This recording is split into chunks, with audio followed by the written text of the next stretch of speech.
Chapter 1. The year 1517 of the Oceanic calendar. In the depths of the Western Sea, under the cloak of night, a merchant vessel adorned with the flag of the Don Quixote family was engulfed in flames. Amidst the chaos of blood and fire, Duke forcefully kicked open the treasure chamber of the Don Quixote family's ship, his eyes gleaming upon beholding the vast trove of gold and silver lying quietly within. With this, it should suffice. System, recharge my account. Having expended 1 billion wealth points, the Alliance lottery system was officially activated, granting him a chance at a random level lottery draw. Would he like to proceed immediately? Has the system finally activated? System, draw now. Duke cast a cold gaze upon the now empty treasure room and spoke resolutely. In the blink of an eye, a towering figure materialized silently. The following day, Duke, what on earth have you done? That was the Don Quixote family's ship. Are you intent on bringing ruin to the Green family? In the grand hall of the Green family, Don Hanson Green bellowed angrily at Duke before him. He had just received news that Duke, leading a faction of the Green family, had seized a merchant vessel belonging to the Don Quixote family. Undoubtedly, this would herald a calamity for the Green family. Compared to the illustrious and far-reaching Don Quixote family, the Green family appeared woefully weak, especially when considering the leader of the Don Quixote family, Doflamingo, a member of the Seven Warlords of the Sea and the sovereign of the Dark Underworld. What could the Green family possibly muster to oppose the terrifying Don Quixote family? Would they wage their lives in sacrifice? As Don Hanson contemplated this, his fury intensified, and his eyes, locked onto Duke, betrayed an unmistakable simmering intent to kill.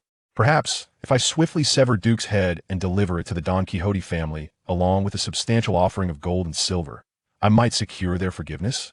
Don Hanson pondered, but if I simply eliminate him, what then would I use to garner the support of the world government? After all, he is suspected to be the father of the so-called demon child, Nico Robin. If I could capture the demon child through him, perhaps the world government would directly endorse me as a member of the 5 great families of the Western Sea. Though the Don Quixote family was formidable, the might of the world government was evidently greater. Don Hanson had been engaged in negotiations with certain naval officers of the Western Sea. The officers obtained the criminals they sought, as well as merit, while Don Hanson secured their support and protection. Bring ruin to the Green family. Forgive me, but has it not been you all along who has brought destruction upon the Green family, betraying family members to the world government while scheming internally to undermine any potential threat to your position as godfather? Am I to be the next victim of betrayal and harm? Duke, who had been keeping his head lowered, gradually lifted it, meeting the gaze of his godfather with unwavering resolve, his tone rising. What purpose does such a family serve? The Green family was already doomed the moment you chose to betray your first family member, Green Hanson. When Duke resolved to seize the Don Quixote family's merchant vessel at any cost, he had already foreseen this day. It was time for a transformation. Upon Duke's proclamation, a multitude of previously silent disciples within the Green family's conference hall stood resolutely behind him, their eyes fixed intently on their former godfather, members of a mafia family. They were unafraid of sharp blades or the roar of cannon fire. In the merciless expanse of the ocean, death was never something to dread. They were well prepared. However, they could never accept betrayal from the very godfather they had placed their faith and loyalty in. On the high seas, those who forsake their comrades are held in contempt by all. Perhaps this was the last shred of loyalty remaining among pirates and the men of the ocean. Ha ha! What do you fools understand? Green Hanson felt an inexplicable tremor in his heart as he met the countless piercing gazes in the conference room, his anger mounting as he laughed maniacally, without selling those members to the Navy for protection. How can the Green family sustain itself in these waters? Do you still not comprehend? In this brutal ocean, we are all but insects, weaklings who can only survive by clinging to the strong. Only I can make the Green family grow ever stronger. But insects wish to voice their thoughts and possess their own ideologies. Duke stepped forward, facing Green Hanson with unwavering resolve. Moreover, no one desires to remain an insect forever. At the very least, from this moment forth, I am no longer an insect. Duke cast a glance at the man behind him, silently affirming his conviction. Ha ha, is that so? Then prove it to me. Green Hanson sneered disdainfully. Do not forget, I am the godfather for a reason. I am the embodiment of the Green family. With that declaration, Green Hanson's form transformed. Thick fur enveloped his entire body. His stature grew tall and menacing, rending his once appropriate suit asunder. His fearsome fangs dripped with saliva, and sharp claws scraped against the conference room floor, sparking with each movement. I am the hyena man, having consumed the hyena fruit.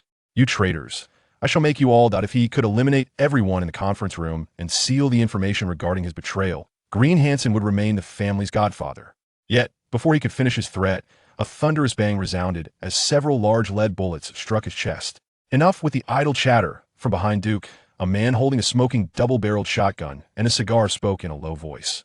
His name is Grafus, nicknamed the Outlaw Madman. Do not think this will bring me down. Despite being riddled with bullets, Grim Hansen is drenched in blood, yet his expression grows ever more ferocious, his eyes ablaze with crimson fury. As his muscles convulse, the lead pellets are expelled from his body, clattering to the ground with a sharp sound. The blood from his once bleeding wounds begins to stem and gradually heal. The potent vitality and regenerative capabilities bestowed by his Zaun-type Devil Fruit render ordinary firearms incapable of inflicting fatal injuries upon Grim Hansen. At this moment, he alone possesses the power to annihilate the entire Grim family. His formidable strength is the source of his unwavering confidence. In these vast seas, the strong wield dominion over all. Yet, regrettably, Grim Hansen cannot be deemed a true powerhouse. Before he can fully recover, a torrent of powerful bullets descends upon him. That shot was merely a warning. Grafus advances step by step, his double-barrel shotgun unleashing a fury of fire. Now, the hunt begins. Gunfire erupts, blood splatters, and amidst the smoke, Grim Hansen feebly swipes at the bullets with his claws, only to be relentlessly battered back, trembling with each gunshot. Finally, with the thunderous explosion of the ultimate bomb, Grim Hansen quietly transforms into a heap of flesh, splattered against the already battered wall. Ordinary firearms struggle to deliver fatal blows to Hansen, yet the weapon in Grafus' hands is far from ordinary. It is called Fate, Outlaw Madman Grafus. Level 1 levels can be enhanced through training, combat, and defeating foes. Higher levels equate to greater strength. Strength B, Constitution B, Agility B, Spirit B, Potential S. Equipped, none. Abilities, Quick Draw, Smoke Bomb, Ultimate Bomb, etc. Overall evaluation. B, comparable to a Navy headquarters colonel and a pirate with a bounty nearing 50 million. As a renowned mercenary and madman from Bilgewater, the notion of law holds no significance in his eyes. The only constraints upon him are the morals he harbors within his own heart. He is inherently a part of the underworld. Duke observes Grafus, who has just ruthlessly slain Grim Hansen, a smile creeping onto his face as he muses. Is this the power of a hero? Truly, it is astounding. It was worth the offense against Ming to seize his merchant vessel. Duke is a transmigrator who, upon awakening 7 days ago, inexplicably found himself transformed into a cadre of the Grim family mafia. As a transmigrator, he naturally possesses a golden finger, and his golden finger is quite simple. The League lottery system. It allows Duke to draw from a plethora of possibilities, including but not limited to heroes, skins, equipment, and even dragons and barons from the League of Legends. Universe. Indeed, this is quite intriguing and requires considerable effort. However, it is paramount to first expend 1 billion wealth points to activate it. A single wealth point is approximately equivalent to 1 berry. Thus, 1 billion wealth points translates to 1 billion berries. For an unknown cadre of a mafia family in the West Sea, this sum is undoubtedly astronomical. Yet, accumulating such a fortune is not an insurmountable challenge for Duke. Given his status as a traveler, there are myriad ways to amass wealth. However, time is of the essence. He is, after all, the father of Nico Robin, the Devil's Child, and has been secretly searching for her whereabouts. Unfortunately, his quest has drawn the attention of Green Hansen, who has begun to suspect the true identity of the original host. Nico Robin, as the sole individual in the current pirate world who comprehends the true history, has been relentlessly pursued by the world government. Anyone who assists in capturing Nico Robin is assured of rewards from the world government. Green Hansen, who has long colluded with naval officials, would undoubtedly seize this opportunity. The identity of the original host could serve as an optimal bait for capturing Nico Robin. Moreover, the growing renown of the original host within the Green family has started to threaten Green Hansen's position. He is now plotting to betray or eliminate Duke. Duke finds himself with no alternatives. He must either escape before Green Hansen betrays him and then, once his identity is revealed, attempt to accumulate 1 billion berries while evading the world governments. Pursued a daunting nightmare, he must procure the billion berries and activate the system before Green Hansen exposes his identity, thereby eliminating Green Hansen. Clearly, Duke has opted for the latter. Within a span of 7 days, he ingeniously gathered 200 million berries. Subsequently, he targeted a merchant ship belonging to the Don Quixote family in the nearby waters. However, 200 million berries is insufficient to activate the system. he received word that this merchant ship might be transporting treasures to Dressrosa. Notably, there were no cadres from the Don Quixote family aboard this vessel. Although the Don Quixote family wields power across the seas, it is evident that they do not station elite forces on every ship. In these waters, few would dare to plunder a merchant ship of the Don Quixote family. Yet, Duke is undeterred. Compared to the hellish difficulty of earning 1 billion berries while evading the world government, he muses, what is offending the Don Quixote family? He boldly declares that he will seize what he desires without fear. After all, when he previously led his subordinates to rob a ship belonging to Doflamingo, he did so under the banner of the Green family. At least during that heist, he was still considered a loyal and commendable cadre of the Green family. Regrettably, Green Hansen is now deceased. However, if I were to deliver Green Hansen's remains to Don Quixote Doflamingo, could it lead to our reconciliation? After all, before we possess several heroes whose power exceeds that of Doflamingo, I truly wish to avoid conflict with Doflamingo. Duke gazed at the grotesque mass adhered to the wall, tilting his head in contemplation. Perhaps I could attempt to pry it off? Even though it was merely the year 1517, with 3 years remaining until the Paramount War. Yet, Doflamingo, even without the awakening of the string fruit, likely possessed formidable power at an A rank. Should the fruit have already awakened, his strength would rival that of a vice admiral. Relying solely on Greyfuss, who was still at level 1, would be utterly insufficient. Ultimately, Duke chose not to present the now grotesque Green Hansen to Doflamingo. After all, the deceased deserved respect. Moreover, prying it off the wall proved to be quite a challenge. Furthermore, merely offering a corpse without any treasure or compensation hardly conveys an attitude of negotiation. Does it? That would be nothing short of a provocation. What if I were to present the corpse along with a substantial treasure as compensation? What? Would the money in Duke's possession still need to be relinquished? That would be akin to provoking Doflamingo once more. It's merely Doflamingo. After all, system, recharge my account, grant me a lottery draw once I obtain the star-making Dragon King. I shall take on 10. Duke surveyed the vast wealth concealed within Green Hansen's secret chamber, remaining remarkably composed. With a recharge of 1.07 billion wealth points, the host currently possesses 1.135 billion wealth points, with a maximum of 1 billion wealth points available for S-rank lottery. Draw. Shall I proceed with the draw? The S-rank draw guarantees an A-rank prize, with a chance of obtaining an S-rank prize. Having plundered Doflamingo's merchant ship and activated the system with 1 billion wealth points, several million wealth points remained. 1.07 billion wealth points, Mr. Green Hansen has left me such a generous inheritance. What a remarkable individual. Duke reflected on the now desolate secret chamber, and instead of hastily proceeding with the lottery draw, he took the time to wash his hands thoroughly. After offering 3 incense sticks to Mr. Green Hansen and paying tribute to his fortune, he then decisively pressed the lottery button. Let me have S-rank draw. It's you come forth, star-making Dragon King. It is only fitting to initiate the S-rank draw first. In the pirate world, an S-rank powerhouse admiral could easily overpower 10 A-rank elite commanders. After expending 1 billion wealth points, the host retained 135 million wealth points. Congratulations to the host for winning S-rank prize. Garen, the power of Dalmatia. Shall I extract it immediately? Power of Dalmatia Garen. Level 1. Strength B. Constitution B. Spirit B. Agility B. Potential S. Possessing equipment. None. Abilities. Resilience, Courage, Lethal. Strike and Judgment. Overall evaluation. B. Comparable to a rear admiral of the Navy headquarters and a notorious pirate with a bounty of approximately 80 million. Justice, bravery, compassion, and sacrifice. Garen embodies nearly all the virtues of knight. He is an intrepid warrior leading the charge, as steadfast as a rock in his role as a guardian knight. He is an almost flawless soldier, capable of commanding a great army. Haha, is that Garen? Indeed, the fortune from sacrificing that wretch, Green Hansen, has proven quite fortuitous. Duke gazed at the summoned Garen, his heart swelling with joy in an instant. This is Garen. Possessing class potential once he reaches maximum level, he will wield the strength of a general. Reality is not akin to a game. In the realm of games, heroes must adhere to principles of balance. Yet in reality, some heroes are inherently more powerful than their counterparts. Certainly, the more formidable the hero, the lower the probability of obtaining them. System, let us refrain from extraction for now. Next, seizing the moment, I shall take another chance. While the fortune from sacrificing Green Hansen still lingers, Duke pressed the lottery button once more. System, grant me an A-level draw.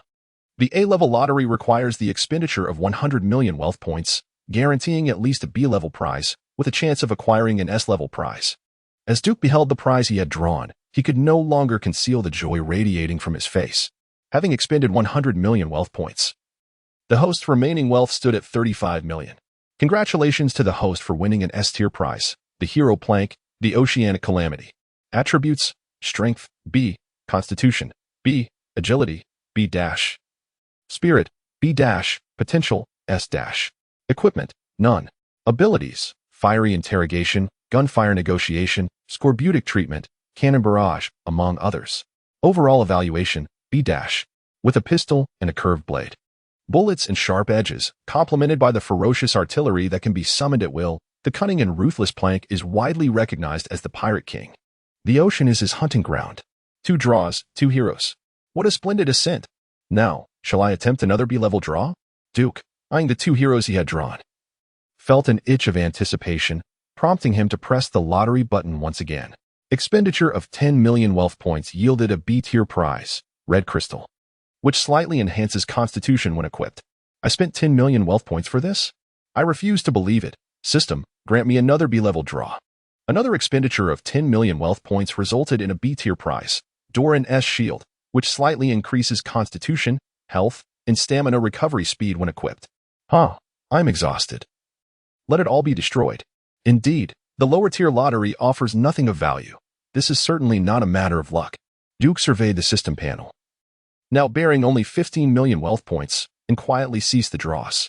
Duke had initially wished to test the potential spoils of a B-level lottery. However, he concluded that unless he amassed at least 100 million wealth points in the future, he would prefer not to draw at all. What use are the Red Crystal and Doran's Shield to me? Duke grumbled inwardly. He then decisively equipped both the Doran S Shield and the Red Crystal upon himself. As the host of the League lottery system, Duke, like the heroes, could equip up to 6 divine items. Feeling the slight increase in strength after donning his equipment, Duke regained his focus. Subsequently, he summoned Garen and Plank. I shall fight for you, to the death. Demacia knelt on one knee, sword in hand, pledging eternal loyalty to Duke. Meanwhile, Plank bowed his head and solemnly declared to Duke, Death narrates my tale, and I shall offer you the entirety of the ocean. Duke gazed at Garen and Plank, who stood respectfully by, awaiting his commands, a faint smile playing on his lips, a glimmer of fierce determination flashing in his eyes. Will you offer me the entirety of the ocean? Then go forth. Conquer every kingdom you traverse. Vanquish every pirate ship you encounter. And then, present to me the wealth of the world. Plank, born to be the king of pirates, found the piratical realm to be the most fitting stage for his exploits. Duke required vast riches. There was no value in plundering destitute commoners. However, looting the decaying nobility and pirates of the piratical world bore no moral burden for Duke. Plank set sail, while Duke had other plans for Garen. Garen was ill-suited to the life of a pirate. Even if Duke commanded him, Garen would not engage in reckless pillaging upon the seas. In the world of piracy, acquiring wealth through plunder was merely a means for early development. Duke had other strategies in mind for the continuous accumulation of wealth. Days later, in the West Sea, the newly minted pirate Plank's reputation soared. A recruit named Garen successfully joined the 86th Division of the Navy, beginning to make his mark. Duke required Garen's presence in the Navy, and he needed him to swiftly ascend to the upper echelons. In Duke's forthcoming endeavors, the support of the Navy's high command was indispensable. Meanwhile, at the 86th Division, the base commander, Rear Admiral Alden, received news of the downfall of the Green family and the rise of the Valoran family. Duke's full name was Valoran Duke. Has Green Hansen been eliminated? How utterly disheartening. Alden, with his rotund belly and corpulent form, lounged in a specially designed opulent recliner, tears brimming in his eyes. Sorrow etched across his face. I was still awaiting his delivery of the demon spawn's father. How could he be taken from me so abruptly? At this moment, Alden, covering his face, paused, and in a flash, his tears vanished, replaced by a look of rage as he cursed. Why couldn't he have brought the demon spawn's father to me before meeting his end? Worthless, detritus, rubbish. Alden never regarded Green Hansen as a friend or ally. In the eyes of the influential base commander, Green Hansen was merely a dog. Enough, Lieutenant Balk. Go inform the one who dispatched Green Hansen. This year's tribute to me must increase by 30%. Furthermore, Green Hansen previously mentioned news regarding the demon spawn's father. I do not care what means he employs. He must procure the demon spawn's father for me. Otherwise, let him face his demise. as Rear Admiral Olden concluded. A fierce gleam ignited in his eyes. Otherwise, he would meet his own end. The Mafia of the West Sea has never been regarded as a concern by Major Olden. All the Mafia factions in the West Sea, including the so-called Five Great Families, are mere insects in the presence of the Navy. This is solely within the confines of the West Sea. The Mafia is starkly different from pirates. As long as they are unwilling to relinquish their territories and become pirates fleeing across the ocean, they must bow their heads before the Navy. Lieutenant Bulk saluted Major Olden with a nod, preparing to enlighten Duke on the harsh realities of existence. In the West Sea, or rather, in this maritime domain, Major Olden embodies reality itself. The Navy serves as the mightiest force through which the world government suppresses the vast seas. The majority of nations allied with the world government must lower their heads when confronted by Navy officers, particularly within the four seas where royal powers are generally weak. A mere base commander of the Navy can wield enough influence to affect an entire kingdom. As Lieutenant Bulk commenced his mission in the New World on Dressrosa Island, Doflamingo's demeanor grew increasingly grim.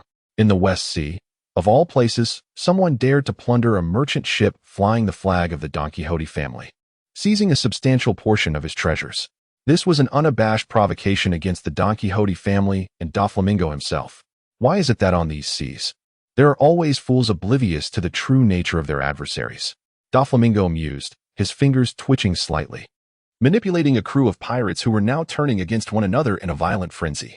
In the pirate world, due to isolation and lack of information, most remain unaware of the terrifying prowess of the top-tier pirates.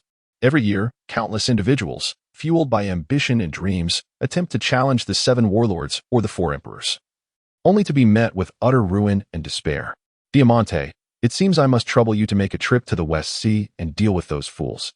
Doflamingo said softly to Diamante, who stood beside him clad in a red cloak and a fringed chief's hat, while orchestrating the chaos among the pirates. Doflamingo has always been amicable towards his subordinates and family, provided they do not betray him first. No. There are too many capable individuals within our family to undertake such a task, Diamante humbly responded, shaking his head. Very well then. I shall seek someone else to accomplish this task, Doflamingo replied, well acquainted with Diamante's character. Since you have voiced your opinion, I concede. Only I can eliminate those fools and make them understand that the dignity of the Don Quixote family is not to be trifled with. Upon witnessing Doflamingo's intention to retract the mission assigned to him, Diamante promptly acquiesced. Diamante is currently the sole individual within the upper echelons of the Don Quixote family capable of extricating himself from the situation. The journey from the New World, Dressrosa, to the West Blue requires merely a month. The Don Quixote family has commenced its advance towards Duke. Meanwhile, within the conference room of the Valoran family in the West Blue, Duke is not preoccupied with the implications of offending Doflamingo. The distance separating him from Doflamingo, who resides in the New World, feels insurmountable. Conversely, the Mafia and Navy operatives in the West Blue are alarmingly close. How perplexing.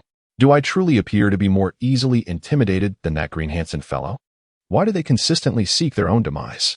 After Duke vanquished Green Hansen and dismantled the Green family, establishing the Valoran family in its stead, an inexplicable phenomenon occurred. The Mafias in proximity to the Valoran family began to unite, launching a concerted offensive against them.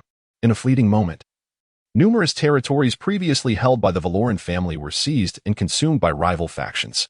Duke found himself incensed. He abhors conflict and despises feudal bloodshed.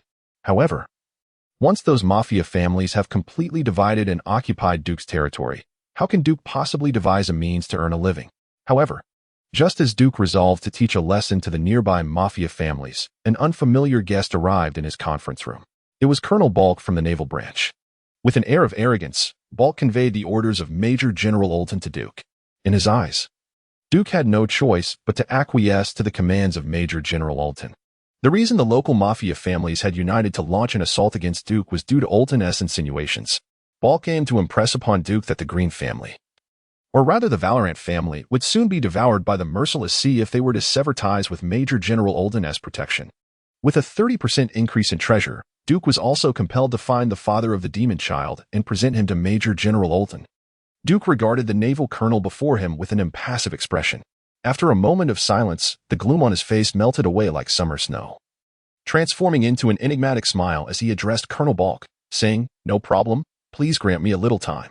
In 7 days, I will surely bring the treasure required by Major General Alton, along with news of the demon child's father. An official visit. Humph, Colonel Bulk scoffed, casting a disdainful glance at Duke.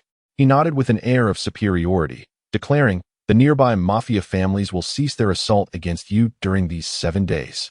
However, if the treasure and information you provide do not satisfy Major General Alton, the Valorant family will no longer have a reason to exist.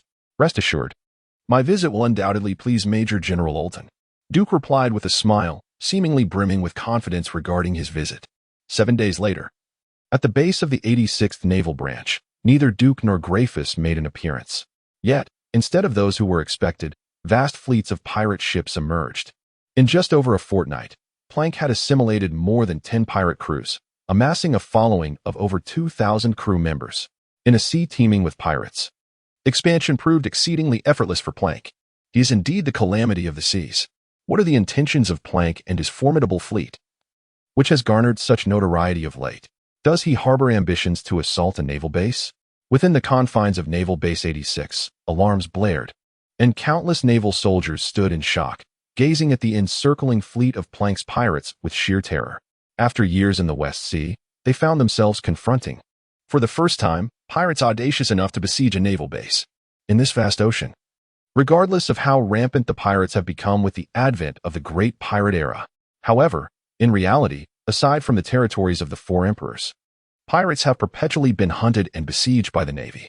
Even those as formidable as Gold, Roger, and Don Quixote da Flamingo, who had yet to ascend to the ranks of the 7 Warlords of the sea, were relentlessly pursued by the likes of Carp and Tsuru. However, now, a mere newcomer pirate from the West Sea dares to audaciously assault the base of the Navy branch? This is nothing short of courting death. Filth, refuse, vermin. The excess flesh on Major Alton's face quivers in anger as he bellows furiously. Fire the cannons. Annihilate them.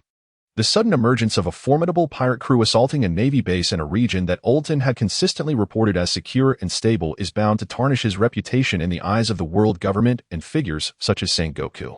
Enraged beyond measure, Major Alton's naval forces at the 86th branch hastily maneuver the cannons, diligently loading shells, prepared to deliver a severe lesson to Plank's pirate fleet. Before their artillery could commence firing, the next moment, countless shells instantly obscured the sky, cascading like raindrops upon the naval base. The thunderous roars were incessant, accompanied by the wails of the fallen. Amidst the swirling smoke, dismembered limbs and debris danced in the air, only to plummet to the ground shortly thereafter. If the world government's demon-slaying decree, launched by 10 mighty warships, was sufficient to obliterate a small island, then the death bombardment initiated by Plank's flagship, the Abyss, was more than capable of rendering the land barren. Over these past days, having endured countless battles and vanquished innumerable pirates, Plank had ascended to level 6. His prowess now rivaling that of a rear admiral in the Navy, akin to a notorious pirate with a bounty exceeding 100 million. Simultaneously, upon these waters, he summoned forth his legendary pirate ship, the Abyss. This vessel, transformed by unique runes, was a legendary pirate ship capable of unleashing a torrential barrage upon a designated area in a fleeting moment.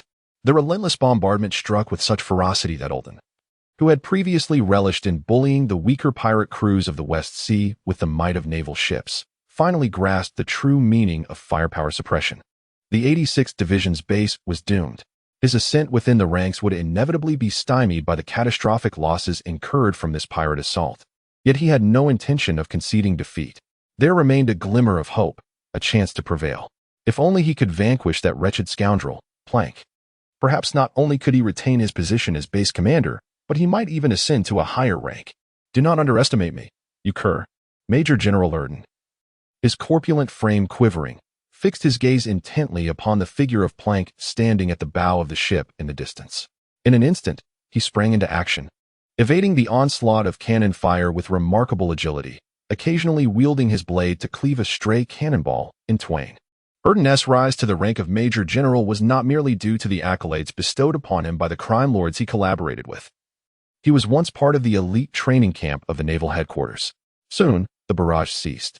Plank, alongside his numerous pirate minions, commenced the final assault on the naval base. Shatter their bones, Plank bellowed, effortlessly shooting through the skull of a naval major, and with a forceful swing, He cleaved a naval lieutenant colonel standing before him in half.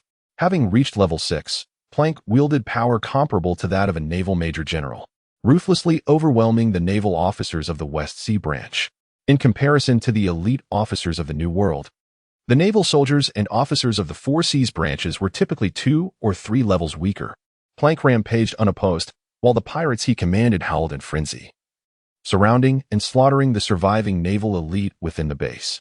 Major Gloom, gasping for breath and leaning on his broken sword, was drenched in blood, half kneeling on the ground. He had already slain at least 10 pirates. Yet more pirates had set their sights on him, this evidently extraordinary adversary. He was nearing his limits. Damn it. If it weren't for that scoundrel Ulton embezzling a substantial amount of military funds, how could the bombardment possibly have ravaged the base to such an extent? That bastard Ulton, Gloom muttered through gritted teeth. Each naval base ought to be an impregnable fortress. However, due to the presence of Major Ulton, the commander of the base, the 86th Naval Division station has deteriorated, with most of its naval soldiers, artillery, and fortifications having succumbed to decay.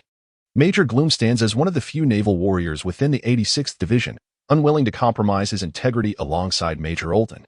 A pirate lackey, sensing Gloom's vulnerability, brandished his steel blade with ferocity, intent on severing Gloom's head in a single strike. Gloom hastily attempted to rise and continue the fight, but as he stood, darkness enveloped his vision, and his body felt as though it were burdened by an immense weight, robbing him of his former agility. Has he truly reached his limit? What a lamentable fate. Gloom gazed at the menacing glint of the blade drawing near, disregarding the savage grin on the pirate's face. He calmly closed his eyes, awaiting the arrival of that final moment.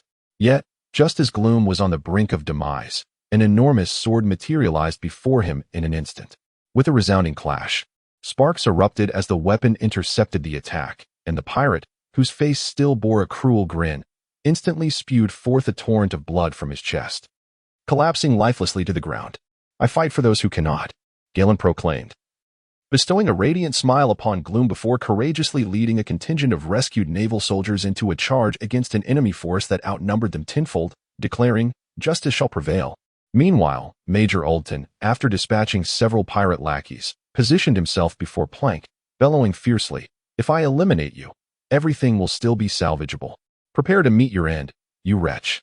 With a military blade in hand, Major Ulton struck with an unimaginable swiftness, aiming a decisive blow at Plank. As a former member of the elite training camp of the naval headquarters, Ulton took immense pride in his speed and swordsmanship. With his swift blade, he had even captured notorious pirates with bounties exceeding 30 million. However, Major Ulton's sword was swift, yet Plank's curved dagger was swifter still. The clash of blades echoed, sparks flying in every direction. With deft movements, Plank wielded his dagger, effortlessly parrying each of Major Ulton's assaults. In a moment of urgency, he stealthily drew his formidable sidearm and unleashed a lethal bullet aimed at Ulton. Cunning and resourceful, Plank had never intended to settle the contest through swordsmanship. He was no master swordsman, he was merely a pirate. Faced with the unexpectedly incoming bullet, Ulton had no time to evade. Yet a flicker of hidden delight flashed in his eyes. With a thunderous roar, he bellowed, "Iron block." Instantly, Ulton's muscles hardened like iron, and he swung his military blade with ferocity, intending to decapitate Plank while the latter's gunfire-induced movement slowed. Ulton held unwavering confidence in his ironclad defense. Yet, in the next moment, Major Ulton stood frozen in place. A gaping wound in his chest gushed forth a relentless stream of blood. Despite the grievous injury, he did not succumb. While iron may struggle to deflect Plank's bullets, Ulton's formidable physique, bolstered by a thick layer of flesh and the remarkable resilience granted by his Zaun-type devil fruit ability, ensured his survival. Ulton's flesh began to ripple, his form swelling dramatically, and 2 sharp tusks emerged at the corners of his mouth. "I am the boar man who has consumed the boar fruit. Do not think you can easily vanquish me," Ulton bellowed, launching a ferocious assault against Plank once more. Transformed into his boarman state, Ulton experienced a remarkable surge in strength, physique, and agility. In terms of power, he was now on par with the colonels of the Navy headquarters. The vast treasures Ulton amassed were not merely for indulgent pleasures. However, the strength of the naval commander was, at this moment, far too feeble in the presence of Plank. Is your power merely so limited? Then, the amusement has come to an end. Plank gazed at Galen, who was leading a contingent of naval soldiers into his sight, a faint, sinister grin revealing his gleaming white teeth. In the next instant, a fierce blaze inexplicably ignited upon the curved blade in Plank's grasp. Upon entering the real world, Plank's most lethal assault had never been his pistols or cannons. Rather, it was a fire potent enough to incinerate all, with a single strike, merely one strike. In the incredulous gaze of Alton, Plank's curved blade gently grazed his chest. Before the wound could begin to mend, a strange yet formidable flame instantaneously engulfed his innards.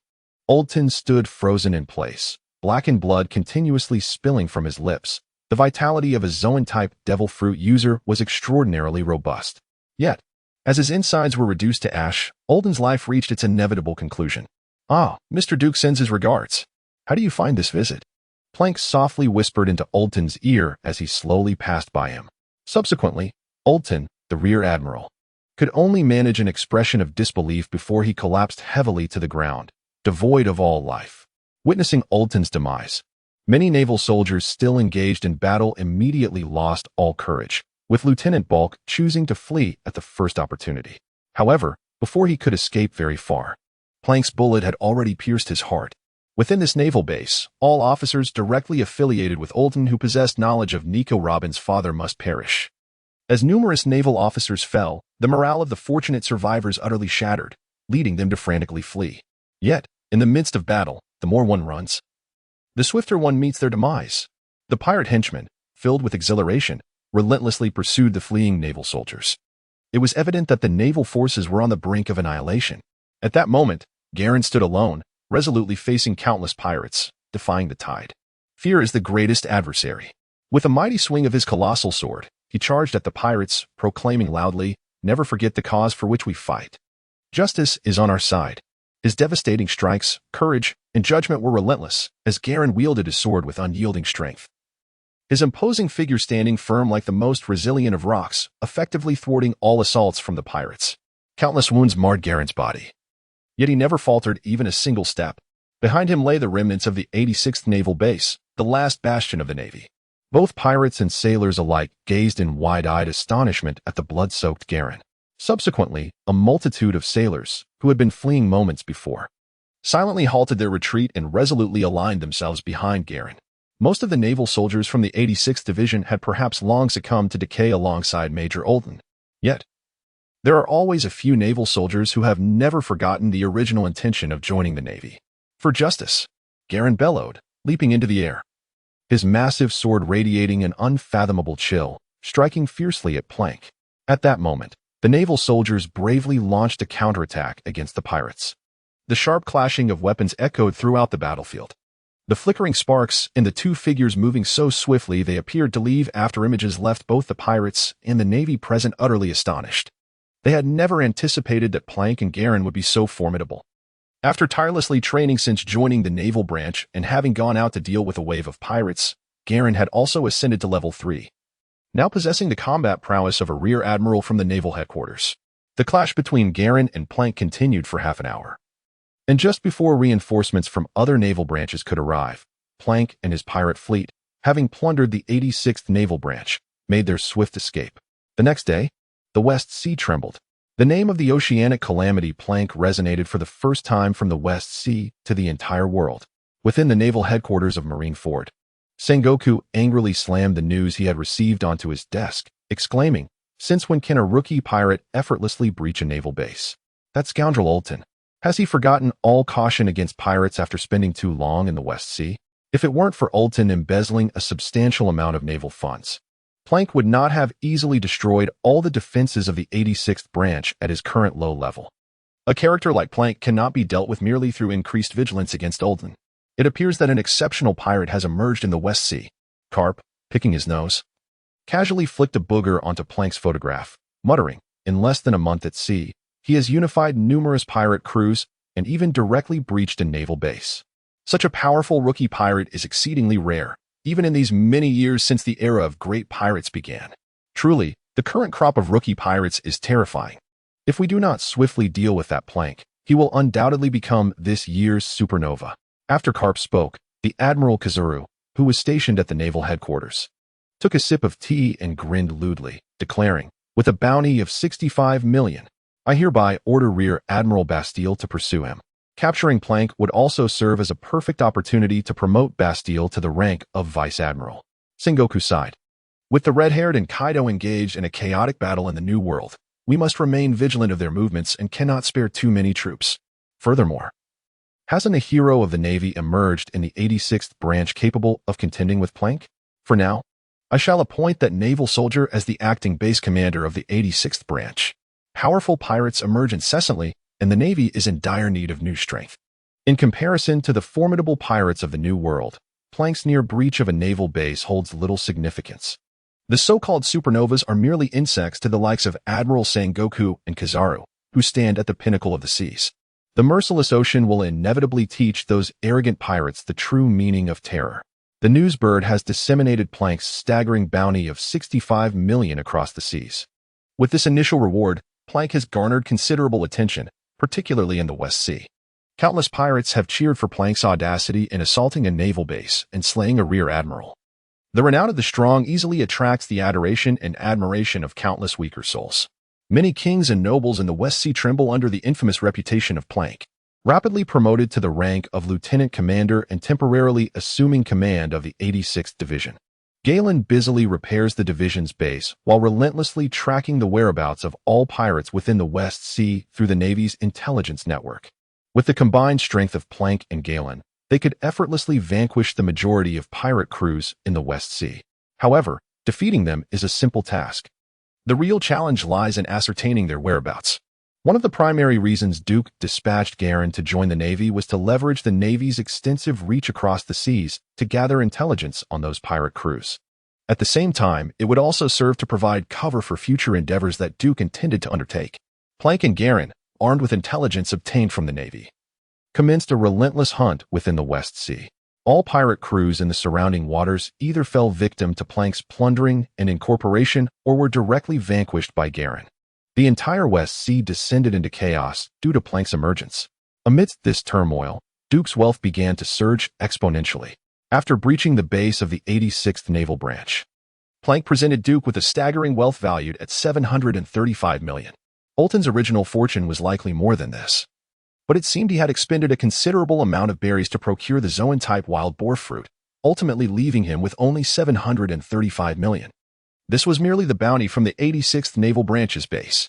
Coupled with the riches amassed from Plank's conquest of numerous pirate crews, Duke's wealth had skyrocketed to 1.3 billion.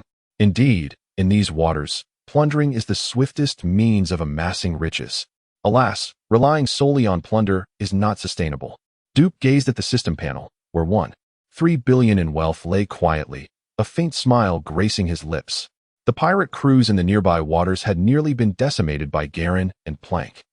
To acquire substantial wealth again, they would either need to breach another naval branch or directly assault a kingdom. Ordinary towns could hardly yield significant riches. However, continuously assaulting naval branch bases and nations allied with the world government could potentially yield considerable sums. Plank's days are likely numbered. Currently, Plank could not possibly contend with the might of the world government and the Navy headquarters. Duke had no intention of sacrificing the life of a hero for wealth. Each hero represents Duke's greatest treasure. He never contemplated relying solely on plunder for financial gain. How much can one truly seize from robbery? There are myriad ways to earn money. However, at this moment, the most crucial task at hand is to conduct a lottery. The system, grant me an A-level draw. After his bath and changing, Duke pressed the lottery button with great determination. Consuming 100 million wealth points, the host's remaining wealth stands at 12 billion. Congratulations to the host for winning an A-level prize, the Hextech Demon Blade. Hextech Demon Blade, upon equipping, it bestows a modest amount of attack power and mental resistance upon the user. Moreover, when the user suffers significant damage, it generates a shield to absorb a portion of the damage from both the domineering and demon fruit attacks. The Hextech Demon Blade? It seems acceptable. However, if such minor equipment qualifies as an A-level prize, then surely gear like the Resurrection Armor or the Siren Slayer must be S-level at the very least. Gazing at his remaining 12 billion wealth points, Duke inexplicably felt a sense of foreboding. This wealth, somehow, seemed insufficient for his aspirations. System, grant me another A-level draw. Consuming 100 million berries, congratulations to the host for acquiring an A+ level prize, the Azure Carved Golem. Azure Carved Golem, Strength, C. Constitution, C. Agility, C-. Spirit, C-. Potential, B. Comprehensive evaluation, C. As a golem, it is not renowned for its combat prowess. Yet, the mysterious runes etched upon its form harbor extraordinary power. The azure-carved golem can bestow upon another the effect of the Crown of Insight for 1 hour each day, significantly enhancing mental recovery speed while providing a slight boost to mental agility. Should it be shattered and its core seized, one can directly gain the effect of the Crown of Insight for a sustained 10 days. Could I also draw the blue buff? Does this imply that in the future, I might also acquire formidable entities like the Dragon Baron? However, what tier of prizes would the Dragon and Baron be? This system, being of the penguin variety, seems excessively costly. Duke, on the verge of tears, surveyed his dwindling 11 billion wealth points and pressed the draw button once more, consuming 100 million wealth points. Congratulations to the host for obtaining an A-level prize, the Crystal Bracers. Crystal Bracers, upon equipping, they provide a substantial amount of vitality and stamina while significantly enhancing recovery speed for both. Yet another minor piece of equipment? Nevertheless, this item appears rather promising. As he observed the considerable increase in vitality and stamina recovery speed offered by the Crystal Bracers, a glimmer of brilliance sparkled in Duke's eyes. As the host of the League's lottery system, he harbored no doubts.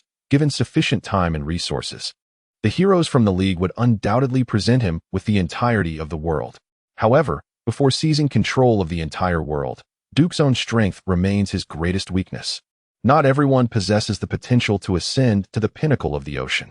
In the realm of pirates, the majority of individuals find that after reaching a certain height, merely maintaining their status without regressing is already commendable. Moreover, ordinary individuals who recklessly engage in excessive high-intensity training in pursuit of strength are undoubtedly embarking on a path to self-destruction. The harshest reality is that, constrained by innate talent, diligent training does not guarantee enhancement. Humanity has its limits. However, it seems that after Duke traversed and merged with the system, his potential has become limitless. Well then, as long as I don't push myself to the brink of death, I shall train relentlessly. With the Nika fruit, Monkey D. Luffy ascended from a mere bounty of 30 million to the pinnacle of the 4 emperors in just a few years. Valorant Duke, armed with an abundance of life and stamina-restoring equipment, should have no trouble training diligently for a few years to tackle the admirals and the 4 emperors, right? System, equip me with everything. Next, I shall draw 1 billion. Duke murmured. Upon consuming 1 billion wealth points, congratulations to the host for drawing an S-tier prize, the Nine-Tailed Fox. Ari. Nine-Tailed Fox Ari. Level, 1 strength, B stamina, B agility, B spirit, B potential, S equipment, none abilities, soul capture, deceptive gem, foxfire, charm, etc. Comprehensive evaluation, B. Comparable to a rear admiral of the Navy headquarters and notorious pirates with bounties exceeding 100 million. As the legendary Nine-Tailed Fox, Ari inherently wields formidable magic, capable of effortlessly seizing the souls of others and manipulating their hearts. Yet the human heart is ever fickle, more so than the most profound of sorcery. Beneath the captivating fade that ensnares the soul, Ari possesses a heart of unparalleled tenderness. Ari, the Nine-Tailed Fox? System, please extract her directly. Upon witnessing his selection of Ari, Duke's eyes sparkled with excitement as he exclaimed, who could possibly resist Ari's allure? Certainly, Duke found himself unable to do so. Nothing could obstruct our path. Ari gazed with her enchanting and gentle eyes, gracefully swaying her tail, while her petite fox ears seemed to dance with the breeze. She softly addressed Duke, saying, please feel free to command Ari. Can anything be commanded? That is, of course, out of the question. Certain requests are simply beyond the pale. Green would never stoop to impose upon the heroes under his command. Although each hero, upon their emergence in the world of pirates, bears the indelible mark of loyalty to Green in their minds. However, they are not mere game characters subject to manipulation from previous lives. Rather, they are living beings, imbued with flesh and blood, possessing their own unique thoughts and personalities. Garen is unwilling to be despised by the heroes he shall command in the future. Women abound, yet heroes are scarce. Duke gently nodded at Ari, then spoke in a solemn tone, I shall entrust my safety to you, until his own strength reaches a certain level. Duke requires the protection of the heroes. With Ari's guardianship, it is time for the Valoran family to commence its expansion. Duke has not forgotten. At the behest of Major Oldton, Those mafia families that once besieged him are now his target. Graves, this task is yours. I demand that the Western Sea be left with but one family. I intend to dominate the entire underworld of the Western Sea. Duke declared to Graves with a grave demeanor. Eager for battle, Graves promptly led the disciples of the Valoran family against the remaining mafia families. Duke yearned for territory. He equally coveted the wealth amassed by those mafia families. The conflict between the Valoran family and the nearby mafia families reignited. Yet this time, there was no intervention or control from Major Alton. What are you truly after? Do you wish to incite a grand melee among the mafia families? The 5 great families will not spare you.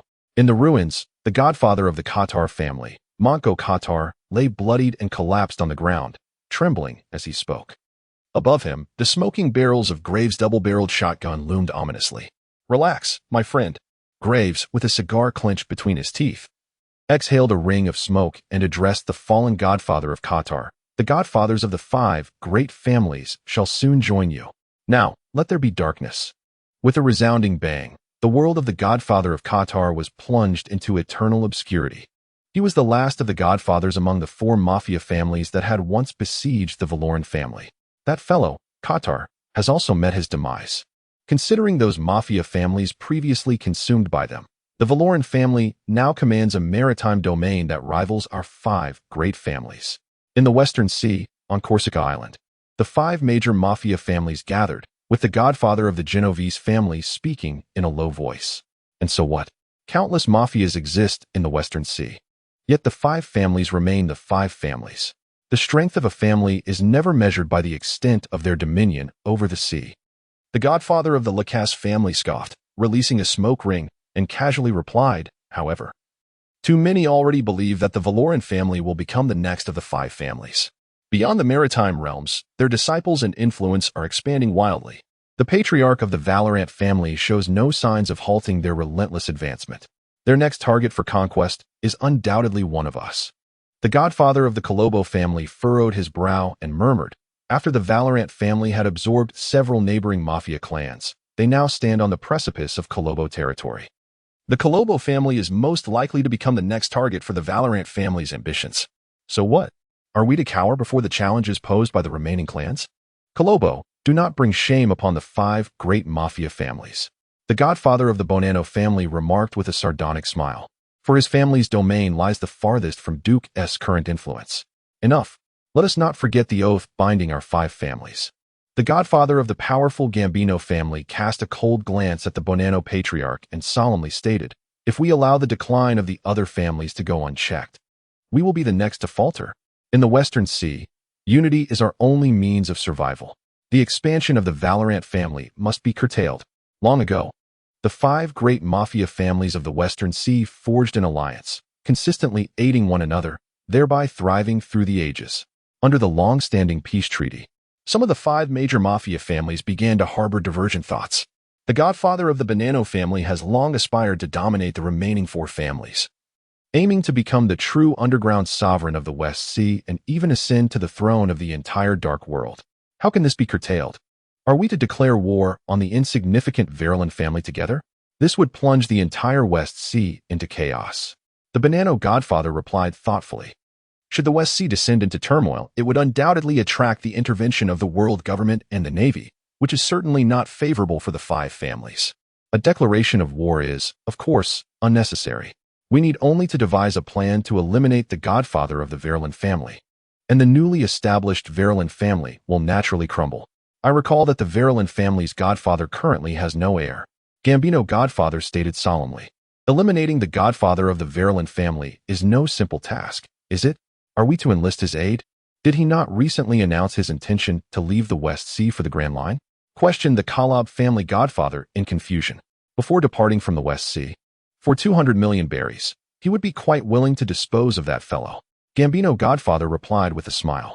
The 5 major mafia families intend to hire assassins to directly eliminate Duke. Meanwhile, after annexing the 4 surrounding mafia families, Duke gazed upon the vast bounty of gold and silver treasures, his eyes gleaming with delight. Although the 4 mafia families surrounding the Verlin family are not as powerful as the former Green family, the accumulated wealth of these 4 families amounts to over 1 billion in value. This is despite Duke deliberately leaving some funds to maintain the growth and expansion of the Verlin family. Otherwise, the wealth he possesses would likely exceed $1.5 billion. Duke cannot pour all the amassed wealth into the system. He must retain some funds to sustain his influence and devise ways to earn more. However, before embarking on his money-making ventures, it is time for another lottery. After bathing and cleansing his hands thoroughly, Duke pressed the lottery button firmly. A true man should gamble for $1 billion, consuming $1 billion in wealth. Congratulations to the host for obtaining an S-grade prize, the Master of Shadows, Zed. Master of Shadows, Zed. Strength, B Constitution, B Spirit, B Agility, B Potential, S Comprehensive Evaluation, B as the leader of the Shadow Order. Zed has utterly forsaken mercy and compassion, wielding mysterious and terrifying shadow powers. He is the Master of Darkness, the deadliest assassin in the shadows, and a true ninja. Child Zed? Yet another hero with S potential. Indeed, washing one's hands white proves beneficial. Duke beamed with joy and promptly summoned the Master of Shadows. Not every hero possesses the potential for an S rank. However, as the founder of the Shadow Order, Zed, who wields the power of darkness, undoubtedly stands among the formidable in the realm of League of Legends. In the next moment, Zed's figure gradually materialized from Duke's shadow. The invisible blade, most lethal. The Master of Shadows knelt before Duke, solemnly declaring, "I am the Blade of Darkness, and I shall bring you light." Zed pledged his eternal loyalty to Duke. Naturally, without darkness, there can be no light. Duke personally assisted the Master of Shadows to his feet and then spoke earnestly. "Are you interested in rebuilding the Shadow Order in this world? I require your strength."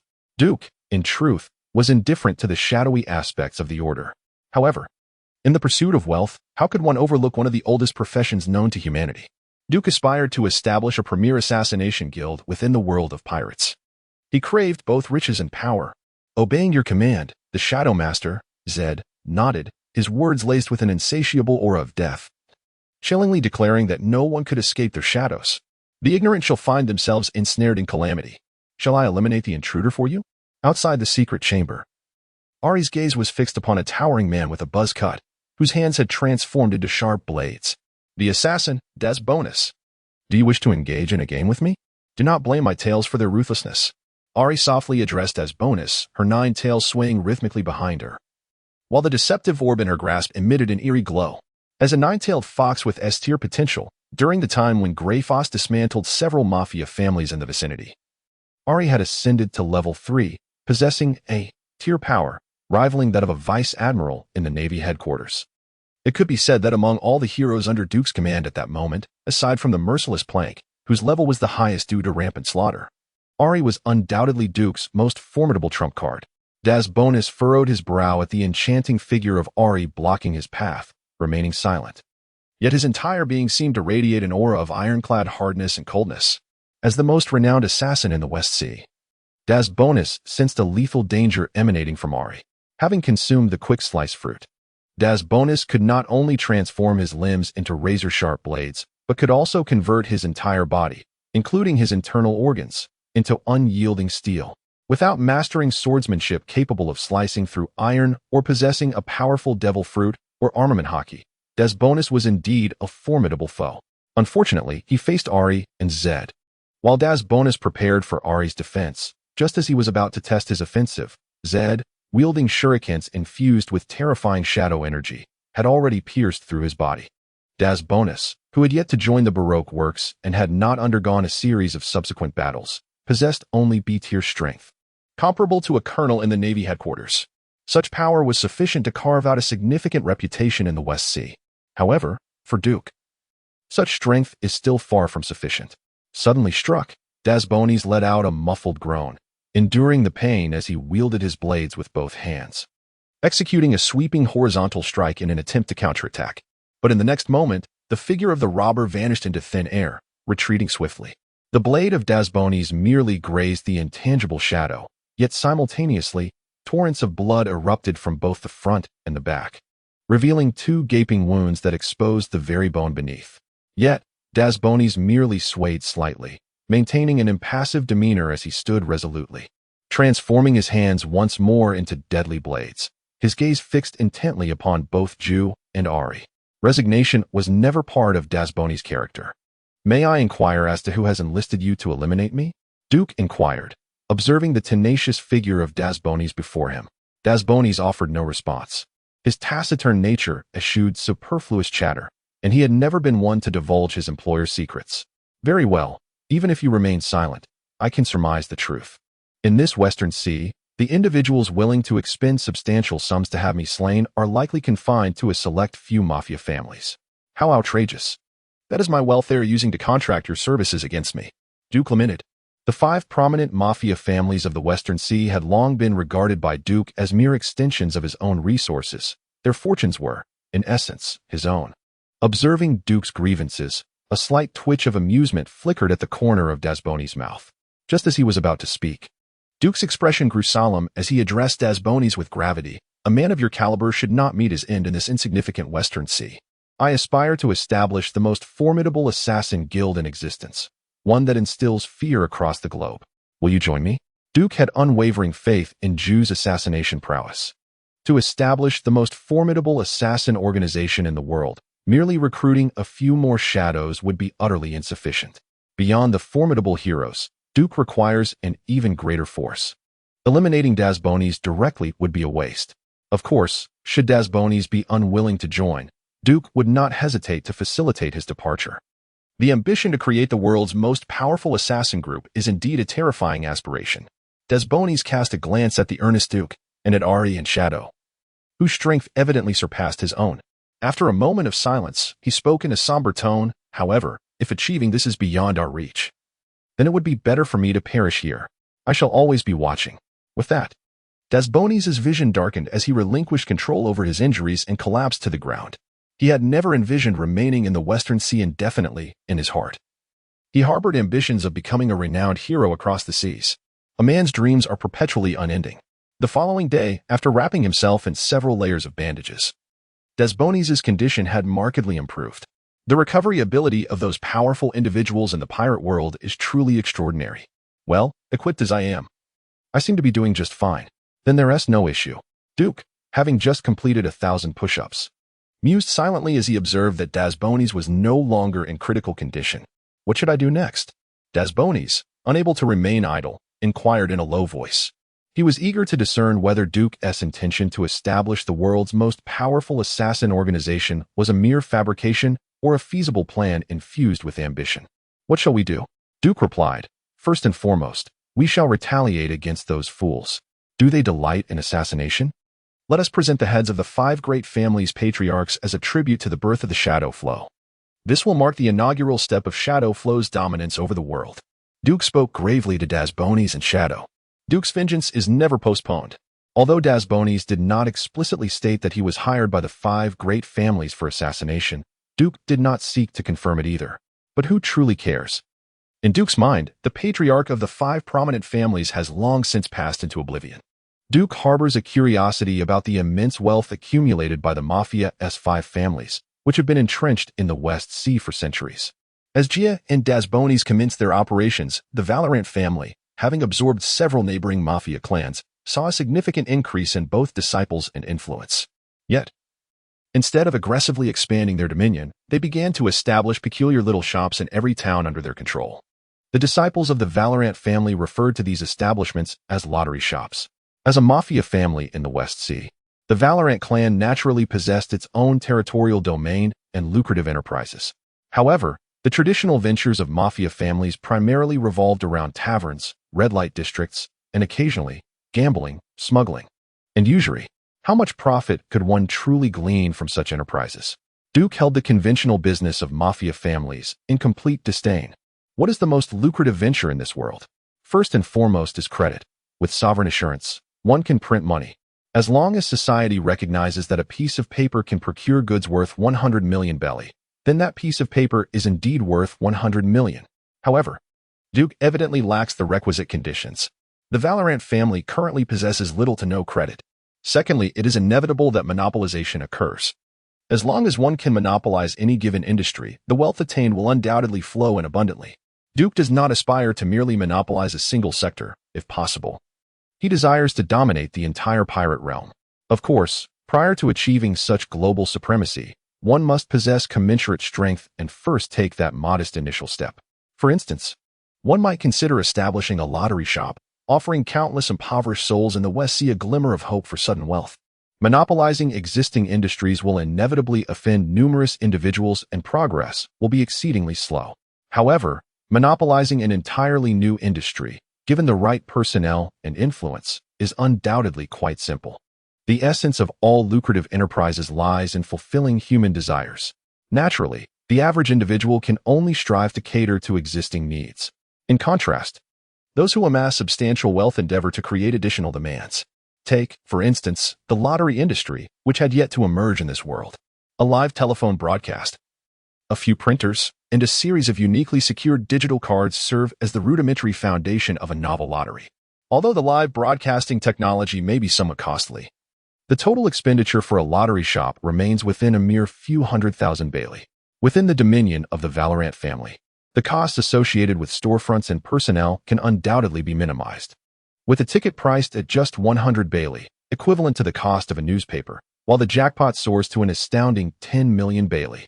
Moreover, with the live draw conducted via telephone and backed by the Valorant family's esteemed reputation, ensuring the security of the winnings and the protection of fortunate winners. This initiative undeniably ignites an immense fervor for wealth among the impoverished populace of the pirate world, who would still risk their lives at sea as a pirate if they could invest a mere 100 Bailey for a chance at 10 million. The majority of those who choose the perilous path of piracy do not do so out of ambition or dreams. They are merely struggling to survive. The immense profit margins are already sufficient for capitalists to relinquish their nooses, while the 10,000-fold profits from the Valorant lottery, showcased during its inaugural live draw, and the tangible distribution of a 10 million Bailey prize to a destitute individual, instantaneously catapulted the Valorant lottery shop to unprecedented popularity. As for whether that first fortunate winner was indeed the lucky selection of Duke himself, who can say? After all, Duke has never contemplated deceit within the lottery realm. Reflecting on the staggering disparity between $2 and 5,250,000 times, and comparing it to the current price of the Valorant lottery at 100 Bailey against the 10 million Bailey prize, Duke confidently proclaims, "Feel free to purchase tickets. Even a loss of 1 Bailey is considered my defeat." The insatiable greed of humanity will continuously provide Duke with substantial wealth, which will only accelerate alongside the expanding influence of the Valorant family. This endeavor far surpasses the earnings from the family's previous traditional industries. Duke harbors no fondness for the traditional industries of those mafia families. He does not subscribe to the ethos of depleting resources. Just as Duke's lucrative venture begins to take its first successful steps, the highest-ranking official of the Don Quixote family, Diamante, has entered the Western Sea. Diamante intends to demonstrate, through the blood of the Valorant family, that the dignity of the Don Quixote family is not to be trifled with.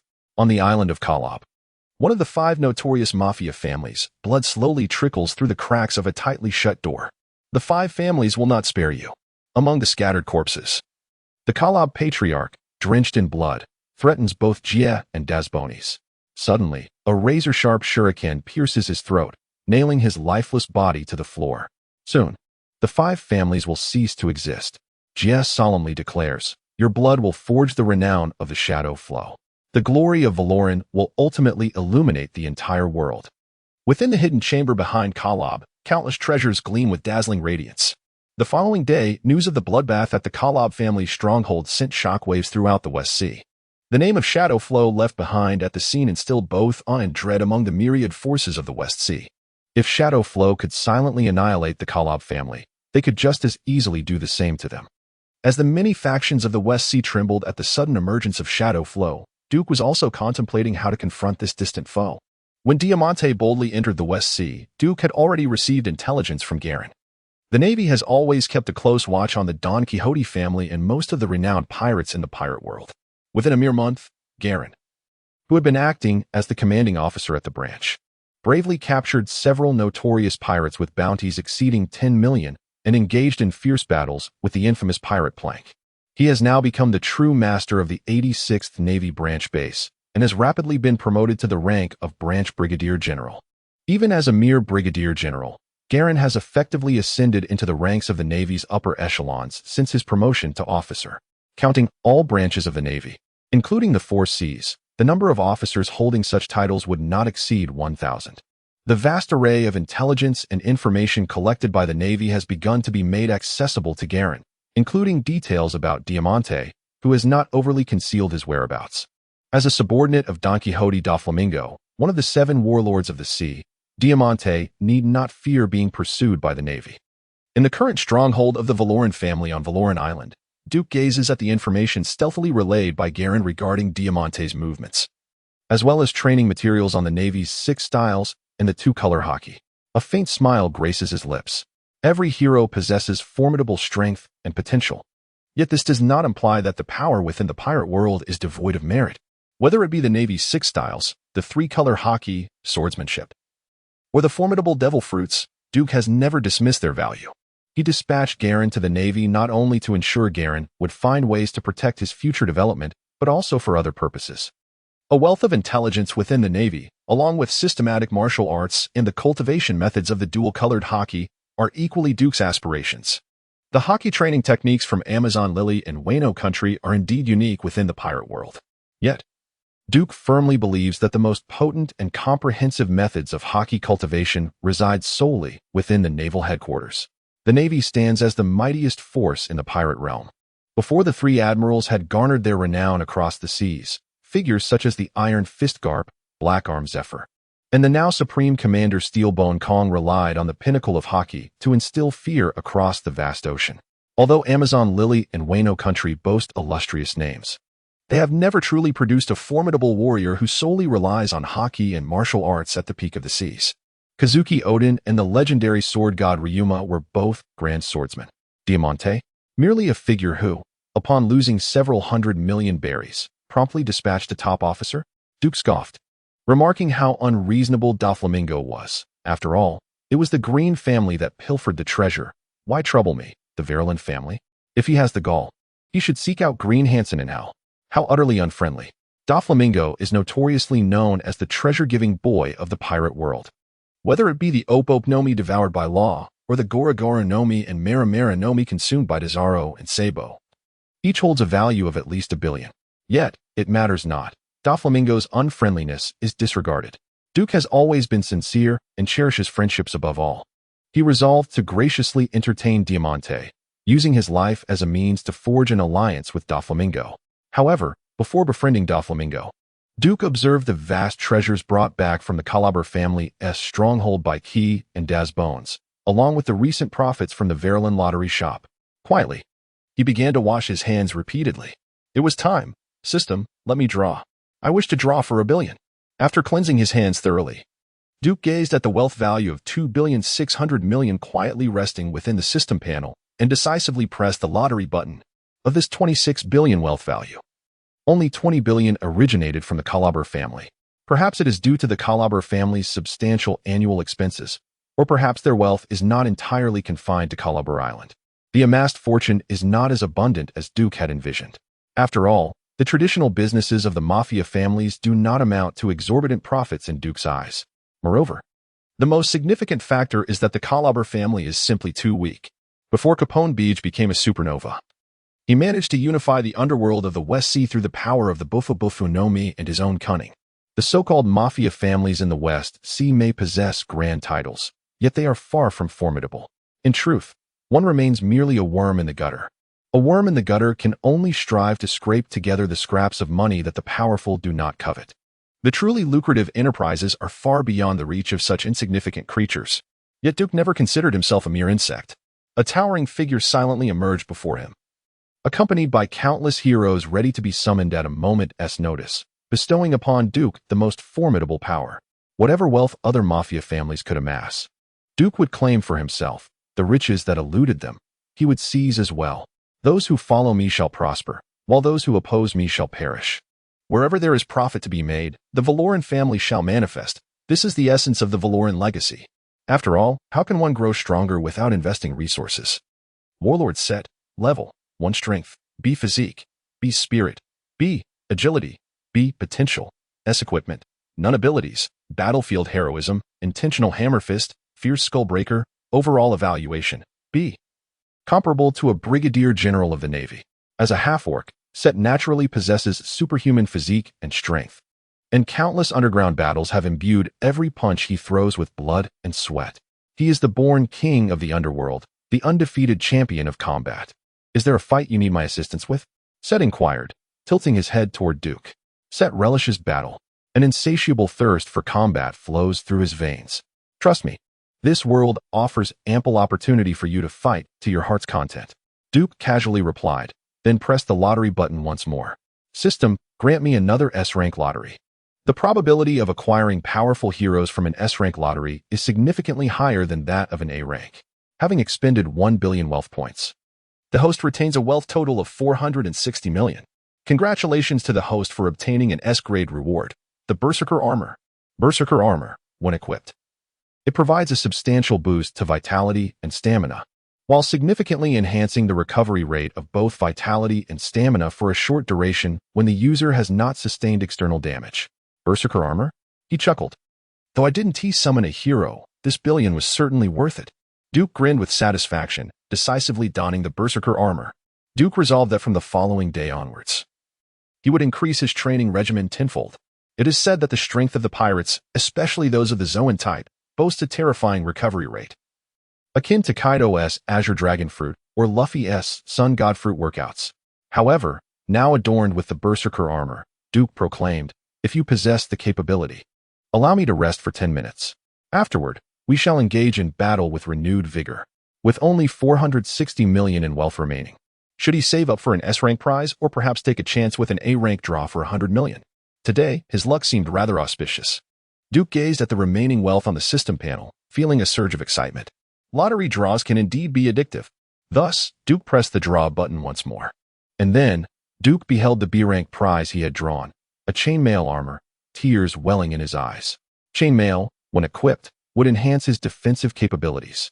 How could an A-rank draw yield a mere B-rank item? Was he merely given a consolation prize? Damn it, refund. Duke cursed under his breath. Of course, a refund was out of the question. The system he engaged with lacked sentience.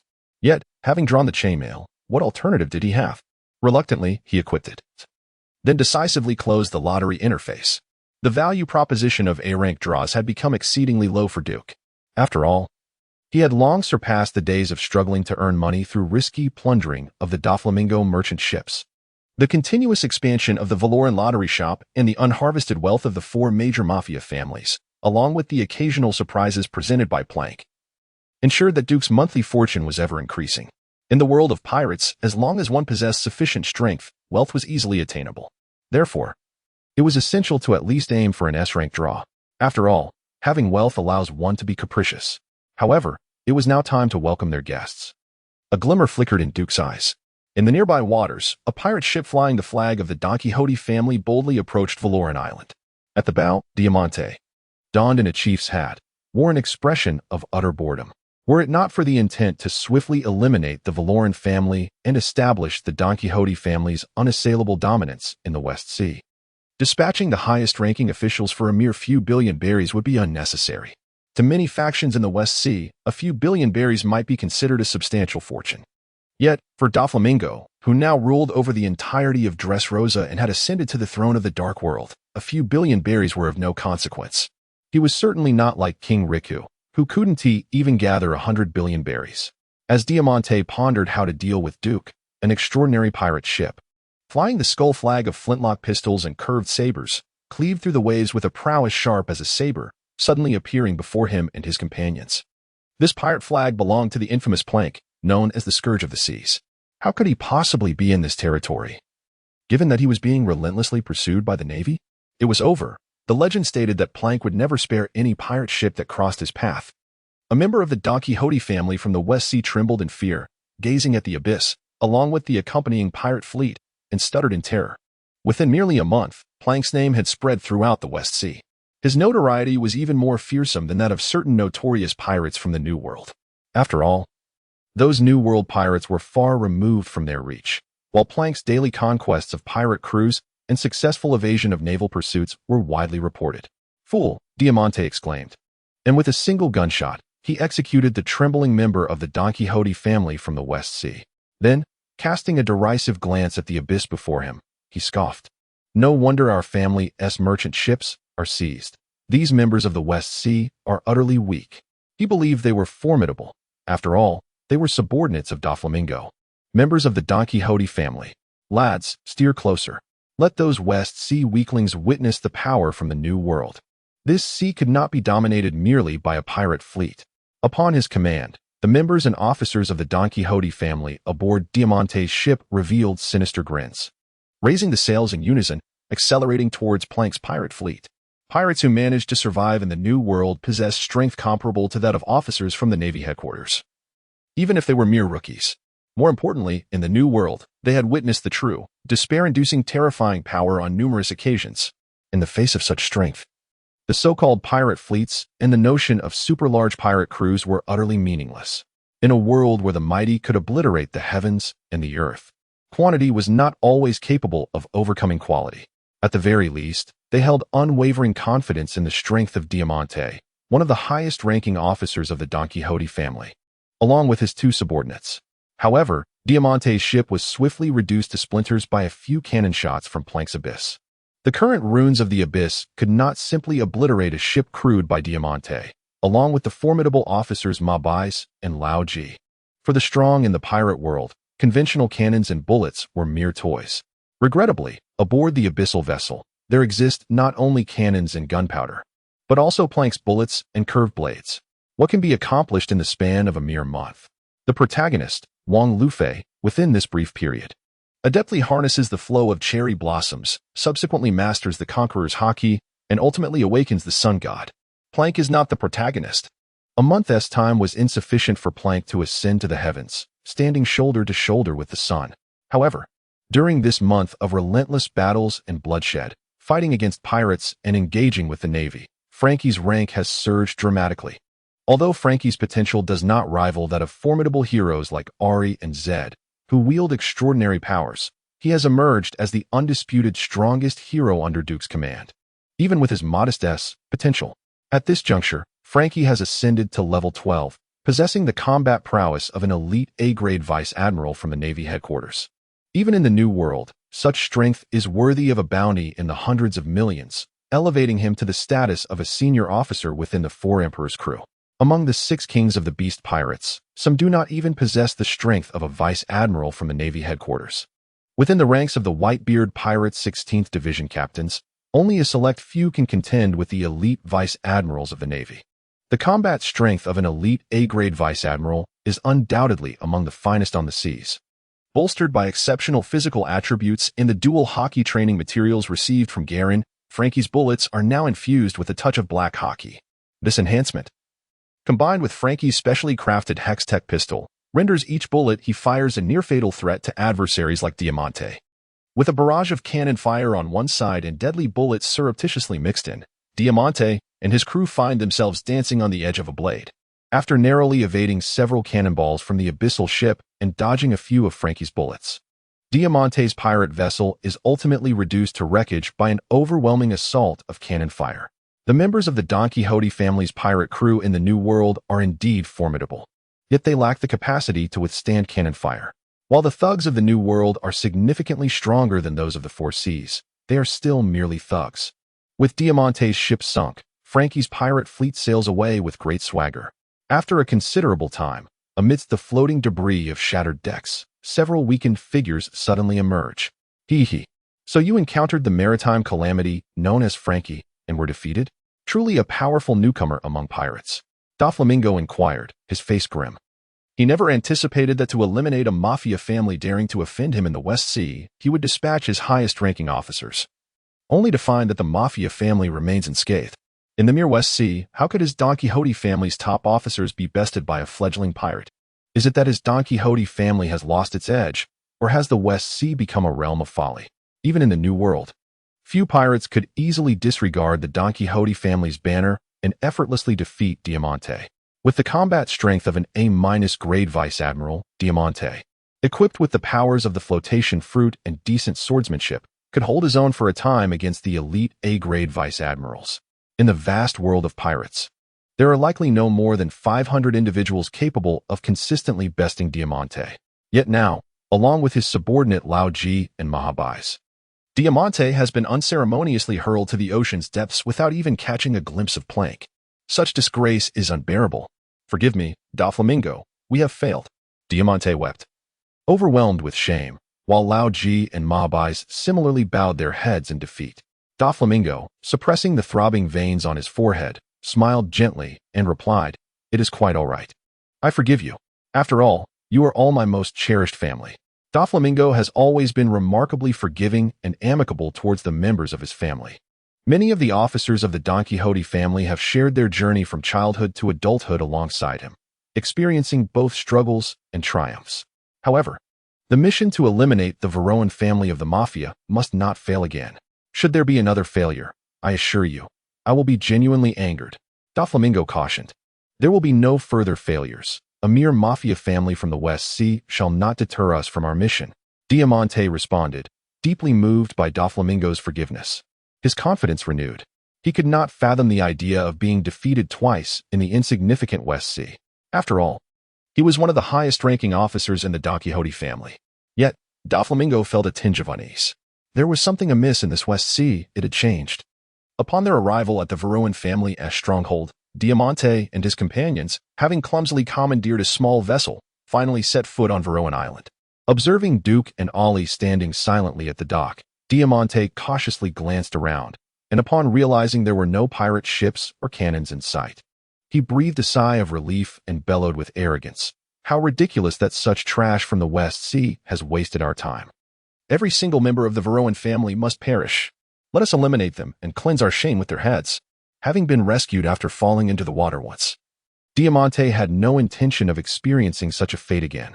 Although the waters of the West Sea are considerably shallower than those of the New World, they remain perilous enough to drown those with devil fruit abilities. With unbridled ferocity, Diamante leaped from the small boat before it had even docked, brandishing his long sword and unleashing an immense, razor-sharp sword wave, intent on cleaving Duke and his companions in twain. He sought to unleash his pin-up fury and frustration upon the lives of Duke and others. Simultaneously, Diamante had no time to squander with certain Mafia families from the West Sea. He aimed to swiftly execute Doflamingo's mission and return to the New World, which now stood as the paramount stage for the Don Quixote family. With a fierce sword aura, Diamante was undeniably a formidable swordsman, capable of unleashing powerful sword energy even without the aid of his flare fruit abilities. A mere sea pirate with a bounty exceeding 100 million would certainly not pose a challenge to him. As the sword energy surged forth, Duke stood his ground, refusing to flinch or evade. Despite the assistance of his berserker armor and crystal bracers, which facilitated rapid recovery of health and stamina, merely a month's training was insufficient for Duke to confront a foe as formidable as Diamante. He could not withstand the onslaught of that sword energy. Yet, the formidable Duke cannot be the sole barrier. Others may yet withstand the onslaught. As the radiant sword aura of Diamante surged forth, the illusion pearl in Ari's grasp was instantaneously cast, shimmering with resplendent light, boldly confronting the crescent blade's assault. Possessing S-grade potential, Ari has now emerged as Duke's most formidable guardian. In the instant of collision between the sword aura and the pearl, the energy dispersed, while the magnificent illusion pearl merely dimmed slightly before resolutely advancing towards Diamante. Having ascended 2 levels in power over the past days, Ari now possesses nearly A-grade strength, rivaling that of a Marine Headquarters elite rear admiral. With a sharp sound, sparks flew as Diamante deftly wielded his seemingly lightweight rapier, forcefully deflecting Ari's illusion pearl. The nonchalant smirk that adorned Diamante's face instantaneously transformed into one of grave concern.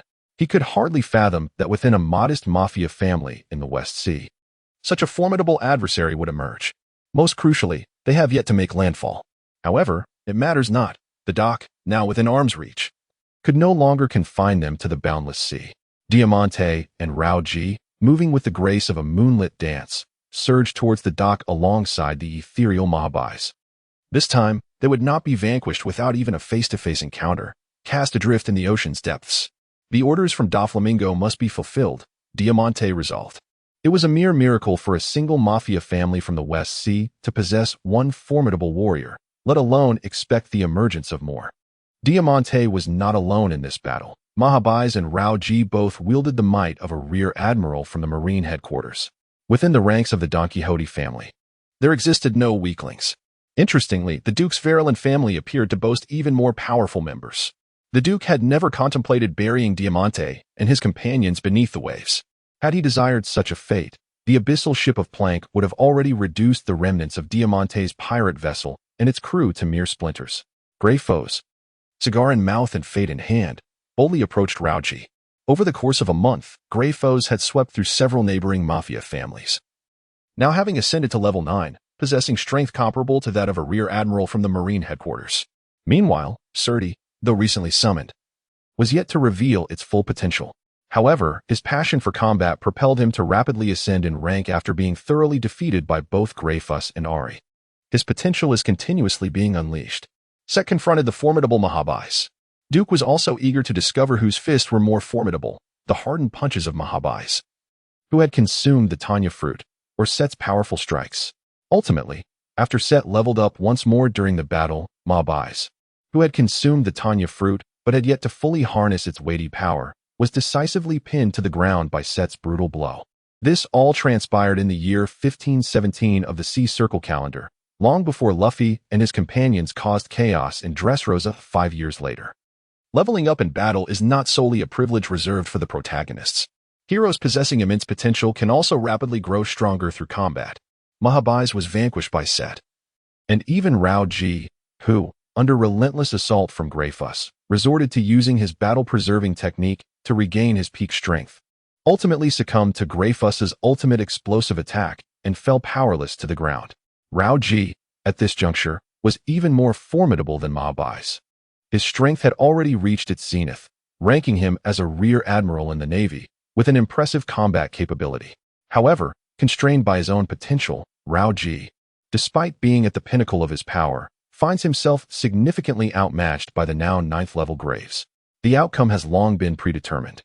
With no recourse for a surprise attack or the privileges of a protagonist, Diamante, observing the swiftly defeated Mahabais and Rauji, wore a grim expression, exclaiming that they were beyond forgiveness. His longsword immediately transformed, undulating like a serpent, while the entire dock began to sway as if it were the surface of the sea.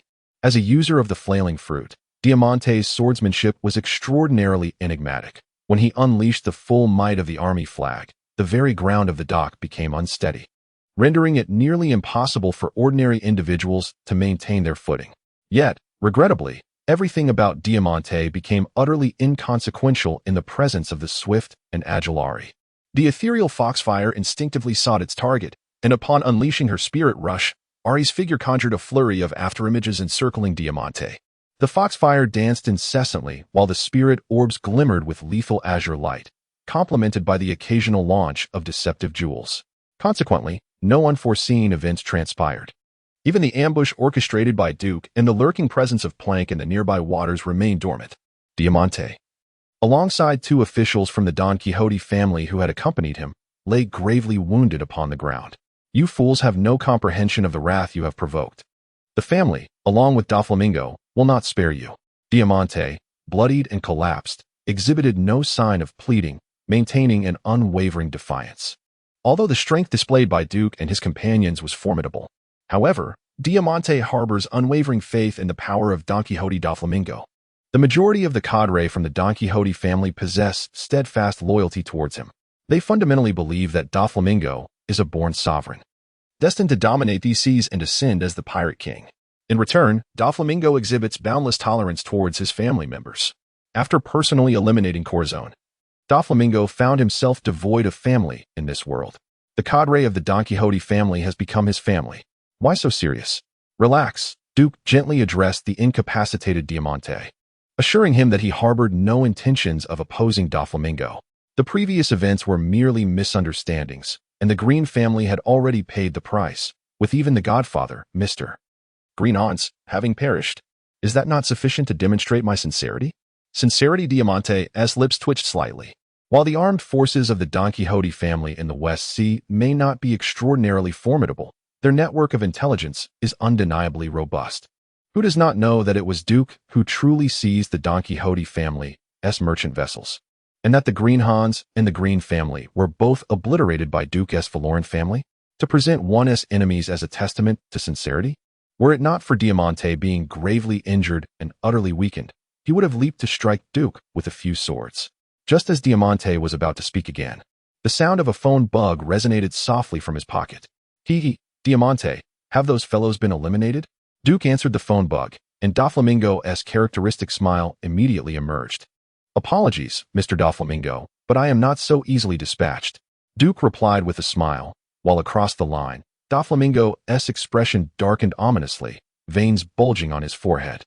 After a prolonged silence, he inquired in a grave tone, have Diamante and the others failed again? Are they still alive? And so what if they have failed again? As the only family he has left in this world, Doflamingo would undoubtedly choose to forgive them, as long as they do not betray him. Doflamingo has always been exceedingly forgiving towards his family. Of course, I detest senseless slaughter and have never contemplated inciting enmity over trivial misunderstandings. Duke responded with a smile. Misunderstanding? Doflamingo grinned. Then, to alleviate our mutual misunderstanding, would you be willing to release my precious family members? I have never restricted the freedom of Mr. Diamante and the others. They are free to return to your side at any time. However, Mr. Doflamingo, shall we consider collaboration? Duke solemnly remarked that the countless specialties of the West Sea, combined with the extensive shipping channels at your disposal, would amount to an incalculable fortune. The unique geographical landscape of the pirate world has led to many sea areas and islands possessing distinct commodities. Once these goods are transported to other seas, their prices often soar to astonishing heights. Duke had never entertained the notion of profiting solely from a lottery shop. Such a venture could not capture a substantial share of the West Sea's wealth. Rather, it was through selling the myriad specialties of the West Sea to other regions that the Valoran family and the countless commoners of the West Sea could achieve a mutually beneficial collaboration. After all, if the populace were to become impoverished, no matter how much Duke earned, it would scarcely amount to anything. One must possess a long-term vision for profit. Don Quixote Doflamingo, aside from his identity as one of the 7 warlords of the sea, is also a monarch of the underworld, serving as one of the most elite intermediaries in the underground realm, controlling innumerable shipping routes. Duke required Doflamingo's shipping channels. Shall we collaborate? He chuckled ominously, stating that he could just as easily acquire the numerous specialties of the West Sea without your involvement. So why should I partner with you? Doflamingo retorted carelessly. The Don Quixote family also wielded various fragmented influences in the West Sea. While these factions might lack formidable powers, procuring certain goods and commodities was far from an insurmountable challenge. That is because I shall unify the underground world of the West Sea. I will be able to provide a greater and superior selection of West Sea goods. Duke replied calmly, adding that all products, without his permission, would not be allowed to leave the West Sea, not even a single plank of wood. Mr. Doflamingo, you wouldn't want your merchant fleet to encounter misunderstandings with us again, would you? Upon hearing this, Doflamingo's expression momentarily froze. Yet, in the next instant, he erupted into a fit of manic laughter. He had previously thought that he was the epitome of madness upon these seas. Yet, unexpectedly, in the modest West Sea, there exists an individual whose madness surpasses his own. To monopolize the freight transport across the entire West Sea is a feat that transcends merely unifying the underworld of this region. Behind the most prominent merchant guilds of the West Sea lurk the nobles and kings of its various powerful nations. To monopolize the West Sea simultaneously signifies the control of the entire expanse. What a truly audacious notion. Is this your ambition? As Doflamingo uttered these words, a sinister grin stretched across his face, revealing his sharp white teeth, and his tone turned chillingly cold. Mr. Duke, I accept your cooperation. I look forward to the day you seize control of the entire West Sea. However, should you fail in this endeavor, I shall personally come to resolve all misunderstandings with you. With that, Doflamingo abruptly terminated the call. As for the subsequent collaboration between the Valoran family and the Don Quixote family, there was no necessity for Duke and Doflamingo, the leaders of their respective families, to engage in elaborate discussions. You dare to come? Do you truly believe I fear you? Duke muttered under his breath, regarding Doflamingo, who had rudely hung up the phone without courtesy. At present, Doflamingo's string fruit may not yet be fully awakened, and the combat prowess of the advanced warlord is not insurmountable for Duke. Of course, even if Doflamingo has successfully awakened the powers of the string fruit, Duke possesses means to curtail Doflamingo's ambitions. Doflamingo harbors a fatal weakness, and once this vulnerability is exposed, both the Don Quixote family and Doflamingo are destined for ruin. This weakness does not stem from infiltrating spies within the Navy, nor from a conspiracy to usurp the throne of Dressrosa, nor any collusion with the Yonko Kaido. In the eyes of the world government, these matters hold little significance. The gravest issue is that Doflamingo should not extensively employ the abilities of Sugar as Devil Fruit. Sugar's hobby fruit is immensely powerful, and its unique rule-based capabilities render countless sins and secrets of the Don Quixote family obscured within the haze of forgotten memories. But how many toys does Dressrosa truly possess? Among these toys, how many are affiliated with the world government, the Marine headquarters, or connected to the four emperors and other major factions? Furthermore, how many families of those toys, whose memories have been erased by the world, exist throughout the pirate realm? The strong may disregard the opinions of countless weaklings. However, regrettably, Don Quixote Doflamingo does not rank among the most formidable of the elite in this pirate world.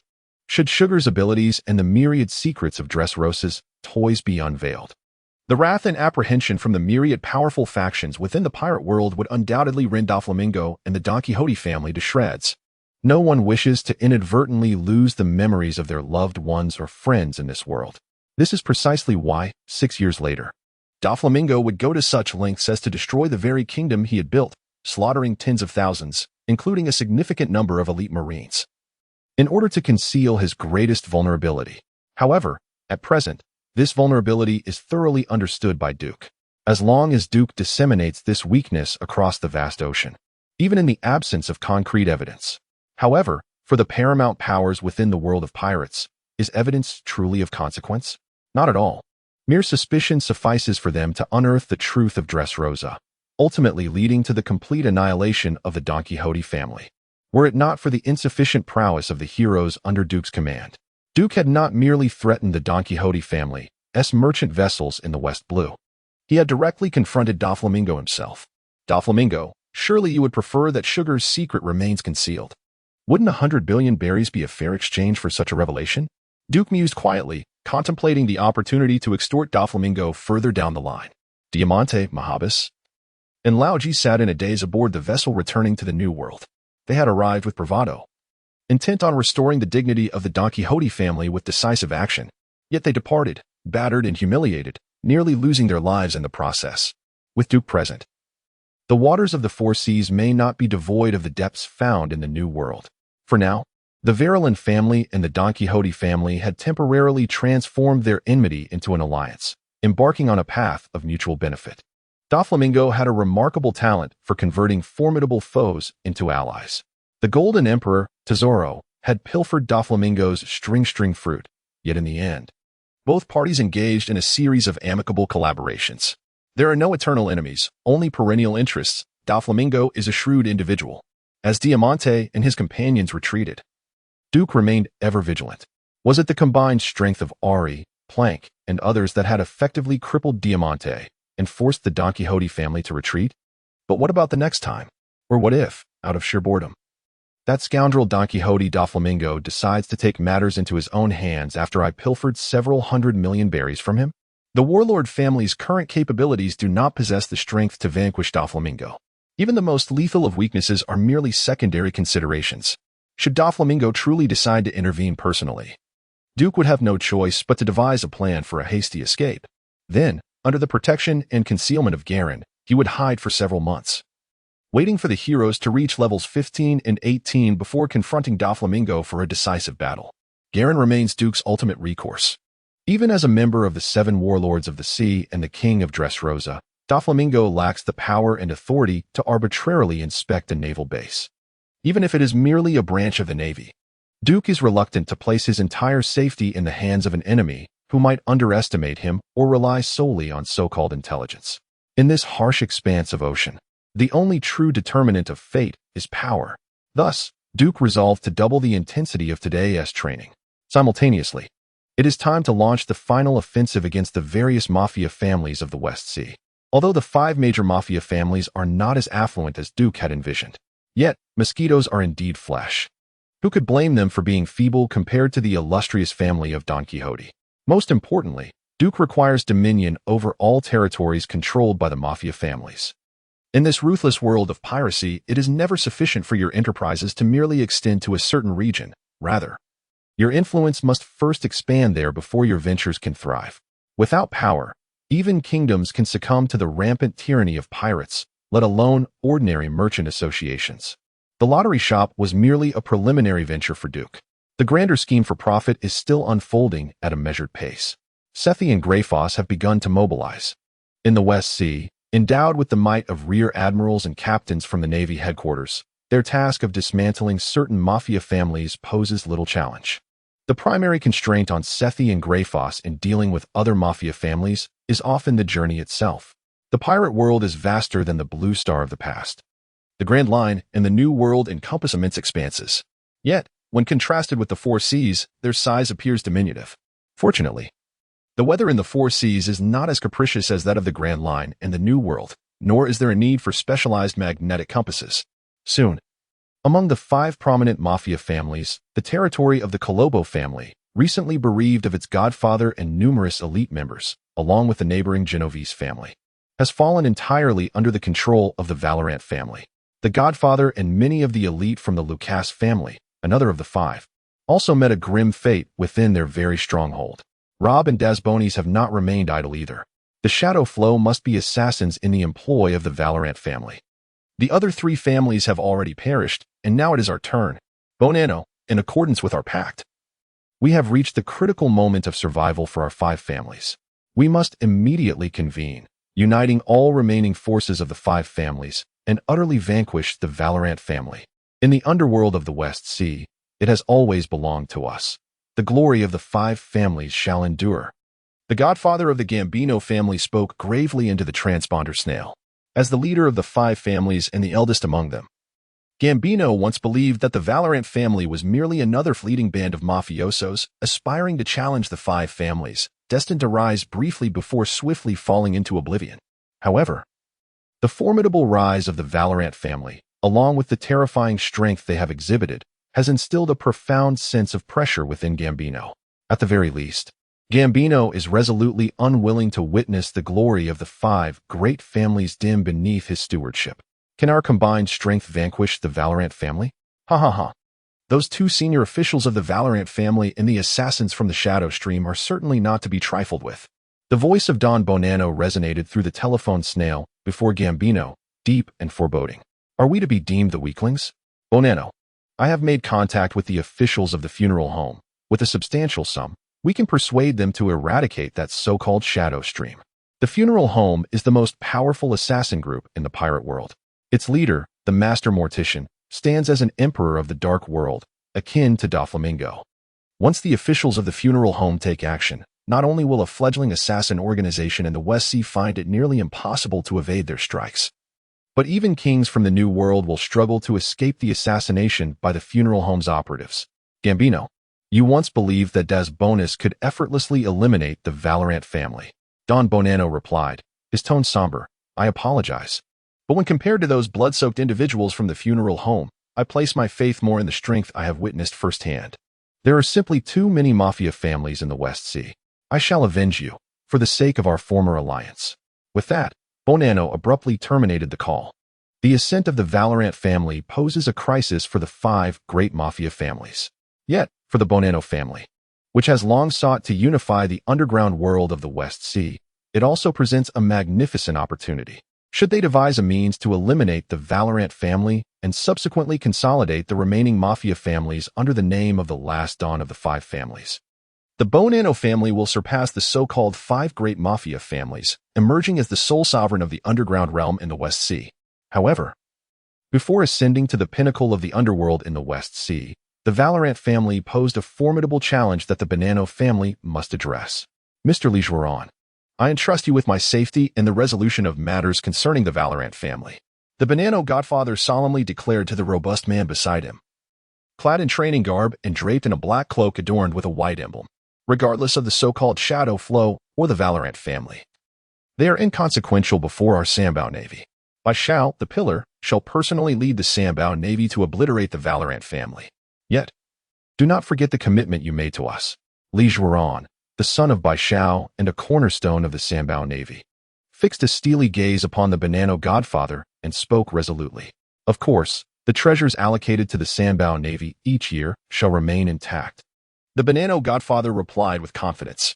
Once I unify the underworld of the West Sea, treasures will be abundant.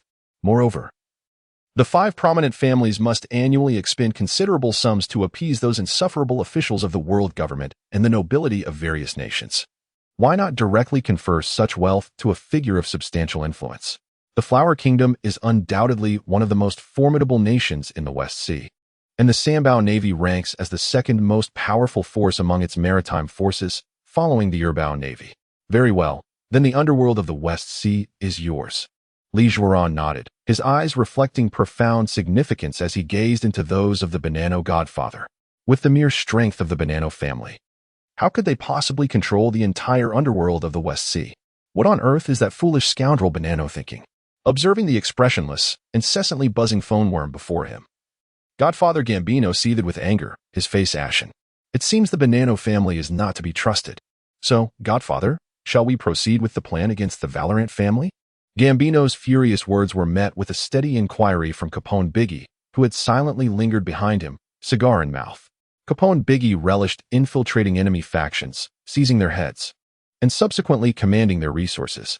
The Gambino family, the foremost among the 5 mafia families, was Capone Biggie's chosen first step towards unifying the entire underworld of the West Sea.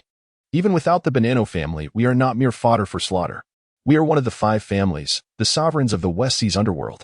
Capone Biggie, you shall not disappoint me. Godfather Gambino intently regarded Capone Biggie as he spoke gravely. Indeed, I shall personally sever the heads of our foes, Capone Biggie replied, a fierce glint in his eyes, for the supremacy of the West Sea's underworld. Why should we not support the Valorant family in becoming the rulers of the West Sea's underworld? The Bonanno family is exceedingly weak, even with our assistance. It would be a formidable challenge for them to dominate the underworld of the West Sea. Within a secret chamber of the Bonanno family's stronghold, Li Zhuoran of the Sambao Navy quietly inquired of the phone bug before him. It is precisely because of the Bonanno family's frailty that they are more deserving of our support. Do you truly believe my ambition is merely to collect vast treasures from the Bonanno family each year? Supporting and controlling the Bonanno family to seize dominion over the West Sea's underworld is merely the first step, subjugating the Erbao Navy and all other naval factions. Ultimately devising a means to usurp the throne of the Kingdom of Flowers is our Sambao Navy's ultimate aspiration, in the waters adjacent to the Kingdom of Flowers. Aboard an exquisitely designed and opulent ship, the hawk-nosed, white-haired Li Changfu, with eyes as sharp as those of a falcon, growled. The so-called underworld is merely a collection of cesspools within this vast ocean. Only by becoming king can one wield true power over these waters. Let us not forget, royal blood flows through our veins. The Kingdom of Flowers rightfully belongs to us. Li Changfu, a pillar of the Sambao Navy, possesses the royal lineage of the former dynasty of the Kingdom of Flowers. The Valoran family has begun a frenzied expansion in the West Sea, while the Gambino family and several smaller mafia factions in the region refuse to submit to Valoran's dominance. Under the call of Don Gambino, they have united to collectively resist the encroachment of the Valoran family. In an instant, the entire underworld of the West Sea has descended into chaos. Is it necessary to report this turmoil to the 5 elders? A high-ranking official of the world government solemnly inquired within a conference room in Mariehua. It is merely a trifling skirmish among some mafia families. Such petty affairs from the depths do not warrant a report to the 5 elders. Another official of the world government shook his head, a hint of amusement gracing his features. Moreover, the time for the various nations of the West Sea to remit their tribute of heavenly gold is fast approaching. Both we and the 5 elders have our own pressing matters to attend to. Upon uttering these words, a mysterious smile spread across the faces of the high-ranking officials within the conference room, and the atmosphere instantly lightened. Each year, the member states of the world government remit substantial amounts of heavenly gold. Undoubtedly, the responsibility for collecting and organizing this wealth is a lucrative endeavor. At the Marine headquarters in Marineford, Sengoku glanced over the intelligence concerning the Valoran and Gambino families, casually discarding it aside. He then inquired in a grave tone, "Have we yet captured the sea disaster, Plank? That fellow has recently stirred quite a commotion in the West Sea, reportedly even defeating high-ranking officials of the Don Quixote family. If we allow such a character to roam unchecked, it is only a matter of time before greater chaos ensues. The affairs of the local underworld in the West Sea do not fall under the jurisdiction of the Navy headquarters. The power and influence of the Navy headquarters have grown excessively formidable. Should the Navy headquarters be granted the authority to arbitrarily interfere in the domestic matters of the various member states of the world government? Then one must ponder, in this world, who holds the ultimate authority, the world government or the Navy headquarters? The world government and the Navy headquarters have never been completely unified. With the assistance of Brigadier General Guerin, Major General Bastille has determined the approximate scope of the maritime disaster known as Plank and is currently orchestrating a campaign to eliminate it. It is believed that definitive news will soon arrive, replied the Navy headquarters intelligence personnel respectfully. Sengoku nodded, subsequently refocusing his attention on the remaining intelligence documents. Among that stack of intelligence, the information regarding the rise of the Baroque works in the first half of the Grand Line was prominently featured. Has the Mad and Grey Force truly separated from the formidable Sethi? The Valoran family has underestimated our capabilities. Don Gambino. Observing the intelligence regarding Grey Force and Sethi handed over by Capone Beach, smirked and remarked, Capone Beach, the time has come. Gather all the elite members of our family. First, eliminate the formidable Sethi, then encircle and annihilate Grey Force. As for Duke, the patriarch of the Valoran family, the Undertakers will deliver his head to us. I have invested a substantial amount. However, it is all worthwhile, as it is for the glory of the Gambino family. A joyful smile adorned Don Gambino's face. He could almost envision the day when the Valoran family crumbled, and the Gambino family once again defended its unassailable dignity. Then, with a loud bang, Capone Beach shot through his own head. Indeed, it is time. I hope Duke appreciates this gift, Capone murmured. Outside the Gambino family castle, the sounds of gunfire and combat began to resonate. Moments later, Grey Force shattered the castle's grand entrance with a gunshot, striding in with his double-barreled shotgun. The following day, the news of Capone Beach's betrayal and defection to the Valoran family, along with the collapse of the Gambino family alliance, sent ripples through the West Sea. Only the Bonanno family remains among the 5 great mafia families. How long until the Valoran family unifies the underworld of the West Sea? With the swift defeat of the Gambino family and numerous smaller mafia alliances at the hands of the Valoran family, no one believes the remaining Bonanno family can endure for much longer. The underworld of the West Sea is on the verge of unification. At this moment, however, on Valoran Island, Duke bore no joy regarding the impending unification of the underworld of the West Sea. Rather, his face was etched with gloom. He was under the impression that as the foremost among the 5 major mafia families, the Gambino family would bestow upon him an astonishing wealth. However, the treasures gleaned from the Gambino family amounted to less than $1 billion. Mr. Caponebeck, have you absconded with my fortune? Duke inquired solemnly, addressing Caponebeck, who stood respectfully before him. While it was entirely plausible for him to conspire against Duke to ascend, the act of seizing what rightfully belonged to Duke was utterly intolerable. Upon finishing his words, Greyfuss had already tightened his grip on the double-barreled shotgun, and Sethi began to flex his fists. Cold sweat trickled down Caponebeck's face. He had initially believed that the disparity in strength between himself and Greyfuss, as well as Sethi and the others, was negligible at best. However, upon witnessing Greyfuss single-handedly annihilate the Gambino family along with other mafia factions with nothing but a firearm, Caponebecchi instantaneously comprehended the vastness and might of the sea. Despite the formidable power of the stronghold fruit, it could not possibly withstand Greyfuss, nor the esteemed high-ranking officer of the Valoran family, the renowned War Master Hardy. At that moment, Caponebecchi was far from the supernova capable of challenging the 4 emperors in the future, even with the enhancement of the stronghold fruit. Caponebecchi's combat prowess was at best equivalent to that of a B-rank brigadier general of the Navy headquarters. How could I dare to covet the treasures of Boss Duke?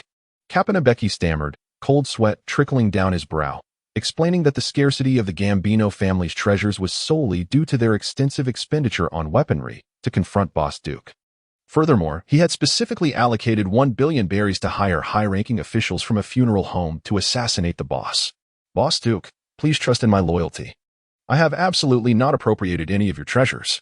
In the world of pirates, those with bounties exceeding 1 billion are exceedingly rare. Each a top-tier powerhouse within the pirate realm. However, if one truly believes that those infamous pirates with bounties of billions or tens of billions of berries are worth merely that amount, it would be rather naive. Capone Beach is not particularly concerned with treasures. In this harsh sea, as long as one possesses sufficient power, riches are abundant. Capone harbors grander ambitions, such as eliminating Duke, assimilating the Varlaran family, and unifying the underworld of the West Sea. Spending money on arms and weapons, and even 1 billion berries to hire assassins to eliminate me? That scoundrel Gambino, that is all my money. It pains me deeply to think of how much that fellow has squandered. Duke's lips quivered in anger as he silently cursed a few times, then turned to Capone and said somberly, Capone, Gambino once had great faith in your loyalty. Yet now, you have personally delivered his head to me. Tell me, how can I trust you? Duke was indifferent to the so-called assassins from the funeral home. With the potential of Ari and the rapidly growing strength of Zed, he felt immense confidence. The top-tier powerhouses of the sea would not come all the way to the West Sea just to assassinate a mere godfather of a small mafia family for a bounty of 1 billion berries. Would they? Upon hearing Duke's words, Capone's pores tightened in fear and anxiety. His cold sweat ceased instantly, leaving him frozen in place, unsure of how to respond. Never mind. It is of little importance. Capone, I can offer you a chance to assassinate me and ascend to power. Duke observed the suddenly petrified Capone, sighed, and continued coldly, however. I hope you remember that should you fail in this assassination, the inevitable consequence will be death. Furthermore, before you devise a plan to challenge me, I do not wish to see you defy any of my commands. Especially, anyone who dares to encroach upon my treasures must perish. Capone Beach, do you understand? Duke was unconcerned with Capone's clandestine scheming. The pirate world is far too vast. Relying solely on heroes will not enable Duke to fully control this realm or amass boundless wealth.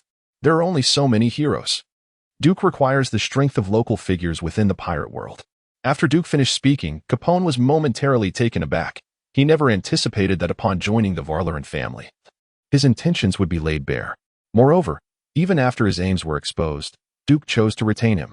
Could this be the fundamental reason for Duke's ability to unify the underworld of the West Sea? Does he possess an all-encompassing spirit? Capone's mind raced as he quickly adopted a sycophantic smile, trembling as he said, How could I ever dare to betray you? You shall forever be my godfather. Even the deceased godfather shall eternally remain the godfather of Capone Beach. Capone Beach's ambitions will not dissipate merely due to Duke's current admonishments. However, before ascertaining the true strength of the Warlord family and Duke's vulnerabilities, Capone Beach has no intention of acting recklessly. To orchestrate the assassination of the Yonko Big Mom, Capone Beach has meticulously plotted for at least a year or two. And after that time, will Duke still need to be concerned about Capone Beach's assassination attempts? Unlike Big Mom, Duke does not possess any fatal weaknesses. Duke is willing to grant Capone Beach the time necessary until his ambitions are entirely extinguished. Nonetheless, it is now time to commence a new lottery. Although the treasures acquired from the Gambino family are scant, when combined with the contributions from the Greyfuss and Seti families, as well as the wealth from several smaller mafia families, Duke now possesses, for the first time, a fortune exceeding 3 billion. This is after he intentionally reserved some treasures as a development fund for the Warlord family. A bountiful plunder awaits. After bathing in incense and sacrificing the fortune of the recently deceased Gambino family godfather, Duke decisively pressed the lottery button, proclaiming, System, grant me an S-level draw. Congratulations, host. You have obtained an A-level prize, the Crimson Mark Tree Monster.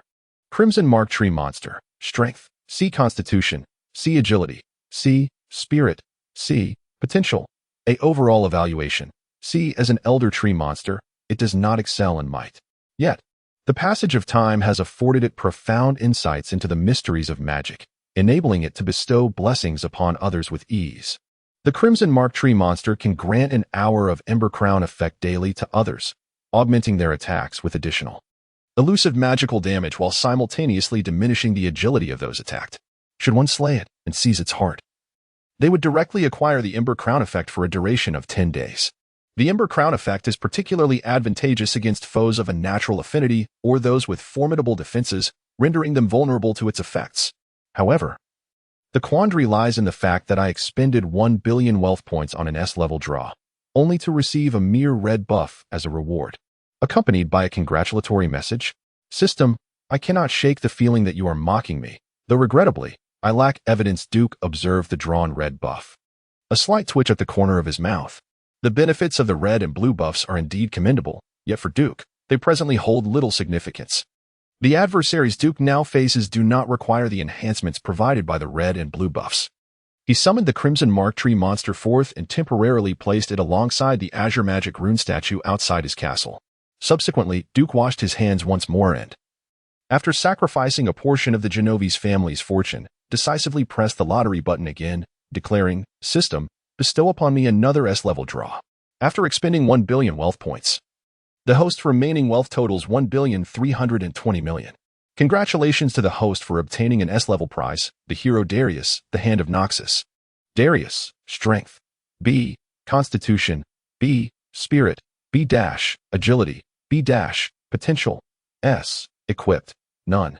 Abilities, Decimate, Noxian Guillotine, and others. Comprehensive Evaluation, B, as the embodiment of Noxian strength. Darius possesses unparalleled power, destined to bring forth endless bloodshed and fire to this world, while also ensuring countless victories for you. The Hand of Noxus? Ha ha ha indeed. This is the standard prize for an S-level draw. Well, the fortunes of the Genovese family appear to be quite favorable. Then, the next decision lies with you, Duke murmured, before sacrificing a wave of the luck associated with the Lucas family and pressing the draw button once more. When it comes to sacrificing luck, precision is key. Duke intended to leave no stone unturned among the 5 major crime families. After consuming another billion wealth points, the host's remaining wealth stands at 32 million. Congratulations to the host for obtaining an S-level prize, the hero Gragas, the Barrel of Fun. Gragas, Level 1, Strength, B, Constitution, B, Spirit, B-, Agility, B-, Potential, S-. Equipped, None. Abilities, Body Slam, Drunken Rage, Explosive Cask, and others. Comprehensive Evaluation, B-. As the brewing master of Freljord, Gragas aspires to create the perfect ale. Unfortunately, his frequent drunkenness and impulsive nature often leave him oblivious to the true nature of his brews. The beverages he concocts are not only rare delights but can also pose lethal dangers. Indeed, aside from the miserly Gambino family, the fortunes of the other families remain quite promising. Duke nodded in satisfaction and summoned both Gragas and Darius. Care for a drink? Gragas, with his ample belly and inebriated demeanor, raised his cup in invitation. Meanwhile, Darius knelt on one knee, his axe resting against him, and solemnly declared, "I shall bring you countless victories, until we conquer the entire world." For Darius, war has become an instinct deeply ingrained in his very being. The wine in Gragas's cup exudes an enchanting aroma, undoubtedly one of the rarest delights in existence. However, Duke took the cup of wine but did not savor a single drop. Instead, he assisted Darius to his feet and presented the exquisite drink before him. This world is not as simplistic as it seems. Yet, I eagerly await the day when you conquer the world for me. Duke responded with a smile. A seasoned warrior like Darius is undoubtedly one of the finest commanders in existence. A single lottery summoned 2 heroes. Yet Duke did not hasten to assign tasks to the Barrel and Darius before the hero's potential could be unleashed. It was indeed more prudent to first engage in training and upgrading. The brawler yearned for daily skirmishes. Darius began an intense regimen of training, while the Barrel indulged in constant drinking. Until he was thoroughly intoxicated, he would then challenge the brawler to a duel. Duke paid no heed to Gragas's penchant for heavy drinking. Rather, upon discovering that Gragas possessed numerous recipes for fine wines, he felt a surge of delight. Establishing a winery under the Valoran family, with the Barrel providing the recipes to brew a splendid batch of wine for sale, seemed quite promising. After all, the allure of aromatic technology was irresistible, and in a pirate world teeming with alcoholics, the potential for development was immense. The Barrel was instructed by Duke to begin documenting the recipes for the exquisite wines he had diligently researched. Meanwhile, within the castle of the Banano family, Don Banano's face lit up with excitement upon learning of the Gambino family's demise. Did the Valoran family believe that by vanquishing the Gambino family, they could effortlessly unify the underworld of the West Sea? No. After the fall of the Gambino family, the next to fall will be Valoran. Ha ha ha, Mr. Lijuaran. It is time for us to take action. Beside Don Banano, Lijuaran, the heir of the formidable Baishao of the Water Army, bore no trace of excitement or joy. Instead, his expression was gravely serious. With a low growl, he declared, "Steel fist." Instantly, the fist he clenched turned pitch black, and with a powerful strike, he launched a devastating blow towards Don Banano. With a resounding crash, a strange shadow behind Don Banano, along with a significant portion of the wall, was obliterated into fragments. Yet in the next moment, from the shadow beneath Lijuaran's feet, a sharp shuriken pierced the throat of the astonished Bonanno, leaving him in shock. No one can halt the rise of Valorant. The ignorant are doomed to perish. From the shadows behind Lijuaran, the figure of Jie quietly materialized. It has been asked when the Valorant family would unify the underworld of the Western Seas. Duke believed that day was today. Is this what the shadow flow entails? Cold sweat beaded on Li Jueron's brow. As the heir to the next generation of the Sambao Navy, he had adeptly mastered both the armed and observation hockey, and the family's martial art, the steel fist, was already within his grasp. Even pirates with bounties exceeding 1 billion would not stand a chance against Li Jueron. Yet now, before Li Jueron, beneath his very eyelids, the shadow had unexpectedly seized control of his own essence, executing the patriarch of the Banano family without his awareness. Was that shuriken intended for Banano? Or was it aimed at him? Could he evade it? Li Jueron felt an overwhelming sense of uncertainty. He sprang into action, shattering every wall and concealment around him with a flurry of punches, revealing himself entirely in the moonlight. With no shadow, what will you do now? Meet your demise. Formidable steel fist. Li Jueron's gaze was fixed intently on his adversary as he leapt upwards, his right fist engulfed in darkness, crashing down towards the head of his foe. Even a wielder of a natural-type devil fruit, when struck by this fist imbued with a massive amount of haki, would not merely escape unscathed.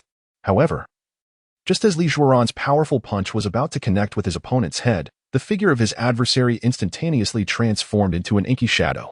Subsequently, 2 shurikens pierced through Li Jueron's abdomen, one after the other. The intangible blade, most lethal. Behind Li Jueron, the shadow had swiftly exchanged positions with him, coldly declaring, "You were unfortunate." As Li Jueron, gritting his teeth against the pain, turned to launch a counterattack, the form and shadow of his opponent vanished into the ground. Not far away, Grafus had already unleashed a barrage of bullets from his double-barreled shotgun towards Li Jueron. Feeling fortunate? No, your opponent is me. As a killer shrouded in shadows, he preferred to remain concealed from the public eye. Duke also wished to prevent a complete overt association between the Shadow Flow and the Valorant family. It was indeed more ceremonial for Grafus and his ilk to personally eradicate the last Mafia family of the West Sea. The battle held no suspense. Severely wounded, Li Jueron, despite possessing the combat strength of a vice-admiral in the Navy, soon collapsed to the ground after enduring just a few bullets from Grafus. The bullets fired by Grafus were now sufficiently laced with a certain amount of haki. It could be said that as long as one possessed sufficient physical strength and mental fortitude, mastering the dual-color haki was not as daunting as one might envision. Of course, the most crucial aspect was that, as heroes, each one could be regarded as a chosen child, endowed with remarkable talent and potential. For heroes, learning the dual-color haki was not a formidable challenge. However, for Duke in the present day, he merely wishes to express, blindfold me, then shoot me down mercilessly. With the vitality and defense provided by the berserker armor and other equipment, the harm inflicted by ordinary bullets is utterly inconsequential to him. After a mere 10 minutes of respite, not even a bruise would remain. As heroes evolve, Duke, who relentlessly trains daily under a barrage of bullets, continues to grow stronger. His formidable presence gradually begins to awaken amidst the relentless onslaught. The rebellion of the Banano family stirred not a ripple, swiftly crushed by Grafus, Capone, and their companions. By the following day, the vast majority of territories within the underworld of the West Sea quietly bore the banner of the Valorants. The underworld of the West Sea was officially unified. At this moment, the name of the Valorant family began to resonate throughout the entire pirate world. The major powers within the pirate realm remain indifferent to the existence of a mere ordinary mafia family in the West Sea. However, as a prominent family that has dominion over the entire underground world of the West Sea, they are certainly capable of leaving a mark in the presence of those formidable forces. Is it the family that has unified the underground world of the West Sea? If they are allowed to grow further, they may attract considerable trouble. Should we dismantle that family now? Within the sanctum of Mariehwa, the golden-haired elders spoke in a solemn tone. Ordinary mafia families are utterly unworthy of the attention of the elders. However, as the Valorant family, which has unified the underworld of the West Sea, even the lofty Gorosei would cast a fleeting glance. There is no need for such concern. The long-bearded Gorosei glanced at the intelligence regarding the Valorant family and casually tossed it onto the table, then replied in a deep voice. The situation in the West Sea is increasingly chaotic. It is rather fortunate for a family to emerge that can quell the turmoil. After all, even the most disordered of orders is preferable to utter chaos. If that family were to disintegrate now, the West Sea would plunge into disarray once more. Upon concluding his statement, the curly-haired Gorosei nodded in agreement, stating, "Indeed, our primary focus should remain on those pirates and the Revolutionary Army." A mere handful of scoundrels in the gutters require only the attention of the Navy and CP agents. The bald Gorosei, cradling the original sword, adjusted his spectacles and ominously declared, "If that family can maintain balance in the West Sea, so be it. However, should they dare to meddle in the affairs of the kingdom or attempt any treacherous schemes, we shall command the Navy to annihilate them completely. Another Germa 66 must not arise upon these waters."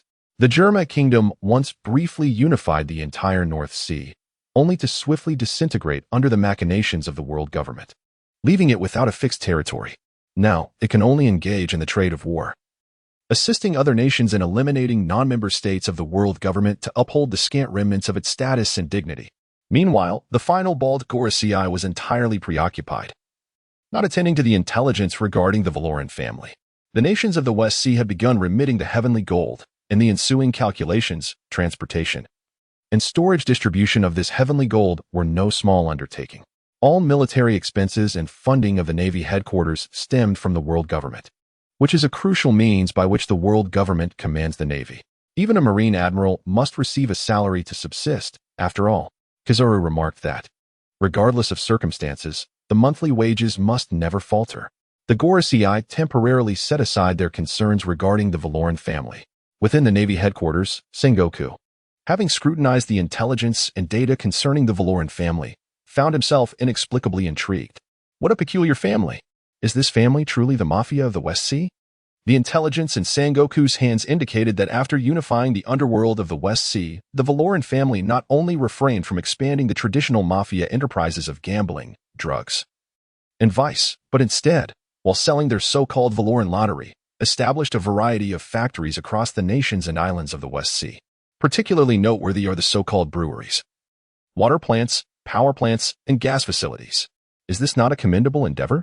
Within the office of the warring states, Karp, while savoring the exquisite senbei treasured by warring states, casually remarked, "Those who dwell in the gutters surely long to bask in the sunlight.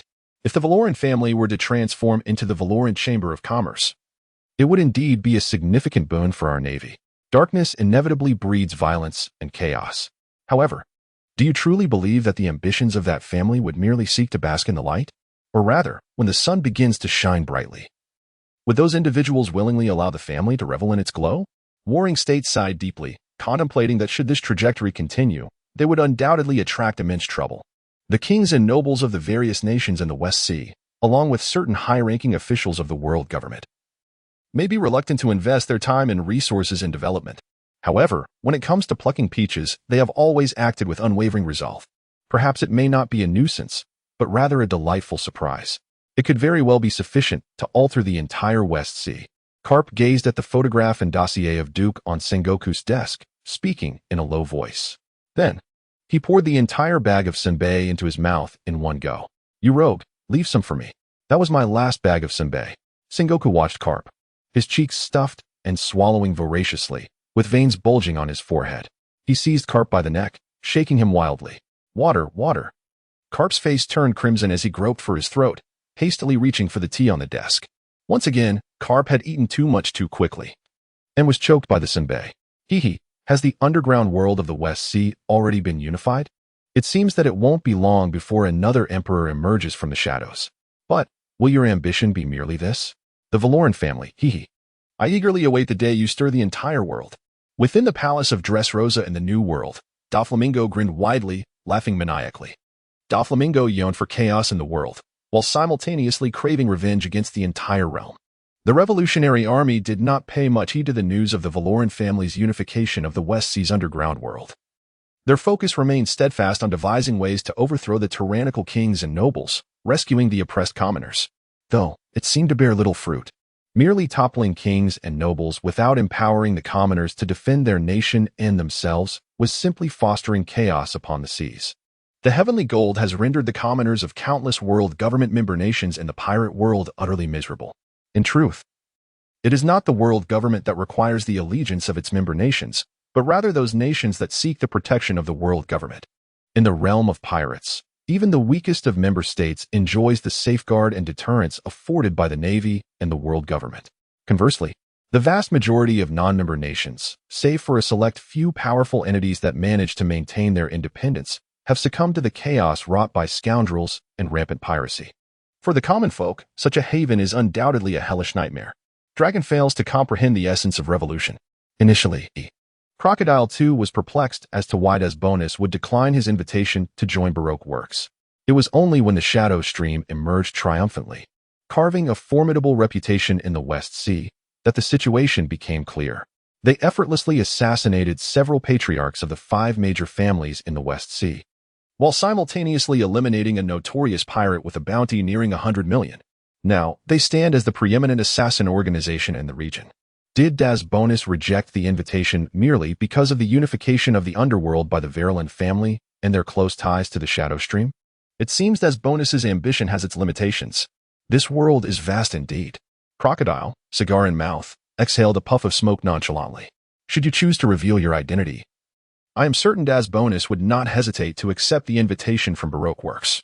After all, you are a member of the 7 Warlords of the Sea, standing nearly at the pinnacle of this world. Beside Crocodile, Nico Robin stifled a laugh, covering her mouth. A mere Baroque Works has never been my aspiration. Do not forget your mission, Nico Robin. Crocodile's visage flickered in the haze of cigar smoke, his tone chillingly frigid. From its inception, Baroque Works was but a tool established by Crocodile to locate the legendary Pluton and seize the Alabasta Kingdom. Even Nico Robin is merely a means to his end, chosen by Crocodile.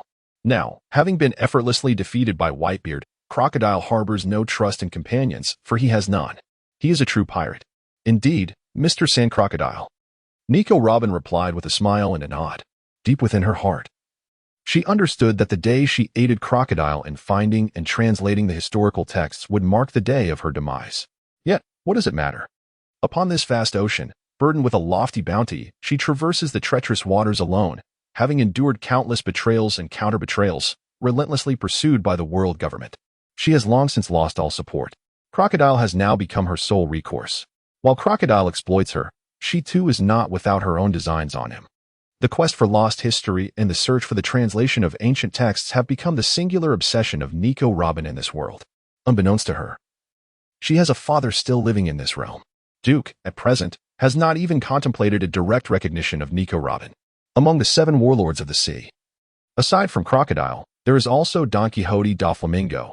The remaining warlords show no concern for the upheavals within the underworld of the West Sea. Mihawk is preoccupied with dueling shanks. Moria busies himself with thievery of corpses. Jinbei is dedicated to safeguarding Fishman Island, while Kuma and Boa Hancock have their own kingdoms to govern. The West Sea? What relevance do its events hold for them? As for the 4 emperors of the New World, they remain indifferent to the trivial shifts in the underbelly of the West Sea. For them, the Mafia families are but insignificant specks. The dominion of the shallow waters pales in comparison to the formidable sea dragons of the deep. Yet soon, Duke will make the entire world comprehend what it truly means for strength to arise from weakness. Unifying the underground world of the West Sea is merely the first step Duke has taken. As for the second step, it is undoubtedly to devise a means to monopolize the entire West Sea, thereby amassing greater wealth. For Duke, money represents tangible power. However, before devising a strategy to monopolize the Western Sea, Duke felt compelled to address a few minor inconveniences. For instance, how to deal with the severely injured Li Juran before him, as well as the formidable forces of the Flower Kingdom's 3 treasures navy that stood behind him. The Flower Kingdom is a powerful entity, reigning as the dominant nation of the Western Sea. In addition to a substantial number of local troops, it commands a total of 8 official pirate fleets, collectively known as the 1st to 8th treasure navies. Although the strengths of these fleets vary, each flagship possesses at least the prowess of a rear admiral from the Navy headquarters. Among them, the most formidable vessels boast warriors whose might is capable of instilling fear across the globe. Over 20 years ago, the leader of the 8th Treasure Navy, Green Pepper, commanded a bounty exceeding 500 million, daring to challenge the likes of Carp, albeit subsequently succumbing to a single blow from him that crushed his skull. However, during its zenith, the Green Pepper undoubtedly possessed combat prowess at least equivalent to that of an ordinary Shichibukai. When considering the 2nd Treasure Navy, which was only slightly inferior to the 8 Treasures Navy at that time, along with the other 6 fleets, the military strength of the Flower Country, as a nation of the West Sea, was indeed formidable. Yet, what does it matter? The 3rd Treasure Navy remains distinct from the Flower Country. The Valoran family of Duke may not necessarily stand as a rival to the Flower Country in the present day. Yet, A mere trifling force of the Sanbao Water Army is insufficient to compel Duke to yield. Moreover, the Kingdom of Flowers today is no longer the same as it was over 2 decades ago. A sum of 1 billion berries is required. Either produce this sum to secure his life, or venture into the ocean to search for his remains. Duke coldly addressed the transponder snail, while beneath him, Lijuaran, grievously injured and shackled, appeared as pale as death. The wealth of 1 billion berries would exchange for Lijuaran's life and simultaneously ensure the peace of both the Valorant family and the Sanbao Water Army. However, as the son of the White Owl, being captured by foes and needing to pay such a ransom for his release, Lijuaran would irrevocably forfeit his status as the heir of the Sanbao Water Army, even if he were successfully redeemed. 1 billion, you say? I accept. In 7 days, I shall present myself with the sum of 1 billion berries. Yet, will this paltry amount truly suffice to satiate your desires? In these waters, it has never been wealth that holds significance, but rather power and strength. Shall we forge a partnership? The transponder snail before Duke displayed a gaze as sharp as that of an eagle, and he spoke with cold determination. If we were to collaborate, I might be able to elevate you further, granting you genuine power in this Western Sea, enabling you to become the ruler of a nation. In the world of pirates, even if him covertly occupies the empty throne, he reigns as the true master of the world government.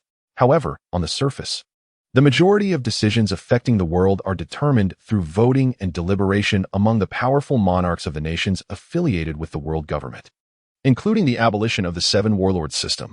The kings of the formidable nations within the pirate realm wield immense power. The downfall of any member nation of the world government would undoubtedly create significant upheaval throughout the entire pirate world. Collaboration? To assist me in ascending to kingship? Such a proposition is indeed alluring. Yet, I must decline. Duke responded resolutely. The prospect of becoming a king, governing a nation, and indirectly influencing the decisions of the world government, thereby altering the course of the world, appears to be exceedingly tempting. However, Duke was acutely aware that the Void Throne already had an occupant. The so-called world government had long since transformed from a visible coalition of democratic nations into the clandestine dictatorship of Emu. Such a king held no allure for Duke. The crux of the matter was that strength equated to power. Duke merely needed to bide his time, accumulating wealth in the shadows. For the heroes would inevitably deliver the entire world to his doorstep.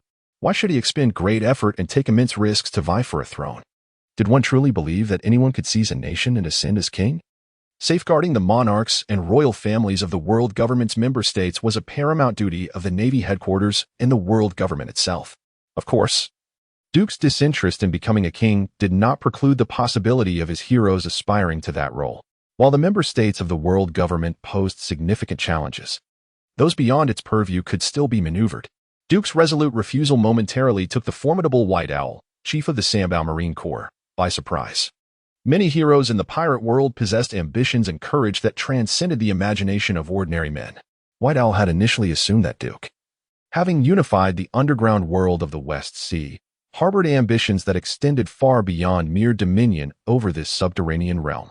However, it is utterly unexpected that Duke does not adhere to conventional strategies. Were it not for his ambition to establish a lucrative monopoly in the West Sea, necessitating substantial support, he would have no desire to expand the Valorant family.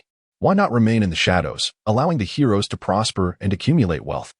The power wielded by the heroes is, after all, under Duke's dominion. Is the ambition of the illustrious patriarch of the Valorant family truly confined to this?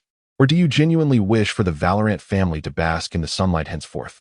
Perhaps it would be more appropriate to refer to the Valorant family as the Valorant Consortium. By Xiao, Li Changfu provocatively remarked. The endeavors of the Valorant family in establishing lottery shops, breweries, and utilities across the nations of the West Sea are not concealed from anyone. In fact, Duke has never intended to hide these ventures. Is a consortium not a commendable pursuit? Duke replied calmly. Be it a mafia family, the Valorant Consortium, or even the Valorant Empire, for Duke, the essence remains singular, to amass greater wealth. As long as he commands a formidable force and oversees the livelihoods of the entire nation, who reigns as the king of this land is of no concern to him. For whenever he desires, he can elevate anyone to the nominal kingship of this nation. The first step in the Valorant Consortium's monopoly over the West Sea, controlling the livelihoods of its inhabitants, begins with the fundamental civilian industries such as water, electricity, and gas. In the world of pirates, the majority of commoners lack access to these utilities. The technological disparities between nations are vast, as are the living standards enjoyed by commoners in contrast to those of nobles and kings. A consortium is indeed a splendid endeavor. Bai Xiao, Li Changfu replied with a smile, though a glint of sharpness flashed in his eyes, secretly cursing Duke's foolishness. How could such a man be worthy of ruling the underground world of the entire West Sea? This harsh sea allows no room for weakness. If one refuses to collaborate, then they may as well perish. In the pirate world, most consortia merely serve as prey for pirates, while those lacking power are coveted by kings and nobles alike. Why forsake the potential to dominate the underground world in favor of pursuing a consortium? Bai Xiao could only think that Duke must have lost his senses. Nevertheless, such a Duke is one that Bai Xiao finds quite endearing. Who would not appreciate a foolish adversary? Duke holds a particular fondness for foolish adversaries, especially those who mistakenly believe him to be lacking in intelligence. After declining the White Owl's proposal for collaboration, they swiftly and amicably settled the time and place for the redemption of Li Zhuoran. Following the termination of the call with the White Owl, Duke unleashed a precise strike, piercing directly through Li Zhuoran's heart. Within the clandestine materials from the Navy headquarters that Garen had quietly transmitted, it was revealed that the Navy's 6 styles were far more manageable than the 2-color hockey. Why? Li Zhuoran exclaimed, his face a mask of astonishment. But before he could finish his sentence, he was utterly devoid of life. For you have outlived your usefulness. Duke gazed at the lifeless Li Zhuoran, replying in a somber tone, not long ago, I promised a certain individual that I would pay him a visit in 7 days. Subsequently, I presented him with a grand gift. It appears that someone is now seeking a return on that favor. Duke had previously employed the same ruse when visiting Rear Admiral Alton. Meanwhile, in the first half of the Grand Line, within the Kingdom of Alec, a man clad in opulent court attire, his pallid complexion marred by an overwhelming stench of blood, stood triumphantly over the corpse of the Alec king. Surrounding him lay the lifeless bodies of numerous Alec soldiers, reduced to mere desiccated husks. As the high-ranking official of the funeral home, the Blood Duke Dracula commanded a bounty of 300 million. He had once engaged in a 3-day battle with the elite Navy Rear Admiral, Weasel, emerging unscathed. With his prowess alone, he could annihilate an entire small kingdom. The mission concerning the Kingdom of Alec had reached its conclusion, yet it seemed that the next employer had already met their demise. The Blood Duke Dracula questioned the telephone bug before him in a grave tone. Indeed. Our unfortunate Mr. Gambino has perished at the hands of a traitor before he could even await your intervention. How lamentable. The telephone bug, resembling a jester, wore an expression rife with regret. Is it truly such a misfortune? If that is the case, allow me to proceed with this task. After all, the employer has already compensated us with a bounty of 1 billion. Dracula responded with a light chuckle. How could you express such sentiments, Mr. Dracula? The telephone bug's demeanor shifted from regret to astonishment in an instant. Regret is one thing, but business is business. We never serve the deceased. Our duty is solely to transform the living into the dead. In a slaughterhouse somewhere in the New World, one of the Dark World's sovereigns, the Grim Reaper of Undertakers, Piclo, grinned widely and proceeded to murmur, nevertheless, it seems that Mr. Dracula will need to make a trip to the West Sea. I have recently heard that a notorious assassin organization called Shadowflow has emerged in the West Sea, making quite a name for itself, and even encroaching upon our funeral home's business. This indeed poses a considerable headache. Could Mr. Dracula engage in a meaningful dialogue with the leader of Shadowflow, persuading them to join our harmonious and friendly family at the funeral home? Under the influence of the notorious Desbonis, Shadowflow has rapidly expanded, establishing itself as the preeminent assassin organization in the West Sea. A multitude of idle assassins, bounty hunters, and pirates have flocked to Shadowflow, drawn by its previously demonstrated terrifying prowess. Of course, this growth would not be possible without the covert support and construction provided by Duke and the Valoran family. I understand, Dracula nodded, but what if they refuse to join? Giggle, replied Piclo, his expression suddenly turning icy and menacing. If they are unwilling to join us, then it would be Mr. Dracula's task to eliminate them all. The Dark World requires but one funeral home. Each sovereign of the Dark World monopolizes a specific domain within it. Any organization or force attempting to flourish within their realm will face either absorption or annihilation by these dark sovereigns. The funeral home has commenced its operations. Meanwhile, in the West Sea, the Sambao Navy, under the command of the White Owl, Li Changfu, has begun its direct assault on Valoran Island, the stronghold of the Valoran family. The seas of the West Sea are relatively calm, especially when compared to the tumultuous weather of the Grand Line and the New World, making it a generally tranquil environment. Amidst the boundless ocean, dozens of pirate ships flying the flag of the Sambao Navy are bravely sailing through the waves. On the top deck of the White Owl, Li Changfu, with an impassive expression, fixates his eagle-like gaze on the vast sea. A dark spot has quietly emerged on the endless ocean. Report to Lord White Owl. We have spotted a naval warship ahead. The lookout respectfully informed Li Changfu. In the vast expanse of the ocean, ambushes hold little significance when one sees another. It is often likely that they too are seen. Report to General Garen. A pirate fleet has been detected ahead. It belongs to the Sambao Navy of the Flower Kingdom. Should we evade?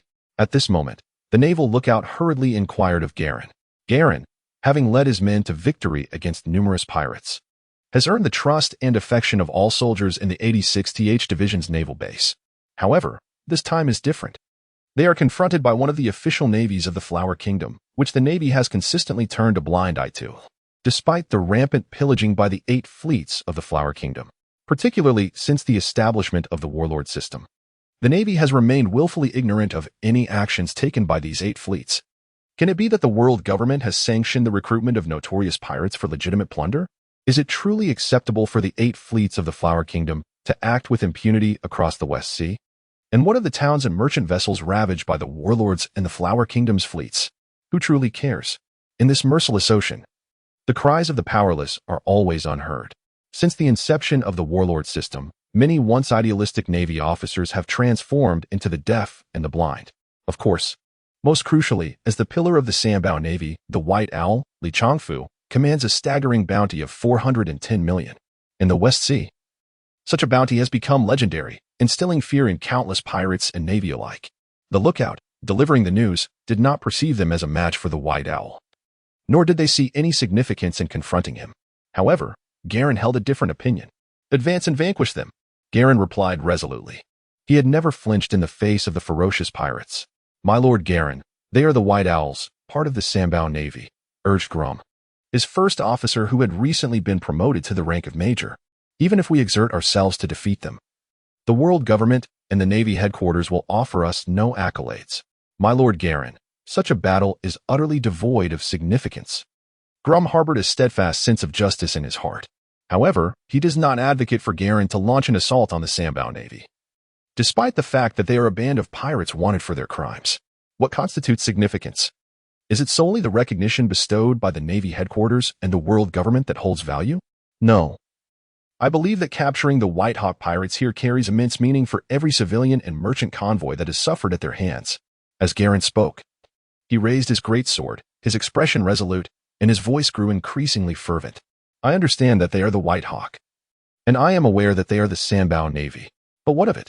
Our purpose as members of the Navy has never been for the sake of accolades. Rather, it is for the cause of justice, to remain true to our convictions, to fight for those who cannot fight for themselves. Forward, onward. I shall personally bring judgment upon the White Hawk pirates. Justice is with me. The sailors of the 86th Division base fell silent for a moment. Then gloom was the first to erupt in enthusiastic cheers. Soon, the cheers from Garen's battleship echoed across the sea. In that instant, the soldiers of the 86th Division reclaimed the sense of justice that dwelled within their hearts. The majority of sailors, upon joining the Navy, carried with them a heart filled with righteousness. How dare a mere warship seek its own demise? Eliminate them. White Hawk Li Changfu scoffed at the solitary Navy vessel charging towards him. He preferred to avoid trouble, but should it come knocking, he would never show weakness. His bounty of 410 million was not solely accrued from pillaging towns and merchant guilds. The number of Navy personnel who had perished at his hands was not less than 800, perhaps even 1,000. The cannons roared, and countless shells rained down upon Garen's vessel, sending sprays of water erupting around it. Some of the incoming cannonballs were cleaved in two by Garen's greatsword. In recent days, Garen had been relentlessly training and hunting down pirates, and he had ascended to level 9, possessing the combat prowess of an A-grade elite vice admiral.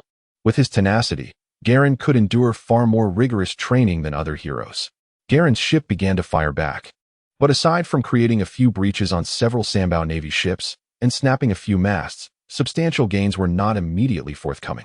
In the world of pirates, the power and accuracy of conventional ship cannons are exceedingly limited. Most battles on the high seas ultimately resort to close combat.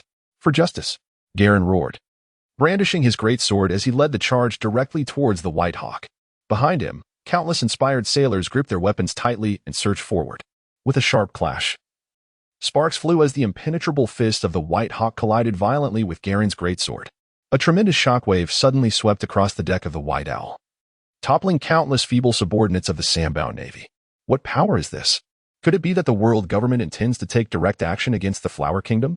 The White Owl staggered back a few steps, as the terrifying might displayed by Garen rendered his expression grave. Such a formidable naval commander should not exist within the jurisdiction of the West Sea branch. Thus, there is but one conclusion. This is all part of the world government's insidious scheme. Over 2 decades ago, during the zenith of the Flower Kingdom's power, even the world government approached with caution to prevent the Flower Kingdom from unifying the West Sea, akin to the former Germa 66, and subsequently challenging the hegemony of the world government. They incited the Marine headquarters to intervene, leading to Carp crushing the skull of the then strongest commander of the Flower Kingdom's navy, Qingjiao, and eliminating numerous elite warriors of the Flower Kingdom, severely debilitating its strength. Furthermore, in the ensuing 20-plus years, they have consistently incited and funded various nations in the West Sea to incessantly challenge the dominion of the Flower Kingdom, perpetually draining its power. However, it appears that the world government is no longer content with merely inciting other nations to weaken the Flower Kingdom. Instead, they have covertly dispatched naval experts to shatter the long-standing accord between the Navy headquarters and the naval forces of the Flower Kingdom, aiming to obliterate several naval fleets and directly diminish the kingdom's strength. Regrettably, Bai Xiao's sandbound naval fleet seems to have been chosen as the inaugural target by the world government. Bai Xiao's countenance shifted dramatically as he anxiously scanned the surrounding seas. Upon failing to detect any other naval vessels, he ominously inquired, "Are you the only one here? What do you take me for?" "I am Bai Xiao." Having uttered this with fierce intensity, Bai Xiao transformed without a moment's hesitation into his most formidable eagle-human form. Channeling the full might of his obsidian-like claws and launching a rapid strike towards Galen's chest. "Steel Claw," Bai Xiao bellowed. This attack, a fusion of the ancestral steel fist of the sandbound naval fleet and the potent physique and agility bestowed by his Zoan-type bird fruit in the eagle-owl form, rendered Bai Xiao's Steel Claw a force to be reckoned with. Although it could not quite compare to the formidable spiked weapon wielded by Qing Jiao of the 8 Treasure Naval Fleet, it had nonetheless severed the heads of notorious pirates with bounties exceeding 100 million. In the face of Bai Xiao's combination of speed and power, Galen's gaze sharpened as he stood his ground, silently invoking courage. He then swung his great sword with fervor, intercepting Bai Xiao's attack with a heavy downward strike. The clash produced a series of sparks as Bai Xiao's Steel Claw tore through Galen's courage shield, subsequently breaching his increasingly refined haki. Deep claw marks were etched into Galen's chest, blood gushing forth as crimson droplets fell steadily. Bai Xiao also bore a grave wound, a gash deep enough to expose bone. He staggered back, disbelief etched across his face. How could this be? That sword. Something is amiss. It was inconceivable for him to sustain such damage. As a formidable figure on par with Qing Jiao, Bai Xiao's mastery of haki was unparalleled, augmented further by the extraordinary physique granted by his Zoan devil fruit. Ordinary attacks should not have been able to inflict any wounds upon him. Yet, the sword of Garen, upon striking him, unleashed an extraordinarily peculiar energy that instantaneously disrupted the flow of his haki, causing his defenses to plummet. Is this the sole reason why the world government has dispatched you alone? This vast ocean truly knows no bounds. The White Owl gazed at the youthful Garen, expressing his thoughts with a hint of melancholy. He understood all too well that he was no match for Garen at this moment. His steel claws, having barely breached the courage shield in Garen's haki, had only managed to graze Garen's skin. That mere scratch was already healing rapidly. Garen offered no response, merely tightening his grip on the great sword, intent on pursuing his advantage and delivering a decisive blow to the White Owl. "Wait," the White Owl exclaimed, eyeing the approaching Garen with urgency. "There is no necessity for us to engage in battle. If the world government seeks to undermine the Flower Kingdom, our sandbound navy is willing to cooperate, even to the extent of partitioning or subverting the Flower Kingdom." Li Changfu has long harbored ambitions to overthrow the Flower Kingdom and restore the dominance of the Li family. However, he had never contemplated leveraging the power of the world government. In the presence of the world government, the current sandbound navy resembled the Bonanno family, whom he once supported. Even if they ultimately succeeded in restoring their nation, it remained uncertain to whom this country truly belonged, whether to the world government or the Sanbao Navy. However, at this moment, Li Changfu felt he had no other options left. Garen had offered him none. "I never claimed to be a subordinate of the world government," he exclaimed. "In the name of justice." Garen charged forward, his determination unwavering in the face of Li Changfu's incredulity. After an intense exchange of blows, Li Changfu found himself once again wounded. Just as he prepared to escape using the powers bestowed by the Eaglehawk fruit, a colossal golden sword descended from the heavens, cleaving him and the White Owl into midair. With the demise of the White Owl, the Sanbao Navy instantly crumbled. Countless members either fled in panic or surrendered without resistance. In a world of pirates where the mighty could obliterate the very fabric of existence, the outcome of battles among the elite often determined the fate of entire wars. On the following day, the news of Rear Admiral Garen's triumph over the White Owl and the eradication of the Sanbao Navy reverberated throughout the seas. The notion that the notorious White Owl had fallen to a member of the Navy sent shockwaves through the maritime community. "Ah, the Navy once again," cried out a furious Qingqiao, a pillar of the 8 treasure navy near the Flower Kingdom. His relationship with the White Owl was far from amicable. Yet the memory of his own head being crushed by carp, coupled with the impossibility of reopening the coveted jewel ice cap, ignited an overwhelming hatred for carp and the Navy within him. "Father, the Navy has shattered our tacit agreement by slaying the White Owl. Shall we seek vengeance?" In response to the raging Qingqiao, the younger Lao Kai, stroking his head thoughtfully, inquired earnestly. "Vengeance?" Qingqiao gazed at Lao Kai, who seemed to harbor thoughts of avenging the White Owl. His initial fury towards the Navy transformed into profound melancholy. He then fixed his gaze upon Lao Kai, speaking solemnly. "Why should we seek vengeance for the White Owl? What right do we have to avenge him? Did he truly believe that his schemes and machinations remained concealed? Even if that Navy newcomer had not dispatched the White Owl, someone else would have done so eventually. As my grandson and a pillar of the 8 treasure navy, you must possess clearer judgment. If we were to retaliate against the Navy, it could have been initiated long ago. At the moment when carp crushed my head and sealed away the jewel ice cap, the green pepper is not merely an individual. His current contemplation transcends the question of vengeance against the White Owl. Rather, he ponders whether the demise of the White Owl signifies a direct intervention by the world government in the Flower Kingdom. The present 8 treasure navy heavily relies on the support of the Flower Kingdom. With a furrowed brow, Green Pepper gazes at the bewildered old Kai, contemplating the prospect of an early alliance with the 2nd treasure navy, so that the 2 fleets may unite to withstand the hostilities of the world government. Meanwhile, within the world government, the 5 elders, upon learning of the news that the naval prodigy Garen has slain the White Owl, are filled with a sense of astonishment. Can a mere branch rear admiral truly vanquish such a formidable foe? It appears that yet another monster has emerged from the Navy. The golden-haired elder exclaims in admiration. However, the long-bearded elder, with a disdainful expression, counters that merely eliminating the White Owl does not quite warrant the title of a monster. Yet, that individual acted recklessly, directly eliminating the White Owl. Could this disrupt our strategy concerning the Flower Kingdom? Should the Flower Kingdom choose to incite a rebellion, the entire West Sea would descend into chaos. As the sovereign nation of the West Sea, the Flower Kingdom, even in the absence of the 3rd treasure navy, possesses 7 other naval forces and a multitude of directly governed royal troops. In the West Sea, few nations can withstand the might of the Flower Kingdom. There is no need for concern, the curly-haired elder retorts with a smile. The current Flower Kingdom is no longer the entity it once was. Over 20 years ago, they were no match for us, and now they pose not the slightest threat. He harbors absolute confidence in the strength of the world government and the Navy headquarters. Should the Flower Kingdom dare to instigate a rebellion, it will be utterly obliterated. The bald-headed elder, wielding the original demon slayer, exudes an aura of menace. The Flower Kingdom could never disrupt the balance of this sea. Yet, the emergence of a naval prodigy like Garen raises concerns. Do you not find the Navy's power to be somewhat excessive?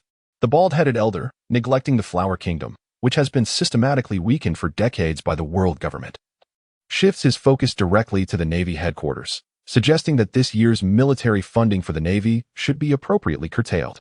The Navy does not require another hero akin to Carp. Upon finishing his somber declaration, the other elders nod in swift agreement. Subsequently, a unanimous decision was reached to commend Galen for his appointment. Rewarding those who have rendered service is a fundamental principle upheld by both the Navy and the world government. However, the specifics of such rewards are often shrouded in complexities. The world government requires the formidable strength of the Navy headquarters, but never seeks for it to become excessively powerful.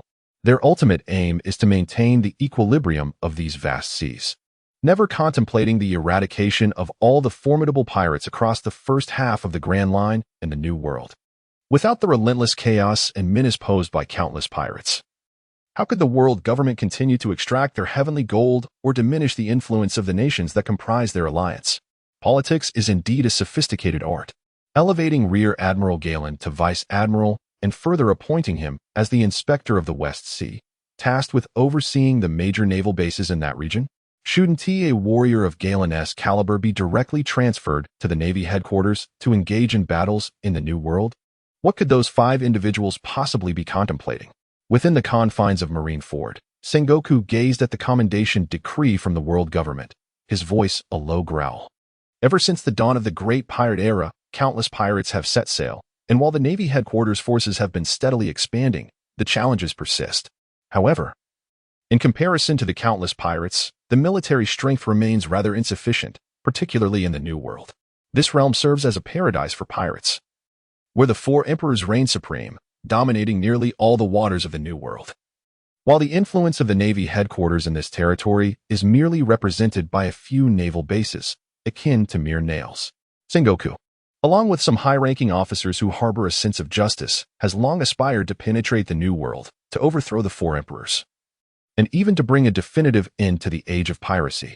The execution of Ace, which subsequently provoked Whitebeard into a deadly confrontation, was but a single effort and probe orchestrated by Sengoku and his allies. For the Navy headquarters, every formidable warrior is an invaluable asset. To contend with the monstrous crews of the 4 emperors in the New World, only beings of equal might can stand a chance.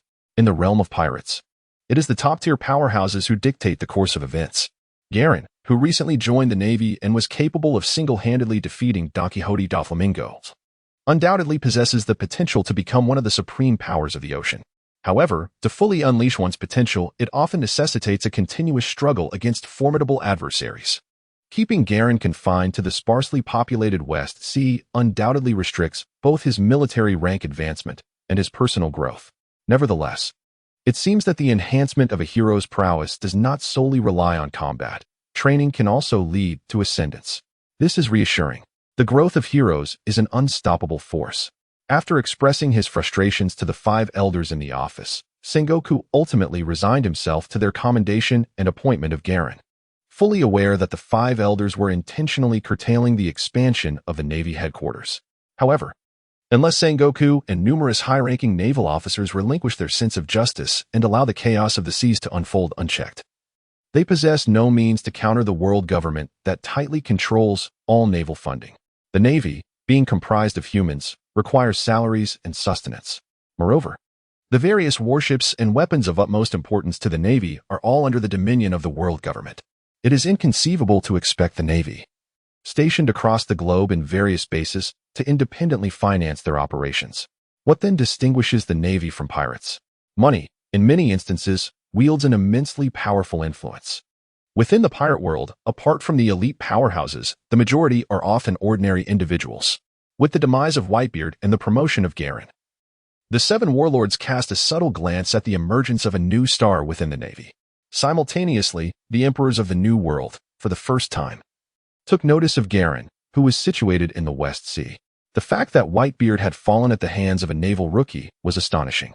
Upon receiving the news of Whitebeard's death, Kaido of the Beasts wept profusely while imbibing copious amounts of alcohol. In his youth, Kaido had once extended an invitation to Whitebeard to join his beast pirates, holding a long-standing fascination for those possessing the Zoan-type devil fruit abilities upon the seas. However, in the next moment, Kaido downed the exquisite wine from his gourd in one swift motion, and the tears in his eyes vanished instantaneously, replaced by an overwhelming chill as he coldly remarked, "What utter incompetence! This vast ocean has never tolerated the weak." The demise of White Owl hardly piqued Kaido's interest. A new star capable of vanquishing White Owl has emerged in the West Sea. The Navy's power has indeed grown. But who truly cares? Gather round, everyone. Let the feast begin. On board the Red Force, Shanks tossed aside the newspaper reporting Garen's slaying of White Owl and called out loudly, The numerous officers of the red-haired pirates erupted in cheers for the banquet. A mere Navy rookie who has eliminated White Owl is hardly enough to warrant the attention of the red-haired pirates. They are one of the 4 emperors, reigning supreme over the entire New World. The fact that White Owl met his end at the hands of a Navy newcomer? We are remnants of an old era. Whitebeard gazed solemnly at the news of White Owl's death.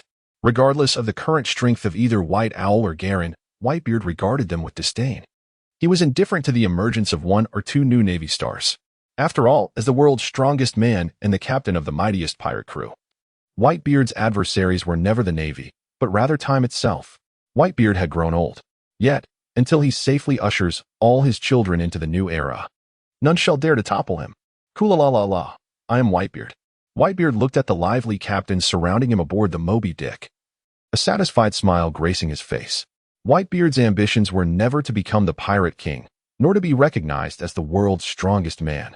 For him, possessing a family and living joyously with them was more than enough. Both red-haired Shanks and Kaido cast a certain gaze towards the rise of the Navy's new star, Garen. Meanwhile, Big Mom, the most formidable intelligence figure among the 4 emperors, merely glanced at Garen's information before casting it aside. Mama, everyone. Let us gather for a tea party. That way, I can indulge in some delicious mousse cake. Big Mom drooled with childlike anticipation as she spoke. A naval rookie ensnared in the West Sea could hardly attract much of Big Mom's attention. She had already received intelligence regarding Garen's commendation from the world government. Meanwhile, in the West Sea, Duke, who had just learned of Garen's promotion to Rear Admiral and concurrent appointment as Inspector of the West Sea, wore a face full of astonishment. He had initially believed that following Garen's defeat of the notorious White Owl, he might be reassigned to the Navy headquarters or the New World. To his surprise, the world government had chosen to retain Garen in the West Sea. This presented Duke with a remarkable opportunity to monopolize the region. As a Rear Admiral who had slain the legendary White Owl of the West Sea, Garen commanded immense authority throughout the waters.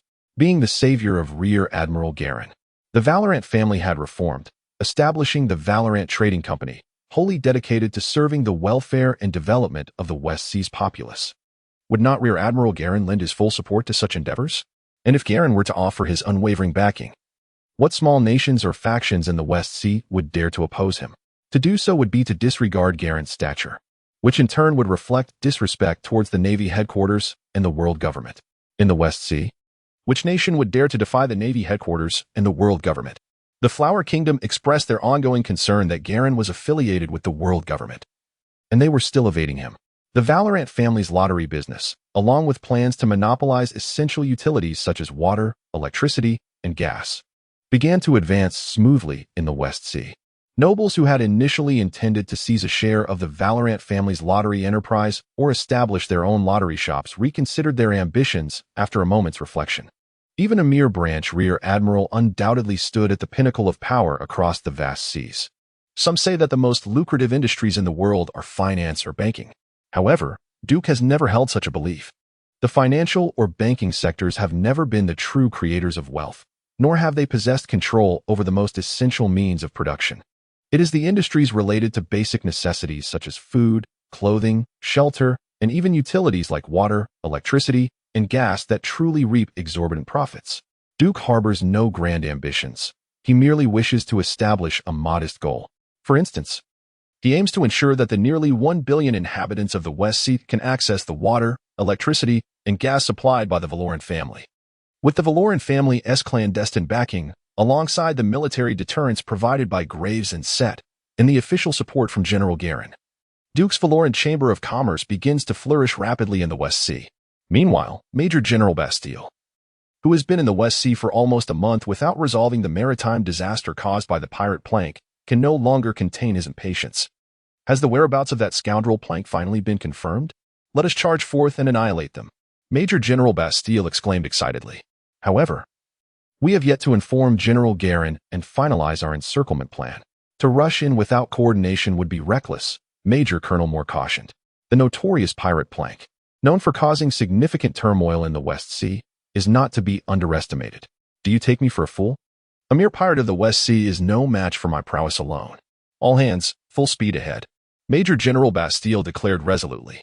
When he first arrived in the West Sea, he held the rank of Major General while Garen was still a mere naval captain. However, Garen has now ascended to the rank of Major General and has become the Inspector of the West Sea, while he remains merely a Brigadier General. If he does not eliminate Plank and rise to Major General, how can Brigadier General Bastille maintain his dignity? Bastille has never believed that he requires Garen's assistance to deal with Plank. He is on the verge of promotion, the famed Vice Admiral Bastille of the Navy headquarters.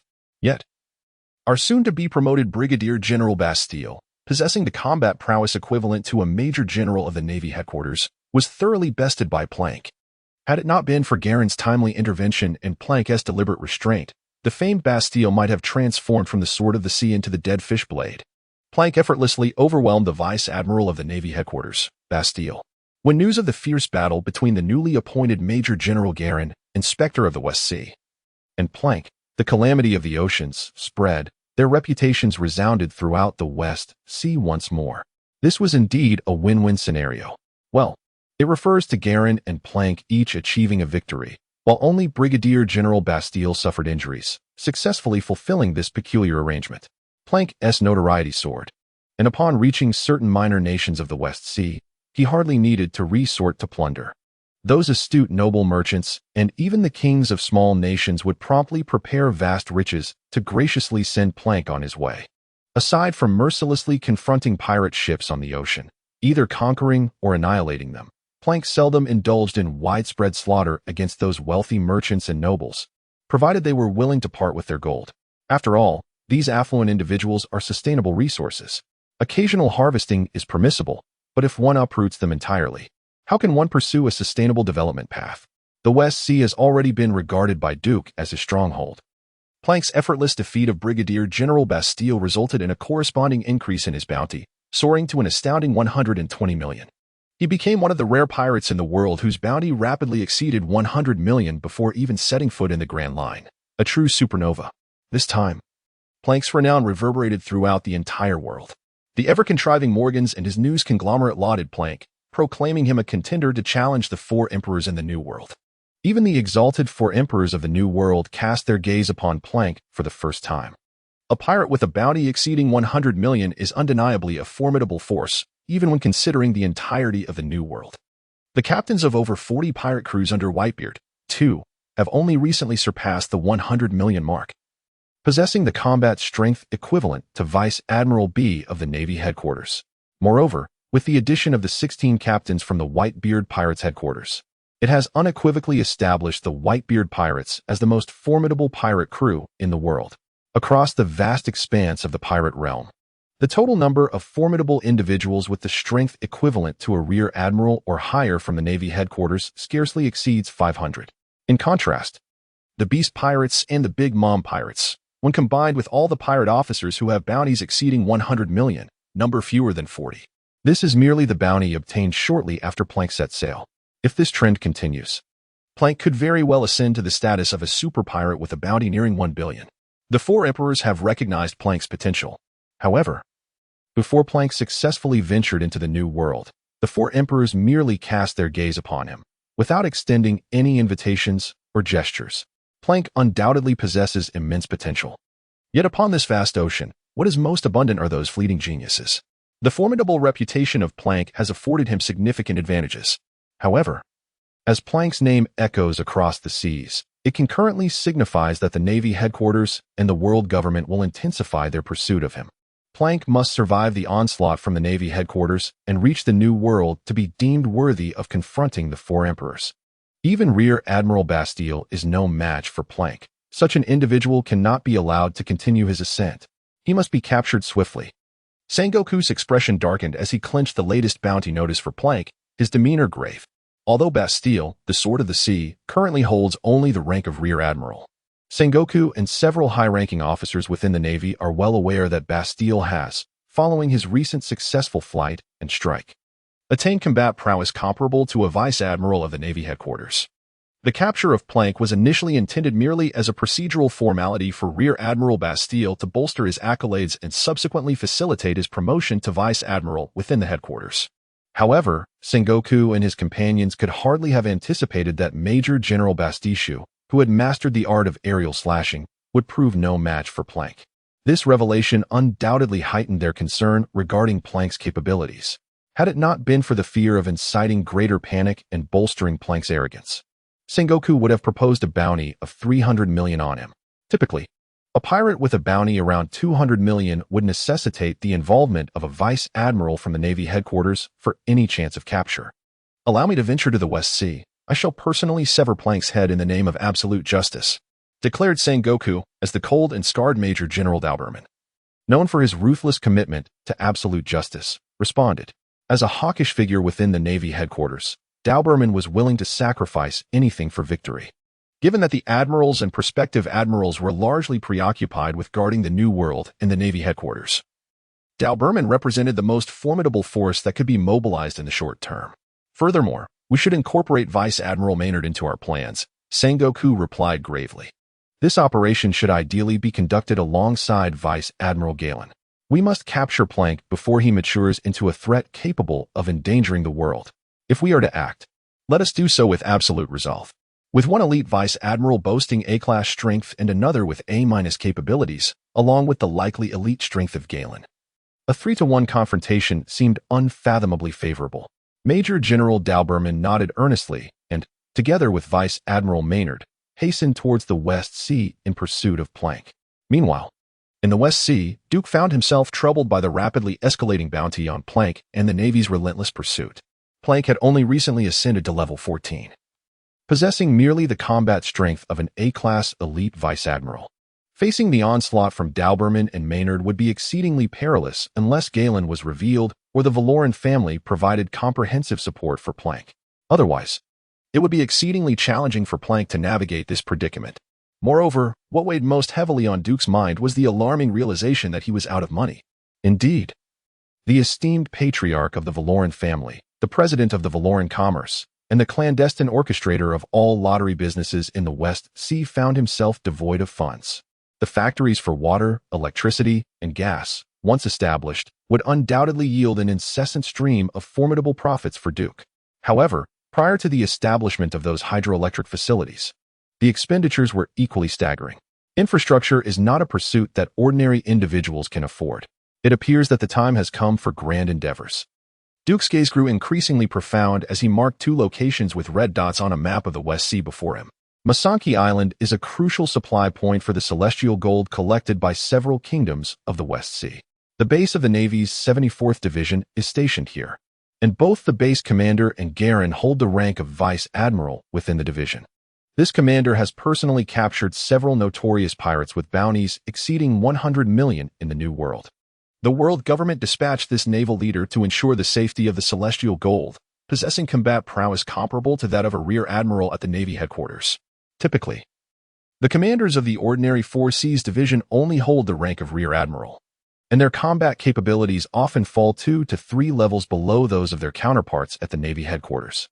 Coupled with the formidable CP agents responsible for transporting celestial gold and the inevitable pursuit from the world government following any theft of the celestial gold, it is well known among countless individuals in the pirate world that celestial gold represents an unfathomable wealth. Yet, few possess the strength and courage to seize it.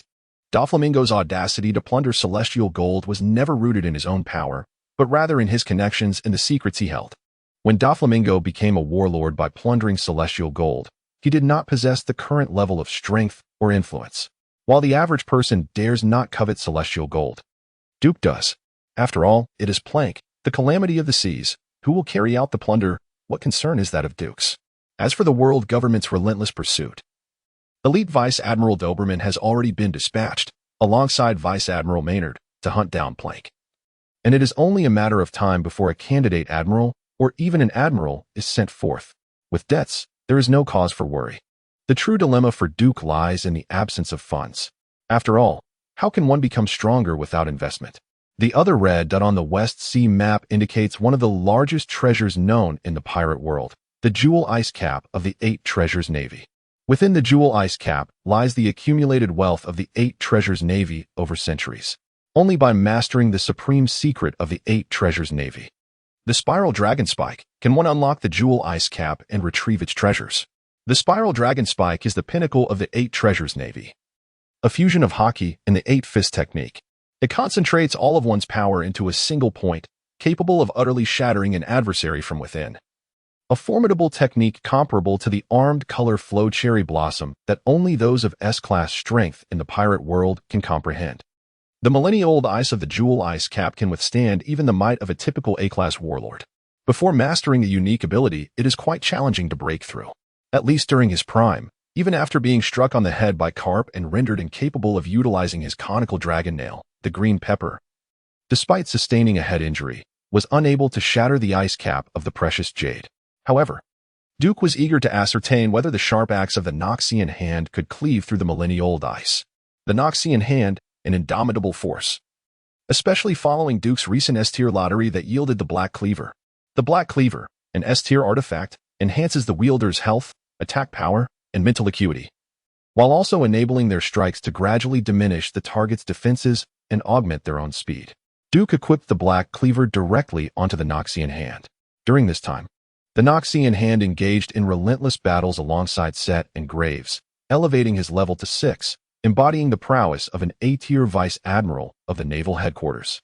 Years later, with a mere bounty of 210 million, the seasoned old Kai, possessing the same A-tier strength as a vice admiral, was able to successfully unseal the jewel ice cover after comprehending the concept of the conical dragon spike. Now, with an A-tier strength, the Noxian hand, Darius, wielding the divine Black Cleaver, seemed highly likely to break through the jewel ice cover. If all else fails, they could wait until Darius reached level 9 to attempt it again, as the initial level advancements for heroes tend to be relatively effortless. The Noxian hand, along with the previously summoned Barrel of Gragas, had quietly departed from the Isle of Valoran under the Cloak of Night. With Gragas having documented most of the exquisite wine recipes he knew, his continued presence in the Valoran family bore little significance. In contrast, the impending pirate plank, destined to face the relentless pursuit of the world government, required his assistance far more. Duke had consistently concealed the existence of Gragas and the Noxian hand, Darius, from the public eye. The power of the Valoran family was already formidable. Adding a few more potent heroes would scarcely facilitate a breakthrough in the Western Seas. Until a definitive confrontation with the world government was prepared, it was evidently more advantageous for Duke to obscure the strengths of numerous heroes, dispersing them across various seas and major factions. One day, the influence of Duke's heroes would undoubtedly cast a shadow over the entire ocean. However, prior to that, Duke felt the pressing need to devise more strategies for earning money. The infrastructural factories spanning the West Sea had never crossed his mind to halt operations. There was no alternative. To accrue greater wealth, initial investments were indispensable. The endeavors of infrastructure and agriculture had long since become entwined within Duke's very essence. 3 days later, the barrel-sized Galaga seamlessly integrated into Plank's pirate fleet, swiftly rising to the rank of senior officer after overpowering numerous members of Plank's crew in both drinking and brawling, skills at which he excelled. He was inherently suited to the life of a pirate. Meanwhile, as Galaga successfully joined Plank's crew, the hand of Noxus quietly reached the jewel ice cap, poised to orchestrate significant events. A figure clad in opulent noble attire, the pallid blood Duke Dracula, reeking of a potent sanguine aroma, had arrived in the West Sea. Are you the leaders of the Shadow Flow? It has proven quite the challenge to locate you. Dracula nonchalantly discarded the lifeless body of a Shadow Flow member, whom he had gruesomely dismembered and drained of blood, addressing Desbonus and the Shadow Master, Zed. In a somber tone, to ascertain the whereabouts of Zed and Desbonus, Dracula had interrogated numerous members of the Shadow Flow. Now, as recompense for the time wasted on you, I shall pose my inquiry just once. Will you join our harmonious and loving family at the funeral home? Blood Duke Dracula inquired with an aristocratic lilt, revealing a haughty grin. The response came in the form of Zed's shuriken and Desbonus's swift strike. Zed's shuriken pierced Dracula's chest, while Desbonus's blow cleaved him in twain. Blood sprayed profusely, yet in an instant, all the gushing sanguine liquid reversed, leaving Dracula unscathed. It appears you intend to refuse. How unfortunate, Dracula remarked, removing his top hat and performing a genteel bow towards Zed and Desbonus, his eyes glistening with a crimson hue as he ominously uttered, "May I now invite you to your demise?" As a high-ranking official of the funeral home with a bounty of 300 million, Blood Duke Dracula possessed the extraordinary abilities of the blood fruit, granting him the power to manipulate blood at will, even exhibiting a bizarre defensive capability rivaling that of natural-type users. Ordinary attacks held no significance against Blood Duke Dracula. In fact, any natural-type devil fruit user would struggle to find worthy adversaries in the generally weaker 4Cs. Regrettably for Blood Duke Dracula, his foes were the masters of shadow, the shadow flow. Is this the extent of the devil fruit's capabilities? Zed deftly evaded a blood whip that Dracula had casually lashed out, commenting, "Such a familiar attack. Yet, compared to mine, your assault lacks potency."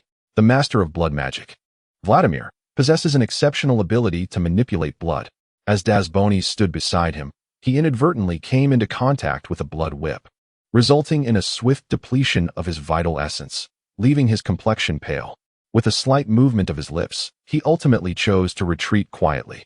In comparison to formidable beings like Jet and the Blood Duke Dracula, who command the New World with unparalleled prowess, Dasbonis finds himself woefully inadequate. To rashly engage in battle would not only prove futile, but could also serve as a burden to Jet. Yet, Dasbonis resolutely declared that this was the final time. He contemplated embarking on a journey to the New World alongside the Shadow Flow, aspiring to become a legendary hero of the seas. A hero, indeed, must never allow for failure or retreat.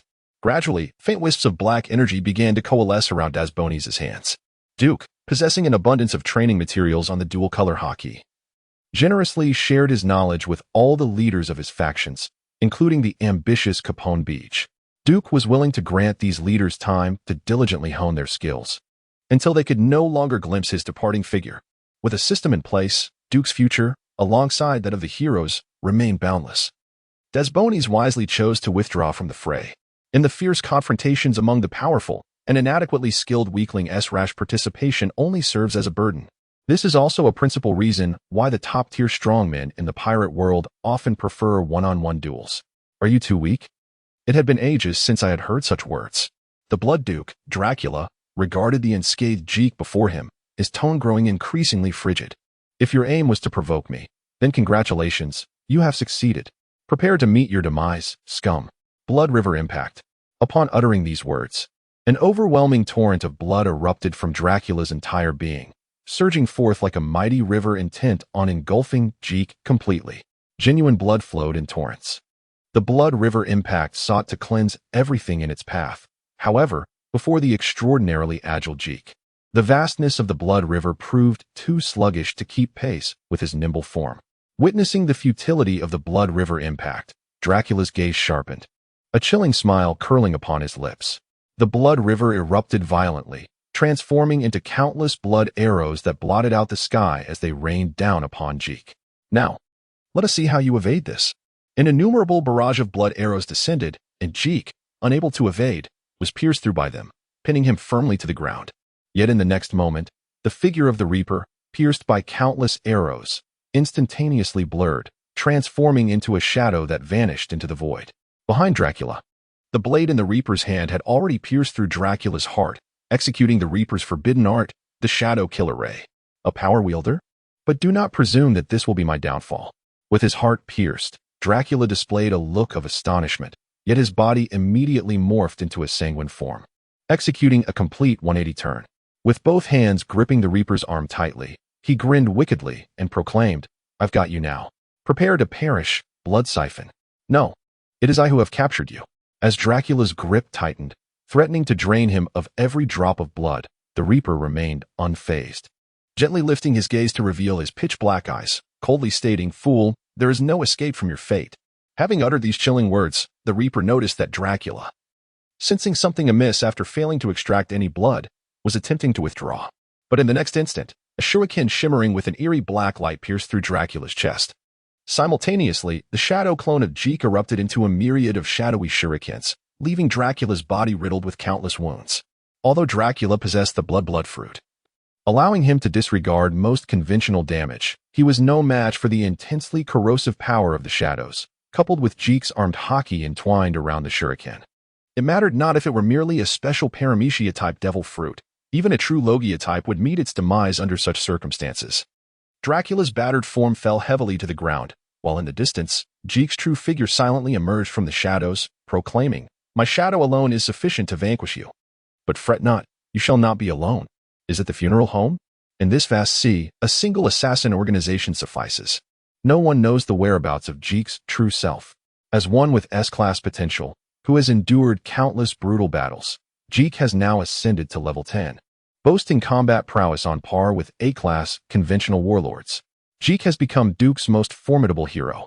He intends to lead the shadow flow into the new world, challenging the throne of the King of Assassins within the dark realm of the funeral home. Meanwhile, in a slaughterhouse in the new world, the King of Assassins, Piclo, who had just learned of the Blood Duke Dracula's life force extinguishing, wept profusely. My dearest Mr. Dragu has left me just like that. This is truly, utterly pathetic. Piclo's tears abruptly ceased, and his expression transformed from sorrow to a chilling coldness. Mr. Freddy, you wouldn't disappoint me like Mr. Dracula, would you? Beside Piclo stood Freddy, the Black Swordsman, a high-ranking official of the funeral home with a bounty of 490 million, meticulously polishing his longsword. He replied coldly, You can always trust me, just as I trust the sword in my hand. I had long warned Dracula that relying solely on the powers of his devil fruit would render him impotent against true strength. So now, must I personally venture to the West Sea to obliterate that shadow flow? With a swift motion, the Black Swordsman Freddy sheathed his formidable blade, the 21K Gitsune, and asked icily.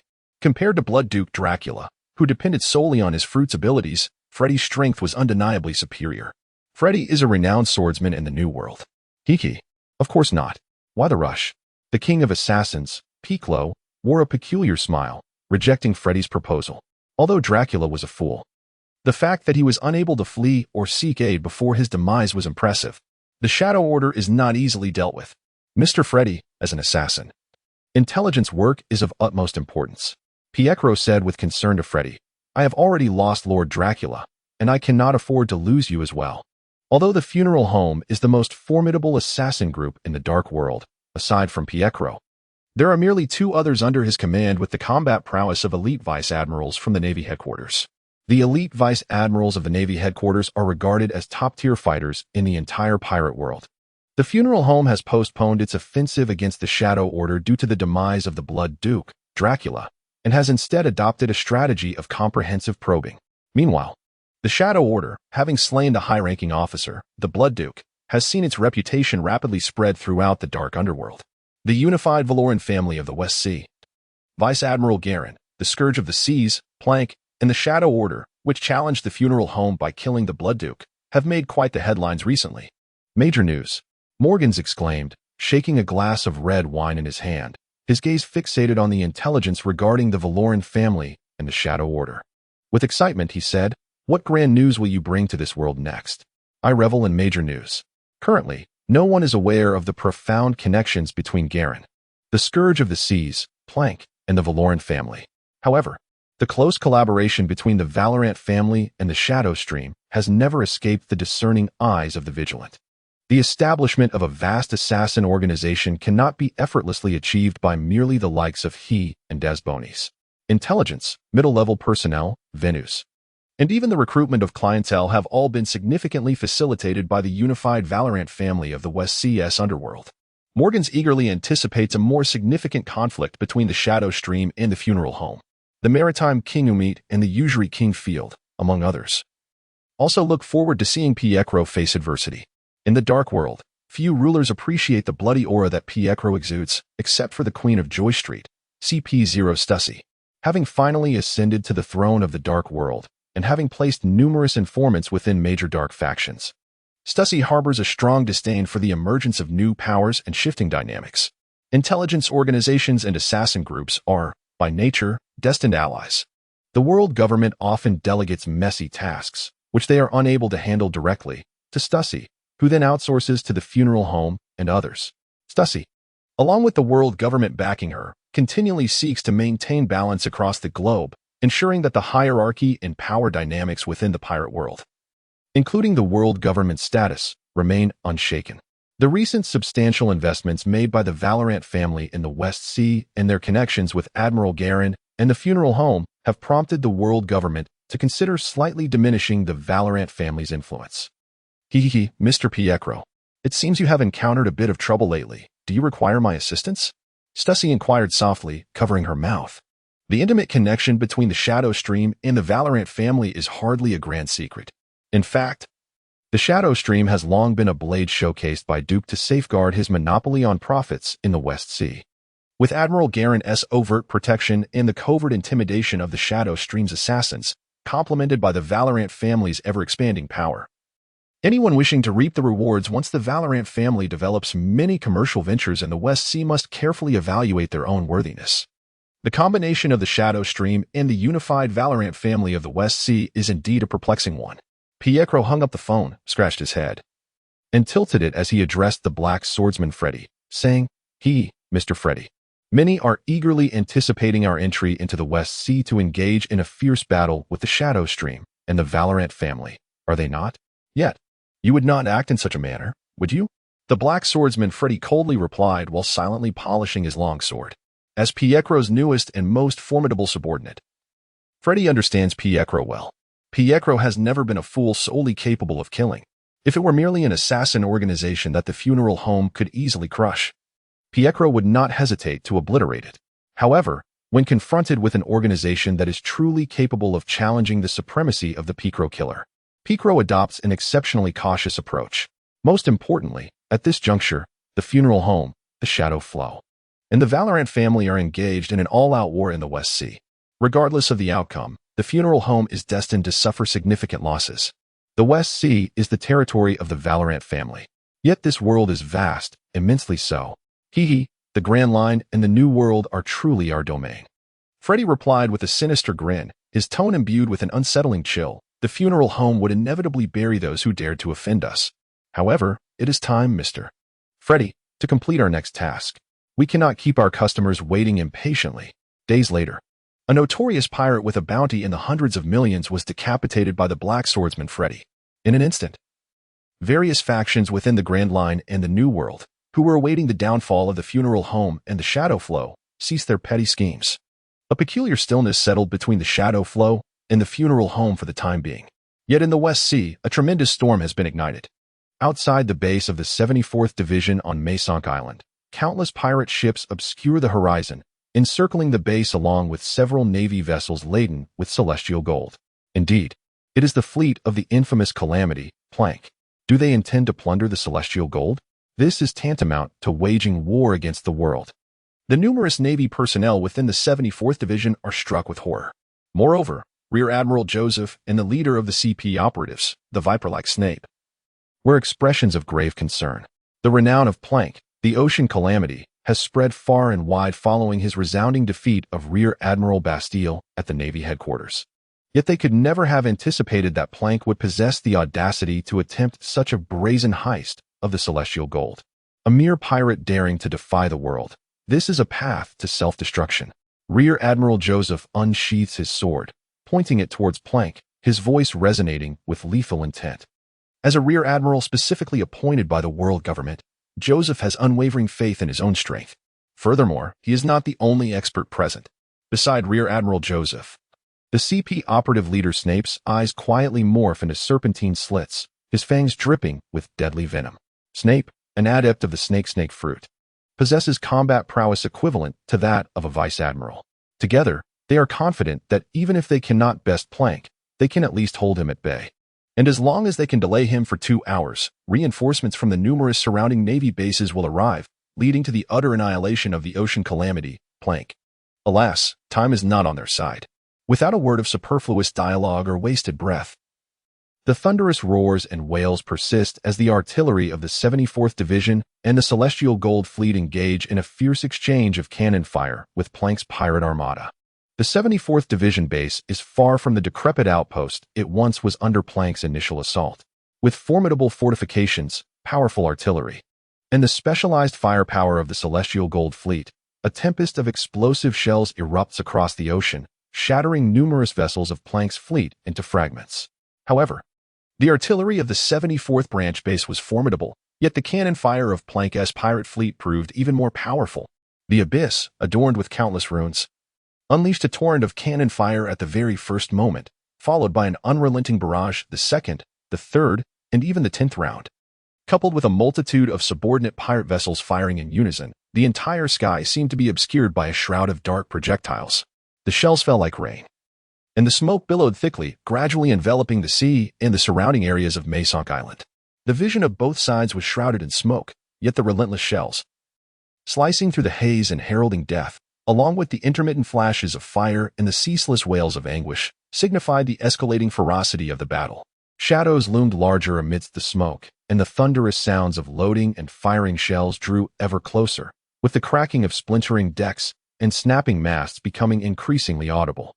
The Navy of the 74th Branch Base and the CP agents tasked with escorting the Heavenly Gold gripped their weapons tightly, knowing that a brutal melee was on the verge of erupting. In the next moment, through the smoke, a menacing and terrifying giant ship suddenly pierced the veil, appearing before Rear Admiral Joseph and Chief Agent Snape. "Boys, crush their bones and stain this sea red with their blood. I am the calamity of the ocean," Plank declared boldly from the bow of the abyss, one hand brandishing a gun and the other a knife. Behind him, numerous pirate ships, still smoldering with blood and fire, surged forth from the smoke. The pirate crew erupted in jubilant cheers, charging toward the docks, and the warships moored there under Plank's command. Rear Admiral Joseph, resolutely declaring that justice would prevail, met Plank head-on. Several large warships laden with heavenly gold were docked at the pier. Neither Joseph nor Snape could afford to retreat even a single step. Joseph swung his saber decisively toward Plank's chest, while Snape, without uttering a word, concealed himself among the throng, waiting for the opportune moment. As Joseph launched his attack, Snape, like a venomous serpent, lunged forth, aiming to sink his fangs into Plank's neck. The sharp edge of Joseph's saber gleamed ominously in the darkness, while the curved fangs of Snape harbored a deadly venom. The two converged in a coordinated assault, and especially with Snape's stealthy ambush, the unassuming Rear Admiral of the Navy could very well fall with a single strike. However, they encountered Plank, who had already ascended to the 13th level, wielding the formidable strength of an elite admiral from a naval headquarters. With a casual pull of the trigger, Plank fired a specially crafted lead bullet directly at Joseph's heart. Just as Joseph's sword descended upon Plank's chest, Plank's bullet pierced through Joseph's heart first. Joseph hurriedly swung his blade to block, and with a resounding clang, Plank's bullet struck Joseph's sword, sending a shower of sparks flying and forcing Joseph, a general, to retreat several steps. Though Joseph was momentarily pushed back by Plank's bullet, the serpent's head of Snape was already closing in on Plank's neck. As the lethal fangs were poised to penetrate Plank's throat, a flash of fire illuminated the scene as a flaming scimitar intercepted Snape's deadly bite. The strange and searing flames began to creep along Snape's fangs, advancing toward his head and body. Snape instantly felt excruciating pain, yet as he attempted to withdraw, he found himself momentarily immobilized, his fangs ensnared by the scimitar. With the bizarre flames threatening to envelop Snape's head entirely, he steeled himself, twisting his elongated head sharply to break his own fangs, and swiftly recoiled. The severed fangs clattered to the ground, and the venom that splattered from them corroded several pits into the hard deck. Plank, unfazed, stepped over the craters, wielding his scimitar, and contemptuously pointed it at Snape, who was clutching his mouth, blood seeping from the corners, his hair singed and blackened. Compared to that fellow's venom, your poison is utterly inferior. In Plank's memory, the venom of the serpent embrace, Cassiopeia, was undoubtedly far more lethal than Snape's. Snape remained silent, his serpent-like gaze coldly fixed on the distant Joseph, his expression impassive. "He is formidable. We must do whatever it takes to stop him here. The treasures of the gods shall not fall into the hands of these lowly beings." As the leader of the CP agents responsible for escorting the Celestial Gold, Snape had long been indoctrinated by the world government and the Celestial Dragons. In his eyes, the Celestial Dragons were the creators of this world, the deities of the present realm. The glory of the gods must never be desecrated. Joseph nodded gravely, for a single bullet had made him acutely aware of the chasm that lay between himself and Plank. Yet the heavenly gold of the world government lies before him. Even in death, Joseph must safeguard this celestial treasure. The commands of the world government are absolute for a man like Joseph. Just as Joseph was determined to rush forward and block Plank, a rotund figure, cradling a barrel of wine and belching drunkenly, suddenly stood in his path. Care for a drink? Joseph, of course, did not accept the exquisite wine from Galagas.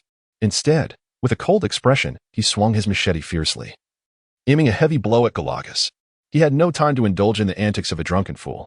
In a flash, the blade gleamed, and with a resounding crash, Galagas' left hand, clutching the wine barrel, forcefully intercepted Joseph's machete. Blood dripped steadily from the wound, yet Galagas remained unperturbed, downing the untouched glass of fine wine in his right hand. "One mustn't waste good wine," he burped, as he let out a belch. The wound on his left arm began to heal rapidly. Galagas possessed a constitution unlike any other. For him, fine wine served as the best remedy. Still drinking, are you? Let us see how you recover from this. Prepare to meet your demise. Joseph scoffed at the sight of Galagaz's healing arm and swung his blade once more, this time targeting Galagaz's head.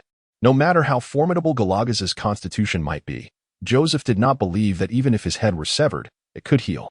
Indeed, it was impossible for Galagaz's head to regenerate. However, the prerequisite is that Joseph must successfully sever the head of Gragas. As the blade approached, Gragas's corpulent figure vanished in an instant. Gragas is a surprisingly agile, rotund individual. In the next moment, a fist the size of a sandbag, propelled by Gragas's ample physique, struck Joseph's abdomen with tremendous force. Body slam. Gragas slurred. Meanwhile, Joseph's eyes widened in shock, his form contorting like a dehydrated shrimp, struggling to withstand the impact of Gragas's powerful blow. With a passion for both drinking and brawling, Gragas's level ascended rapidly. Even against a typical vice admiral of the Navy headquarters, Gragas would not shy away from a confrontation. And Joseph? Though carefully selected by the world government as a vice admiral of a naval branch, however, the true strength is merely slightly superior to that of an ordinary brigadier general. The time for combat has arrived. Gulagas narrowed his eyes and began to pursue the advantage. Meanwhile, Snape, who had initially hoped to join Joseph in besieging Plank, silently positioned himself in front of Plank after muttering a curse at the incompetence. As an agent of the CP responsible for escorting the Celestial Gold, Snape found himself with no retreat. The battle intensified. The naval soldiers of the 74th Division were well trained, and the CP agents tasked with safeguarding the Celestial Gold were all elite. However, the original captains and officers of the numerous pirate crews gathered by Plank were far from mere foot soldiers. In an instant, the dock of the 74th Division's base transformed into a mountain of corpses and a sea of blood. Blood stained the dock, and the ocean gradually began to swell with crimson waves. Yet the brutal battle rages on. Snape barely evaded Plank's curved blade, but in the next instant, a powerful bullet struck his chest. Had it not been for Snape's timely utilization of iron blocks and his armed hockey, along with the formidable vitality and regenerative abilities bestowed by his Zaun fruit, he would have succumbed to Plank's bullets and blade long ago. Snape could not endure much longer. The numerous bullet wounds had severely drained his stamina. Blood gushed forth, and his vision began to blur from the significant blood loss.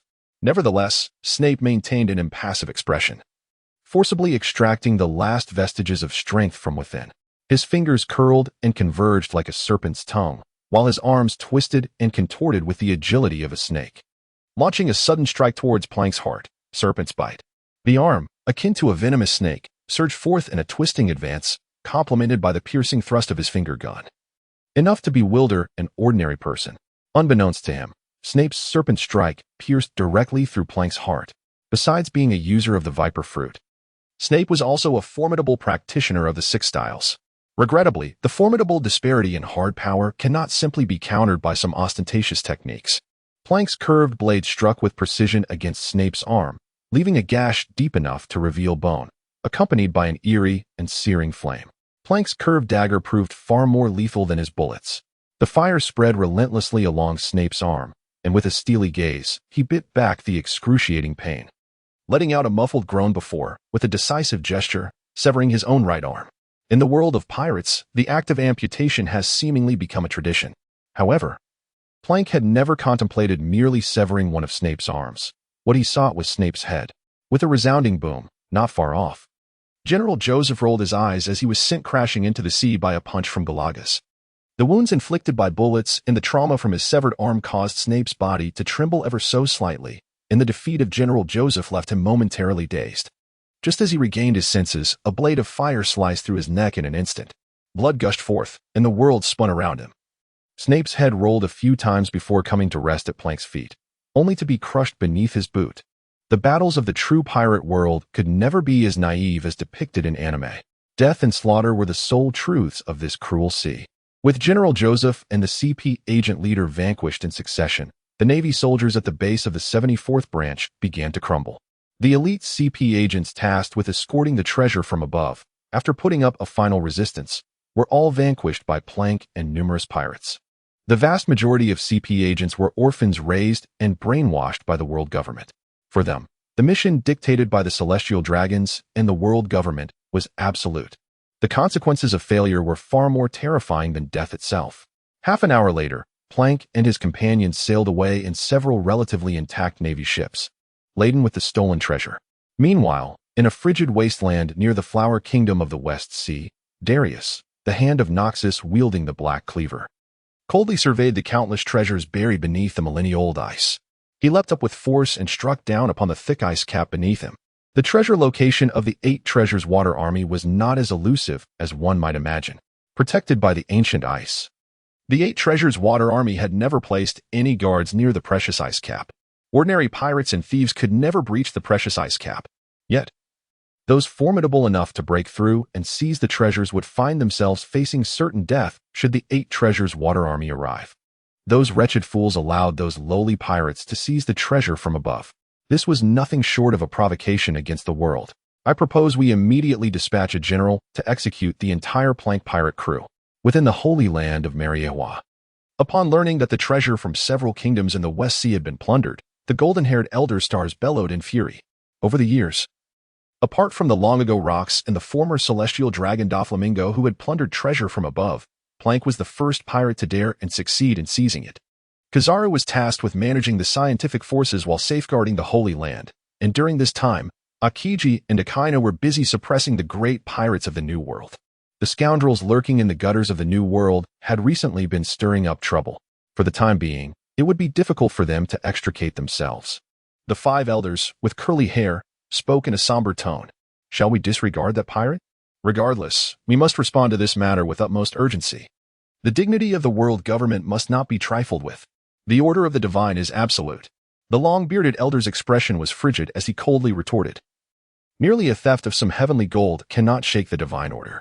We shall raise the bounty and have the Navy and CP agents pursue him vigorously. The balding elder with a mustache shook his head and said gravely, compared to the pirate who dares to plunder heavenly gold, the Revolutionary Army poses a far greater threat. They have recently overthrown yet another kingdom. Another kingdom overthrown? The bald elder, cradling the first-generation sword, flashed a fierce light in his eyes, his voice dripping with murderous intent. Those wretched D-clan should have been eradicated in the past. The leader of the Revolutionary Army is Monkey D, Dragon, and the D-clan has always been the nemesis of the divine. The chaos wrought by the pirate Plank's raid on the heavenly gold soon sent shockwaves throughout the world. Under the orders of the world government, the Navy headquarters not only retained the elite Vice Admiral Doberman and Minard, but also swiftly dispatched the candidate Admiral Chiffon to pursue him. Simultaneously, Plank's bounty skyrocketed to 470 million. Meanwhile, the barrel-sized Glagars, having defeated Vice Admiral Joseph from the branch, saw his initial bounty rise to 130 million. The remaining officers of the Plank Pirates also received substantial increases in their bounties, amassing hundreds of millions even before reaching the Grand Line. In that moment, Plank was no longer regarded merely as a so-called supernova but had truly become a formidable pirate. Of course, this was contingent upon his survival amidst the frenzied onslaught of the world government and the Navy. Plundering heavenly gold. This sea is becoming increasingly fascinating. Doflamingo cackled ominously in Dressrosa. He relished the chaos of the world. Meanwhile, Jibei frowned slightly at the sight of Plank's exorbitant bounty. Plank's ambitions to venture into the new world would inevitably lead him through Fishman Island, a perilous path for any powerful pirate crew. His shadow will undoubtedly grant me a formidable zombie. Kaido, just you wait. Once I gather my powerful zombie army, I shall exact my vengeance upon you. Under the eerie glow of the moon aboard the haunted ship, Moria grasped Plank's latest bounty tightly, growling in a low voice.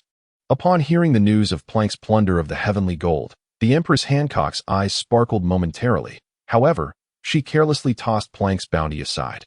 Merely plundering heavenly gold would only ensure that Hancock would refrain from taking action against Plank. It was only through the brutal beating or elimination of the celestial dragons that one could earn her profound favor. Kuma and the sand crocodile were preoccupied with their own schemes, casting a fleeting glance at Plank's intelligence before discarding it.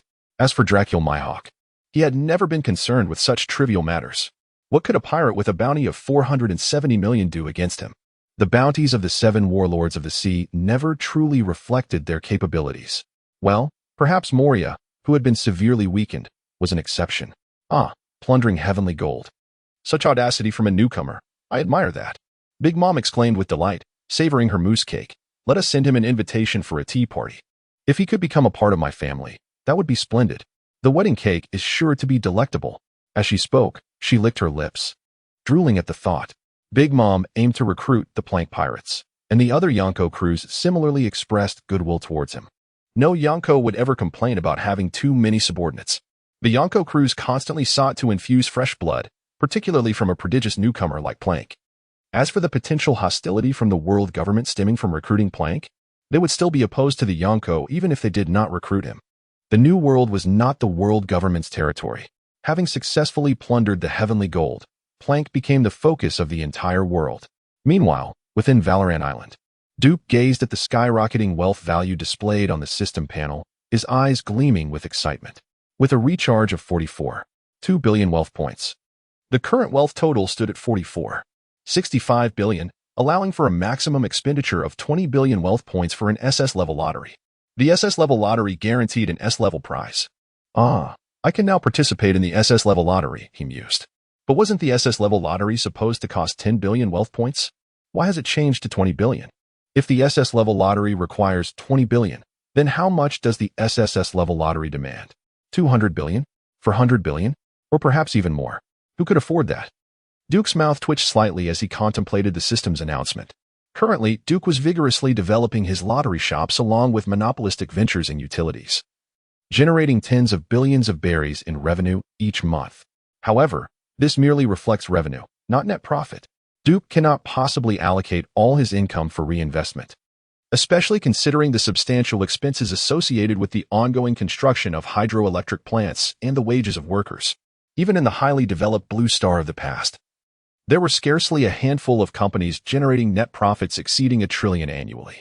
In the context of the pirate world, Duke dares to assert that apart from the celestial gold of the world government, the only entity potentially earning over $1 trillion annually is the Golden Emperor, Tezelo. After all, with the powers of the gold fruit and the luck fruit, it would be nearly impossible not to amass wealth.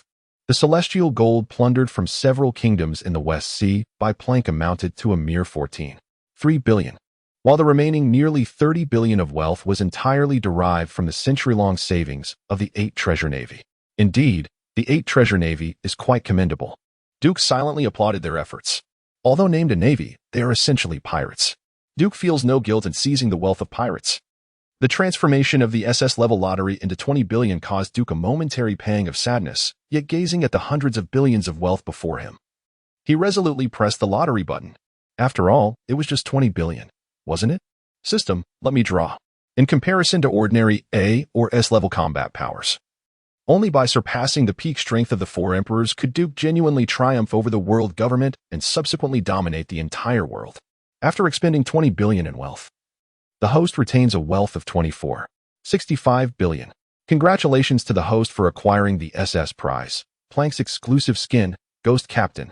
Skin, Ghost Captain. The Ocean's Calamity, an exclusive skin for Plank. Upon equipping, it enables Plank to harness ghostly powers, significantly enhancing his attributes and potential. Note, attributes of multiple skins do not stack. What? A skin can be drawn? And it can further empower the hero? Duke, without hesitation, equipped the Ghost Captain skin onto Plank. At that moment, Plank, having just conquered another pirate crew in the West Sea, felt a fleeting blue light spark in his eyes, and the entire abyssal ship shimmered with a deep, translucent blue. Ocean's Calamity Plank. Level, 13 Strength, S, Constitution, S, Agility, S, Spirit, S, Potential, S, Equipped. Ghost Captain skin abilities, Ghostly Power, Gunfire Negotiation, Cannon Barrage, etc. Comprehensive Evaluation, S, Ghostly Power, allows Plank and his personal belongings to become ghostly, rendering them immune to physical attacks and enabling them to pass through objects while inflicting direct harm to souls. Once a recognized pirate king wielding a pistol and curved blade, Plank has now transcended the boundaries of life and death, mastering ghostly powers destined to rule the vast oceans. The potential has surged from S to S, with attributes experiencing a significant elevation. Coupled with the enigmatic power of the ghost, this enhancement marks an epic upgrade for Plank. Duke couldn't contain his laughter, nearly beaming from ear to ear. He had been fretting over how Plank would contend with the relentless pursuit of the world government and the Navy headquarters. After all, the act of plundering celestial riches is no trivial matter. However, Duke now believes that seizing the opportune moment to acquire more celestial gold from the heavens might not be such a bad idea. As for the tumult that incessantly snatching celestial gold would stir in the world of pirates, Duke asserts that the current plank is undaunted. After all, what concern is it of mine, Duke, regarding the celestial gold that Plank has seized? I am merely the godfather of a modest Valoran family in the West Sea. The first SS-level lottery awarded me a skin, which has significantly bolstered Duke's confidence in the future growth of the heroes. After all, some heroes do indeed possess a certain lack of inherent potential. However, now, as long as one possesses wealth, one can draw skins such as the Divine King's Dark Star Source plan. What if the potential is slightly weaker? If strength is insufficient, then one can compensate with financial resources. Apologies, but with money, one can indulge in desires.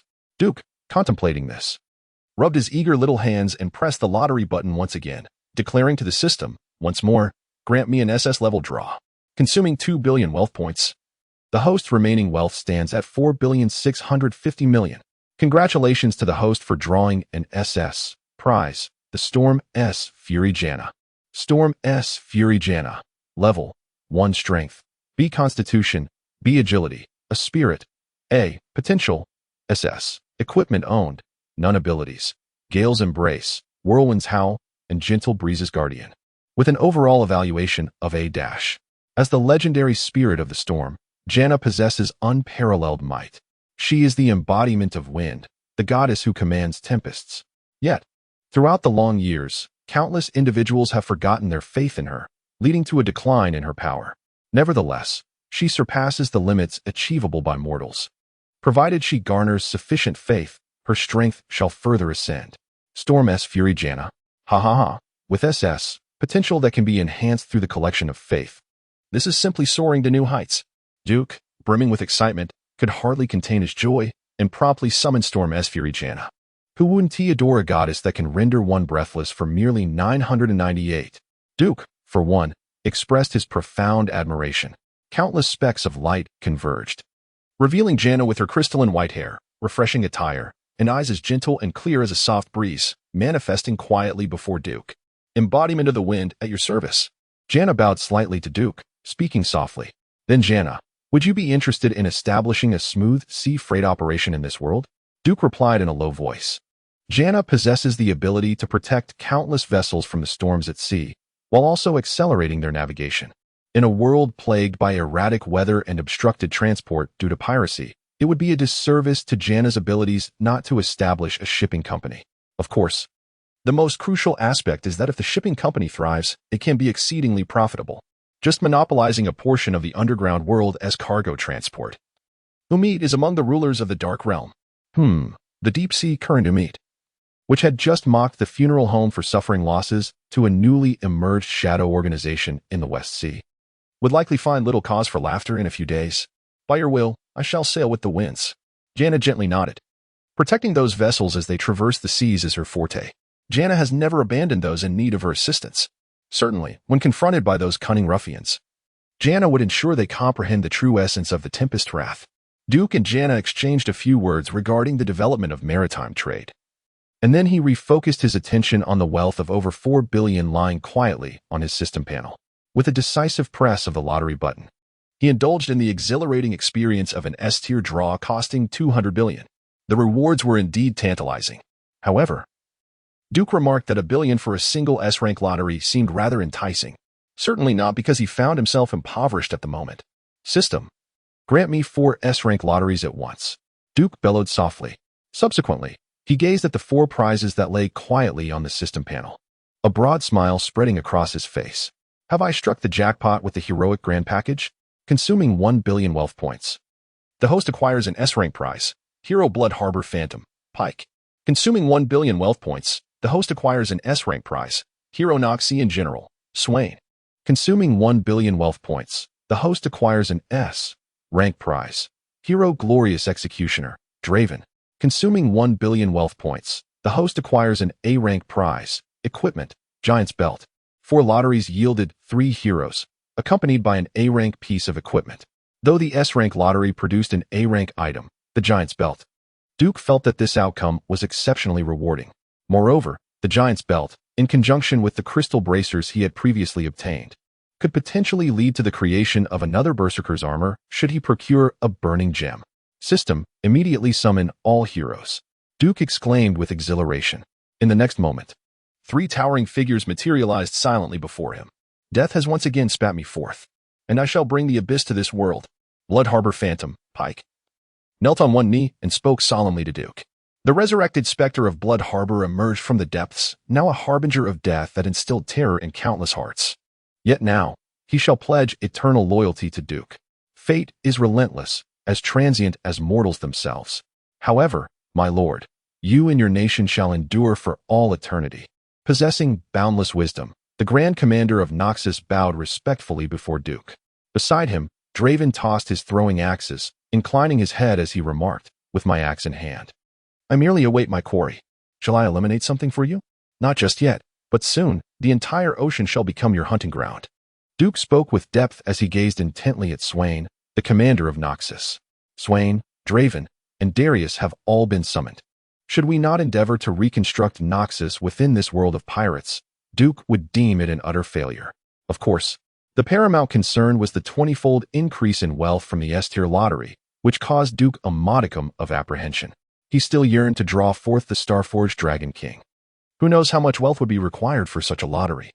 Duke was eager to ascertain whether the nation he established and the currency he issued would similarly be acknowledged and replenished by the system.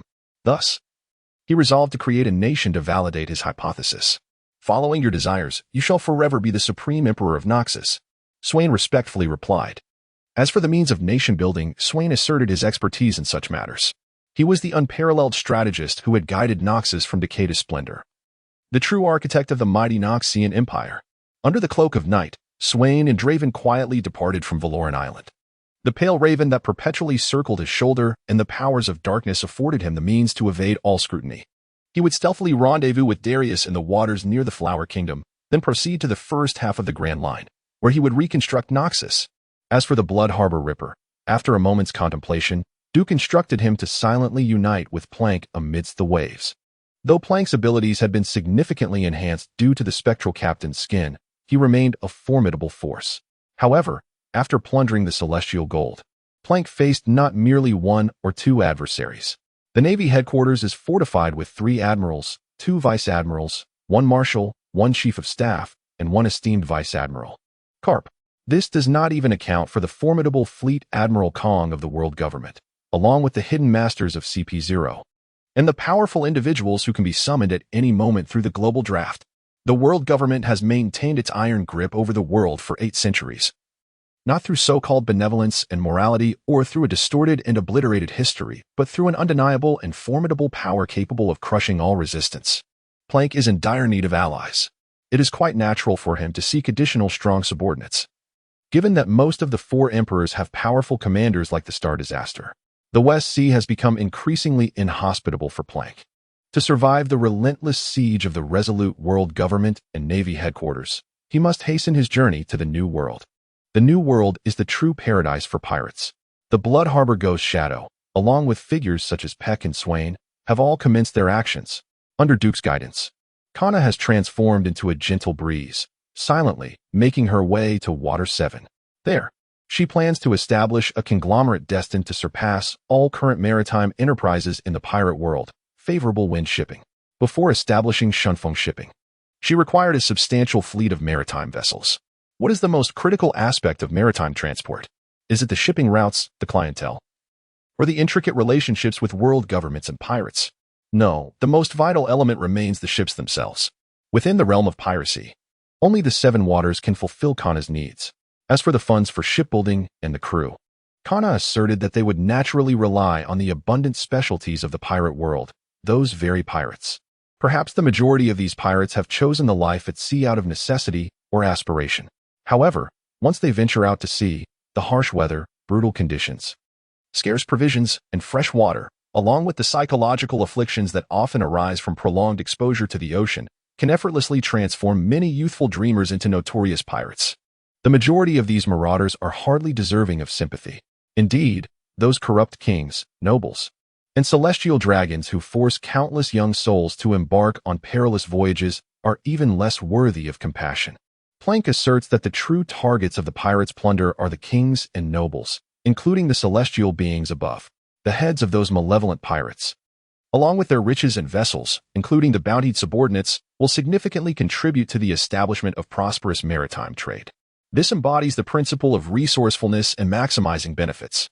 Kana is not merely capable of stirring gentle breezes. As the most formidable hero under Duke's command, she possesses a combat strength at level 1 that rivals that of a vice admiral in the Navy. Given time, the tempest she conjures could indeed engulf the entire world. However, before the tempest of Ionia engulfs the world, the prudent course of action is to amass wealth. The Valoran family, or rather the Merchant Guild, despite possessing the formidable presence of General Garen and the shadowy deterrent of the Shadow Isles, finds its influence and expansion largely confined to the Western Sea. The establishment and development of those hydroelectric plants demand substantial time and financial resources. The world government cannot even accommodate a unified Northern Sea under the German Kingdom, let alone allow the emergence of a colossal entity spanning 4 seas. The Valoran family, or the Valoran Merchant Guild, reigning over the underground order of the Western Sea, has reached the zenith of what the world government can tolerate in terms of a dominant commercial entity. However, it matters not. After all, Duke's domain may be limited, yet it is replete with heroes. Summon these champions and let them flourish across the globe. While Duke remains a quietly formidable figure behind the scenes, such a scenario seems quite agreeable. Certainly, no one would suspect that I, a mere chieftain of the humble West Sea Valoran clan, could hold any significant connections with General Garen and the Shadow Flow, or even remotely influence the legendary pirate gangplank and the burgeoning Noxian Empire, along with the favorable maritime trade routes, would they? Duke contemplated this quietly. While nearby the Flower Kingdom, the recently discovered treasure of the 8 Treasure Navy, lost for centuries, mysteriously vanished, prompting the most desperate of cries from Qingjiao. My treasure. It is all over, utterly doomed. Cursed Carp, my resentment for you shall endure through generations. With no scapegoat in sight, the blame must inevitably fall upon Carp. Moreover, were it not for Carp's misfortune that befell Qingjiao, the treasures of the 8 Treasure Navy would not have been condemned to lie beneath eternal ice. Ultimately seized by the hands of Noxus and Darius, Carp, oblivious, merely picked at his nose, caught in the crossfire of blame. Grandfather, stealing such a vast fortune will undoubtedly cause quite a stir. I shall find the scoundrel who absconded with our treasure and reclaim it. Qingjiao knelt in despair, while old Kai seethed with indignation beside him. The treasure, valued in the hundreds of billions, would inevitably leave traces, whether in transport or when transformed into currency. With diligent investigation, it is highly probable that we may uncover some clues. However, the dejected Qingjiao, kneeling on the ground, could only cast a resigned glance at the ancient ice, which had been split open like a chasm before him. With a surge of frustration, he struck Lao Kai, leaving a sizable welt upon his head, and then spoke in agony. There is no need for further investigation. In due time, you shall prepare for your engagement with Elisha, the daughter of the Erbao Water Army. It was impossible to delve deeper into the matter. The one capable of forcefully cleaving the precious ice cover and stealthily seizing the treasures of the 8 Treasure Water Army, accumulated over centuries, was certainly not an adversary the current 8 Treasure Water Army could confront. As a once-renowned powerhouse of the seas, Qingjiao was acutely aware of the formidable and terrifying nature of the top-tier experts. The ability to split the precious ice cover meant the potential for complete annihilation of the present 8 Treasure Water Army. Qingjiao made a painful and reluctant decision. Upon learning of the impending engagement with Elisha of the Erbao Water Army, Lao Kai's expression morphed into one of sheer torment. While the world of pirates is replete with alluring beauties, Elisha, with her robust physique, broad shoulders, and a face adorned with excess, accompanied by a troop of young suitors, was far from the ideal matrimonial prospect in the eyes of a conventional man. Perhaps, however, the peculiar taste of the giant Prince Loki might find her appealing. Lao Kai, despite his profound distress, recognized that as a pillar of the next generation of the 8 Treasure Water Army, he could not refuse the alliance with the Erbao Water Army for the sake of continuity and development. The current 8 Treasure Water Army required the support of the Erbao Water Army, and the 8 water armies of the Flower Kingdom had never been a monolith. Power and responsibility are always relative. As time quietly slipped away, the world seemed to be enveloped in tranquility. The chaos of the New World had subsided after the Black Swordsman and Pai Kalu dealt decisive blows against several notorious pirates, each with bounties exceeding 100 million, who dared to provoke the funeral house. Swain and his companions had just arrived at the Grand Line, in search of a suitable kingdom to serve as the ashes of the Noxian Empire's resurgence. Janna had also recently arrived in Water 7, placing substantial orders for ships. As for the blueprint of the ship Pluto within Frankie's possession, Janna was utterly indifferent. She embodied the wind, the goddess of storms. All ships upon the sea held no significance before her. No vessel could withstand the wrath of the storm goddess, not even the ancient weapon Pluto. Of course, the most crucial aspect was that Duke was aware of Pluto's current hiding place in Wano country. With an existing one at hand, why bother to seize the blueprint? Constructing another Pluto based on the blueprint would certainly cause a considerable uproar and incur enormous expenses. Duke mused that rather than spending money to build Pluto, he might as well devise ways to draw more prizes. Once he drew the likes of the great inventor or Victor, the future guardian, he might even be able to construct 2 warships more formidable than Pluto. This was certainly not due to his current lack of funds. Duke, feeling a pang of envy, cast his gaze longingly toward the Grand Line, where 2 colossal treasures awaited discovery in its first half. One is the treasure of Captain John held by Moonlight Moria, and the other is the golden land of the Sky Island. Duke suggested that perhaps it was time for Plank to pay a visit to both Moonlight Moria and the Sky Island. After all, one should seize the opportunity of unclaimed treasure. That slothful Moonlight Moria, along with the current deity Enel, would undoubtedly be no match for Plank, who now possessed the combat prowess equivalent to an S-rank vice admiral. Thus, leading his crew, including the barrel-wielding Gragas and the bloodthirsty ghost, Pike, along with his formidable fleet of 8,000 men. Plank had just arrived at the Whiskey Peak in the first half of the Grand Line when he was met with a fervent welcome from the Navy headquarters. As for the bounty hunters at Whiskey Peak, who claimed to be welcoming pirates, upon learning that the pirate crew arriving was Plank's, the infamous calamity of the seas with a bounty of 470 million, they truly celebrated with joyous exuberance, extending an enthusiastic welcome. Regrettably, neither Plank nor the vigilant Vice Admiral Chaffon, nor the elite Rear Admiral Dauberman or Rear Admiral Menard showed any concern for the bounty hunters' arrival. The battle erupted instantaneously, with Plank confronting Vice Admiral Chaffon, while the rapidly ascending Galagas faced the scarred elite Rear Admiral Dauberman.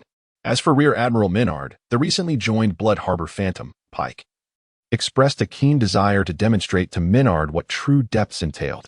The formidable forces of the Navy's headquarters were completely thwarted by Plank and his allies, with Plank himself nearing level 14, even overpowering Vice Admiral Chaffon. Both Galagas and Pike were also gaining the upper hand in their respective battles. However, the grand fleet of the Plank pirates faced a complete collapse. While Plank and his heroes were undeniably strong, the captains and officers of the pirate crews under his command displayed a lamentable lack of prowess. Most of Plank's captains had bounties exceeding millions, even tens of millions. For pirates newly entering the first half of the Grand Line, such bounties and strengths were not insignificant. They could barely hold their own against some Navy officers, and perhaps even manage a narrow escape. Alas, they had only just entered the first half of the Grand Line with Plank when they were besieged by a large contingent of elite forces led personally by a Vice Admiral of the Navy headquarters. Among the Navy's forces besieging Plank were not only Vice Admirals, but also Rear Admirals, Brigadier Generals, and numerous officers. The grand fleet of Plank crumbled entirely. Had it not been for Plank's elevation to level 14 during the skirmish, which allowed him to severely injure Vice Admiral Chaffon and carve a path through the chaos, he and Pike might have managed to escape thanks to their abilities and agility. The nimble Galagas would likely have become a captive of the Navy, destined for imprisonment in Impel Down or a public execution in Marineford. Currently, Duke lacked the strength to launch a full-on assault on Impel Down or to engage the Navy in a confrontation akin to that of the Whitebeard pirates. Figures such as Carp and Yellow Monkey would not grant Duke and his heroes any leniency. Whiskey Peak had been nearly flattened, and the bounty hunters suffered tremendous losses. The news of Plank's severe wounding of Vice Admiral Chaffon, forcing back elite Rear Admiral Dauberman and Rear Admiral Menard, sent shockwaves throughout the seas.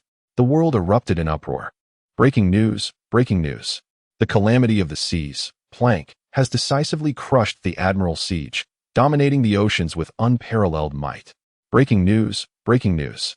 After 3 months at sea, Plank has vanquished an admiral, and the future of this calamity of the seas is limitless, destined to seize the throne of Pirate King. Breaking news, breaking news. First seizing the golden skies, then vanquishing the great general under siege, The calamity of the ocean has established Plank as one of the 5 sovereigns of the seas. Who in this world can possibly stand in his way? Breaking news! Breaking news! Across the vast ocean, countless newspapers flutter like snowflakes, spreading throughout the globe. The Reserve General is also a general. Morgans is solely concerned with capturing attention and creating sensational headlines. He pays no heed to the chaos that these reports may unleash upon the world. The generals represent the utmost might of the world government and the Navy headquarters, serving as a formidable deterrent against countless pirates and nations. However, the once mighty general has now succumbed to the hands of a fledgling pirate, who has only ventured into the seas for a mere 3 months. Useless, all of them. Within the sacred grounds of Mariehua, the celestial dragons wore expressions of deep dismay, hurling the newspapers disseminated by Morgans onto their desks with palpable frustration. They immediately dispatched a warning to that old bird Morgans, threatening him with dire consequences should he continue to spread news detrimental to the world. "We shall execute him," declared the golden-haired elder, his fury evident. As the youngest among the elders, the golden-haired one was known for his fiery temperament, while it was indeed necessary to caution Morgans. The paramount concern remained the urgent need to eliminate the troublesome Plank. No one had anticipated that a mere newcomer from the West Sea could rise to such prominence. He must be eradicated post-haste. The equilibrium of the world must not be disrupted. The elder with the long beard sighed deeply and spoke solemnly. Merely plundering a fortune from the heavens was insignificant. Yet the pirate who accomplished this had the capability to defeat a candidate admiral and had become renowned across the globe, causing considerable discomfort for the world government. The fact that Plank, having looted the heavenly treasures, not only remained unscathed but was also growing in strength was alarming. If this continued, as long as Plank existed in the pirate world, any significant commotion would invariably draw attention to his heist of the heavenly gold. Each mention would undermine the authority of the world government. Unless Plank was swiftly dealt with or directly recruited, he would prove a formidable challenge to eliminate. "Let us recruit him into the warlords of the sea," mused the curly-haired elder, donning a hat, after a moment of contemplation. "Once he becomes a warlord, his current renown will serve as an unparalleled honor adorning the authority of the world government, regardless of how the warlords themselves perceived it." The reality was that all pirates and sovereigns of the seas deemed the warlords of the sea as mere lackeys of the world government. The government held the power to summon the warlords at will. As for the issue of the warlords being at full capacity, it seemed quite normal for there to be 8. If need be, they could simply expel one of the weaker warlords. However, considering that Doflamingo had become a warlord after plundering the heavenly gold, recruiting Plank would render looting the heavenly treasures a shortcut to becoming a warlord. If this continued, how many troops would we need to maintain the collection of heavenly gold? The world would descend into chaos. Some bald, mustached elders furrowed their brows and countered. The world government's recruitment of the warlords of the sea is intended to uphold its dominion, not to invite greater troubles. "Eliminate him," commanded the bald elder wielding the original sword, his tone imbued with a chilling severity. "At all costs, before Plank enters the new world, he must be utterly eradicated. Only through Plank's blood can those wretches of the sea comprehend that the authority of the world government is beyond reproach. The order of the divine is absolute." Upon the conclusion of the bald elder's declaration, the remaining elders nodded in solemn agreement after a brief silence. Soon, the latest bounty notices for Plank, Galagas, and the Blood Harbor Spectre, Peck, were freshly issued. Within the Navy headquarters, the urgently summoned Admiral Akiji, stifling yawns, quietly departed from Marineford on his bicycle. For the world government, Plank must be swiftly dealt with. However, in reality, Plank never plunders civilians or ordinary merchant vessels. Within the naval headquarters, some commanders do not genuinely wish to engage in a life-and-death struggle with Plank, especially after even the Vice Admiral, Chachuan, was defeated by him. The justice of the world government has never truly represented the justice of the naval headquarters. Regrettably, the Navy headquarters finds it exceedingly difficult to defy the orders of the world government, particularly in light of the latter's control over the Navy's military funding. The true embodiment of unwavering justice, executed without the desire for compensation, remains a rarity among the ranks of the Navy. Nonetheless, it is certain that Kizaru requires a salary. Ha ha ha. Have you managed to fend off the assault from the Navy's Vice Admiral, Chinjo? My admiration for him grows ever stronger. Big Mom scrutinized the latest bounty for Plank, a staggering 850 million, which sparked a glimmer of delight in her eyes. Baron Egg, you shall personally deliver an invitation to the tea party. My daughter is at his discretion, and I shall offer him a position among the stars.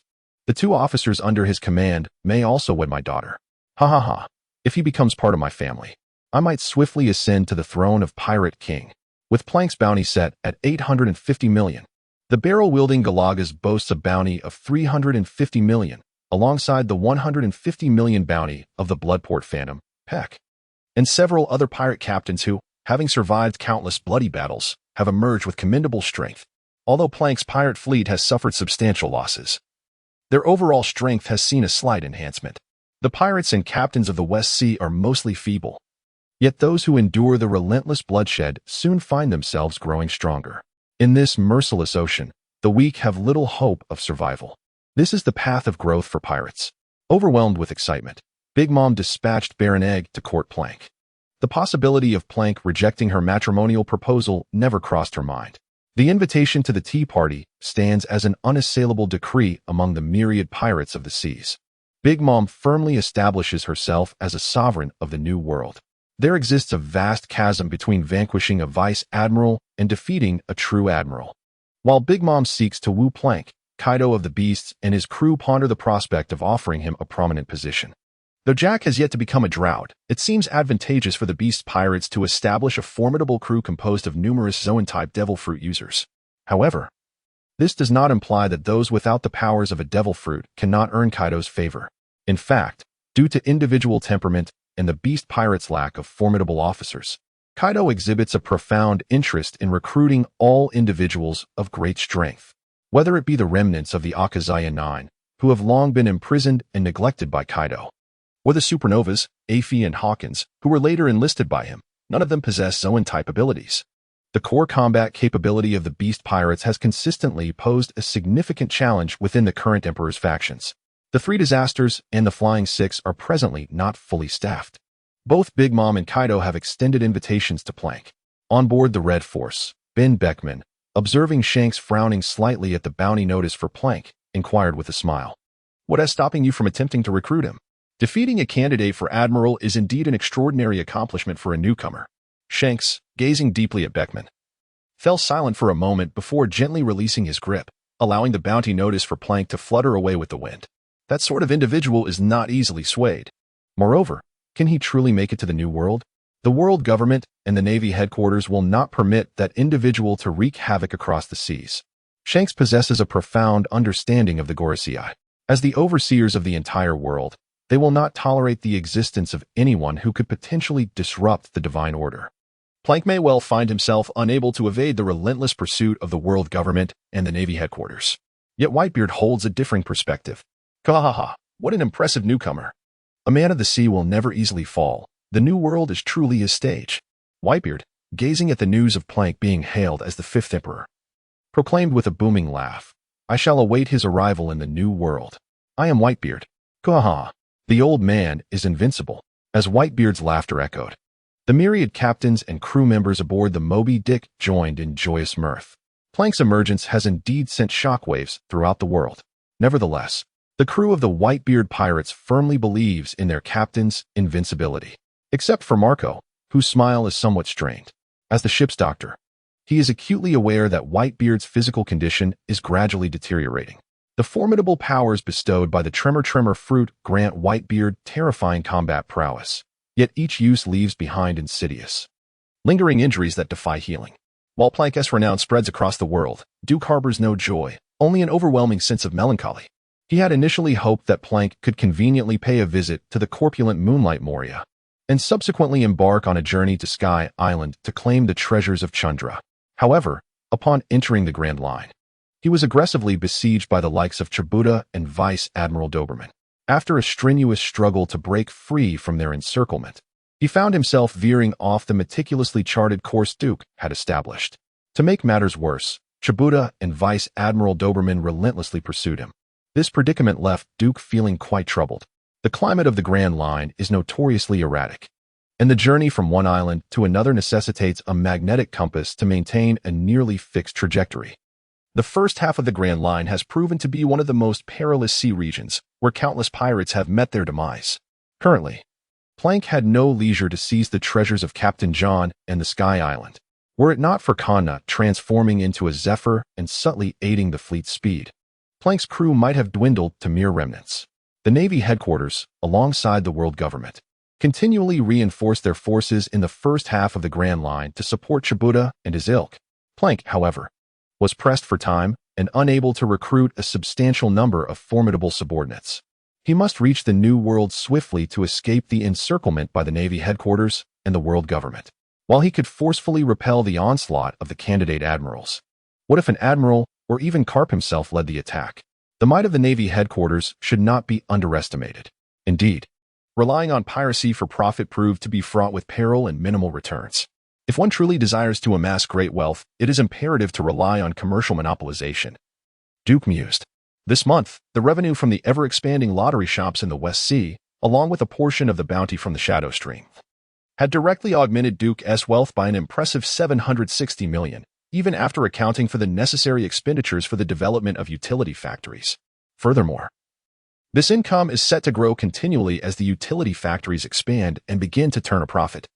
The construction of utility factories across the West Sea currently represents the bulk of Duke's financial outlay. However, Duke is acutely aware that all his current efforts will yield immense rewards for his future self. One cannot aspire to earn a substantial fortune without investing a modicum of capital, although this capital may require a slightly greater investment than anticipated. However, I, Duke, possess abundant wealth. The funds allocated for infrastructure and agriculture are extensive, and I am more than willing to invest further. Ultimately, infrastructure and agriculture will yield substantial profits. Yet Captain John also has the treasure of the Sky Island, which Duke has never considered relinquishing. The heroes currently under my command may not be in a position to act, but the new heroes harbor no such reservations. In the world of pirates, my strength lies not in anything else but the multitude of heroes at my disposal. System, initiate the lottery. After bathing in incense, Duke decisively pressed the lottery button. Consuming 1 billion wealth points, the host now retains a wealth value of 410 million. Congratulations to the host for obtaining an S-grade prize, the hero Vladimir. The Crimson Reaper. Vladimir, the Crimson Reaper. Level: 1 strength, B constitution, B spirit, B agility, B potential. S equipped with none abilities, blood pact, blood transmutation, tide of blood, plague of blood, and more. Overall evaluation: B as a master of ancient forbidden sorcery. Vladimir is one of the oldest enigmas of the Noxian Empire. He shapes flesh, manipulates blood, and has achieved immortality through the legacy of ancient shadowy beings. The passage of time has only augmented his wisdom and power. One day, Vladimir shall surpass the limits of humanity, potentially rivaling the legendary shadowy beings themselves. My power shall be at your service, until this world runs red with blood. In the shadows, the pallid Vladimir respectfully addressed Duke. This marks the 5th hero under Duke's command with S potential, aside from the Storm's Fury, Janna, Ari, Zed, Swain, the upgraded Gangplank, and now the Crimson Reaper, Vladimir. 5 heroes bearing the potential of 4 emperors, alongside one with SS potential, Storm's Fury, Janna. If they were all to reach maximum level, Duke intends to exercise caution for another 2 years. It is not that Duke is averse to wandering within the sacred land of Mariewa, to behold the visage of Lord M, and to seize the wealth amassed by the world government over the years. That would undoubtedly constitute a fortune beyond Duke's imagination. Yet, alas, strength does not permit it. The world government cannot be effortlessly overthrown by merely 5 of the 4 emperors along with a single formidable sea overlord boasting SS class power. In those bygone days, Rox, accompanied by Whitebeard, Golden Lion, Wangji John, and the youthful Kaido, fancied they could dismantle the world government. However, following the battle at God Valley, the world government employed unknown means. Ultimately, the sole sea overlord capable of challenging them, Rox, was utterly annihilated. The defeat of the Rox pirates at God Valley was clearly not merely the result of the collaboration between Karp and Roger. Prior to Roger's successful arrival at God Valley, it had already been reduced to ruins. Consequently, after the battle, Roger was able to discover 2 infants amidst the debris. The enigmatic M, having lived for countless centuries, evidently transcended the limits of humanity, supplemented by the might of the ancient weapon, the King, capable of subduing both the Sea Kings and the Underworld Kings. The world government possesses at least 2 individuals of SS class power, or even stronger. Below SS-, consider Karp, Sengoku, Fleet Admiral Steelbone Kong. Not to mention the 3 admirals currently at the Navy headquarters, nearly on par with the 4 emperors, alongside CP-0's strongest shield and spear and 5 others. Each bearing scars, their strength unknown yet likely not inferior to the average 7 warlords, plus a top swordsman capable of taming the original demon slayer among the Gorosei. The full military might that the world government can mobilize is sufficient to instill despair in any faction within the piratical world. The reason the 4 emperors and the New World have persisted is not due to a lack of power from the world government to eradicate them. Rather, it is simply that the world government is unwilling to do so. After all, without the New World as a cesspool and the threat posed by those notorious pirates, how could the world government justify levying heavenly gold upon the world, or maintain its iron grip over the globe for centuries? The so-called Grand Line may never have been grand from the outset. At the very least, the treacherous routes and bizarre climates of the Grand Line and the Red Line, which divides the world, are decidedly unnatural. No one knows what secrets lie hidden within the lost century of history. Indeed, such secrets are of no interest to Duke. After all, no matter how harsh or strange the historical truths may be, they cannot be overturned through mere rhetoric or the so-called will of Joy Boy. Revolution is never a mere banquet. It necessitates bloodshed and sacrifice, requiring greater violence to dismantle another's brutal regime. Fortunately, Duke believes that with a bit of time and capital, acquiring a violent faction that surpasses the world government does not seem insurmountable. Indeed, the ability to wield extraordinary powers allows one to act without restraint. Duke, upon contemplating this notion, silently withdrew his thoughts and gazed at the profoundly respectful Scarlet Reaper before him. He intoned solemnly, "In this world, rivers of blood hold no significance for me. Rather than a deluge of blood, I yearn for treasures that rival mountains. Would you be inclined to procure a treasure for me?" "Of course, your wish is my command," Vladimir replied, bowing slightly with a subtle smile playing at the corners of his mouth. On the following day, Vladimir set sail in a small vessel, quietly heading towards the Grand Line. His objective was to seize Captain John's armband from the Moonlight Moria, along with acquiring Captain John's treasure. This would amount to a fortune not inferior to the accumulated wealth of the 8 Treasure Water Army over several centuries. Naturally, before obtaining Captain John's armband, it was also prudent for Vladimir to eliminate a few pirates for their bounties and to level up. Although Moonlight Moria was currently the weakest among the 7 warlords, he still possessed combat prowess comparable to that of elite vice admirals of the Navy headquarters, and perhaps even greater. After all, it is a common understanding that, barring the effects of aging, one's strength typically amplifies with the passage of time. Since his defeat by Kaido and the demise of his crew, Gecko Moria, the languid figure of Moonlight has become enraptured by the creation of a zombie army, seeking to rely on external forces to conquer Kaido. Yet his strength continues to wane. It remains uncertain whether Moria's current power has diminished to its nadir. For a vice admiral of the elite navy, his prowess is nearly at its lowest point, especially for one who once dared to challenge the beast Kaido and survived. Vladimir must ascend to level 9 and attain an A combat capability to effectively subdue Moonlight Moria. As for the treasures of the Golden Land in Skypiea, unless Plank is able to make an appearance, or Duke's ranks reveal a hero with at least S-level strength, it would be exceedingly difficult to confront Enel, who has consumed the nature-type Rumble fruit and now reigns over Skypiea. Starting from the West Sea, Vladimir relentlessly hunts pirates while making his way toward the Grand Line, quickly rising to prominence as a renowned bounty hunter. However, after draining a colonel from a Navy branch who sought to claim Vladimir's bounty and subsequently plundering the Navy base, Vladimir transformed from a bounty hunter into a pirate. With a bounty of 35 million, in this harsh oceanic expanse, the identities of bounty hunters, pirates, and even merchant vessels can swiftly interchange. Yet, on countless occasions, the vast expanse of ocean has been populated by numerous pirates. Initially, they may not have aspired to embrace a life of piracy.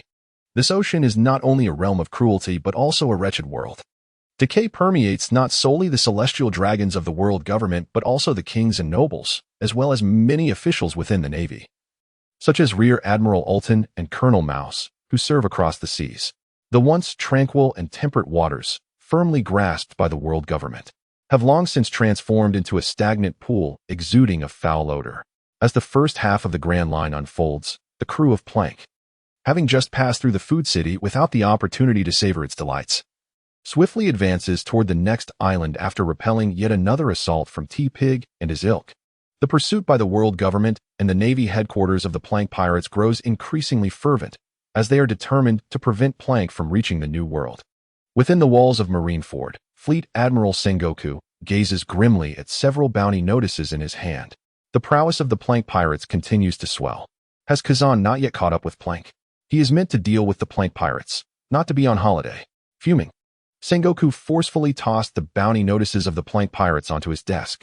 Plank had repeatedly evaded the relentless pursuits of T-Pig and CP0, eliminating numerous CP agents in the process, which only fueled the ire of the Five Elders. As additional forces are mobilized to hunt down the Plank pirates, the pressure on Sengoku intensifies, exemplified by the reduction of the Navy headquarters budget. Being the fleet admiral is far from the enviable position one might imagine, especially with a certain Carp, resembling a chipmunk with his cheeks stuffed, incessantly crunching on Senbei beside him. "Carp, you rascal! Can you not take this more seriously?" Sengoku roared, snatching the bag of Senbei from Carp's hands. Upon seeing the now empty bag, his frustration mounted further. "You didn't even leave me a morsel?" That bag of Senbei was Sengoku's cherished collection. Cough, cough. Carp struggled to swallow the last of the Senbei in his mouth. Disregarding Sengoku's fury as he stated with gravity, the sailing speed of the Plank pirate fleet is evidently abnormal. It's no wonder Kazan has tea caught up with them. Once the matter of importance was broached, Sengoku swiftly suppressed his anger, responding in a low voice, "I am aware. While Plank's ship, the Abyss, may be exceptional, the other vessels of the Plank fleet possess astonishing speed as well. They seem to sail perpetually in favorable winds. Damn it, Carp. Do you think he might be secretly assisting Plank? Or could it be that Plank is indeed affiliated with the Revolutionary Army in the realm of pirates? The only known individual capable of summoning fierce winds to aid numerous pirate vessels in their favorable journeys is Monkey D. Dragon." At this point, Sengoku cast a lingering gaze towards Garp. Garp, feeling somewhat embarrassed, scratched his head and chuckled. How could Plank be part of the Revolutionary Army? He is renowned as the fifth Emperor of the Sea. If he were indeed a member of the Revolutionary Army, then the Seven Warlords and the Admirals would also have to be considered as such. Sengoku regarded Garp with a hint of suspicion, causing the latter to break into a cold sweat. For, no matter how one looked at it, Plank's refusal to plunder civilians and merchant ships, coupled with his singular focus on opposing kings, nobles, and pirate crews, along with the extraordinarily peculiar nature of his fleet that perpetually sailed with the wind, rendered him exceedingly suspect. Ghana covertly assisted Plank in evading the relentless pursuit of the Navy headquarters. "This is not the best scenario," Sengoku remarked, observing the perspiration trickling down Garp's forehead with a disdainful snort. "But if he truly is part of the Revolutionary Army, as you know, the entire world would face monumental troubles. The world government does not particularly concern itself with whether a new world is ruled by 4 or 5 emperors. To the world government, pirates have never been the greatest threat. However, if one of the 4 emperors of the sea were to be affiliated with the Revolutionary Army, the combination of the emperor's formidable strength and reputation, alongside the Revolutionary Army's influence and ideology, would undoubtedly pose a grave threat to the world government, potentially destabilizing the entire equilibrium of the world." Sengoku may not have been particularly fond of the Gorosei or the Celestial Dragons, yet he yearned for a world that maintained a relatively stable order. Even the most flawed order is preferable to utter chaos. This is the essence of Sengoku's true justice. Is there any trouble in this world that surpasses the predicaments posed by those individuals? Carp, observing Sengoku's serious demeanor, fell into a contemplative silence before responding in a low voice. Compared to those individuals, even Plank and the Revolutionary Army could be deemed just. In stark contrast to the endless depravity of the Celestial Dragons, what do Plank and the Revolutionary Army truly represent? Carp's reluctance to ascend to the rank of Admiral stemmed from his unwillingness to serve the whims of the Celestial Dragons. "Enough," he exclaimed. "This is the Navy headquarters, not your home. Speak less." After Carp's outburst, Sengoku quickly lowered his voice and solemnly replied. The two shared a long moment of silence, their profound friendship evident. Yet their ideologies were not entirely aligned. After a considerable time, Sengoku casually set aside the bounty notices for Plank and others, picking up the notice for Vladimir instead. He sighed and remarked, "It seems that the Blood Duke Dracula of the funeral home has consumed the blood fruit. Yet another troublesome pirate. The recent troubles in the West Sea have been overwhelming." Carp, while absent-mindedly picking his nose, fell into a leisurely state. Flicking a piece of nasal refuse onto Vladimir's bounty notice, nonchalantly stating, "It's not that the West Sea has too many troubles, but rather that the Navy branches there are plagued with issues. If that scoundrel hadn't attempted to embezzle the bounty, he would never have become a pirate. In my view, the entire Navy across the four seas requires a thorough overhaul. The Navy branches in the four seas indeed need restructuring," Sengoku bellowed in anger. "But Carp, you rascal, how many times have I told you not to flick your nasal refuse around? Moreover, I have yet to settle the score for the senbei you devoured." Within the Navy headquarters office, Sengoku and Carp resumed their raucous daily banter. Time swiftly passed, as elite forces of the Navy were engaged in the pursuit of the Plank pirate crew. Meanwhile, Vladimir rampaged through the West Sea, having plundered 2 corrupt and rotting Navy branch bases before he charged into the Grand Line, embarking on a blissful life of slaying pirates while selectively raiding suitable Navy bases along the first half of the Grand Line. Endless blood is Vladimir's favorite. The formidable physical prowess of the pirate world provides Vladimir with a sumptuous supply of delectable blood. Meanwhile, Swain and others from Noxus, having also reached the first half of the Grand Line, have determined their objective of reconstructing the Noxian Empire during this period. The first half of the Grand Line, situated near the Doldrums, is a poverty-stricken and underdeveloped nation allied with the world government, the Kingdom of Colombo, through their efforts to combat pirates and protect civilians. Swain and his companions have rapidly risen to the status of heroes in the Kingdom of Colombo. The next step is to completely dominate this realm.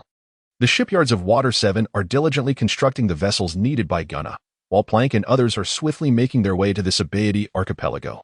Once they arrive at the Sabaody Archipelago and complete the coating, they will be able to submerge and traverse Fishman Island, reaching the New World directly. Both the seabed and the New World are territories that the world government and the Navy headquarters can no longer pursue with impunity. However, before venturing into the New World, Plank and his companions must confront a brutally fierce showdown in the Sabaody Archipelago. Admiral Akiji of the Navy headquarters, alongside a substantial contingent of elite forces from both the world government and the Navy headquarters, stands poised in readiness near the Sabaody Archipelago. The naval vessels of the headquarters are unable to catch up with Plank's fleet, which is covertly aided by Janna. However, they could very well lie in wait near the Shambodi Islands, anticipating their prey. A fierce battle loomed ahead. Prior to this bloodshed, Duke felt it might be the opportune moment for yet another round of lottery draws. The pirate bounties acquired by Vladimir, along with the plundered treasures from the severely corrupt naval bases, had augmented Duke's wealth to an impressive 31,300,000,000. System, grant me 3 S-level lottery draws. After bathing with incense and thoroughly cleansing his hands, Duke pressed the lottery button with great determination. Subsequently, as he beheld the prizes bestowed by the system, a radiant smile illuminated his face.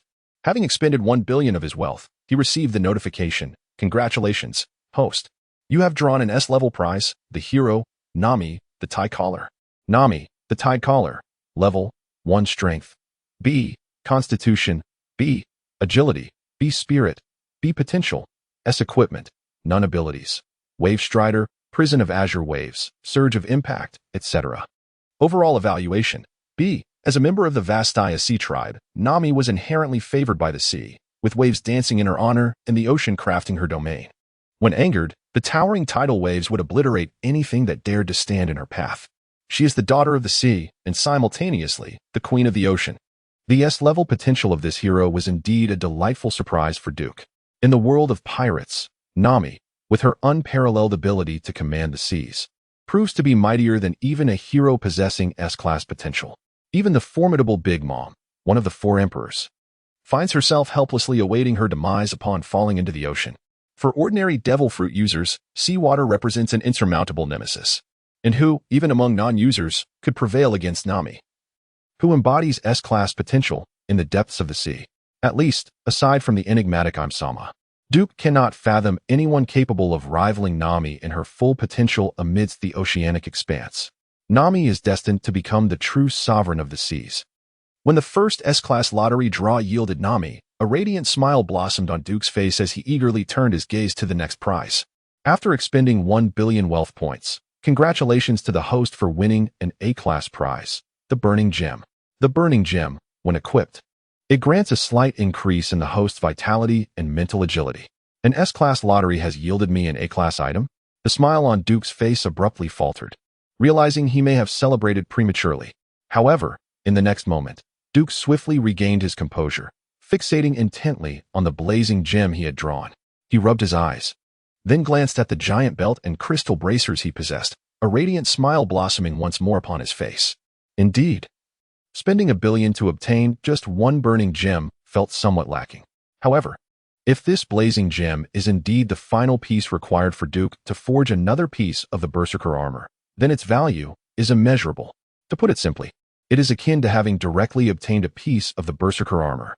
Nonetheless, it is worth noting that the ultimate synthesis of the equipment will still require Duke to expend a staggering wealth of $100 million.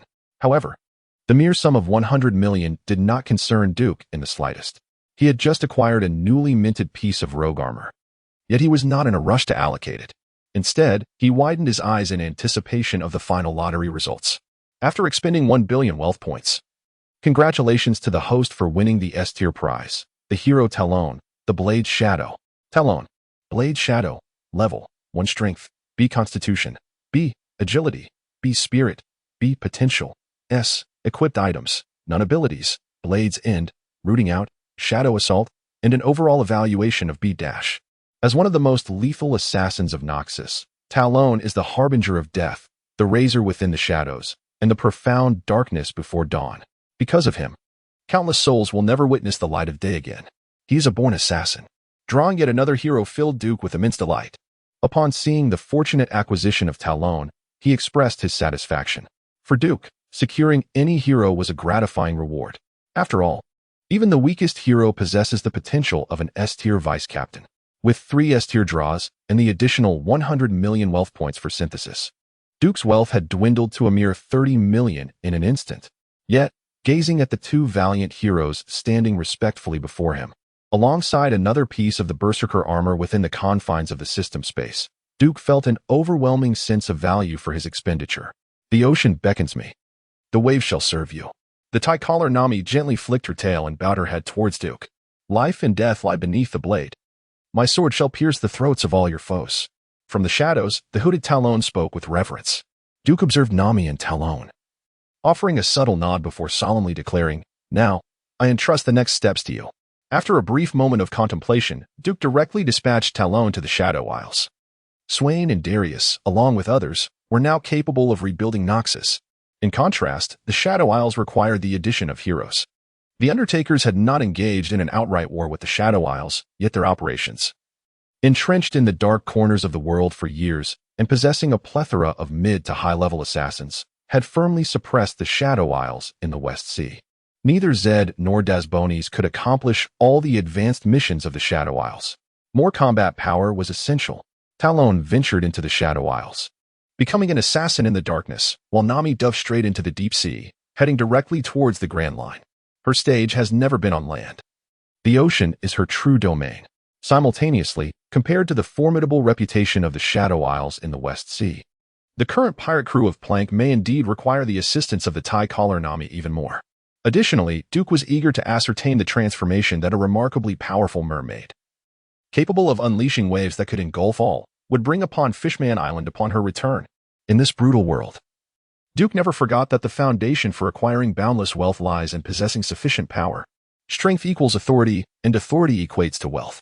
5 million fishmen may not seem significant in the eyes of the world government, but to Duke, they undoubtedly represented an immense force. At the very least, utilizing these 5 million fishmen to salvage sunken ships or cultivate marine products would undoubtedly yield substantial profit. As for the throne of Fishman Island, occupied by that rotund Neptune, could Nami, the tie-collar, not claim it? Nami and Talon commenced their respective missions, while Duke, after a moment of contemplation, equipped the second piece of Berserker armor onto Plank. Compared to other heroes, Plank, who had become a thorn in the side of the world government and Navy headquarters, required this equipment even more. Only by surviving can one output, grow, and evolve. Upon acquiring the Berserker armor, a glimmer of light flickered in Plank's eyes far in the first half of the Grand Line, and his complexion instantly grew more vibrant. Let us set forth, my comrades. Nothing shall obstruct our path, be it raging flames or the fathomless deep. Neither can claim my life. Our objective, the New World. Plank bellowed loudly, and soon, the excited roars of countless pirate minions echoed in response. Plank's pirate fleet set sail once more, leaving behind a vast armada of pursuing naval ships in their wake. Just one more island lay ahead, and they would soon reach the Sabaody archipelago. From there, they would plunge into the depths of the sea, entering the New World through Fishman Island. The New World was truly the paradise for pirates. In the first half of the Grand Line, a pirate ship was engulfed in flames. Why? When you are also a pirate, do you choose to attack us? Despaired Lovis, the captain of the Heavy Hammer Pirates, as he gazed at Vladimir before him. Surrounding him, the members of the Heavy Hammer Pirates had all been reduced to lifeless husks. It was now his turn. A pirate? Vladimir retorted. No, I have never been like you. With an elegant flick of his fingers, a vivid crimson bloodstain emanating a captivating aroma marked his gesture. You are merely prey. Most importantly, in his realm, there would be no need for pirates in the future, as Vladimir coldly concluded. A subtle movement of his fingers caused a torrent of blood to drain from Lovis's body in an instant. The bounty of 30 million on the Heavy Hammer Captain Lovis, along with his pirate crew, thus vanished silently upon the sea. Just 3 days ago, Lovis had plundered a town, slaughtering everyone and reducing it to ruins. Then, they encountered Vladimir. In an instant, they transformed from hunters into prey. Duke detested those reckless and frenzied pirates. Only in a peaceful and tranquil environment could commercial stability thrive. Pirates were destroyers, plunderers, and reapers, yet never producers. In this world, Duke believed that he alone sufficed as the true reaper. All other pirates must either obediently become producers or adhere to his order, becoming mere visitors of these vast seas. All the heroes under Duke's command, including Plank, have been tirelessly combating those marauding pirate crews. Meanwhile, Vladimir relentlessly advanced toward the fearsome three-masted ship as Plank's pirate crew prepared to land on the Sabaody archipelago. Just as the Plank pirate crew was on the verge of landing at the Sabaody archipelago, a pirate ship bearing the flag of Big Mom stealthily approached Plank's fleet. The calamity of the seas, Lord Plank, sends you his regards. Baron Egg declared politely to Plank. Is that all you wish to convey? Plank gazed at Baron Egg with a mysterious smile. As the cunning and ruthless pirate king of the Valoran world, Plank had been diligently gathering intelligence on the strength and capabilities of the 4 emperors in the New World, particularly the formidable Big Mom. Upon acquiring the powers of the Spectre, Plank immediately set his sights on Big Mom. The task entrusted to Plank by Duke was to conquer the remaining pirate crews while amassing substantial wealth. After all, what could be more worthy of conquest in the New World than the emperors, and what could yield greater riches than the 4 emperors' fleets? But it is not merely a greeting, Baron Egg continued. This is an invitation to Mama's tea party. She hopes to see you in attendance at the gathering in 2 months. Furthermore, Mama wishes to arrange a marriage with you. You may choose from among the daughters of the Charlotte family. Mama desires for you to join the Charlotte family's grand household. Baron Egg, observing the bearded man before him with a cold gaze, wasted no time in articulating his intent. The Navy and the world government were vigorously pursuing Plank's fleet. Had it not been for the world-class intelligence capabilities of the Big Mom pirates, Baron Egg would not have had the opportunity to intercept them before their landing at the Sabaody archipelago. To join the Charlotte family, you say? What if I decline? Plank said in a low voice. Behind him, the specter of Bloodport, Packer, and the barrel-like Galagas emerged quietly. In these waters, no one can refuse Mama. Baron Egg cast a wary glance at Plank and his companions, who exuded an aura of immense danger, and continued to speak with unwavering politeness. If you join the Charlotte family, Mama is willing to make you the 4th suite commander of the Big Mom pirates. Moreover, only Mama can save you in these treacherous waters. The vicinity of the Sabaody archipelago is rife with elite forces from the Navy headquarters. And even an admiral may be deployed. Should you continue on your current course, certain death awaits you. The young snag had not yet ascended to become the 4th suite commander, and the commanders, without a doubt, represented the highest echelon of the Big Mom pirates. Aside from Big Mom herself, the machinations of the world government and the Navy's substantial forces lying in wait at the Sabaody archipelago could not escape the notice of the Big Mom pirates' intelligence network, which was bolstered by countless homies. In addition to being an immensely powerful army under the command of Big Mom, it can also serve as the eyes and ears of the Big Mom pirates that span the globe. Baron Egg does not believe that Plank can contend with the admirals. Plank's only path to survival lies in joining the Big Mom pirates and boarding their unique homie submarine to evade the ambush of the Navy headquarters. Utilizing the submarine to avoid the Navy headquarters traps appears to be a commendable option. Plank gazes at a submarine that quietly surfaces nearby and remarks with a light chuckle, however, "This vessel cannot accommodate my pirate fleet." Baron Egg slightly bows his head and, with a gentlemanly tone, states, "A multitude of submarines cannot evade the watchful eyes of the Navy headquarters and the world government.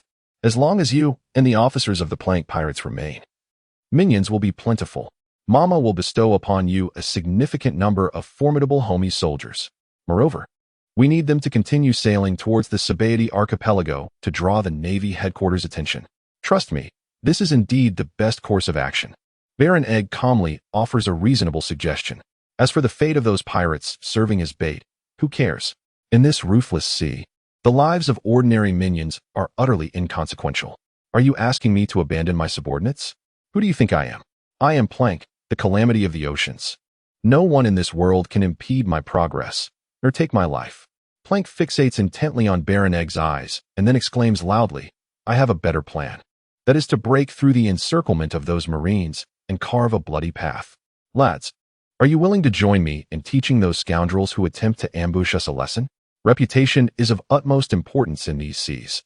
A captain who recklessly abandons his crew will never become a true sovereign of the oceans.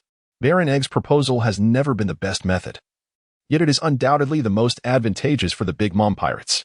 Plank's displayed strength and potential are overwhelming. Even Big Mom must devise ways to curtail Plank's future.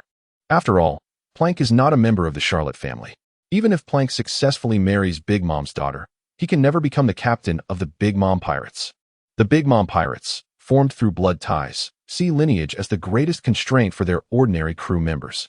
For instance, although Baron Egg possesses strength far surpassing that of most members of the Charlotte family, he remains merely a knight of Tato land and can never ascend to the role of a minister governing the realm. All the ministers of the nation are offspring of Big Mom. Do you truly believe you can carve a path through blood? Have you lost your mind? The true power of the admirals far exceeds your imagination. Each admiral is an unimaginable beast, incomparable to the vice-admirals you have previously defeated. Baron Egg is still attempting to persuade Prank. Recruiting Prank is a task assigned to him by Big Mom, and he is unwilling to see it fail. In this nation, the cost of failure is exorbitant. Big Mom is a capricious tyrant. Even her children are not immune to her wrath and may lose their lives at her whim. But what of it? I am Prank, the calamity of the seas. Prank fixed his unwavering gaze upon Baron Egg, resolute and noble, proclaiming, "I shall attend the tea party, and I will reach the New World unscathed. But I will not abandon my crew nor flee in disgrace. We may perish in battle, but we shall never surrender. Crew, set sail. To the admirals, to the New World, to death, we advance." Prank shouted, and immediately, the pirates who were privy to his decisions erupted in a thunderous cheer. In the world of piracy, countless pirates, at the moment of choosing to set sail, had already prepared themselves for a watery grave. Following a captain like Prank, dying at the hands of an admiral seems quite a noble end, does it not? Most importantly, they believe in Prank. He has consistently led them to victory after victory. Even against the admirals, defeat is not a foregone conclusion. Prank's pirate fleet surged forward amidst the jubilant cheers of countless pirate crew members. While Baron Egg's solitary ship and submarine appeared diminutive and absurd in that moment. Madman, he is simply a madman. Would such a person truly wish to join the Big Mom pirates? Can Mother really tame him? Baron Egg harbored slight doubts, but upon recalling Big Mom's terrifying power, he shuddered and resolutely declared, "Mother is invincible. No one on these seas can refuse her. Not even he is an exception." Within the Big Mom pirates, nearly all members harbor a profound fear of her. At the bow of the abyss, Prank gazed at the throngs of his crew, their eyes alight with fervent admiration, and a mysterious smile graced his lips. As a former ruthless and cunning pirate king, Prank could not possibly embody the noble ideals he had previously displayed. If one truly faces an insurmountable adversary, it becomes imperative to relinquish those pirate subordinates under one's command. Plank would undoubtedly act without hesitation, even going so far as to personally escort all his subordinates on their final journey. However, this was in the face of an adversary that he could not possibly contend with, a blockade led by a fleet admiral of the Navy headquarters. Today, Plank might very well triumph over such an obstacle.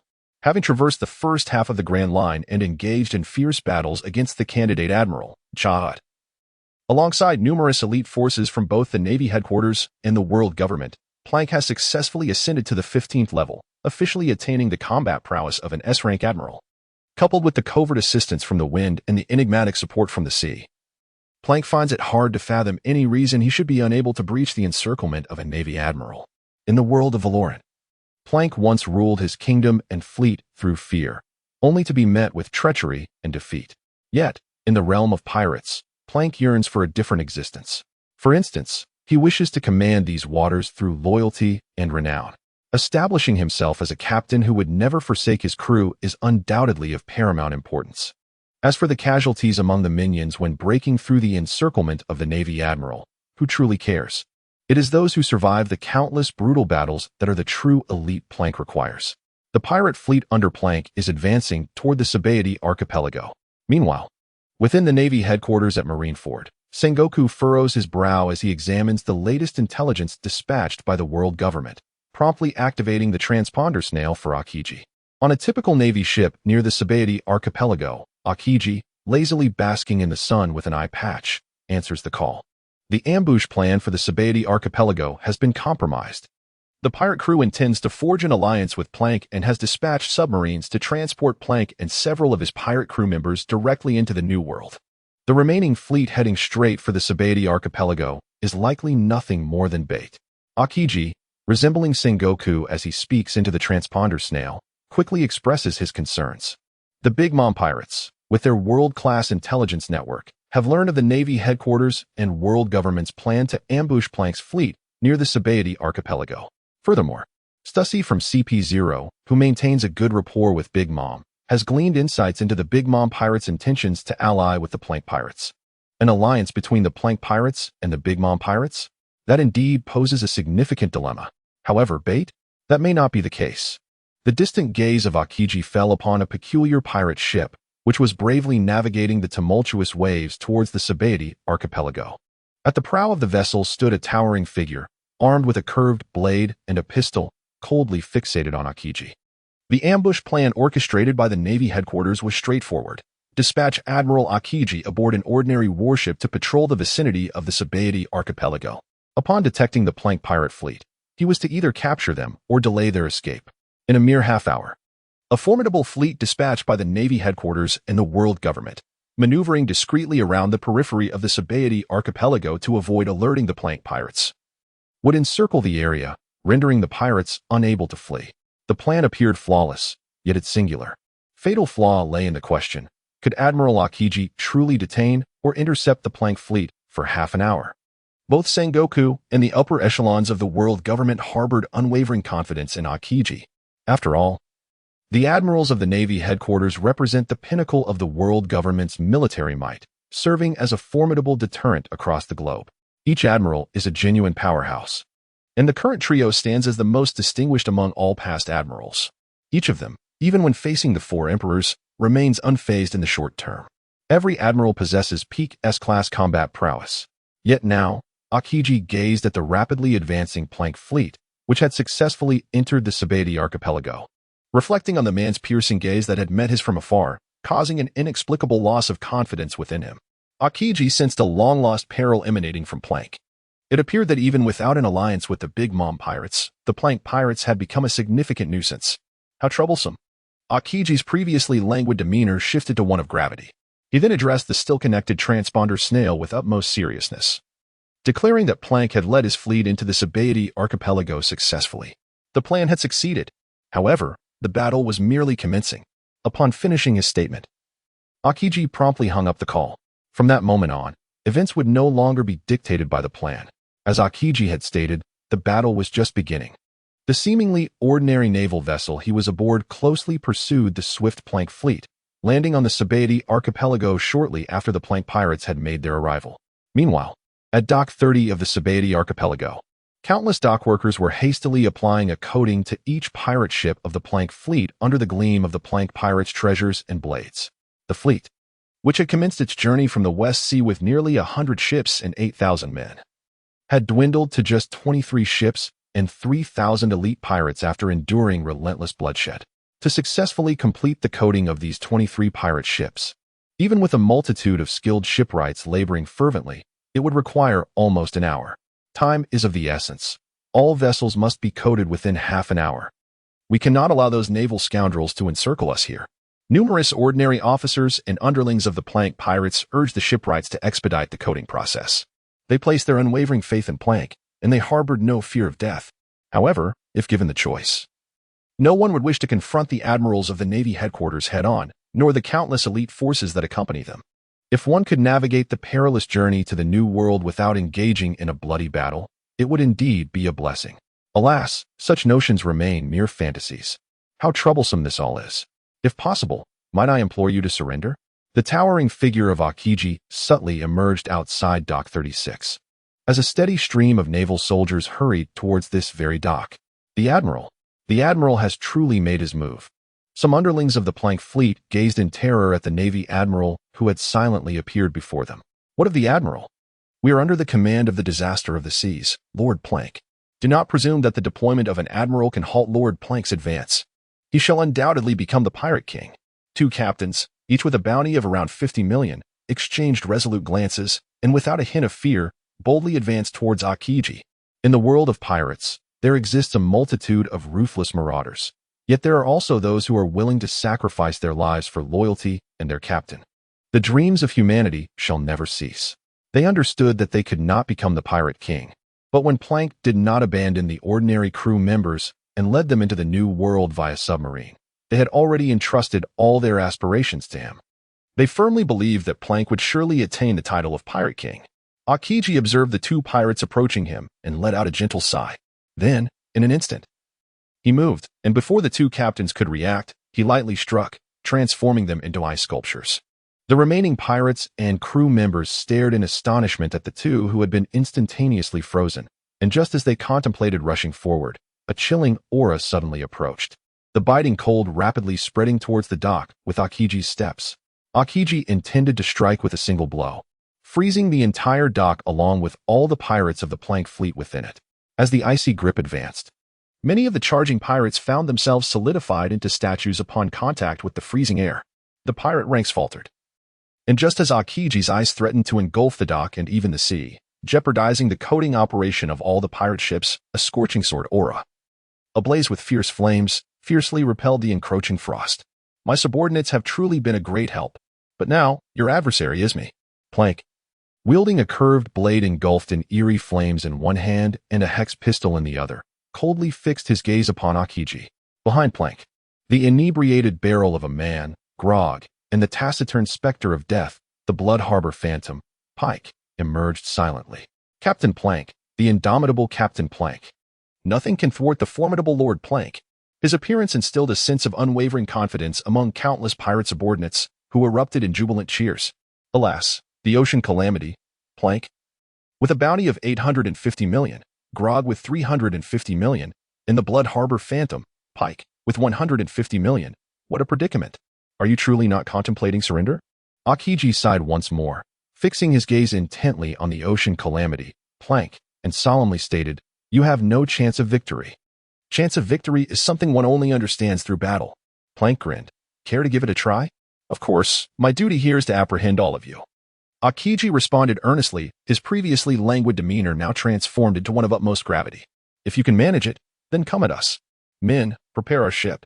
Once I repel this fellow, we shall venture forth to the New World together. Plank proclaimed loudly. Subsequently, a bullet enveloped in armament hockey was shot directly towards Aokiji. The battle commenced.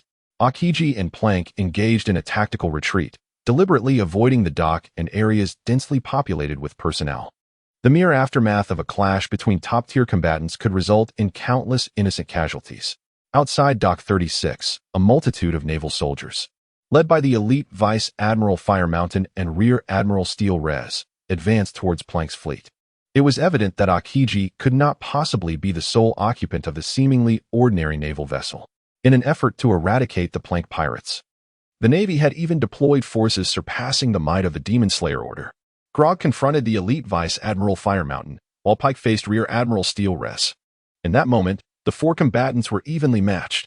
Meanwhile, the remaining officers of the Navy headquarters led a substantial contingent of elite forces directly against the remaining pirates of Plank's fleet. Yet this time, the pirate officers and minions under Plank's command did not falter.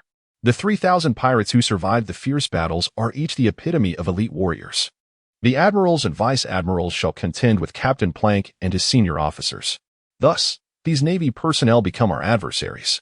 All shipwrights, heed Captain Plank's orders and coat the ships at full speed.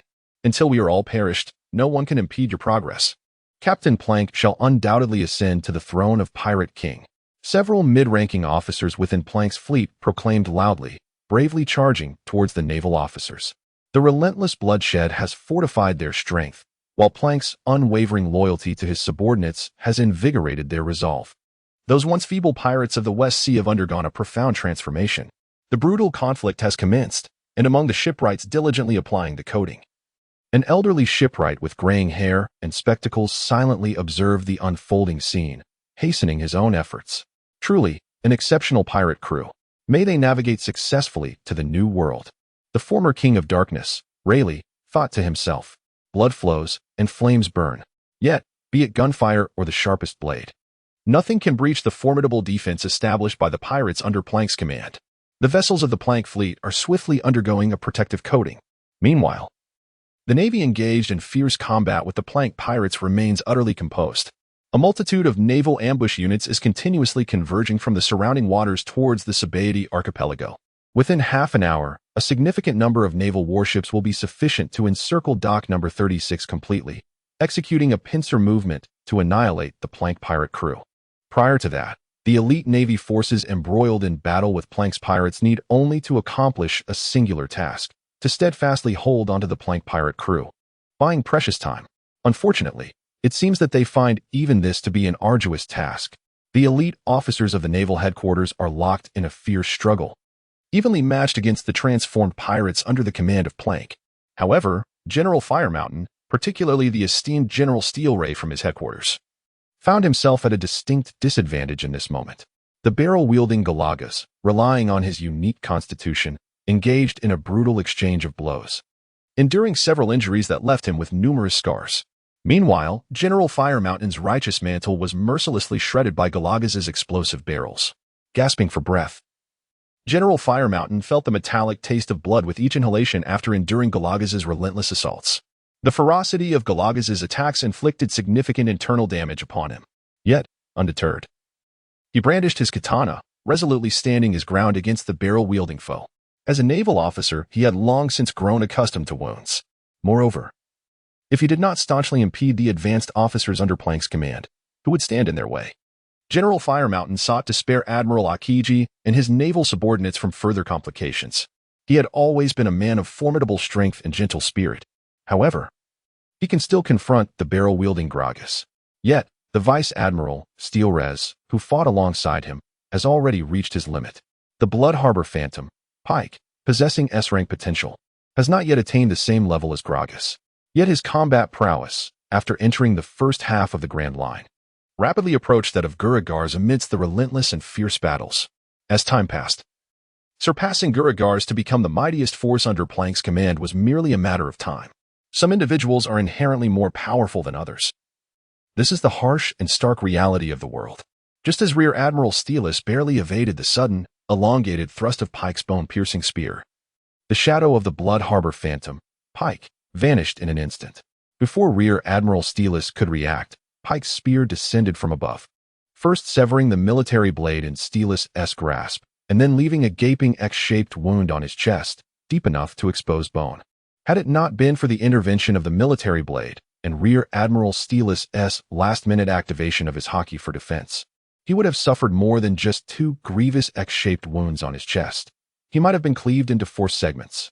Rear Admiral Steelis fell to the ground, gravely injured, as copious amounts of blood spilled forth, staining the earth a deeper crimson. However, the fall of General Steele was merely the beginning. At the very moment of his demise, the enigmatic figure of the Blood Harbor Phantom, Pike, vanished once more into the shadows. In the next instant, Pike's piercing bone spikes had ruthlessly plunged into the heart of General Firemountain. In a one-on-one confrontation, General Firemountain could still endure for a while longer. Yet, in a one-on-two scenario, the General of the Firemountain could face imminent defeat at any moment.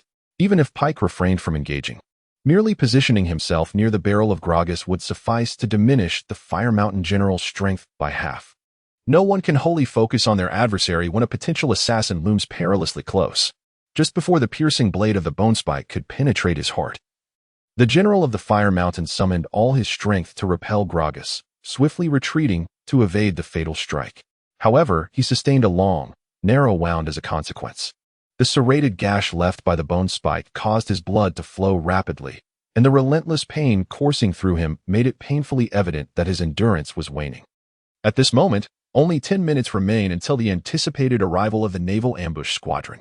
These final 10 minutes will determine the fate of life and death, victory and defeat. It appears that your subordinates can hardly endure much longer. Wouldn't it be more prudent to allow us to depart unimpeded? I cannot recall harboring any profound enmity towards you. You ought to be aware that I have shown restraint towards many in the Navy. Plank's long beard was laden with icicles, and the once blazing fire upon his curved blade flickered like a candle in the wind, seemingly on the verge of extinguishment. Yet, the brightness in Plank's eyes remained undiminished.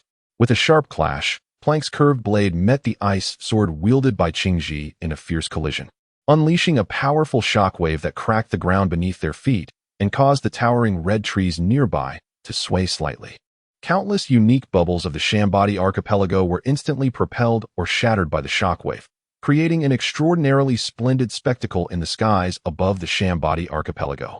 Beneath this resplendent scenery, two formidable warriors of the ocean engage in a fierce battle to the death. If I were to let you go, I would have no justification. Moreover, how much longer can you endure? As Qingji clashed with Plank in close combat, a torrent of ice began to envelop Plank, emanating from his curved blade. Similarly, the enigmatic flames on Plank's weapon, like entwined threads, followed the icy sword of Qingji, intertwining in a bizarre display. Fire burned within ice. Plank's peculiar flames coexisted with Qingji's bone-chilling frost in an extraordinary manner. With a resounding crash, the curved blade and ice sword suddenly parted, adding more icy fragments to Plank's beard, while Qingji's form, seemingly composed of ice, took on an unexpected clarity. Even elemental forces struggle to evade Plank's strange flames. I can endure for an entire year, but they cannot hold on any longer.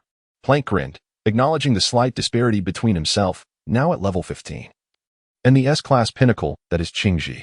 However, if one were to persist in battling against Akiji, Plank believed that it might not necessarily be Akiji who would emerge victorious in the end.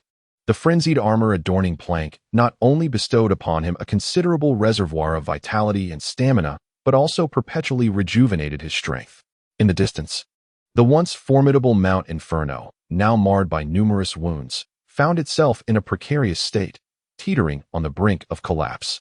Yet, even to this day, the vast ocean remains devoid of any sign of the naval headquarters ambush fleet, which was expected to arrive punctually.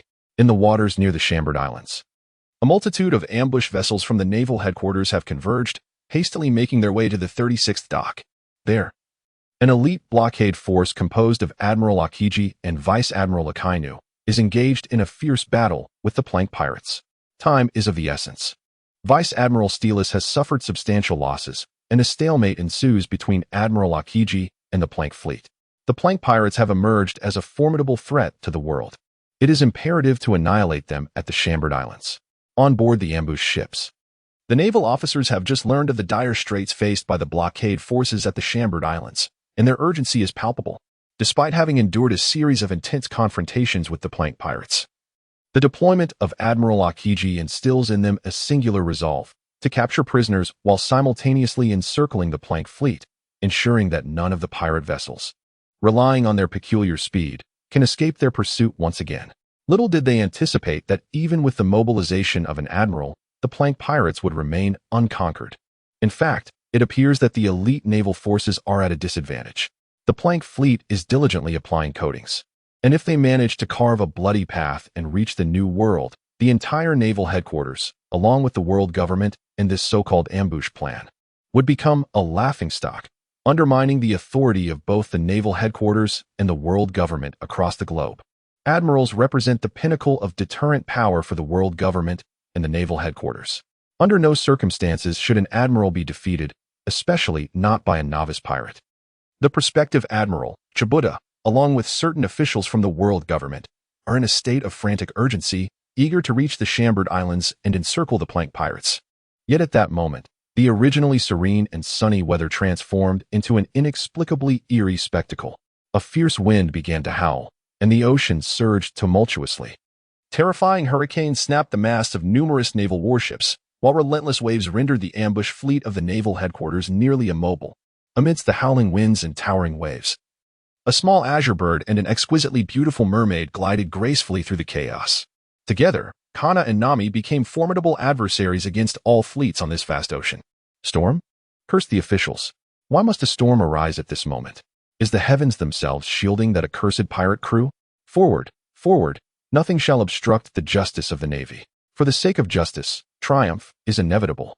The expressions of Admiral Doberman and the other naval officers were grim as they swung their blades to cleave through the winds and waves.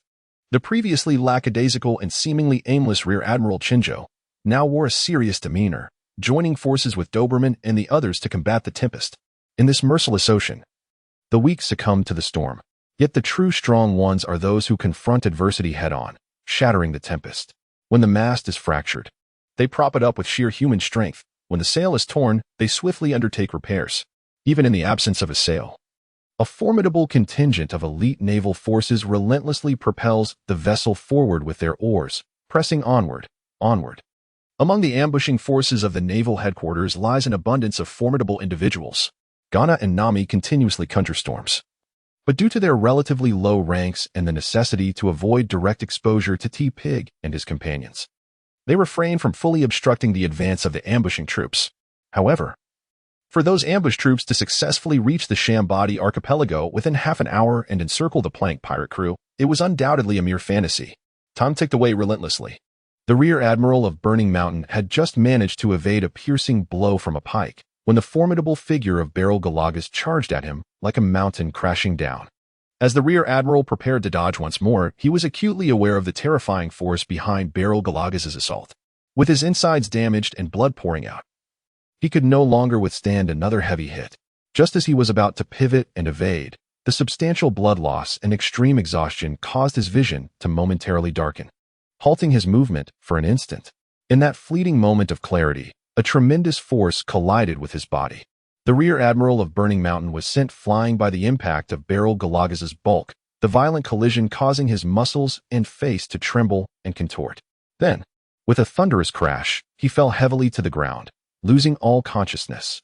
Before the tavern closed, amidst a body covered in wounds, most of which had begun to heal, Beryl Galagas retrieved a cup of fine wine from somewhere and, gazing at the incapacitated Rear Admiral of Burning Mountain, consumed it in one gulp. With the defeat of the entire division, the obstructing troops, who had been locked in a stalemate with the pirates under Plank's command, saw their morale plummet due to the losses of Rear Admiral of Burning Mountain and Rear Admiral Steel Ray. Not only did they fail to advance the front line into Dock 36, but they also began a steady retreat. Had it not been for the distant sounds of battles between Akiji and Plank, this naval blockade would have completely disbanded. In the localized battlefield of thousands, even one or two powerful combatants could decisively alter the course of the battle. The world of pirates has never been one that values sheer strength alone. It is the top-tier powers standing at the pinnacle of the seas that truly dictate the fate of this world. Hee. They are already on the brink of collapse. Do you wish to continue with me? Plank grinned widely, aiming his hex pistol at Akiji's chest and firing a bullet enveloped in armament haki. Plank's bullet posed little threat to Akiji. Before the bullet struck, Akiji would create a hole in his chest, allowing Plank's bullet to pass through. Plank's earlier bullets could only serve to distract Akiji, delaying his offensive moves. Yet this time, Akiji did not divert his attention to evade. Instead, he surged forward with determination. The bullet, enveloped in haki, left a crimson bloom upon Akiji's left shoulder. At that very moment, his right hand made contact with Plank's gun-wielding right hand. Freezing moment. A surge of frigid energy unexpectedly coalesced around Plank, and in an instant, he was encased in a multitude of ice shards. However, before being completely frozen by Akiji, Plank's curved blade, engulfed in an eerie flame, trembled slightly, instantly shattering the ice surrounding him. He then hastily withdrew, although he was not directly transformed into an ice sculpture. The overwhelming chill still assaulted him, causing Plank to shudder several times and significantly slow his movements. Observing Plank's timely retreat, Akiji refrained from pursuing him. When confronted with an opponent of equal standing, should one fail to seize the opportunity for a decisive blow, it merely devolves into a protracted war of attrition, consuming vast amounts of time. Akiji had no confidence in subduing Plank without an extended battle lasting 3 days and nights. However, within the fiery mountains, there still remained General Steele and the naval blockade forces, and time was running out. No more than 3 days and nights left. Fortunately, Plank and his companions were equally pressed for time. Half an hour had already elapsed. In an instant, Akiji moved with remarkable speed, entering the shipyard before Plank could intervene. He then extended his hand, unleashing a wave of frigid air that spread relentlessly across the surface of the sea. In the blink of an eye, the once azure waters surrounding the dock transformed into a realm of ice and snow. Ice Age. Akiji roared, the blood from the wound on his left shoulder, inflicted by Plank's bullet, starkly contrasting against the pure white of the frost. Yet, Akiji believed that he had already triumphed. His mission had been accomplished. The Plank fleet was now utterly ensnared. However, in the distance, upon the vast expanse of the ocean, the naval ambush squad that was supposed to arrive promptly was nowhere to be seen. Akiji gazed at the empty sea, a slight twitch at the corner of his mouth as he contemplated aiding the naval ambush team in vanquishing the pirates of the Plank fleet. In the next moment, Akiji's brow furrowed tightly. The Plank, who should have been severely affected by the chilling air and slowed in his movements, now stood with a flushed complexion, unperturbed, behind the naval blockade. In his hands, the hex pistol and curved saber were aimed at the unconscious figures of Steel Rez and Admiral Fire Mountain, their chests still faintly rising and falling, a testament to their lingering lives. Plank had consumed several blood-red oranges, dispelling the chill that enveloped him. Now, may we take our leave? Plank grinned, revealing his menacing white teeth, addressing Akiji with a chilling tone. Meanwhile, the abyssal vessel, freshly coated in its protective layer, automatically extended numerous cannons, poised to bombard everything in its line of sight. Akiji did not respond immediately. Instead, he wore a troubled expression as he surveyed the majority of pirate ships in the dock that had also completed their coatings. His gaze shifted far across the ocean where, despite the winds blowing and waves surging, he saw not a single naval ambush ship that should have long since arrived. Oh dear, the delay of the ambush fleet, resulting in the pirates' escape, seemed to be an unavoidable predicament. Truly, how troublesome. Akiji scratched his head, his demeanor instantly shifting to one of languor, as he lazily remarked, "If I so wished, I could freeze all the pirate ships in the dock, along with the pirates and coating workers aboard. But what of the cost? General Shirtai Lacey, along with the valiant naval soldiers who fought alongside him, and countless civilians from the Shambadi archipelago, are likely to perish in the forthcoming desperate battle against the Plank pirates. The pirates, having lost all avenues of retreat, will devolve into the most frenzied of beasts, intent on obliterating everything in their path. Most crucially, even if all pirate ships in the dock are frozen and Plank remains unconquered, such endeavors would be rendered futile. A captain bereft of his crew is both mad and lethal, particularly when that captain possesses the strength of an admiral. This poses an even greater peril." Akiji now finds himself devoid of any means to detain Plank. The wound upon his left shoulder continues to bleed profusely, while Plank's peculiar aura regenerates at an unfathomable pace. The passive effects of the berserker armor have commenced.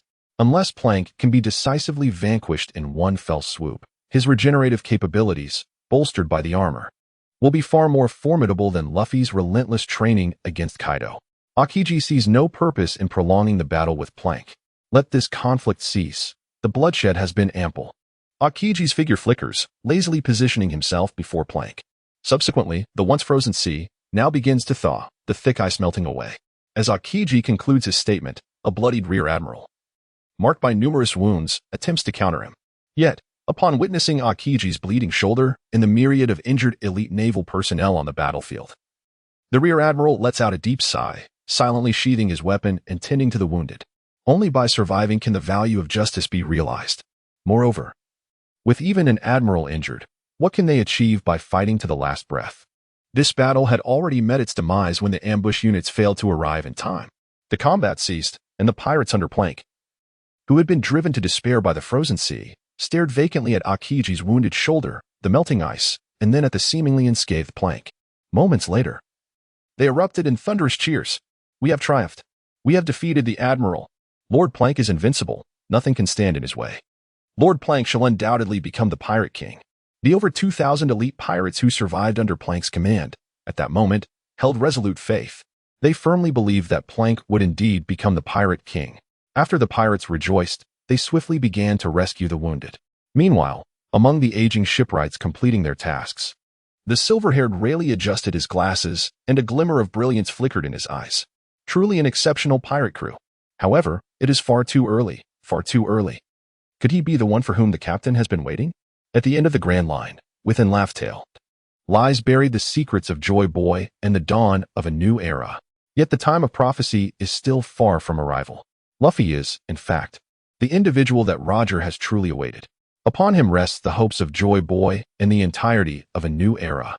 However, who truly cares about the so-called Joy Boy and the new era? Neither Plank nor Duke seem to concern themselves with such matters, for they are both acutely aware that the moment Duke descended upon this world, the age belonging to him and the heroes had already commenced. Plank, with indifference, relinquished his grip on the two crucial pawns, Shitails and the Mountain Fire General, allowing the naval medical personnel to hastily carry them away for treatment. Subsequently, he sheathed his weapon and, alongside Galagas and Pike, addressed Akiji with a jovial invitation, saying, "Hey, if on that day you no longer wish to be a Marine, would you be interested in joining me as a pirate? I have a grand plan that might just reduce the bloodshed across these seas." Duke had once told all the heroes under his command that the Marines might not necessarily be their true adversaries. The Marine headquarters and the world government are by no means entirely united. Join you as a pirate? Akiji regarded the man before him with a bemused glance, shaking his head languidly and responding, "I'd rather not be chased around by other Marines all day. Besides, I am a vice admiral. Please do not underestimate the justice that resides within my heart." Akiji's sense of justice is one of lethargy or perhaps confusion. After obeying the world government's orders to eliminate his friend and witnessing the complete destruction of O'Hara, he found himself engulfed in uncertainty regarding his own justice, or rather, the justice of the world government. Who embodies true justice? What constitutes true justice? Akiji has yet to uncover the answers. However, at this moment, he does not perceive that all of Plank's actions constitute the justice he yearns for. Plank has successfully subdued and assimilated pirate crews, targeting only the treasures of kings and nobles, sparing the merchant vessels of the common folk, and refraining from engaging naval soldiers unless provoked. This conduct is also a significant reason why Akiji chose to release the Plank pirate crew at Sabaody Archipelago. Justice? Perhaps one day, I shall embody true justice. Plank grinned widely, then turned to the pirate ships, which were now nearly fully coated, and bellowed, "Set sail, my comrades. Our destination, the New World. Our goal, the New World. Off we go." Countless pirate subordinates lifted their heads proudly, erupting in cheers. In this moment, they had every reason to feel proud and to celebrate. Not every pirate crew can successfully fend off the onslaught of the Marine headquarters admirals. Akiji, along with numerous elite naval forces, watched helplessly as the fully coated pirate ships gradually vanished into the depths of the sea. Meanwhile, in the distance, at the horizon where the sea meets the sky, a fleet of tattered naval ambush vessels was slowly arriving. However, it has become utterly meaningless. They have arrived far too late. Useless, all of them, within the confines of Mariewa. The golden-haired elder reprimanded sharply upon learning that the Plank pirates had successfully completed their coating and submerged into the deep sea. Blaming those individuals serves no purpose. The strength of the Plank pirates has surpassed our expectations, having even wounded an admiral. The failure of our plans is an unavoidable circumstance, the curly-haired elder stated calmly. Anger and rebuke will resolve nothing. Shall we simply allow the Plank pirates to swagger into the New World? That individual will undoubtedly stir a storm across the entire globe. The long-bearded elder squinted coldly. We must not allow that individual to roam free. As long as he lives, he shall remain a disgrace to our world government. Command the fishman Jinbei to intercept the Plank pirates with all his might. Even in the deep sea, Plank may not be his equal, the bald elder declared with a chilling demeanor. Not enough. Jinbei may not succeed in intercepting the Plank pirates. The bald elder, cradling the first generation of the demon sword, spoke with an icy tone. Even Admiral Akiji could not halt the Plank pirates. A warlord of the sea, even as a fishman, has little hope of successfully stopping them. Therefore, we must significantly raise Plank's bounty and propagate the threat and strength he poses. That old bird Morgans calls him the fifth emperor of the sea, does he not? I wish to see if the New World can still accommodate a fifth maritime sovereign. The bald elder mused. The majority of the seas in the New World are already governed and divided among the four emperors. For the Plank pirates, including most of the new pirate crews entering the New World, establishing a foothold is paramount. They can either join one of the four emperors' crews and become part of their ranks, or devise ways to challenge the four emperors, toppling the old sovereigns and claiming the crown for themselves. But can Plank, lauded as the fifth emperor, truly join the ranks of the other four emperors? The elders do not believe that the current Plank pirates possess the strength to challenge the four emperors. Each of the four emperors' crews is a gathering of monsters. Apart from the emperors themselves, their subordinates are certainly not to be underestimated. After receiving the world government's orders, Jinbei hesitated while searching through the depths for traces of the Plank pirates, ultimately watching as the Plank pirates boldly entered the new world. The Seven Warlords of the Sea have never been mere loyal hounds for the world government. Jinbei, too, harbored no desire to offend the fearsome Plank pirates at the behest of the world government. He had already learned of the Plank pirates' triumphant repulsion of Admiral Akiji's assault. On the following day, the news of the Plank pirates' successful defense against Admiral Akiji, coupled with the release of their latest bounty, sent shockwaves throughout the world. Breaking news reverberated across the seas. The fifth emperor, Plank, had thwarted an admiral of the Navy headquarters at the Sabaody archipelago, marking their official entry into the new world. Whom would they vanquish next? The headlines blared. The fifth emperor, Plank, boldly repelled the Navy headquarters admiral, proclaiming their ambition to become the pirate king. An era belonging to Plank was on the horizon. The news continued to surge. Plank aimed for the throne of the pirate king, intent on dismantling the Whitebeard pirates and forging a legacy of their own. Countless newsbirds disseminated reports that not only extolled Plank but also provoked the remaining four emperors across the vast oceans. The Seven Warlords gazed upon the news of Plank's victory over Admiral Akiji. Apart from Dracul Mihawk, the rest fell into a profound silence. Among the warlords, aside from Mihawk, the strongest combatant, there undoubtedly existed a gap when compared to the admirals.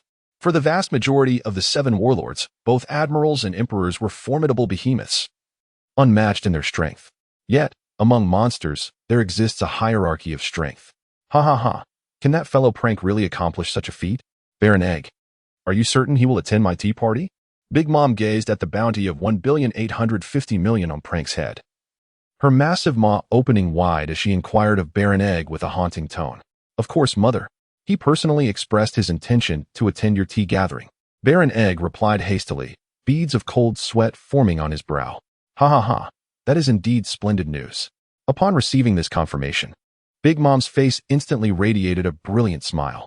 Yet, in the next moment, her expression inexplicably transformed into one of cruel malice. But why did you not bring him directly to Cake Island, Baron Egg? You have failed your mission. Mother. Baron Egg trembled uncontrollably, acutely aware of the dire consequences of failure within the Big Mom pirates. A minor transgression could result in a portion of one's lifespan being taken, while a grave failure could lead to death itself. On this Cake Island, none dared to defy the capricious and ruthless Big Mom. However, I shall forgive you. Ha ha ha. If I can successfully arrange a marriage with him, I shall undoubtedly become the pirate king. At that time, everyone across these seas can joyfully gather together to partake in cake. How wonderful! Big Mom exclaimed, her eyes sparkling with hopeful light, her face adorned with a childlike, radiant smile. Her greatest aspiration was to establish a nation where all races and beings could coexist harmoniously, devoid of hierarchy, as a family. Yet, she was equally tyrannical towards her kin. She had once taken the lives of her own children. Baron Egg, relieved to escape punishment, hurriedly flattered her, of course. Mother is invincible. No one in these seas can refuse Mother. Only she can become the pirate king. Beside Big Mom, leaning against a pillar, Katakuri silently observed, a glimmer of cold light flashing in his eyes. He believed in Big Mom's strength, yet he doubted that Plank, the calamity of the seas capable of repelling the Marine headquarters admirals, would so readily join the Big Mom pirates. With the dissemination of countless news articles by the world government, even in the New World, some pirates genuinely acknowledged Prank's might and status as one of the five emperors. At the very least, they believed Plank to be a formidable candidate to challenge the four emperors. Would such a being willingly submit to the authority of the other four emperors? Oh ho ho. The five emperors, you say? What a tiresome attempt at provocation. True pirates do not engage in such childish games. I shall await his arrival here, conveying to that fellow what it truly means to be a pirate. On Onigashima, Kaido of the Beasts carelessly scattered the newsprint of Plank, indulging himself in copious draughts of fine wine. Among the scattered papers, the bounty on the head of the barrel maker, Galagas, was elevated to 500 million berries, while the bounty of the Blood Harbor Phantom, Peck, soared to 430 million. The world government lauded Plank, simultaneously sowing discord between him and the other emperors. A scheme that could not escape the keen perception of Kaido, who, despite his seemingly brutish demeanor, possessed a cunning and treacherous intellect. While Kaido may appear somewhat simple-minded, he is, in truth, remarkably astute. At the very least, he does not naively believe, as Big Mom does, that Plank, capable of fending off the admirals of the Navy headquarters, would readily join any Emperor's crew. Kaido has already abandoned the notion of directly recruiting Plank. Meanwhile, aboard the Red Force of Shanks, the latter has never entertained the idea of enlisting Plank. His identity destined Shanks to remain, despite appearances, the most liberated man in the pirate world. Yet, in truth, they are among the most constrained beings in the realm of pirates. Once, the Roger pirates departed from the island of the gods with 2 infants, one of whom was the illustrious Shanks, also known as the celestial dragon, Figureland Shanks. Let us commence the feast, Shanks proclaimed after a brief moment of silence, disregarding the newsprint held by Plank and others, his face once again adorned with a gentle smile. On board the Red Force, an atmosphere of merriment and laughter erupted, suffusing the air with joy. The red-haired pirates are renowned for their affinity for celebrations. Such jubilant gatherings allow Shanks to radiate an aura of freedom and exuberance. He has already staked everything on the Chosen One, heralding a new era. He and Luffy have made a pact to engage in battle. As for Plank, who does not belong to the D lineage and thus cannot be Joy Boy, who cares? This era belongs to Whitebeard. Only you, old man, can ascend to the throne of Pirate King. Aboard the Moby Dick, many of the division commanders of the Whitebeard pirates glared at the newsprint extolling Plank, seething with indignation. They were not oblivious to the possibility that this was a ploy orchestrated by the world government. However, the profound respect and adoration for Whitebeard still filled them with immense indignation. They wholeheartedly believed that Whitebeard was the rightful heir to the title of Pirate King. Moreover, the conflict between the Plank pirates and the 4 emperors could only be averted if Plank allied with the other 4 emperors. Otherwise, it was utterly unavoidable. The world government employed cunning strategies. Kaha! Such a title as Pirate King holds no significance for me, for I have already acquired the most precious treasure in the world. Whitebeard gazed warmly at his children and laughed, advising them not to fall for the world government's insidious schemes. Yet, should that fellow Plank dare to challenge me, I shall make him understand that I am Whitebeard. Kaha! The sound of Whitebeard's laughter echoed across the seas, and his legendary name had long since spread throughout the world. At least, before Whitebeard completely faded from his prime, he was undoubtedly the strongest in the world. However, Duke remains indifferent. His sole concern lies in the fact that the Whitebeard pirates are a destitute lot, lacking in challenge when compared to the other Yonko crews. They neither yield equipment nor gold, possessing formidable strength, and are accompanied by a cadre of powerful subordinates. Plank has never contemplated seeking trouble with the Whitebeard pirates. He has pledged to Baron Egg to attend the tea party hosted by the Big Mom pirates. Now, with a month remaining until the tea gathering, Plank has begun to devise a plan on how to present Big Mom with an unforgettable gift at the event. Meanwhile, deep beneath the waves of the Grand Line, at the depths of 10,000 meters, Fishman Island is graced by the arrival of a mysterious mermaid, the tie collar, Nami. Hey, young mermaid. This is not a place for you, warned several fishmen thugs as they fixed their gaze upon the beautiful tide collar. Fishman Street, the most impoverished and chaotic area of Fishman Island, is home to many fishmen who have suffered at the hands of humans. This is a veritable lawless territory, seemingly abandoned even by King Neptune of Fishman Island. Fishman Street houses a staggering population of 100,000 fishmen. While the total inhabitants of Fishman Island amount to merely 5 million, how could King Neptune possibly overlook 1/50th of his population? No one would believe such a thing. It is merely a collective of orphans, refugees, and delinquents, 10,000 citizens who hold no significance in Neptune's eyes, rendering his rule meaningless. Fishman Street stands as a deliberate refuse dump left behind by Neptune. However, what Nami desires is precisely this refuse heap. No one wishes to dwell eternally in darkness, nor does anyone aspire to remain forever a part of a trash pile. Have you ever heard the Song of the Sea? Nami spoke softly, and with her words, several water prisons silently emerged, firmly binding the ruffians of Fishman Street. To dominate and transform Fishman Street is Nami's first step towards becoming the queen of Fishman Island. That day, countless waves surged within Fishman Street. What do you, a mere mermaid, intend to accomplish? This is Fishman Street, not Fishman Bay, nor is it Ryugu Palace. You are not welcome here. Hody Jones, who years ago assassinated Princess Otoheim and stole a vast quantity of deadly drugs, possessing immense notoriety in Fishman Street and serving as the ruffian leader, spoke menacingly to Nami, the tide caller. Even among the inhabitants of Fishman Island, mermaids are a noble race. In Fishman Island, the more power and influence one possesses, the higher their residence, and thus, the closer they are to the sunlight. Conversely, Fishman Street lies nearly at the very bottom of Fishman Island. Here, sunlight is a rare sight. This place has been overlooked and abandoned by the Ryugu Kingdom. No, I hear the cries of the people here. They need me. Nami, still wearing a gentle smile, declared resolutely, "Will you join me? I shall lead all fishmen toward a luminous future." Around Nami, numerous fishermen ruffians attempting to expel her were struck down by the surging tides. A radiant future? Are you? Like that naive and foolish Princess Odoheim, attempting to coexist with humans? What a jest. Do you think the multitude of fishmen here exists for no reason? The vast majority of them have endured persecution at the hands of humans, reduced to orphans. Hody Jones bared his sharp teeth in a vicious grin. His eyes ablaze with hatred, roaring with fury. We are the chosen ones, bestowed with the power to punish humanity. Upon finishing his words, Hody Jones shoved a deadly drug into his mouth and, alongside his ruffian subordinates, including Dosen and Jinbi, charged toward Nami, the tide caller. Hody Jones and his followers, while harboring a deep animosity towards humans, never show mercy towards their own kin. This is Fishman Street, a place perpetually shrouded in darkness, devoid of any law or order. Then, an overwhelming tide mercilessly swept away all the evils within Fishman Street. As the waters receded, countless fishermen ruffians lay scattered upon the ground, defeated by the onslaught. Nami stood silently before Hody Jones and his ilk, speaking in a grave tone. "Your strength, it seems, is insufficient to forge the future. However, I have never intended to spare those pirates who recklessly capture fishmen on Fishman Island. Would you care to join me? Firstly, perhaps we could endeavor to overthrow the Ryugu Kingdom.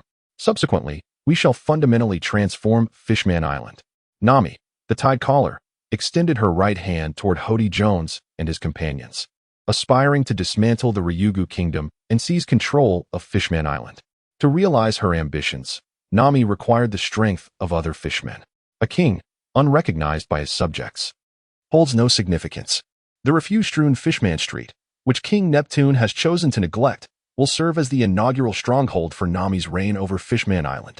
These fishmen, dwelling in the shadows, harbor animosity toward humans while simultaneously holding no affection for the lofty King Neptune of the Ryugu Kingdom. Ryugu Castle, perched atop Fishman Island and constructed from grand coral reefs and shells, basks in the warmth of sunlight throughout the year. The sole issue lies in the fact that Ryugu Castle is elevated far too high. It stands in stark isolation from all the other Fishman cities. Has the exalted ruler within Ryugu Castle ever exhibited concern for the lives of those at the very bottom? No one knows the answer. After being effortlessly defeated by Nami, Hody Jones and his companions widened their eyes at her words, only to eventually lower their heads in silence. The young Hody Jones now harbors thoughts solely of vengeance against humanity. As for toppling the Ryugu Kingdom and ruling Fishman Island, such ambitions have yet to blossom within him. He is far too weak at present. Or perhaps, while the fishmen inherently possess tenfold the strength of ordinary humans, the likelihood of producing top-tier warriors is significantly diminished, possibly due to population constraints or genetic limitations. The young Hody Jones once idolized formidable figures among fishmen, such as the dragon and Jinbei. Submitting to a powerful mermaid with the ambition to overthrow the Ryugu Kingdom and irrevocably alter Fishman Island is not entirely inconceivable. In this moment, the long-enshrouded Fishman Street seems to have welcomed a genuine dawn. However, the siren Nami is acutely aware that to truly overthrow the Dragon Palace Kingdom and seize dominion over Fishman Island, merely controlling Fishman Street is woefully insufficient. She requires substantial achievements and renown, and crucially, she must devise a means to garner the support of the current strongest entity on Fishman Island, the sea hero Jinbei. Jinbei holds immense prestige within the realm of Fishman Island. Nami is already in motion. Meanwhile, within the first half of the Grand Line, in the Kingdom of Colombo, figures such as Swain and Darius have also commenced their endeavors. The question arises, how does one become the ruler of a nation in the world of pirates? The usurpation tactics employed by Doflamingo and Crocodile have provided Duke and Swain with exemplary theoretical guidance. Indeed, strength is paramount. Within the Palace of Colombo, the hand of Noxus, Darius cleaved the grand doors asunder with a single swing of his axe. Behind Darius, The spinning axe in Draven's hand was poised to sever the heads of any adversaries. Swain, limping, advanced step by step into the grand hall of the Colombo Palace, extending his demonic hand to seize the corpulent king of Colombo, who lay slumped upon his throne. "What are you doing?" "I am the king of Colombo." The king struggled in Swain's grip, attempting to intimidate him and his companions. In the pirate world, kings and nobles are held in high esteem. Even the most ruthless pirates seldom dare to directly confront a king. After all, it is the shared duty of all feudal monarchies to uphold the sacred authority and inviolability of their sovereigns. Then, with a single, decisive crack, Swain twisted the king's neck with brutal efficiency. "You are utterly unworthy of sitting upon that throne. You are not fit to be a king," Swain declared coldly, asserting that there could only be one king in this world, and that the entirety of the world would belong to him. He casually discarded the lifeless form of the king of Colombo, and beneath the throne, he summoned a blood-red seed of power with his demonic might. From this moment forth, the Noxian Empire quietly established itself within the realm of the Pirate King. Swain emerged as the ostensible ruler of the Noxian Empire, its inaugural High Chancellor. Other pirates may indeed concern themselves with the reactions of the remaining kingdoms following the swift demise of the King of Colombo. However, Swain and his compatriots have never cared, for they belong to Noxus. Since its inception, Noxus has stood in direct opposition to nearly all kingdoms. Noxus is unparalleled. Its conquests and expansions will never cease. The primary reason for this is that the Kingdom of Colombo is not a member of the world government. Overthrowing a member of the world government is far more challenging than one might imagine. Swain and his allies are not celestial beings, nor do they possess the patience of the cunning crocodile to orchestrate a rebellion among the populace. The demise of non-member nations and their kings is, conversely, something the world government welcomes. By not highlighting the peril posed by non-member nations in this vast sea, how can the world government maintain its firm grip on the remaining member nations and continuously extract their wealth, thereby weakening their power? Happiness, after all, is often a matter of contrast. As for the reaction of the commoners and nobles of the Kingdom of Colombo following the king's demise, regrettably, there are no nobles left in Colombo. Nearly all the nobility has descended into the abyss alongside their king. The wealth they once held has been largely appropriated for the development of the Noxian Empire, with the remainder offered to Duke. And the commoners? The heroic reputation of Swain and his allies has not been earned in vain. The populace of Colombo has long grown weary of their king's decaying rule. Positioned in a remote location with little threat of pirate incursions, the commoners of Colombo do not live in greater comfort than those in member nations of the world government. Human greed is never satiated, regardless of the abundance bestowed upon it. In the absence of celestial wealth, there exists terrestrial gold and various oppressive taxes. In a world ruled by pirates, where individual power can obliterate existence, the lives of ordinary commoners are often filled with despair, for they lack the means to resist the rulers wielding such formidable strength. The vast majority of kings and rulers in the pirate world are nothing more than tyrants, reckless in their abuse of power. Yet now, the Noxian Empire has been established. The Noxian Empire bears no fundamental distinction from the other kingdoms. They are all manifestations of power. In this world, absolute equality has never existed, particularly in the realm of piracy, where individual prowess is strikingly disparate. In Noxus, there exist two paramount ironclad principles that treat all citizens with equal regard. First, every citizen must adhere to the laws of the Noxian Empire. Any transgressor shall face severe repercussions. Second, regardless of status, background, or identity, merit prevails, the capable rise, while the weak descend, with prowess and achievements dictating one's fate, and military accolades conferring nobility. The stringent laws bestow upon all Noxians a fundamental sense of security and dignity. Furthermore, the meritocratic ethos of Noxus provides everyone with a relatively equitable starting point. Most significantly, for the first time in the realm of piracy, the Noxian Empire has unveiled the formidable notion of military honors, inviting all who are willing to join its ranks. Should one contribute to the Empire's glory, they shall receive their due rewards. This epitomizes true fairness and justice. Justice may be but an ideal. It is the equitable distribution of benefits that constitutes the essence of reality. The Noxian Empire is destined to rise. At this moment, Duke gazed upon the system panel, where his wealth surged dramatically, and a broad smile graced his face. What constitutes genuine happiness? Duke proclaimed that true joy lies in the notion of wealth effortlessly acquired while one remains at home. The King of Colombo and numerous nobles had augmented Duke's fortune by an astounding 22 billion. Though the Kingdom of Colombo is impoverished and underdeveloped, its vast territory and considerable population enable its rulers and aristocrats to extract ample resources from the common folk. In the first half of the Grand Line, there exist superpowers akin to Alabasta, boasting nearly 100 million inhabitants and a standing army of 600,000. However, the majority of the nations among the pirates possess relatively limited land and populace. Duke meticulously washed his hands, and after making sacrifices to the deceased King of Colombo and his nobles, he decisively pressed the lottery button, instructing the system to grant him 3 S-rank draws. The Kingdom of Colombo had contributed 221 billion to Duke's wealth, complemented by the continuous influx from his other heroes and enterprises. Duke's current wealth has now surpassed 230 billion. Upon expending 10 billion wealth points, congratulations to the host for acquiring an S-rank prize, the Equipment of Redemption. Upon spending another 10 billion wealth points, congratulations to the host for obtaining an A-rank prize, the Thorn Vest. Upon consuming yet another 10 billion wealth points, congratulations to the host for securing an S-rank prize, the Wraith Veil. All equipment, yet not a single hero, and an A-rank piece of equipment? What have I drawn? The King of Colombo has proven utterly disappointing. Observing the 3 items he had won, Duke furrowed his brow.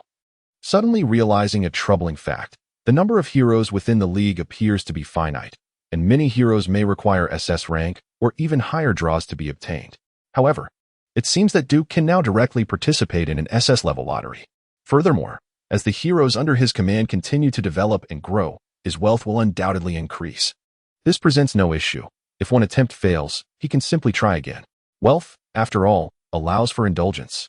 With this thought in mind, Duke calmly washed his hands once more and then pressed the lottery button, commanding the system to grant him an SS level draw. Upon expending 200 billion wealth points, the system congratulated him on winning an S-tier prize, the Future Guardian, Jace. Future Guardian Jace. Level: 1 Strength, B Stamina, B Agility, B Spirit, B Potential, S owned equipment, none abilities, Hextech Capacitor, Celestial Leap, Electric Shockwave, Mercury Cannon, Mercury Hammer, among others. Overall evaluation: B as a genius inventor from Piltover, Jace possesses an intellect and brilliance beyond the comprehension of ordinary individuals. He is the source of all Hextech, the pioneer of its discovery, and the architect of its creation. His inventions are destined to lead the future. The Future Guardian Jace. Along with the marvels of Hextech, Duke gazed at the newly acquired Jace, his eyes gleaming with excitement. The S-tier prize from the SS level lottery did not disappoint him. Rather, it filled him with exhilaration. Indeed, in Duke's eyes, Jace held greater significance than a typical hero with SS level potential. The Noxian Empire has been successfully established. However, Duke's ambitious plan to issue currency following the establishment of the Noxian Empire and subsequently recharge the system directly succeeded, yet also faltered. After the Empire's formation, Duke hastily instructed Swain and others to launch the Noxian dollar, pegging it to the value of Bailey. Furthermore, he urgently produced a plethora of bills in denominations of hundreds of millions, billions, and trillions, intending to recharge the system. While the issuance of such grandiose currency might seem somewhat exaggerated, one cannot be overly cautious when attempting to exploit the system. After all, one must dare to dream. The heavenly bank's denominations often reach trillions. Should the endeavor to extract value from the system prove successful, Duke would not hesitate to have the Noxian Empire's bank issue currency in the trillions to facilitate recharging. However, reality soon set in. The smaller denominations could be endorsed by the Noxian Empire, directly comparable to Bailey, enabling residents to procure essential goods with Noxian dollars, thus gaining the system's acknowledgement of their value. In contrast, the bills in the hundreds of millions, billions, and trillions were deemed less favorable by the system, which indicated that its resources were not so easily plundered. Only items of substantial worth or currency capable of purchasing adequate production materials were recognized as true wealth by the system. All forms of currency, including gold, merely serve as conventional equivalents established by society. Genuine wealth and intrinsic value reside not in paper bills or gold, but in rare or non-renewable production resources, along with the tangible goods generated by the surge of productivity. This encapsulates the essence of wealth and the true wealth acknowledged by the system. To amass substantial riches, technology reigns as the foremost productive force. Each advancement in productivity signifies an exponential increase in wealth.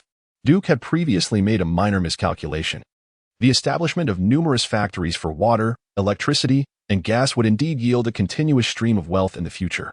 Thus, the substantial monthly expenditures for investing in these utilities were entirely justified in Duke's perspective. The issue lies in the fact that Duke had not considered the ordinary individuals in the world of pirates. They were exceedingly impoverished. Their destitution was so profound that even though Duke diligently invested in establishing factories for water, electricity, and gas to provide them with convenient and efficient utilities, it proved to be of little consequence. In order to conserve the few hundred to thousand Bailey each month, many impoverished citizens preferred to fetch water, gather firewood, and retire early for rest rather than excessively utilizing the resources of water, electricity, and gas. This situation is reminiscent of the Duke's former life in the 1970s and 1980s, and perhaps even more dire than that era. With electricity and gas available, they simply refrained from using them, treating it as a mere pastime. This predicament leaves Duke feeling somewhat disheartened. His endeavors to construct hydroelectric and gas facilities in the West Sea were intended for profit, not to allow these establishments to accumulate dust and rust and neglect. However, the ordinary folk of the West Sea find themselves in dire financial straits. It is not that they eschew the convenience of water, electricity, and gas. Rather, some of them are so impoverished that they are compelled to risk their lives as pirates on the high seas. Can one truly expect them to expend additional funds on utilities? Duke's agricultural endeavors in the West Sea have encountered their fair share of challenges. Nevertheless, the Valoran lottery and the exquisite beverages brewed from the ancient recipes provided by Galagas have been selling quite well. However, how do the profits from selling alcohol and lottery tickets compare to those derived from essential services such as water, electricity, and gas? While they all represent monetary value, devoid of distinctions of high or low worth, Duke has always sought more than mere currency. Otherwise, he could dispatch all heroes to engage in rampant plundering across the globe. The wealth Duke currently possesses could multiply several times over. However, he despises the idea of exhausting resources entirely. The common folk of the pirate world already face enough hardships, which is not Duke's fault. Nevertheless, he is determined not to inflict further calamities upon them. If given the choice, Duke aspires to be a benevolent figure. The lottery and alcohol industries, to a certain extent, contribute little to the growth of societal wealth. They do not generate wealth but merely serve as conduits for its transfer. Duke yearns to accumulate wealth but refuses to forsake his morals and convictions for the sake of profit. Well, with the exception of life and death situations. Thus, in his quest to earn more and amass wealth, he tirelessly establishes water, electricity, and gas facilities across various locales while also striving to enhance productivity, enabling the commoners of the West Sea to achieve shared prosperity, or at the very least, allowing some to prosper first. Is there truly such a benevolent capitalist in this world? Even a sage would shed tears at the thought. Duke finds himself at a loss. Yet for the sake of future wealth, he believes that slightly elevating the productivity of the pirate world's economy may not be such a bad endeavor. Only through industry and productivity can genuine wealth be brought to the world. If possible, Duke would not mind slightly reforming this distorted reality. Technology has the power to transform the world. Behind Duke, the guardian of the future, Jace, slightly bowed his head and solemnly stated, "For a brighter tomorrow." Tomorrow may indeed hold great promise. However, Duke found himself in a dire financial situation today. All the wealth he had amassed from the Kingdom of Toronto had dwindled down to merely 3 pieces of equipment and Jace. Among these 3 items, the redemption support item was immediately equipped on Nami, as it was only fitting that a support item be bestowed upon a support character. The Thorn Mail, on the other hand, was directly donned by Plank. Having already equipped him with a piece of Berserker armor, it seemed reasonable to eventually procure a Giant's Belt and add a reflecting armor for Plank as well. After all, in the realm of reality, survival holds far greater significance than mere damage output. The Veil of the Banshee, a formidable artifact against ambushes, was naturally chosen for Duke himself. In a world of pirates where the powers of devil fruits are as peculiar as they are numerous, Duke had no desire to fall victim to an ability akin to the childlike fruit, which could be deemed a bug. The establishment of numerous hydroelectric plants and other enterprises in the West Sea necessitated a significant financial investment. After deducting operational expenses and contributions toward factory construction from the profits earned through Valoran's lottery and beverages, the surplus wealth each month was hardly substantial. Were it not for the occasional financial gifts from Plank and other allies like Zed, Duke feared he might become the world's most impoverished shadowy overlord. Duke, the supreme ruler of the Noxian Empire, the clandestine master of the Plank Pirates, the sovereign of the Shadow Flow, the chairman of smooth-sailing shipping, the future protector of Fishman Island, and the godfather of the Valoran family, sought someone to fund my endeavors. Alas, no one was willing to provide such support. Duke could only gently urge Vladimir to expedite his strength enhancement and then seek out the morbidly obese Moonlight Moria to seize Captain John's treasure.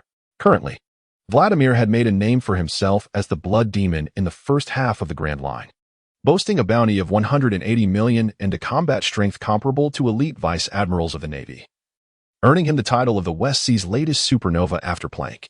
However, no one truly believed that the Blood Demon Vladimir could rise to the status of a world-shaking pirate like Plank.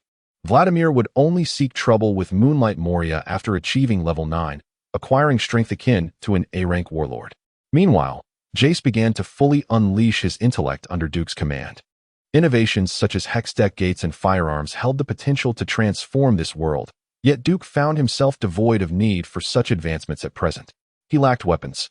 And should Hextech gates be created with the current strength of the Valoran family, it was likely that the world government and the celestial dragons would immediately devise a means to consume the Valoran family, tightly controlling the technology behind the Hextech gates.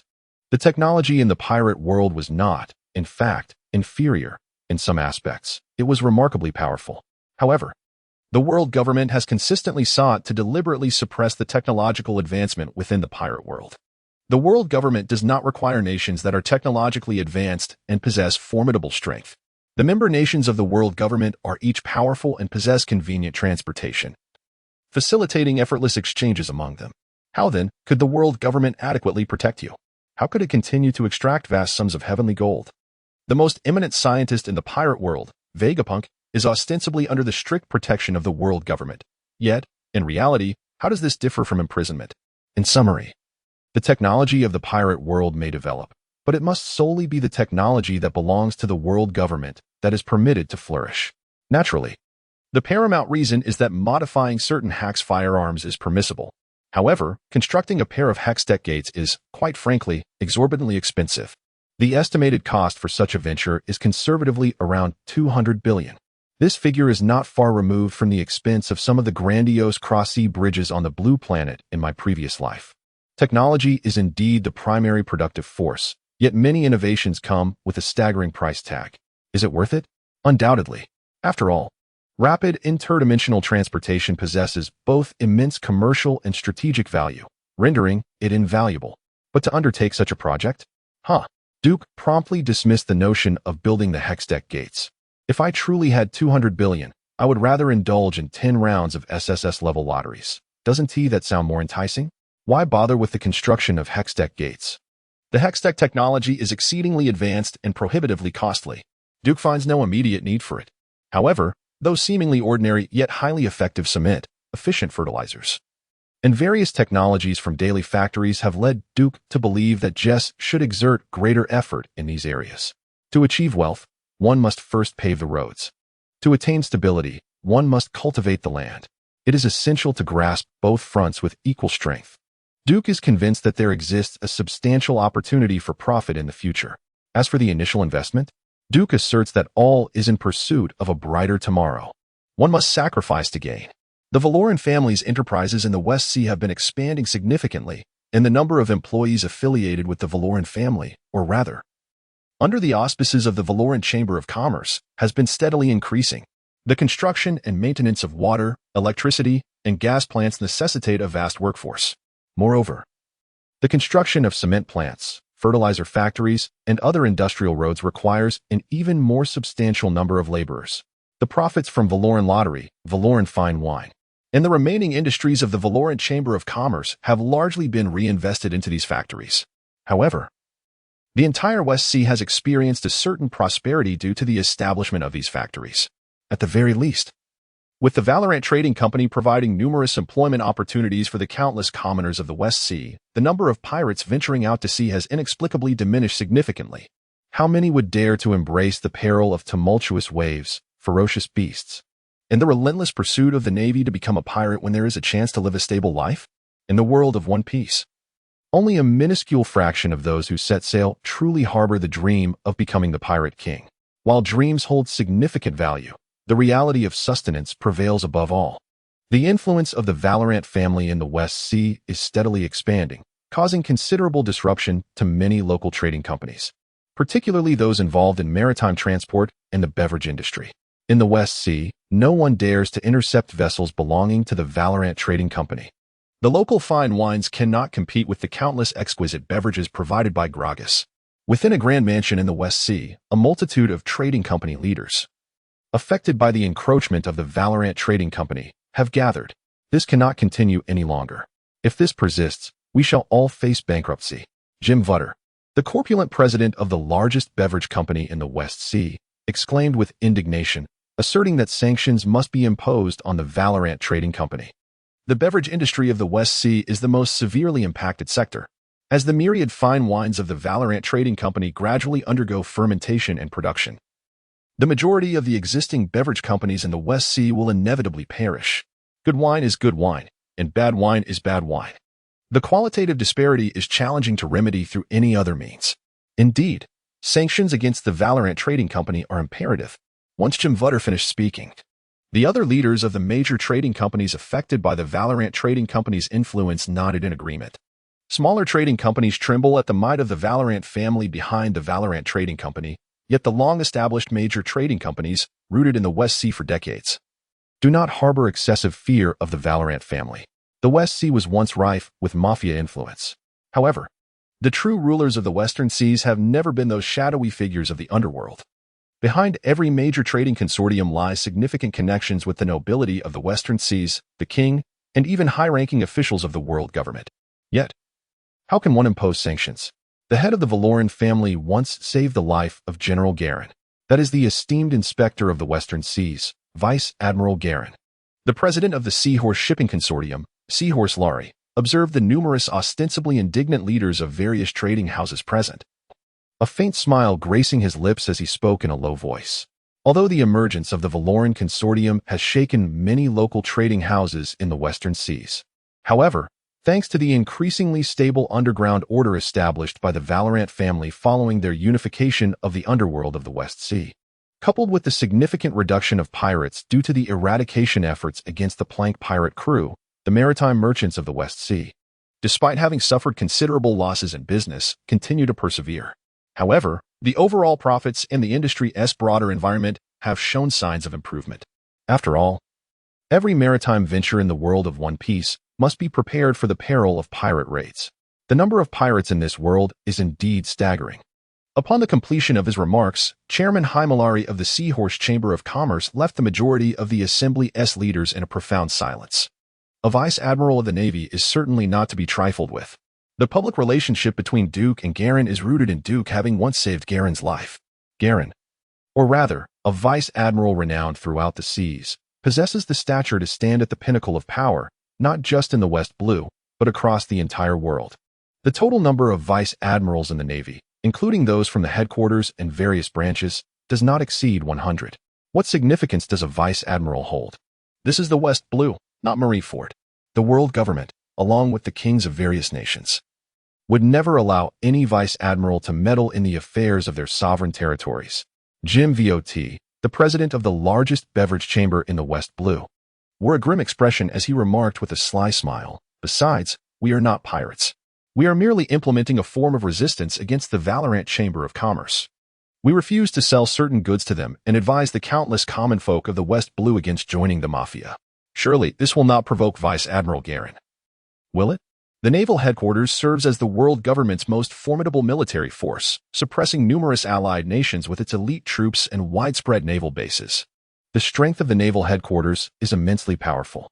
However, it is precisely for this reason that the world government and the various sovereigns shall never permit the further expansion of the naval headquarters' power.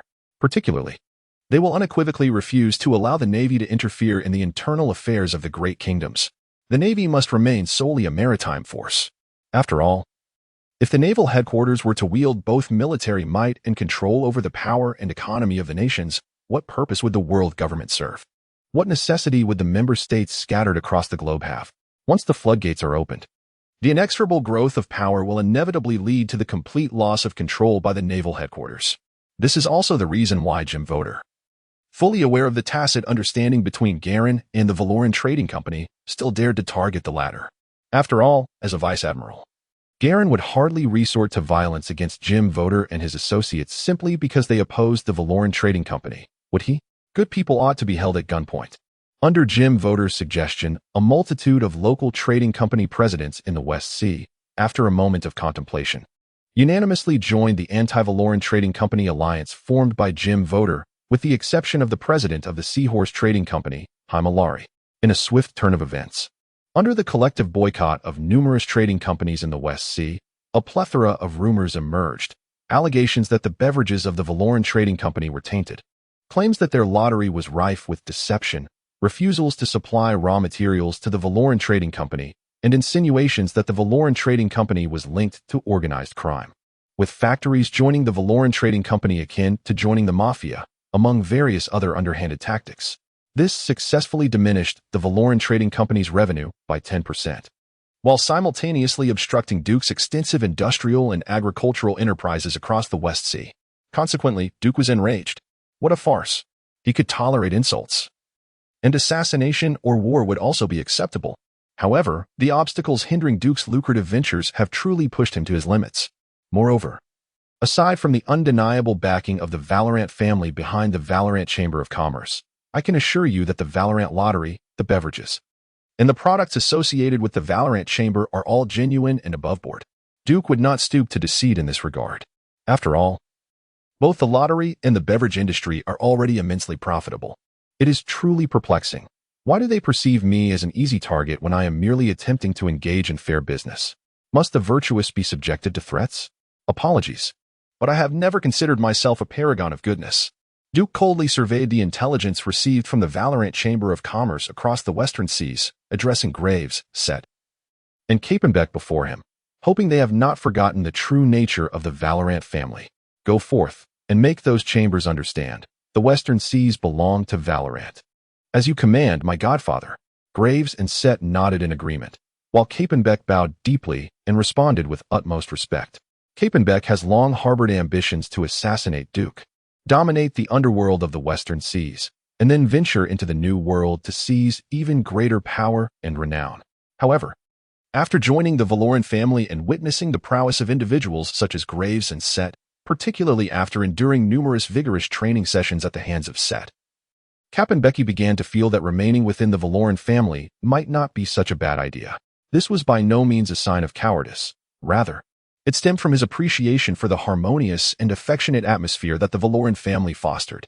After all, following Duke's unification of the underground order in the West Sea, the Valoran family undoubtedly emerged as the most formidable among non-mafia organizations. Which mafia family, after all, busies itself with selling lottery tickets, liquor, and running factories in their spare time? Occasional skirmishes were primarily focused on subduing those pirates attempting to engage in zero-cost purchases. This shift in focus left some of the disciples within the Valoran family, who were accustomed to combat and bloodshed, feeling quite out of place. But now, the moment of confrontation appears to have finally arrived. Jim Voter and others continue to perceive the Valoran family as a mafia organization through the lens of the past. However, what formidable power does the Verlin family, which has unified the entire underground world of the West Sea, truly possess? It is certainly not something that the president of a mere local trade association in the West Sea can perceive. A bunch of fools, exclaimed Himalauri, the president of the Hima Association, disdainfully casting aside the news of the anti-Verlin Trade Alliance's successive victories. Hasn't my father, President Viet, successfully suppressed the Verlin Association? Beside Himalauri, his daughter, Hima Ivy, gazed with her round, curious eyes filled with confusion. Himalauri affectionately ruffled Ivy's hair and then spoke solemnly. What does suppressing the Verlin Association really mean? Those fools have never understood who their true enemies are. As long as the kings and nobles behind them remain passive in their dealings with the Verlin Association, they have already lost. Ivy still appeared puzzled, tilting her head as her small mind struggled with grand uncertainties. Himalauri smiled gently and, looking deeply into Ivy's eyes, said with utmost seriousness, Ivy, this vast ocean is both expansive and ruthless. Do you know what has allowed our Hima Association to endure for over a century in the West Sea? It is the principle of never pursuing profits beyond our capabilities. In these waters, power is the true determinant of everything. In terms of commercial tactics, the dissemination of rumors, and the intricate web of relationships and influence among the various trade associations throughout the West Sea. The recently unified Verlin family cannot possibly compare to the established alliances of the older trade associations. However, why does Duke resort to such unscrupulous tactics against the anti-Valoran Guild coalition?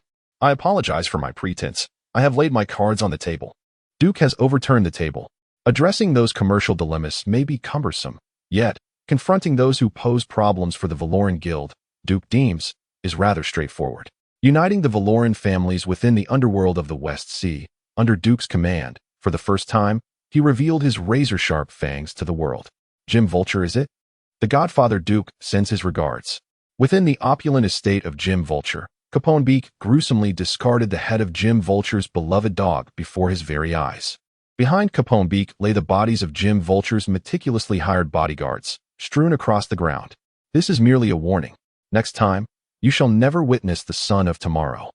Emerging from the ruins of the Brant Guild, Greyfuss swaggered forth, wielding his double-barreled shotgun. A powerful punch from set collapsed President Rum's castle. And countless disciples of the Valoran families made the once lofty guild leaders comprehend the true meaning of being within 10 paces of an enemy nation. Furthermore, the harsh reality of this sea became evident. Only power constitutes true authority. What guilds, what wealth, are but nothing in the face of genuine strength. Damn it, damn it. Quickly, notify the Navy. Let them issue a bounty to capture those criminals. And General Garin must also provide us with an explanation. Bruised and battered, Jim Vulture shouted vehemently before a multitude of similarly wounded guild leaders. An explanation? What explanation is required? Hamilari scoffed, stating that the Navy has no jurisdiction over the kingdom's internal affairs, nor can it intervene in land-based threats and intimidation.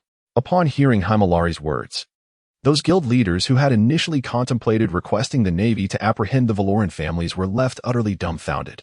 Internal matters of the pirate world, including banditry and organized crime, are primarily handled by the respective kingdoms. While the Navy does have bases around the world, it remains powerless in such domestic issues. However, the naval headquarters absolutely lacks enforcement and administrative authority within the kingdoms of the world. In other words, the monarchs of these nations are not foolish enough to completely replace their own soldiers with those of the naval headquarters. If the Navy is powerless, then it falls upon the kings to apprehend the Verlin family. Jim Vodder grimaced in pain, clutching his swollen cheek, and declared, "The humiliation and threats we have endured cannot simply be overlooked. Apprehending the Verlin family? Let us not forget that they are, after all, part of the Mafia. And moreover, they are the family that has unified the entire underground world of the West Sea." Hamilari scoffed once again, adding, furthermore, to mobilize their military forces. Disregarding General Garin's friendship, and directly confront the formidable Verlin family, are you truly so audacious? Simply because you have suffered threats and assaults from them? Do you possess such audacity? Most importantly, do you genuinely believe that a handful of kings can challenge the Verlin family as it stands today? Since the Verlin family unified the underground world of the West Sea, their number of disciples has surpassed 100,000. Coupled with the likes of Set, Graves, and other key figures, it can be said that throughout the West Sea, aside from a few kingdoms that may slightly exceed the Verlin family in strength, they have become the undisputed sovereigns of the underground realm. Though Duke relishes and requires vast wealth, he has never been stingy regarding the possessions of his disciples. The Verlin lottery shops scattered across the West Sea, along with numerous employees within the Verlin Chamber of Commerce, include a significant portion who are disciples of the Verlin family. Who are they working for, if not for someone? Moreover, not all disciples within the Verlin family yearn for battle and bloodshed.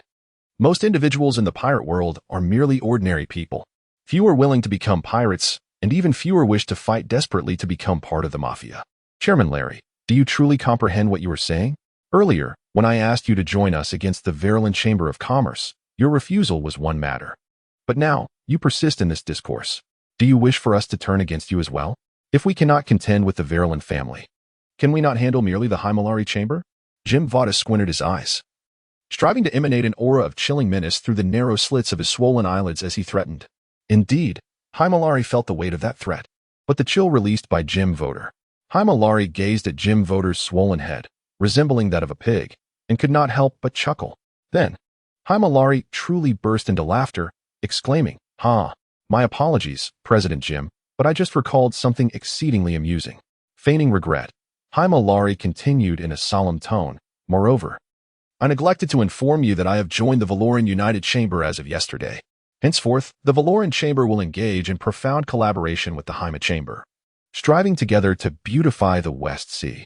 Should you wish to join as well, I implore you to act swiftly, for the West Sea is vast, yet simultaneously confined. Many maritime territories can accommodate only a single chamber. With that, Himilari took his leave. The Hima Chamber has thrived in the West Sea for over a century, continually expanding. Beyond merely earning within their means, they have embraced one crucial principle. When it is time to gamble, one must indeed take the risk. If they had only ever earned within their limits, the founding president of the Hima Chamber, that fisherman, would never have established the formidable institution it is today. As Himilari departed, the assembly hall, filled with numerous bruised and battered chamber presidents, fell into a momentary silence before they began to fabricate various excuses to exit the banquet. They swiftly commenced reaching out to explore how to join the Valoran United Chamber.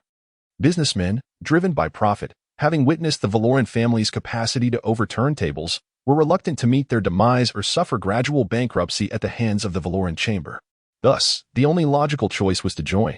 If one cannot fight, then one must join. It is quite reasonable. As the chambers within the anti-Valoran Chamber alliance began to defect, seeking ways to affiliate with the Valoran United Chamber, only Jim Voter and a few other prominent chamber leaders remained, exchanging glances of despair. They were not averse to joining the Valoran United Chamber. Yet as the leaders of the anti-Valoran alliance, their survival was precarious at best. Moreover, if they were to survive, how could the Valoran Chamber and those newly inducted leaders find peace? One whale's fall brings forth life. Even to intimidate the monkey, one must slay the chicken. Jim Voter and his associates felt a tinge of hopelessness. Do not presume we shall concede so easily. After a lengthy contemplation, Jim Voter, along with Blanc and President Rome, exchanged determined glances, resolute in their decision. High-stakes business warfare often necessitates the most straightforward tactics. Duke had imparted a valuable lesson to them, and they now intended to unite and repay Duke with a grand gesture. Meanwhile, Duke observed the multitude of bruised chamber presidents, their faces adorned with sycophantic smiles, showering him with compliments, a faint smile gracing his lips. The establishment of the Valoran Merchant Alliance has made Duke acutely aware of a significant issue. The monumental and noble endeavor of developing the West Sea and elevating countless commoners towards prosperity cannot be a solitary pursuit. The formation of a united merchant association, pooling resources and efforts for collective growth, is indeed the rightful path. Remarkably, Duke, who could have simply resorted to coercion, chose instead to invite these merchants to participate through investment, demonstrating an admirable sense of integrity for the West Sea. Furthermore, Duke harbors no illusions that the local merchants of the West Sea would incur genuine losses. After all, infrastructure and agriculture are eternally lucrative ventures. Wealth is inexhaustible, and Duke's own funds are perpetually insufficient. By consolidating numerous local merchants and channeling their collective strength towards significant initiatives, the overall prosperity of the West Sea can be accelerated far more effectively than Duke could achieve alone. Once the proverbial cake is enlarged and fortified, even a mere fraction will suffice to satiate all local merchants. This scenario is undoubtedly a win-win situation, with Duke reaping the rewards multiple times, as he is ultimately the one who will distribute the profits. Moreover, with a series of high-tech innovations from Jace, alongside essential industries firmly under Duke's control, and most crucially, the means of production, the financial gains of those merchants will inevitably flow back to Duke. Technology is indeed the primary productive force. As the Valoran Merchant Alliance continues to expand, akin to a herd mentality, the more presidents that join, the greater the desire among others to be part of this burgeoning coalition. No one wishes to be left behind, nor do they wish to confront the formidable Valoran Merchant Alliance in isolation. The influx of numerous local merchants has caused the Valoran family's previously declining revenue, due to rumors and resistance, to surge dramatically. These merchants not only brought wealth upon joining the alliance, but also introduced extensive marketing channels. Even the construction costs and revenue concerns that have long troubled Duke regarding the numerous factories and infrastructure in the West Sea have become manageable due to the substantial participation of these merchants. After all, it is entirely reasonable for everyone to contribute to improving the roads to better sell their goods. The Valoran Merchant Alliance possesses quick-drying cement, Using their own product for road repairs is perfectly logical. Additionally, the cement and fertilizer factories require significant electricity, thus establishing a power plant nearby seems quite feasible. This self-sufficient production and the gradually forming positive benefit chain yield a plethora of powerful commodities, such as quick-drying cement and efficient fertilizers, which appear to be unprecedented in the pirate world, causing Duke's factories to turn substantial profits. As a result, the workers, now enjoying employment and income, have begun to loosen their purse strings. At the very least, they are willing to invest in basic utilities like water and electricity. All reluctance stems from the comparison between income and the expenditure of time and energy. Many common folk in the West Sea willingly devote considerable time and effort to laborious tasks such as fetching water and chopping wood, often retiring early, solely because the time they once spent on these chores, if allocated to earning an income, would scarcely cover their expenses for water, electricity, and gas. For the majority of the populace in the pirate world, their time and energy are of little value until they secure their first reasonably decent job.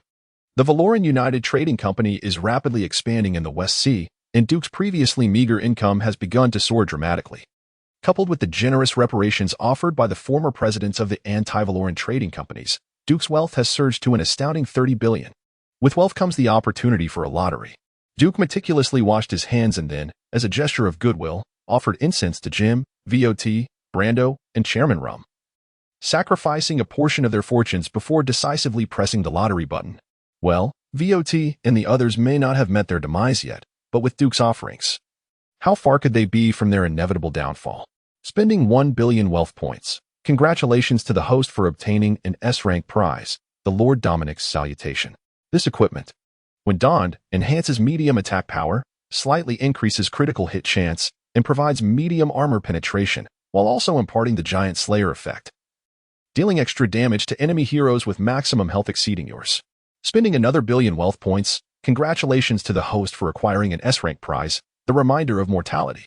This equipment, once equipped, boosts medium attack power, attack speed, critical hit chance, and movement speed, while also adding a blight effect to attacks, significantly diminishing health and stamina recovery efficiency. Spending yet another billion wealth points. Congratulations to the host for receiving an S-rank prize, the bounty hunter Misfortune, Sarah. Level 1, Strength, B-, Constitution, B-, Agility, B, Spirit, B-, Potential, S-. Equipped items, none. Abilities, overall evaluation, B-.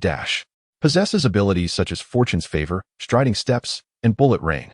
As the only daughter of a renowned gunsmith, she grew up surrounded by powerful and extraordinary firearms, mastering nearly all weaponry with ease. Gunfire is her weapon, almost as if it were an extension of her own arm. She stands as the most famous and deadly bounty hunter in the Valoran world, matched only by her lethal beauty. 2 pieces of armor-piercing equipment. The Giant Slayer along with Blight. Considering the typical health and extraordinary recovery capabilities of individuals in the pirate world, these 2 pieces of equipment are nothing short of divine. Duke gazed at the 2 tank-busting items he had drawn with immense satisfaction. Then, upon seeing the return of the hero Misfortune, his face broke into a broad smile. System, summon Misfortune immediately. Duke was eager to discover the lethal extent of Miss Misfortune's beauty, or rather, her twin guns. Fortune does not favor fools, but it always bestows its grace upon my master. The silhouette of Miss Misfortune, Sarah, emerged quietly, her cascading waves of hair and enchanting voice revealing to Duke the undeniable truth. Miss Sarah was indeed deadly. However, her lethal beauty did not cause Duke to lose his composure. In the world of pirates, beauty is not a rarity. Strength is the only asset worthy of exaggeration. In comparison to Sarah's perilous allure, Duke favored her deadly twin guns. This world is teeming with prey, yet it lacks formidable hunters. Are you interested in making your name resonate throughout this realm once more? Duke earnestly addressed Miss Sarah. The pirate world is filled with countless buccaneers, yet the multitude of bounty hunters remains disorganized. Duke found this quite peculiar. Thus, he resolved to introduce some lethal hunters to this world. Of course, Duke asserted that he was not coveting the bounties carried by the numerous pirates on the seas or their amassed wealth. His only desire was to rid the seas of malevolence and restore tranquility. Duke harbored no affection for pirates. Leave it to me, Miss Sarah said languidly, twirling her hair with her gun. I enjoy the thrill of the hunt. Without prey, what rewards could there be? Alone, Miss Misfortune departed the West Sea. heading straight for the South Sea. Her objective was simple: to establish a bounty guild in the South Sea and then hunt down pirates from across the globe. As for why she did not create the bounty guild in the West Sea directly, Duke remarked that there had already been enough sensational news emerging from that region. News cannot always be concentrated in one location, and the strength under Duke's command must not be confined to the West Sea. The entire world is the stage for the heroes under Duke's banner. Miss Misfortune commenced her mission. Meanwhile, the two pieces of anti-tank equipment that Duke had drawn were promptly equipped on Plank after a brief moment of contemplation. Duke initially considered outfitting Plank with some durable gear, for in the real world, survival is of utmost importance. However, with the formidable tank destroyers now at their disposal, it would be exceedingly impolite not to equip them. Furthermore, Plank finds himself in dire need of these two lethal weapons. In the new world, Plank, sensing a mysterious surge in his power, gazes at his pistol and curved blade, a brilliant smile illuminating his face. He is convinced that the grand gift he has prepared for Big Mom will be truly unforgettable. Only 15 days remain until the tea party hosted by Big Mom. Meanwhile, Jim Voter, Brando, and Chairman Rum have finally devised a suitable return gift for Duke during these days.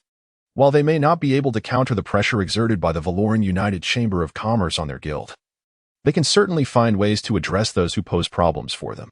Money, at times, can indeed be transformed into power. A bounty of 30 billion berries, accompanied by a wealth of intelligence and personnel support, is utterly enticing. In the new world, the master of the funeral home, the skilled mortician Piclo, gazes at the substantial assassination order concocted by Jim Voter and his allies from the West Sea, a grin stretching from ear to ear. Dragoo met his end in the West Sea due to a bounty of 1 billion berries. The emotionless black swordsman Freddy meticulously cleans his longsword, barely glancing at the terrifyingly large assassination order in Piclo's hand, coldly remarking that, most importantly, they cannot provide any useful intelligence. When it comes to intelligence, how could Jim Voter and his companions' information possibly compare to the data provided by the Queen of Pleasure Street, Stussy, to the funeral home? As for the so-called assassination order worth up to 30 billion berries, this sum is indeed an astronomical fortune for ordinary individuals or the vast majority of pirates in the pirate world. However, for the King of Assassins, Piclo, and the Dark Swordsman, Freddy, mere monetary incentives are insufficient to truly captivate them. The bounties placed upon the 4 emperors of the New World do not fall below 30 billion. Yet, who among them can genuinely claim such a staggering reward? Admirals of the Navy, shadowy assassins, the Mafia that has unified the underworld of the West Sea, and the Valoran Guild Alliance, which has consolidated numerous merchant associations, all stand in the way. Most crucial, however, are the formidable subordinates of unknown strength. Our target is indeed a significant figure. Piclo, resembling a jester, wore a comical yet sinister grin, gleefully tearing apart the substantial assassination order compiled by VOT and others. A significant figure? Even the mighty bleed and perish. The situation in the New World has reached a state of relative stability, and we have thoroughly comprehended the intelligence provided by Stussy. Coupled with the recruits we have gathered during this time, it is high time to enlighten those naive souls of the West Sea about the true nature of death.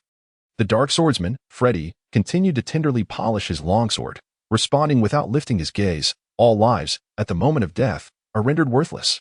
Under Freddy's blade, many so-called significant figures have met their demise. The familiar cries of anguish from those prominent individuals have long since wearied him. The funeral home has been preparing to venture into the West Sea to eradicate the shadowy assassins. In the realm of assassins within the pirate world, there can only ever be one true monarch. Death is the ultimate destiny of all living beings. However, in many instances, we must assist those lost souls in discovering their graves before their time. Piclo continued with a chuckle, but now is not the time. Soon, it will be Big Mom's tea party, and if I do not attend, she would surely be displeased. Let our guests live a while longer. Furthermore, let those foolish ones who sent the blood become our harbingers of death before we fully bury the shadowy assassins and the Valoran family. The invitation to Big Mom's tea party is not to be declined. Even the rulers of the Dark World risk peril should they dismiss her invitation.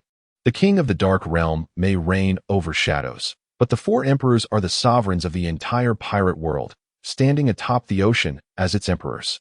Piclo neither wishes nor dares to offend Big Mom.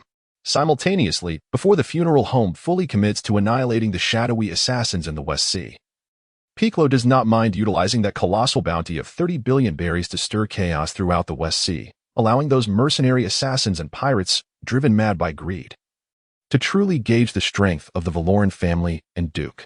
The intelligence provided by Stussy, although sufficiently detailed, still lacks specific insights into the capabilities of the Verulan family officials. The mortuary requires more comprehensive information. For an assassin, aside from their personal prowess, intelligence remains paramount. The terrifying assassination order, amounting to a staggering 30 billion berries, concocted by Jim Voter and others, swiftly permeated the shadowy corners of the pirate world.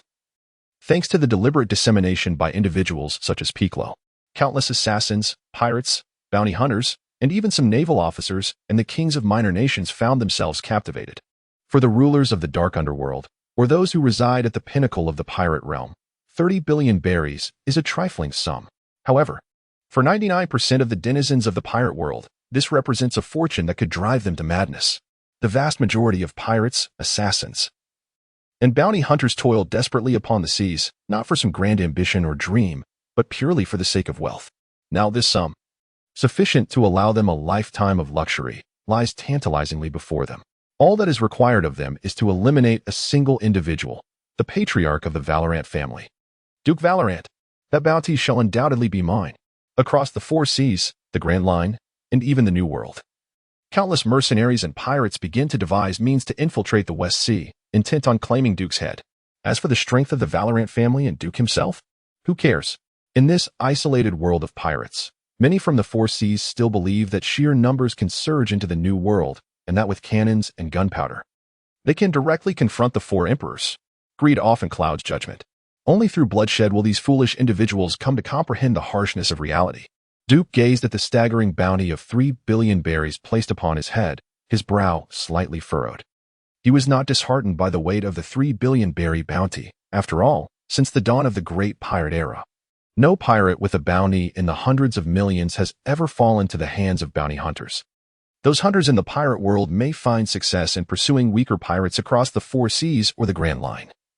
But to hunt the top-tier powerhouses is not merely a chase, it is a death sentence. What truly troubled Duke was the sheer magnitude of that bounty. 3 billion. A whole 3 billion berries. With such wealth, he could indulge in 3 S-rank lotteries. Now, those foolish guild leaders he had intended to deal with gradually have resorted to placing this bounty on his head. This was utterly intolerable to Duke. With that money, they should be offering him an apology instead. Had he not been magnanimous, he would have certainly spared them. After all, Duke is no devil. If he were to receive the money, he would certainly fulfill his obligations. In Duke's eyes, wealth holds far greater significance than the lives of individuals like President VOT. However, Duke now believes that fools, particularly those who squander their wealth, are deserving of their fate.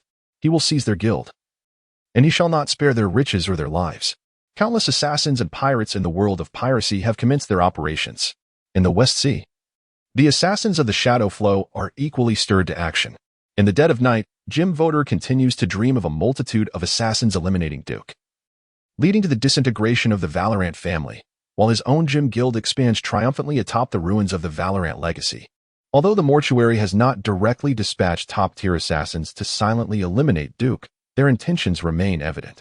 The funeral home's terrifying assassination order, amounting to a staggering 3 billion belly, garnered global attention, attracting a multitude of assassins and pirates to the West Sea.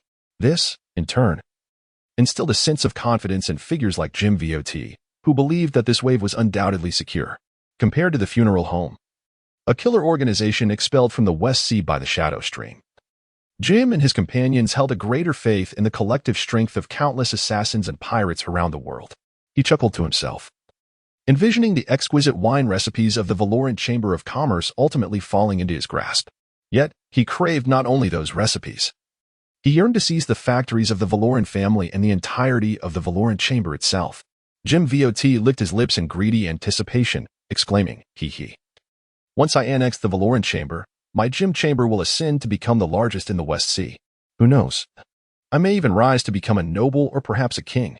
However, the once vibrant estate fell into an eerie silence, tinged with a faint scent of blood, causing Jim VOT to suddenly widen his eyes in realization of the impending danger. Before he could utter a word, a hidden blade emerged from behind him, swiftly severing his throat. Blood gushed uncontrollably as Jim clutched his neck in despair, gasping for breath, his dimming eyes reflecting the shadowy form of Talon, the assassin, fading away.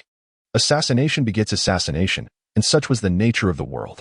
The following day, numerous corpses of bounty-blinded assassins and pirates were discarded from the Valoran family's estate. Alongside the bodies of Jim VOT and his companions, also discovered amidst the aftermath. However, no one cares any longer about the fate of Jim Voter and his companions. For now, the entire West Sea has descended into chaos. Countless assassins and pirates have flooded in, transforming what was once a gradually stabilizing West Sea, thanks to the presence of the Valorant family and Garen, into a scene of utter turmoil. The legendary treasure of the Pirate King remains tantalizingly out of reach for countless pirates. However, the genuine bounty of a staggering 3 billion berries awaits those daring enough to eliminate the godfather of a mafia family in the West Sea. This prospect has driven countless pirates and assassins into a frenzy. Each day, a plethora of assassins, pirates, and even some corrupted Navy personnel masquerading as pirates brazenly assault the Valoran family estate, both under the cover of night and in broad daylight. Yet, they mysteriously vanish within the confines of the Valoran manor, never to be seen again, neither alive nor dead. After dispatching numerous relentless assassins and pirates, Duke felt that such losses were exceedingly wasteful. Life is an invaluable treasure, particularly the kind that is dedicated and diligent, capable of laboring tirelessly for 24 hours a day. Duke regarded such lives as even more precious. The construction of factories and roads necessitated a vast workforce, and those who dared to attempt his assassination were undoubtedly formidable laborers. Duke, however, was not merciless. He offered these would-be assassins a chance at redemption. If they toiled for him for 20 years, he would grant them their freedom along with a pension to support them in their later years. This was, indeed, a far more merciful approach than simply eliminating them. After all, Duke possessed a compassionate heart. Capone, I entrust my safety to you during this time, Duke said, appearing rather weak after completing 10,000 weighted push-ups. Addressing the ever-loyal Capone who stood guard before him. Capone, observing Duke's apparent frailty, could not help but twitch his lips slightly before responding with unwavering loyalty. Not a single fool shall disturb the Godfather while I still draw breath. What a jest! Having been part of the Valoran family for so long, Capone was well aware of the terrifying resilience possessed by the man before him. One moment, he appeared woefully weak, and moments later, he could easily perform another 10,000 weighted squats. Capone firmly believed that until he discovered Duke's true weakness, he would remain the Godfather's most loyal hound. Anyone attempting to harm Duke would face his relentless wrath. After all, those fools who could not even best him would never be capable of discovering or exploiting Duke's vulnerabilities. Within Capone's very being, countless fools were already imprisoned. As time quietly slipped away, the Valoran manor loomed like a monstrous beast shrouded in darkness, mercilessly devouring any enemies who dared to pry. An intangible terror began to resonate throughout the West Sea and the world at large. Many ordinary assassins and pirates, intoxicated by the allure of the monumental 3 billion berry bounty, gradually regained their senses in the face of this unseen dread. Consequently, the number of those audacious enough to assault the Valoran estate began to dwindle. However, those truly formidable assassins and pirates have only just begun to make their move. Traveling from the Grand Line and the New World to the West Sea requires a considerable amount of time. The development of the Baroque works has been rather sluggish. Are you intentionally dismissing my concerns, Nico Robin? Within the rain banquet of Alabasta, Crocodile, with a cigar clamp between his teeth, appeared shrouded in a thick veil of smoke. Lacking both skilled personnel and funds, it is impossible to directly establish your reputation.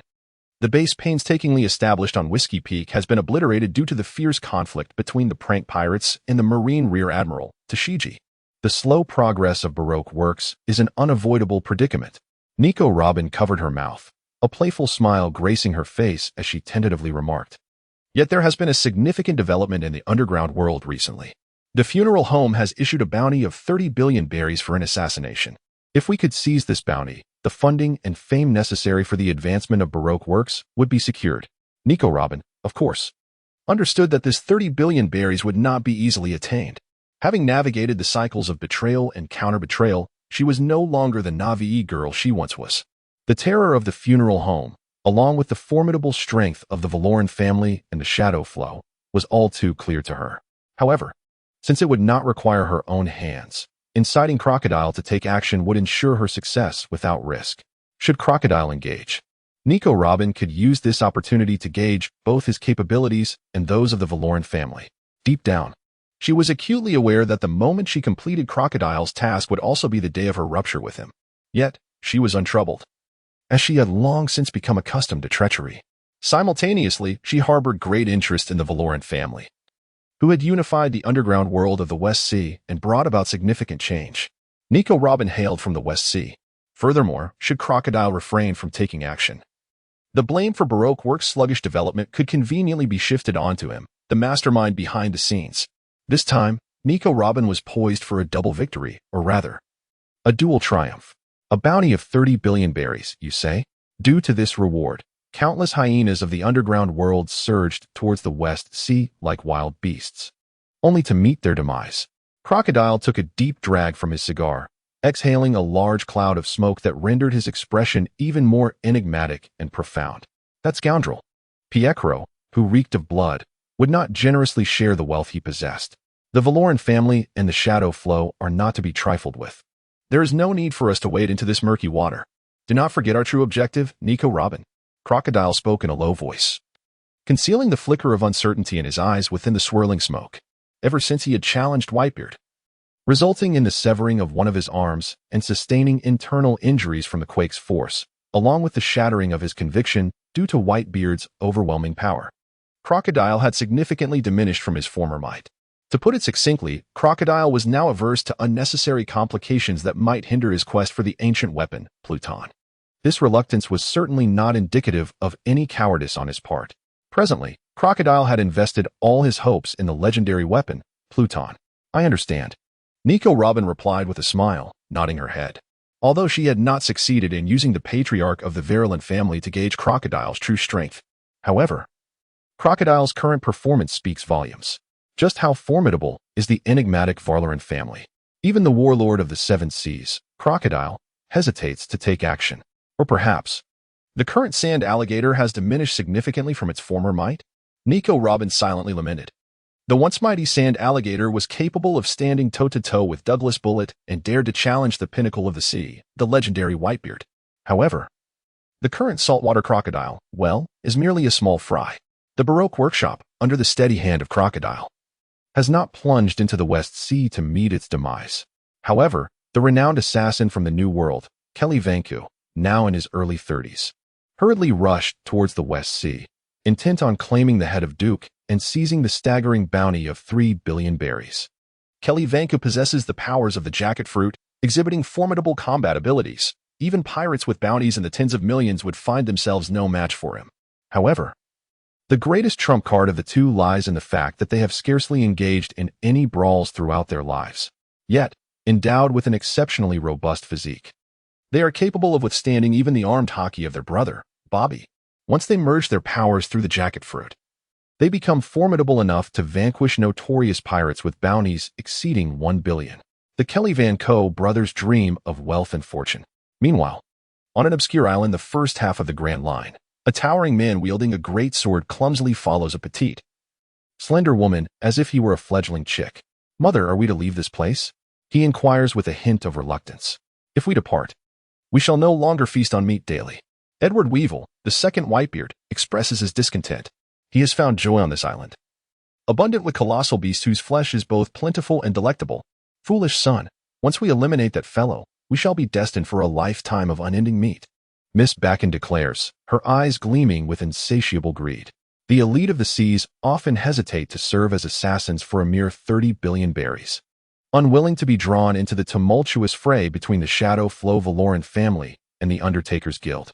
However, Miss Backen and her foolish son are exceptional. Before the demise of Whitebeard, they dared not venture into the New World.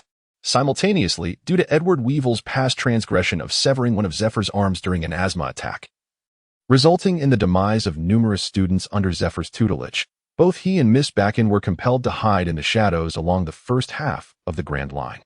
Miss Backen has endured such a life long enough. She yearns for immense wealth and a life of unparalleled luxury. Entering the West Sea, claiming Duke's head, and seizing the bounty of 30 billion berries is merely the first step in fulfilling her desires. As for the true strength of the Verlin family or the ease with which Duke's head can be taken, Miss Backen has never concerned herself with such matters. Edward Weevil has never inquired about the strength of his foes, only their whereabouts. Edward Weevil, the second of Whitebeard, is a simpleton endowed with terrifying power. He and Miss Backen now set their sights on the West Sea, where many formidable pirates and assassins from the first half of the Grand Line are also making their way. The bounty of 30 billion berries, alongside the task of eliminating the obscure mafia godfather of the West Sea, is enough to entice even those great pirates with bounties in the hundreds of millions. Aside from the Kellyvank brothers and Whitebeard too, the notorious pirate Blood Wolf Hog, with a bounty of 290 million, has also set sail towards the West Sea. To hell with the New World, to hell with the four emperors. Monsters, they are all monsters. Once I claim that fellow S-head, I shall take this fortune and retire in peace as a wealthy individual. Recently, Blood Wolf Hog fortuitously witnessed the encounter between Kaido of the Beasts and red-haired Shanks. Then, the heavens shattered. His ambition to challenge the four emperors was likewise fragmented. The meeting of the four emperors, with a mere strike splitting the sky, was nothing but a greeting. However, such a token of encounter has proven sufficient to strike down countless individuals. Blood Wolf Hog is among those affected. Numerous formidable figures from the Grand Line and the New World have begun to surge into the West Sea. Meanwhile, within the sacred grounds of Mariehua, the elders, who have received countless pleas for assistance and letters of protest from the kings of the West Sea, furrowed their brows.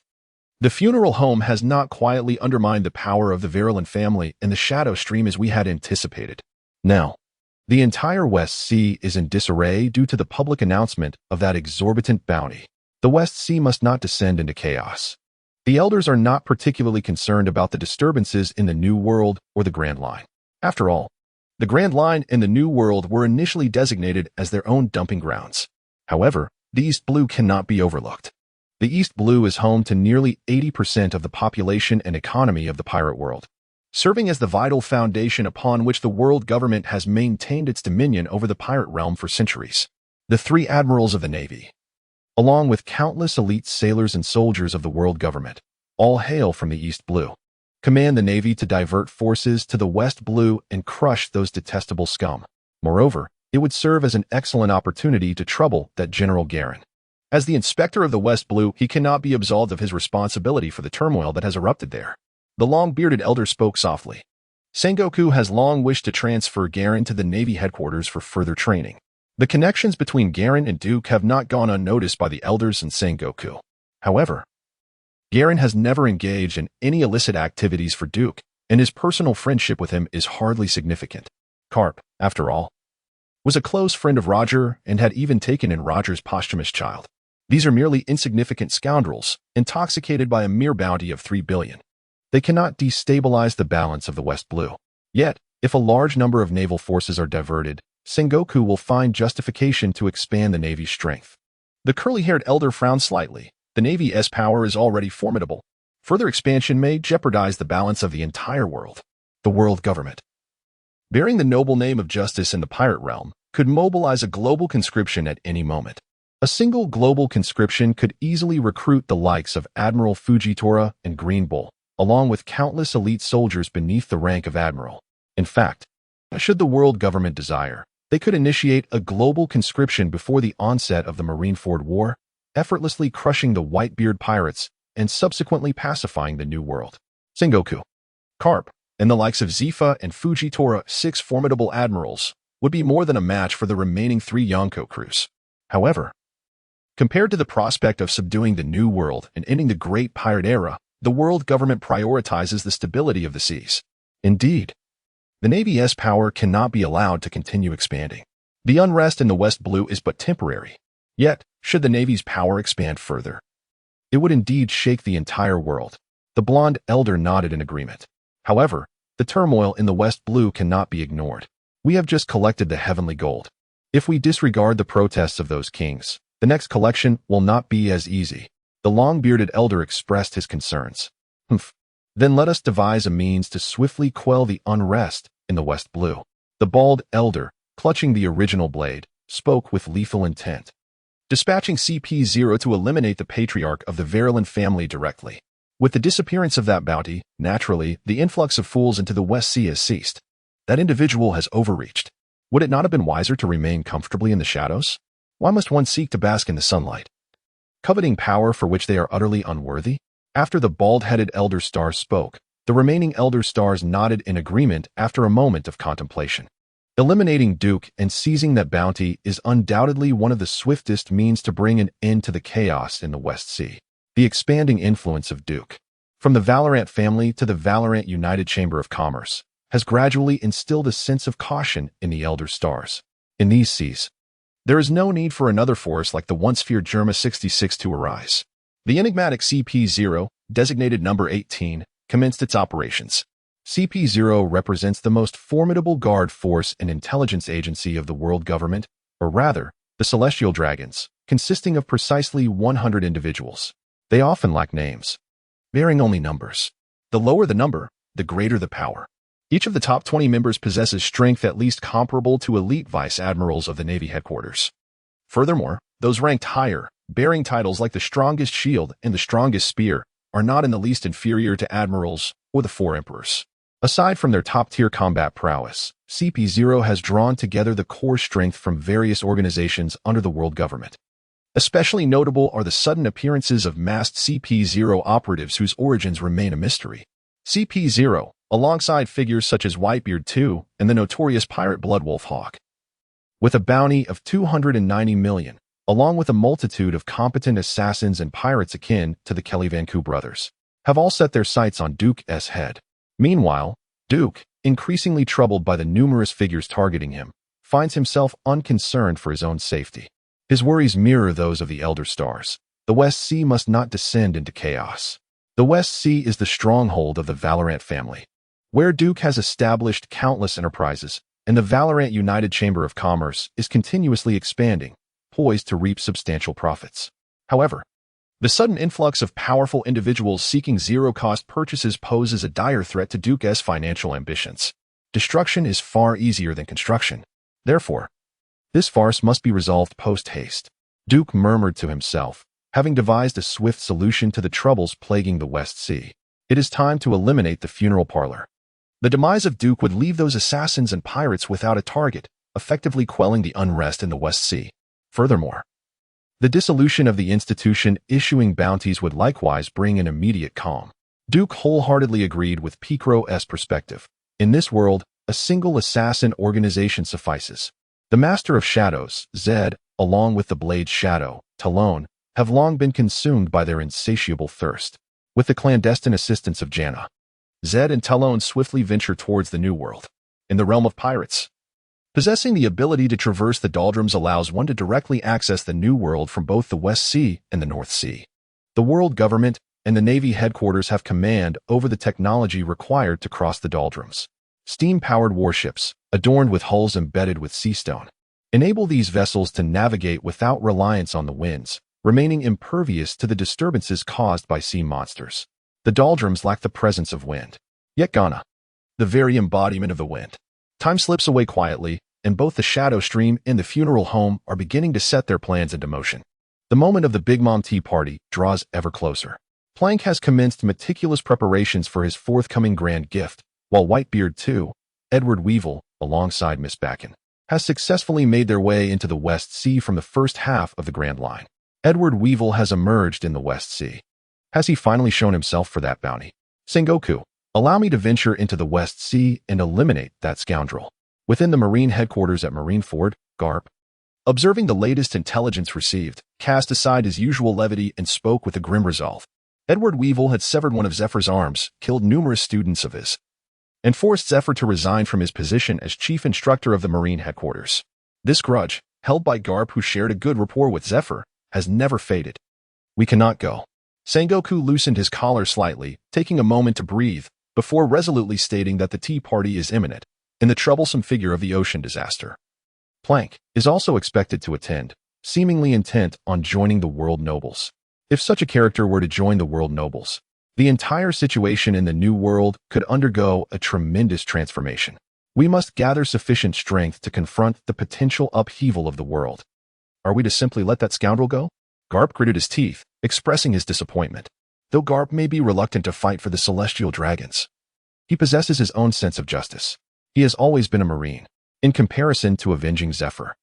Remaining vigilant against the potential upheaval posed by the Big Mom pirates in the New World is undoubtedly of greater importance. Should the Big Mom pirates and the Plank pirates merge, they would undoubtedly become the mightiest pirate crew in the world, posing an immense threat to the entire globe. The Whitebeard pirates lack the strength of 2 or more admirals. Once we ascertain his whereabouts, that scoundrel will eventually face the consequences. Sengoku's gaze fell, his voice cold as he continued, moreover, the bounty that Edward Weevil covets is not so easily claimed. The Verulan family may yet surprise us. The news of the Verulan family establishing the Verulan United Trading Company in the West Sea and their expanding influence has never been a secret. However, Sengoku remained indifferent. He was not one of the 5 elders. He only knew that after the Valoran family unified the underground world of the West Sea and established the Valoran Merchant Alliance, the number of pirates in the West Sea had significantly diminished, allowing many civilians to attain a better quality of life. For Sengoku, that was sufficient. The needs of the Marine headquarters and the world government have never been entirely aligned. As for the Valoran family, I understand, Karp nodded, then spoke in a low voice. By the way, do not inform Zephyr about the whereabouts of Edward Weevil just yet. Zephyr has yet to be equipped with the crushing machine, and due to his age and asthma, he might not be a match for Edward Weevil at this moment. I have already sealed this information. Sengoku shot Karp an annoyed glance and replied. As contemporaries, Sengoku and Zephyr shared a good relationship. More specifically, as the Marine Headquarters Chief Instructor and a figure who refrains from executing high-ranking officers, Zephyr maintained excellent rapport with the majority of the elite Marines. He was a uniquely significant presence within the Marine Headquarters. Sengoku and his allies were gathering their strength, ever ready to respond to the changing tides of the New World. Meanwhile, the Valoran family had yet to surprise Sengoku and his associates. However, Major General Garen, serving as the inspector of the West Sea, sought them out upon learning of Edward Weevil's whereabouts. It is only natural for the Marines to combat pirates. Indeed, the substantial goodwill and influence that could be garnered within the Marines after defeating Edward Weevil were also pivotal in Garen's direct approach to him. Overcoming Edward Weevil might elevate one's standing within the Marines even more than vanquishing one of the 4 emperors. Unlike Garen, who was summoned alongside Plank, he had not endured the countless bloody battles that Plank had faced. Countless pirates from the West Sea have been captured and slain, while Garen, endowed with an unwavering resilience, has honed his skills through relentless training. His level and strength are undoubtedly formidable. When facing someone like Edward Weevil, who possesses at least an A-grade combat prowess, Garen is confident that he will not falter. The battle commenced swiftly after Garen pursued Edward Weevil to a secluded island. Miss Bakken initially believed that Edward Weevil could effortlessly cleave Garen and those bothersome Navy officers in 2, just as he had done in the past. However, with a thunderous roar, the earth fractured, and a shockwave swept across the surrounding flora, while Garen remained steadfast, instantly making Miss Bakken realize that trouble was imminent. Hey, such formidable strength is hardly characteristic of the Navy of the West Sea. Are you the Rear Admiral who defeated the White Owl? Truly an impressive newcomer. Miss Bakken, her expression grave, glanced around anxiously. Not spotting any additional admirals or even generals, she momentarily regained her composure and instructed Edward Weevil, son, swiftly deal with that individual. I have no desire to be encircled by a multitude of naval forces. Miss Bakken feared being besieged by a horde of elite Navy troops. Edward Weevil, with his rugged exterior, likely remained unconcerned by the assaults of ordinary naval soldiers. In fact, the common naval foot soldiers were entirely unworthy of participating in the clash between Garen and Edward Weevil. However, the aging and frail Miss Bakken, whose combat capabilities have significantly diminished, could scarcely withstand the relentless assaults of the naval soldiers. She was never a combatant to begin with. Understood, mother, Edward Weevil said, sniffing loudly, his voice resonant and deep. I shall cleave him in twain. Edward Weevil then assumed a serious demeanor, possessing the formidable strength reminiscent of Whitebeard in his youth. Edward Weevil is undoubtedly a formidable creature. However, Garen is indeed battling a monster. Come forth, Garen declared with unwavering resolve, gripping his colossal sword. For he shall not spare the malevolent scourge. Edward Weevil had scarcely set foot in the West Sea before he laid waste to 10 merchant vessels and 2 small towns, leaving thousands dead in his wake. In Edward Weevil's eyes, life holds no significance. Or perhaps he has never comprehended the gravity of existence. He is a fool, or rather, a reckless child. Yet, all too often, the atrocities committed by those children are even more heinous and terrifying. The unruly child certainly cannot be an excuse for Edward Weeble to evade punishment. The great sword in Garen's hands glimmered with a silent radiance, and then, with unyielding valor, he charged forth. For the sake of justice, embrace your reckoning. Garen leaped into the air, brandishing his great sword, and struck fiercely towards Edward Weeble, who, undeterred, retaliated with his formidable black-armored blade, infused with an ominous aura.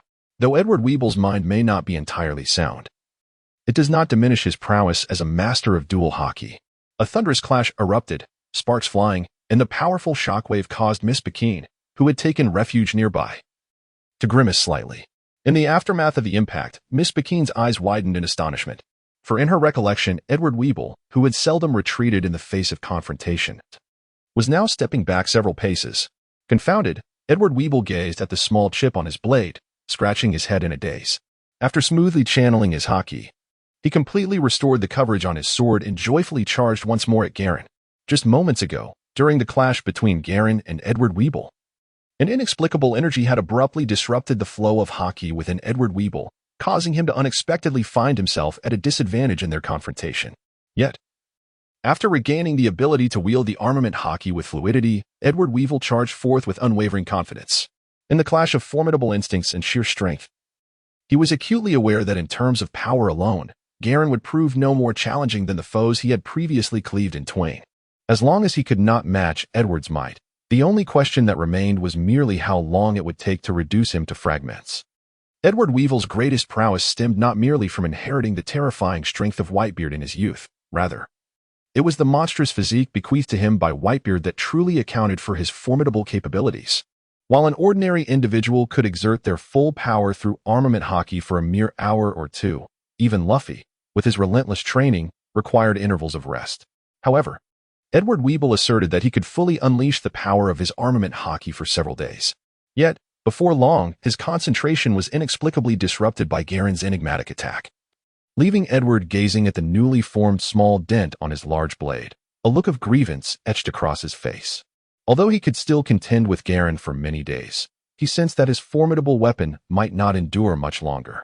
Edward Weeble felt a sense of foreboding, while Miss Pekin, who had been quietly observing the battle from the sidelines, was drenched in cold sweat. In terms of raw strength, Miss Pekin was certainly no match for Edward Weeble. However, when it came to experience, she could easily outshine him, having once sailed alongside Whitebeard. Miss Pekin had also been a crew member of the infamous Rocks during her youth, albeit serving merely as the ship's doctor. As she scrutinized the fierce clash between Edward Weeble and Garen, she recognized an overwhelming danger. Though Edward Weeble often forced Garen to retreat, she noted that, like Edward, Garen exhibited no signs of perspiration. He was indeed another extraordinary being of the sea, akin to Whitebeard or Kaido. Such monsters were not uncommon, for only a creature of immense strength could engage in a battle of this magnitude with someone like Edward Weeble, her meticulously nurtured son. What truly alarmed Miss Pekin was her realization that Garen's aura was steadily intensifying amidst his fierce confrontation with Edward Weeble. The clash between formidable opponents was allowing Garen to unleash his latent potential. In simpler terms, his experience points were continuously rising, and an upgrade was imminent. What kind of potential did that fellow possess? Could it be that he surpassed the potential of Whitebeard too, whom I have so carefully cultivated? With a mix of astonishment and dread, Miss Pekin observed the ever-strengthening Garen, her eyes darting anxiously as she contemplated urging Edward Weeble to flee immediately. However, in the next moment, Garen's aide, Colonel Gloom, appeared quietly behind her, leading a small contingent of elite Navy soldiers. Garen had previously stated that this was not a battle in which they should interfere. I am well aware of our own insignificance, Gloom thought, his grip tightening on his sword, knuckles pale from the exertion. Yet, we are still the Navy. Must we merely stand by and watch our commander face off against his foes alone, simply because we are weaker? Dream on, Miss Pekin. Do not even think about ambushing Lord Garen. Your adversaries are us. We shall defeat you. As Gloom spoke, he raised his head high, his face etched with determination. The few elite sailors behind him were equally prepared to face death. Miss Pekin bore no bounty on her head, yet as the mother of the formidable Whitebeard too, no one would deem her a weakling. Gloom and his companions sought to minimize the number of foes for Galen. Just as Miss Pekin was about to signal Whitebeard to flee, she beheld Gloom and his allies charging towards her with resolute expressions. Her lips twitched in disbelief, and she exclaimed, What is happening? I never intended to ambush Galen. I merely wished to escape. Indeed, Miss Bakine could hardly be considered a weakling, having once shared the same vessel with Whitebeard. To assert that she is a formidable force? Quite the contrary. After meticulously nurturing Edward Weevil, she has long since refrained from engaging in combat. Or rather, after placing all her future hopes upon Edward Weevil, she ceased to be the Miss Bakine of yore. In the realm of pirates, true strength demands unwavering conviction. The spirit is an immeasurable source of power. The current Miss Bakine is merely an aged and feeble woman, barely possessing the combat prowess of a B-rank Marine colonel. Under the meticulous guidance of Garen and the relentless bloodshed against pirates, the limited elite forces like Gloom exhibit no significant difference when compared to their counterparts within the Marine headquarters. Most crucially, confronted by a pirate as potentially fearsome as Miss Bakine, Gloom and his compatriots naturally opted for a coordinated assault. The Marines do not adhere to the chivalry of the underworld when battling pirates. With resolute expressions, Gloom and his allies launched a desperate charge against Miss Bakine. Consequently, under their relentless onslaught, Miss Bakine found herself darting about, desperately evading capture. Son, save me. In a state of utter disarray, Miss Bakine, having narrowly dodged several bullets, urgently called for Edward Weevil's assistance. Meanwhile, Edward Weevil, perplexed by his inability to vanquish the adversary before him, found the fight increasingly arduous. Upon hearing Miss Bakine's cries for help, he became alarmed, hastily abandoning Garen and rushing toward her. Garen, observing Edward Weevil's frantic retreat, chose not to seize the opportunity to strike, but instead allowed a glimmer to pass over his great sword. With a speed surpassing that of Weevil, he positioned himself directly in front of him, declaring, "This path is blocked." Garen, gripping his sword with a solemn expression, proclaimed, "Come, let us fight. Justice is on my side." Behind Garen, Gloom and his companions, who had finally succeeded in capturing Miss Bakine, were left utterly bewildered. The potential partner of Whitebeard, the fearsome mother of Edward Weevil, and yet this is the outcome? Release my mother. I shall reduce you all to mere pulp. Witnessing the pitiful state of Miss Bakine as she was captured by Gloom and his allies, Edward Weevil's vision turned crimson with rage. He summoned every ounce of his haki and struck fiercely at Garen. This time, in his extreme burst of power, Edward Weevil did not retreat. Yet, upon Edward Wilbur's great blade, yet another notch was added. Galen's lethal strike had long awaited its moment. Although Edward Wilbur's initial attempt proved fruitless, he remained undeterred. Akin to a beast with eyes aflame, disregarding both the weapon in his grasp and the risk of injury, he swung his blade repeatedly, relentless in his pursuit to breach Galen's defenses and rescue Miss Bakine. Though Edward Wilbur was a fool who regarded the lives of others as inconsequential, to him, Miss Bakine represented his entire world. The ground rumbled incessantly, and the cacophony of clashing weapons echoed continuously, sparks erupting as the earth fractured. Even the clouds above were scattered by the relentless clash between Galen and Edward Wilbur. Gloom and his companions, their hair disheveled by the shock waves unleashed during the fierce exchange, stared in awe at the shattered earth and the clear sky. They cast a reverent glance at Galen, who was embroiled in a bloody contest with Edward Wilbur, while Miss Bakine, bound and gagged like a captured pig, seized the opportunity to flee. Indeed, they realized that they had inadvertently captured Miss Bakine, thus contributing significantly. For at the very least, they had not hindered Galen's efforts. Gloom and his companions consoled themselves, fully aware that with Miss Bakine's meager capabilities, their presence seemed inconsequential.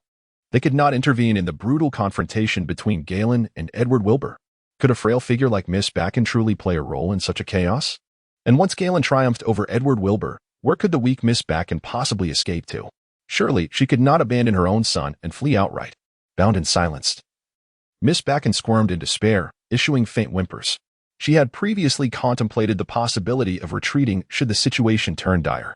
But now, everything has come to an end. She never regarded Edward Wilbur as her true son.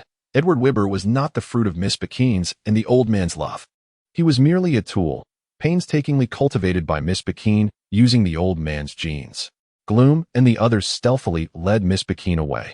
Yet even aboard the warship, distanced from that small island, they could still perceive the violent tremors of the earth and the sea, accompanied by an incessant roar. The battle raged on for a full day. With bloodshot eyes and forsaking all strategy in a frenzied assault, Edward Wilbur found his great sword reduced to a mere half, his body marred by countless wounds. Half of his crescent-shaped mustache was gone, along with one of his right eyes. Blood drenched him entirely, and even the hand that gripped the sword began to tremble slightly.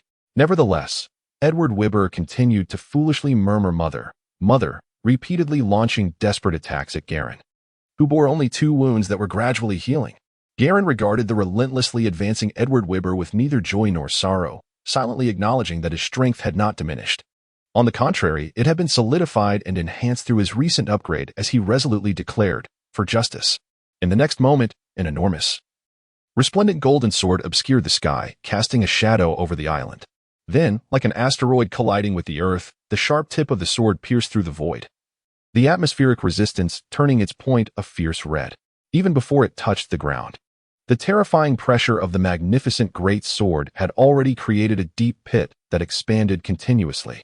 At the very center of this pit lay Edward Wibber, bloodied and ensnared by the magnificent sword. Edward Wibber, in a daze, gazed upward at the approaching golden sword. There was no fear, nor retreat. He merely clutched his broken great sword in vain and attempted to inch his way toward Garen, murmuring, "Mother, Mother, Mother is still waiting for me to save her." Then, beneath the crushing weight of the resplendent greatsword, he, along with half of the small island, was reduced to fragments, burying all filth and sin deep within the ocean's embrace. The merciless sea, ever impartial, could encompass all ugliness and evil, granting them their final redemption. From a distance, Gloom and the others, swaying beneath the waves aboard the warship, stared in disbelief at the half-island that had vanished under the grand sword. They knew Garen was formidable, but they never anticipated his strength could reach such heights. Meanwhile, Miss Bakine, still like a trapped animal, desperately struggling against her bonds, gazed at the disappearing half-island and the familiar presence that had also vanished from her perception. She quietly closed her eyes and silently ceased her struggles. Edward Weeble was merely a tool she had meticulously cultivated. Yet, when this instrument vanished, why did Miss Bakine still feel an unexpected emptiness within her heart? Is wealth truly of such significance? Miss Bakine fell into silence. Wealth is undoubtedly important, especially for Duke. Upon learning that Whitebeard too had been directly eliminated by Galen, Duke felt a slight pang of regret.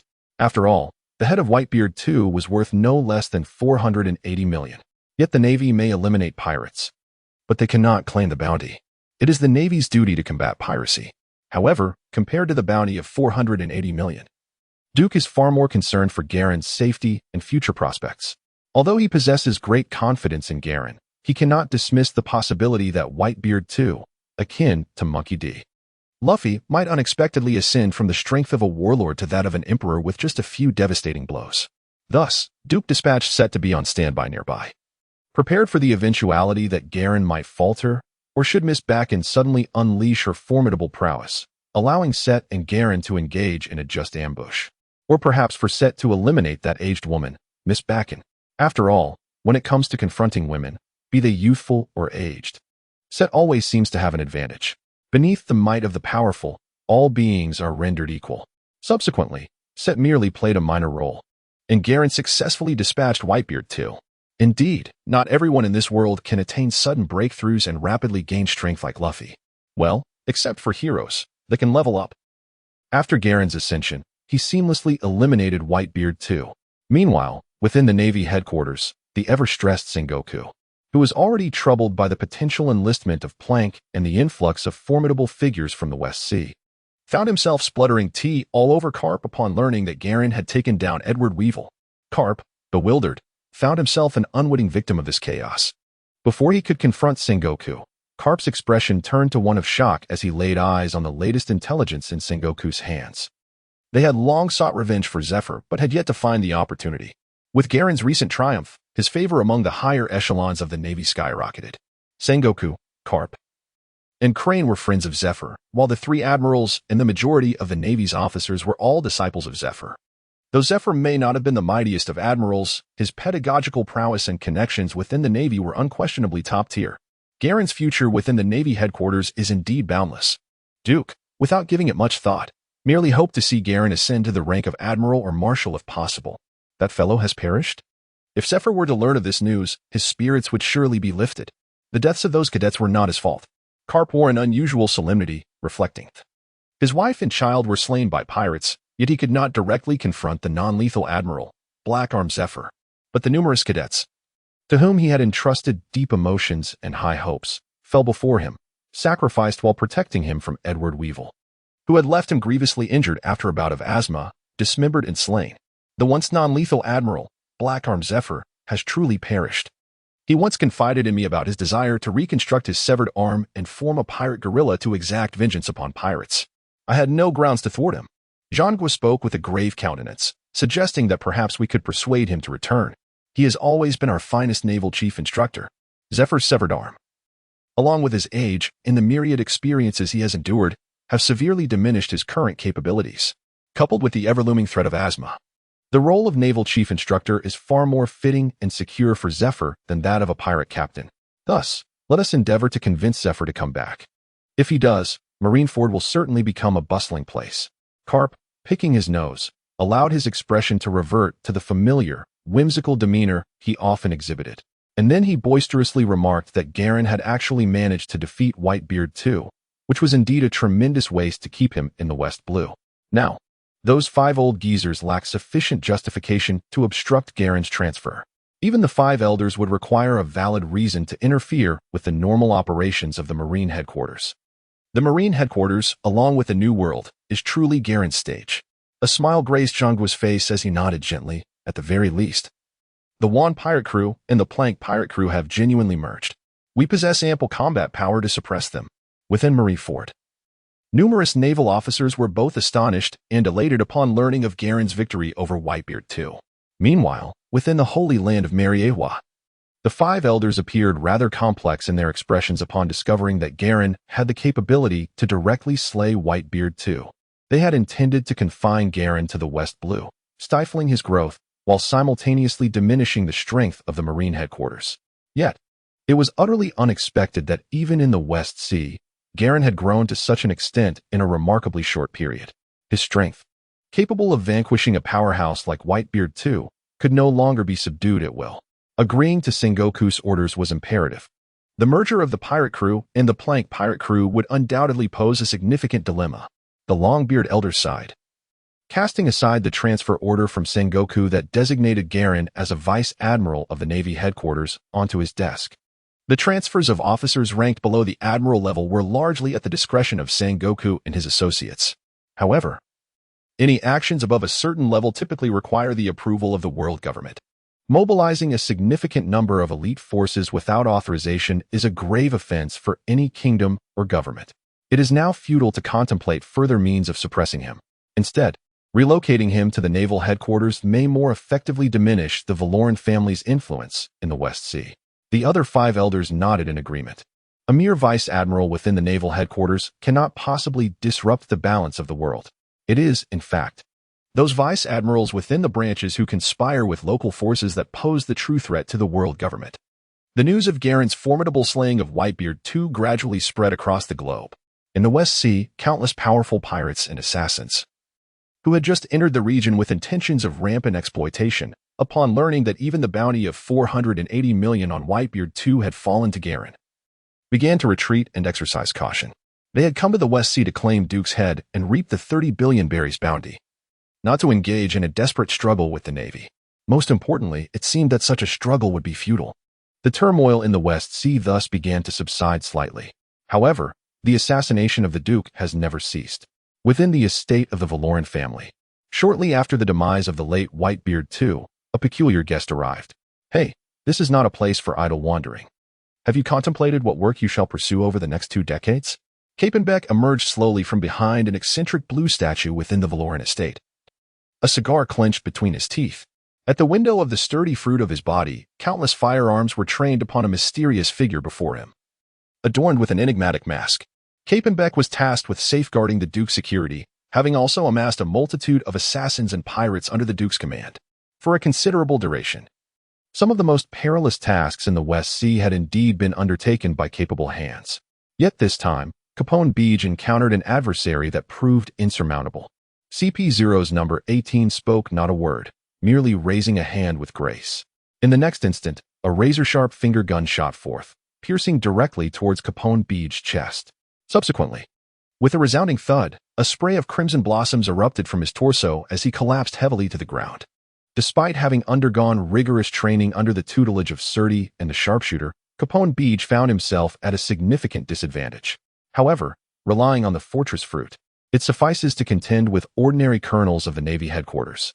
Yet, when faced with CP0's number 18, a formidable entity possessing A-class combat prowess comparable to that of elite vice admirals, he stands no chance. Capone Beach, gravely wounded and sprawled on the ground, retains a flicker of consciousness due to the formidable defensive capabilities inherent in the fortress fruit. Subsequently, a cacophony of gunfire ensues. Countless disciples within Capone Beach's body, poised and ready, launch a desperate assault against CP0's number 18. The sound of gunfire is relentless, the explosion ceaseless, yet CP0's number 18 merely lets out a low growl. Iron block, steel. Countless bullets strike him, producing showers of sparks, yet he emerges unscathed. Then, with a gentle lift of his leg, he unleashes a crescent-shaped, powerful slash, leaving a deep scar upon the estate's earth. Breaking through the hail of gunfire, it comes crashing down upon Capone Beach with the ferocity of Tempest Foot, steel shatter. CP0's number 18, akin to a swordmaster's aerial slash, possesses the strength to effortlessly sever steel. As Capone Beach is on the brink of being overwhelmed by CP0's number 18 strike, the peculiar blue statue that had remained motionless before him suddenly extends its hefty hands, blocking the Tempest Foot with uncanny precision.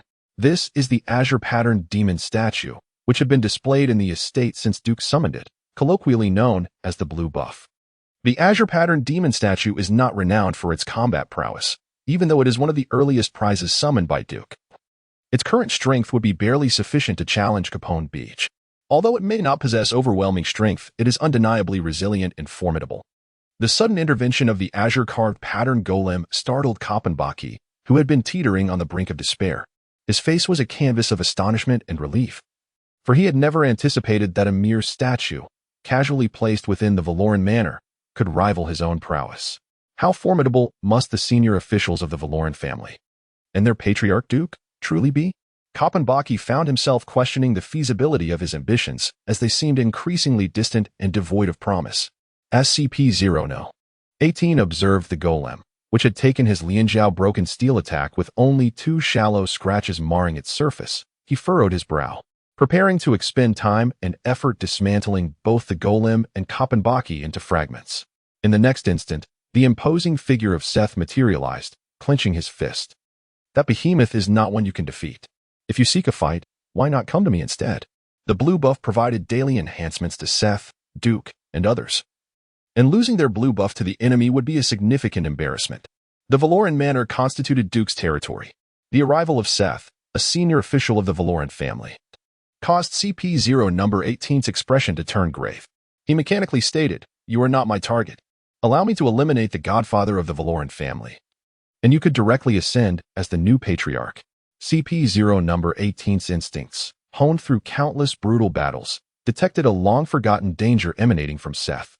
As a fighter of S-class potential, who was either engaged in combat or en route to it daily, Seth now boasted A-class strength, comparable to an ordinary Seven Warlord. In simple terms, if Jinbei were on land, Seth could at least match him blow for blow. Moreover, had it not been for the necessity of increasingly substantial experience at higher levels, in the challenging environment of the West Sea that offered few formidable foes for Seth to confront, he might have grown even stronger through constant battle. After all, real-world pirates do not level up like minions in the canyon, providing an endless supply of experience. Each formidable pirate is a unique NPC that, once defeated, will not respawn. CP0 number 18 wished to avoid a bloodbath with Seth, yet Seth had no intention of sparing such a rare opportunity for experience. Impatiently, Seth advanced and delivered a powerful punch aimed squarely at CP0 number 18's head. As for allowing CP0 18 to eliminate Duke and seize the position of patriarch of the Valoran family? What a jest. All heroes, upon their summoning, have already etched an everlasting loyalty to Duke. Without Duke, they would not exist as they do now. Seth strikes with a powerful blow. The terrifying force of his punch, even from several meters away, causes numerous plants behind CP0's number 18 to sway violently. Just as Seth's powerful fist was about to strike CP0's number 18's head, the latter's body suddenly became as light as a feather, deftly shifting along the trajectory of Seth's punch. In a moment of urgency, they successfully evaded the impending blow. Yet, having evaded that blow, another followed. Seth, brimming with excitement, alternated his fists, launching a relentless barrage of powerful strikes. Meanwhile, CP0's 18th was akin to a dancer upon the edge of a blade, trembling and desperately dodging beneath Set's assaults. Then, with a resounding crash, CP0's 18th was sent hurtling like a rag doll, shattering several sturdy walls before finally coming to rest against one, effectively halting his tumultuous journey. Blood trickled from the corner of his mouth, and the eerie mask he wore bore multiple cracks as he exerted effort to extricate himself from the fractured wall. In an instant, the battered barrier collapsed. Behind the wall, Duke, who had been contemplating the identity of the assailant capable of breaching Capone Beach's defenses, one who might even necessitate Set's personal intervention, exchanged glances with CP0's 18th. Repairing the manor was no trivial task. Duke scratched his head, observing the path of destruction left by CP0's 18th, murmuring to himself. As for his own safety, Duke had never been concerned. What a jest! With the frenzied armor and the enchantress's veil enveloping him, complemented by a Hextech demon blade. Could there truly be anyone in the pirate world capable of vanquishing him in an instant? Duke was imbued with unwavering confidence in his survival capabilities. Of course, the source of Duke's greatest assurance was the enchanting figure beside him, gracefully clutching a resplendent gem. The nine-tailed fox, Ari, was the first hero Duke summoned, possessing S potential, and she had been steadfastly tasked with safeguarding his well-being. No one knew just how formidable Ari had become in the present day. As CP0's 18th beheld Duke suddenly materializing before him, a glimmer of intensity flickered in his eyes, and he prepared to make a desperate attempt to claim Duke's head. Yet, Set reappeared once more. Hey, you are my opponent. I haven't had my fill of this yet. Set stood defiantly in front of CP0's 18th, tauntingly inquiring, Can you endure my next punch? CP0's 18th offered no reply, his gaze fiercely fixed on Duke, who had chosen to observe from a distance, bracing himself for a fight to the death. If given the choice, no one wished for their demise. Yet, in the face of divine will, even death must be embraced to fulfill it. The commands of the Almighty are unequivocal. Seti leaned back slightly, his right fist positioned at his waist, gathering strength for a powerful strike directed at CP0 number 18. The expression beneath CP0 number 18's mask suddenly transformed into one of fervent zeal. Instead of evading Seti's impending blow, he pivoted his body at an uncanny angle, directly confronting the force of Seti's punch. Iron block, armed steel. Shave, armed steel charge. CP0 number 18 silently roared, as the aura of armed hockey enveloped his entire being, preparing to withstand Seti's formidable strike. However, it proved futile. With a thunderous crash, the armament hockey enveloping CP0's body was instantly shattered by Seti's formidable punch. The ironclad steel he employed offered no defense against the sheer power of Seti's charged blow. Countless ripples spread across the chest of CP0 number 18 upon impact, the overwhelming force causing his entire body to convulse and distort. The fabric on his back was violently torn apart, revealing a massive, bloodied bruise in the shape of a fist. CP0 number 18 coughed up blood, his form sent flying by the sheer might of Seti's charged punch. Yet, the face of CP0 number 18, despite being launched into the air, bore no trace of the agony and desolation that accompanies defeat and grave injury. Instead, it was suffused with an icy, unyielding intent to kill. Although he had failed to ward off Set's formidable blow, he nonetheless succeeded in executing his scheme. The trajectory of his flight, coupled with the direction he employed his shave technique, aligned perfectly with Duke's position. Just one strike, he believed, would enable him to seize Duke's life and fulfill the divine mission. Most agents within CP0 are indoctrinated from a young age by the world government, molded into relentless assassins. Life returned. Life unleashed. As CP0 number 18's battered form drew nearer to Duke, his myriad wounds gradually ceased to bleed. The damaged organs, fractured bones, and torn muscles, under the influence of life restoration, momentarily rejoined. Then, an explosion of blood mist erupted from his body, and the forcibly reunited organs and bones shattered completely under the strain of this violent resurgence. Such grievous injuries, even in the realm of pirates where extraordinary resilience and recuperative abilities are commonplace, would render CP0 number 18 undoubtedly doomed in the aftermath. However, before the demise of CP0's 18th, he was capable of delivering a lethal blow to Duke with the flying finger gun, Shattered Jade. Just as the flying finger gun, Shattered Jade, was about to strike Duke, a resplendent jewel emerged quietly, instantaneously crushing the flying finger gun and simultaneously piercing the heart of CP0's 18th. In the distance, Capone Beach, who had just arrived while enduring his injuries, was utterly bewildered. What is this? In this estate, is everyone stronger than I? Ari, in her daily life, holds the position of head maid at the Valoran estate. But who says that a maid leader cannot be a supreme powerhouse? CP0's No. 18 was effortlessly dispatched by the seemingly unassuming Ari, leaving Cape Becky shivering in fright. His understanding of the mysterious and formidable Valoran family and the Valoran estate was once again clarified. He had not forgotten. Within the estate, beyond the formidable individuals already revealed, there existed Duke, who engaged in relentless, high-intensity training that was incomprehensible to ordinary people. In Kapambiki's eyes, Duke was the true monstrosity. After all, he had never heard of anyone possessing such extraordinary physical prowess. The Berserker armor, the eternal god. Following his astonishment, Cape Becky began to quietly tend to his injuries, while the azure-edged golem obediently returned to its original fountain, quietly resuming its role as a statue. However, when Cape Becky later patrolled the Valoran estate, he no longer dared to underestimate any object within, even if it were merely a statue or an oddly shaped tree in the nearby forest. The Valoran estate returned to its tranquil state. Only Duke remained, gazing at the lifeless form of CP0's number 18, silently furrowing his brow. What business did CP0 have with me? I recall having done nothing to offend the world government during this time. In the West Sea, Duke was indeed a law-abiding and benevolent individual. He quietly recalled the world government's records, planning to provide them with some tasks in the hopes of preventing them from incessantly troubling him. Meanwhile, within the holy land of Marie Joyce, the elders, having just learned that the life paper of CP0's number 18 had nearly burned away, wore somber expressions. Pirates and members of various organizations across the seas had scarcely heard of or rarely employed such life paper. However, for the elite CP0 of the world government, the life paper is evidently a standard requirement. We have just received word of considerable commotion within the Valoran Manor, coinciding precisely with the death of CP0 number 18.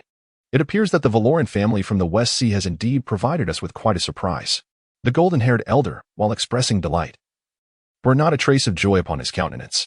Though all of CP0 merely serve as instruments for the world government to maintain divine order, the abrupt destruction of a valuable tool still incited a flicker of anger among the elders.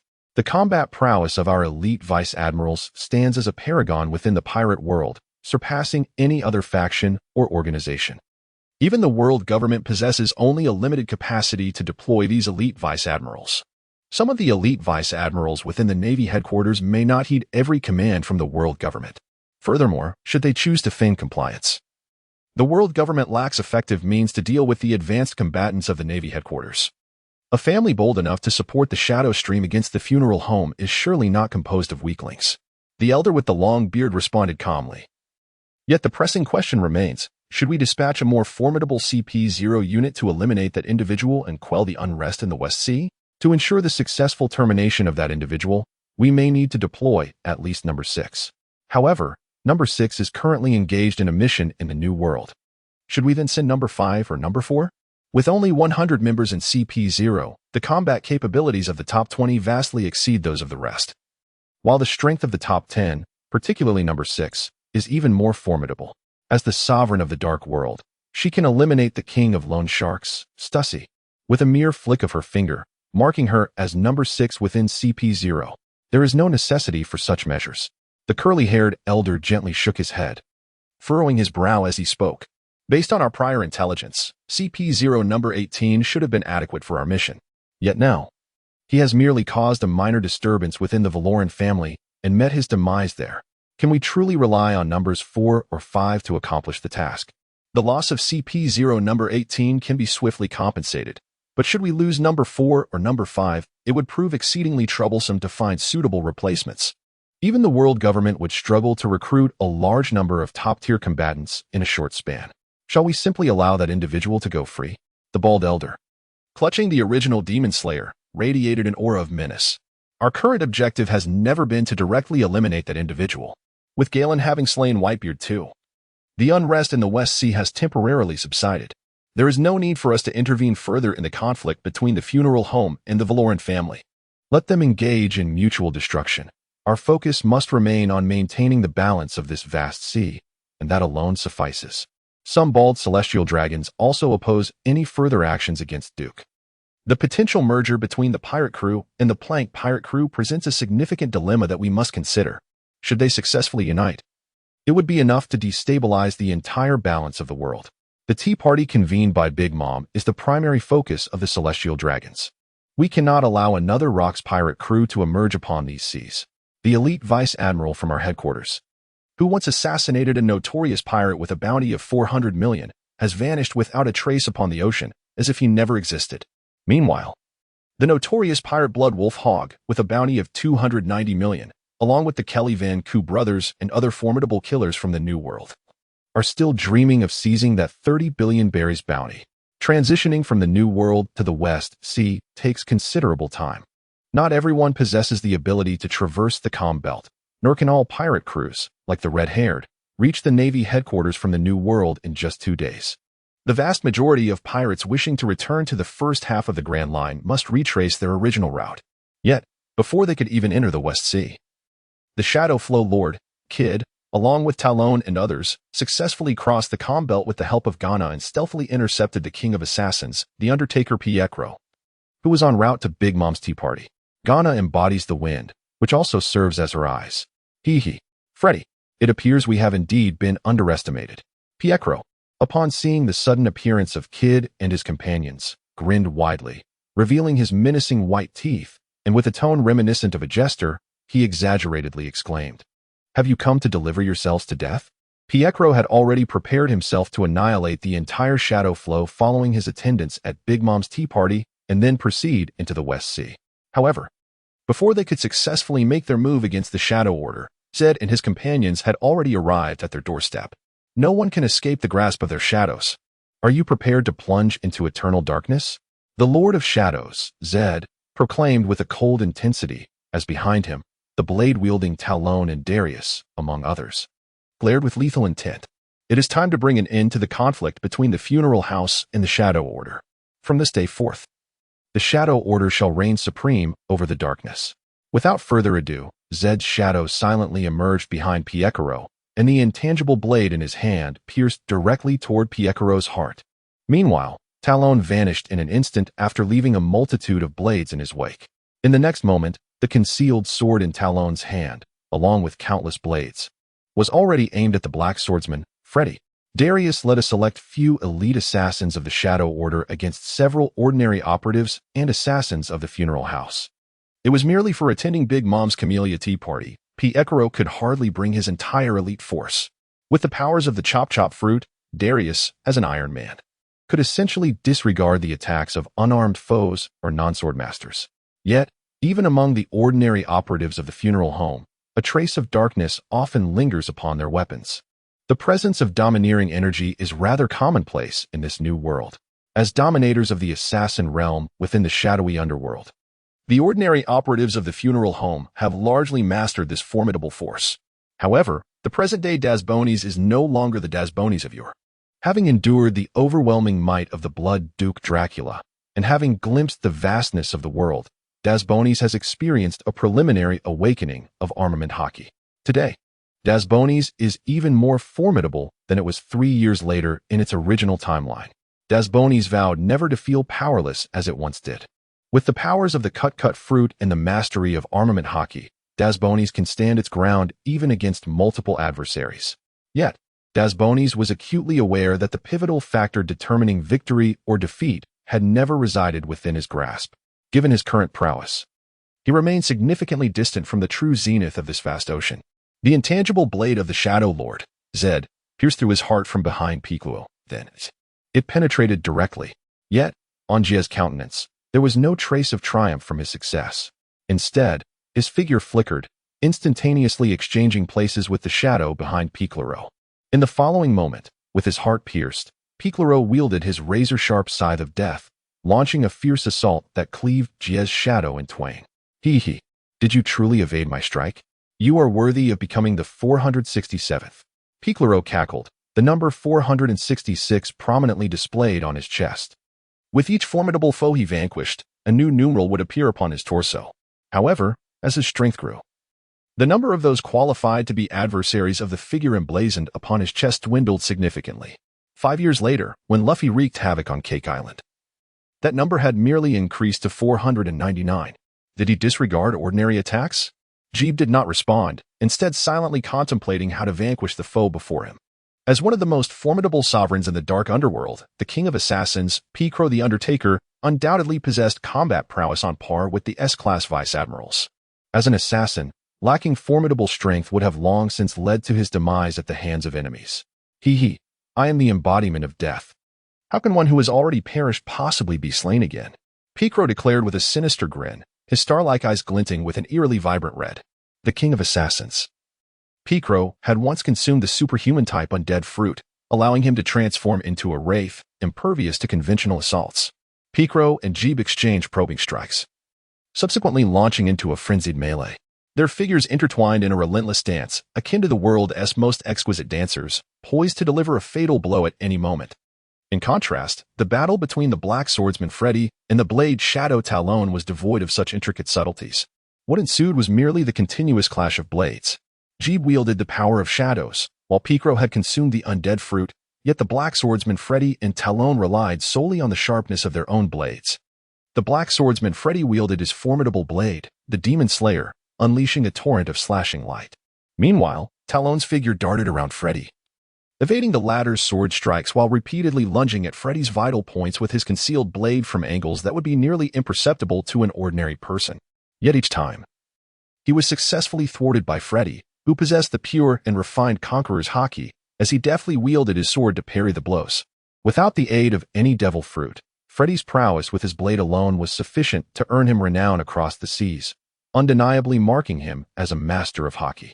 The sharp blade of his sword clashed fiercely with the formidable weapon of the Great Blade Demon, sending countless sparks flying. However, with each clash of their blades, the once agile Tyrone found himself forced to retreat further. The Black Swordsman Freddy exhibited an A-class combat prowess comparable to that of an elite vice-admiral from the Navy headquarters, and combined with his mastery of dual haki, he effectively suppressed the relatively weaker Tyrone. Yet, for reasons unknown, each time Freddy's blade was on the verge of striking the Shadow Blade Talon, a mysterious shield would silently intervene, thwarting the Dark Swordsman Freddy's attacks and preventing him from delivering a crippling blow to Talon. Instead, with every clash against Talon, an eerie and unfathomable energy seemed to be accumulating within him. The very tip of the blade, at times, bore the potential to claim a life. Within the void, a nearly translucent azure bird flitted its wings, ever watchful of the battlefield. The storm's fury, Janna, having assisted the Master of Shadows, Zed, and others in locating Picro and his companions, had not departed since. The Dark Swordsman Freddy and the Shadow Blade Talon found themselves locked in a stalemate, with neither able to gain the upper hand. Meanwhile, the encounters between the enigmatic Master of Shadows, Zed, and Picro revealed no clear victor, shrouded in uncertainty and intrigue. On the other hand, Dasbonus, leading a select group of elite assassins from the Shadow Stream, had already secured victory. In the face of the powerful strike from the executioner cook of the funeral home, Dasbonus remained unflinching, silently channeling his armament haki and the powers of the chop-chop fruit. He transformed into a formidable armored figure, allowing the executioner cook's massive blade to spark against his neck, before swiftly retaliating with a horizontal slash that sent Cook's head soaring into the air, gushing forth a torrent of blood. Is this the sensation of decapitation?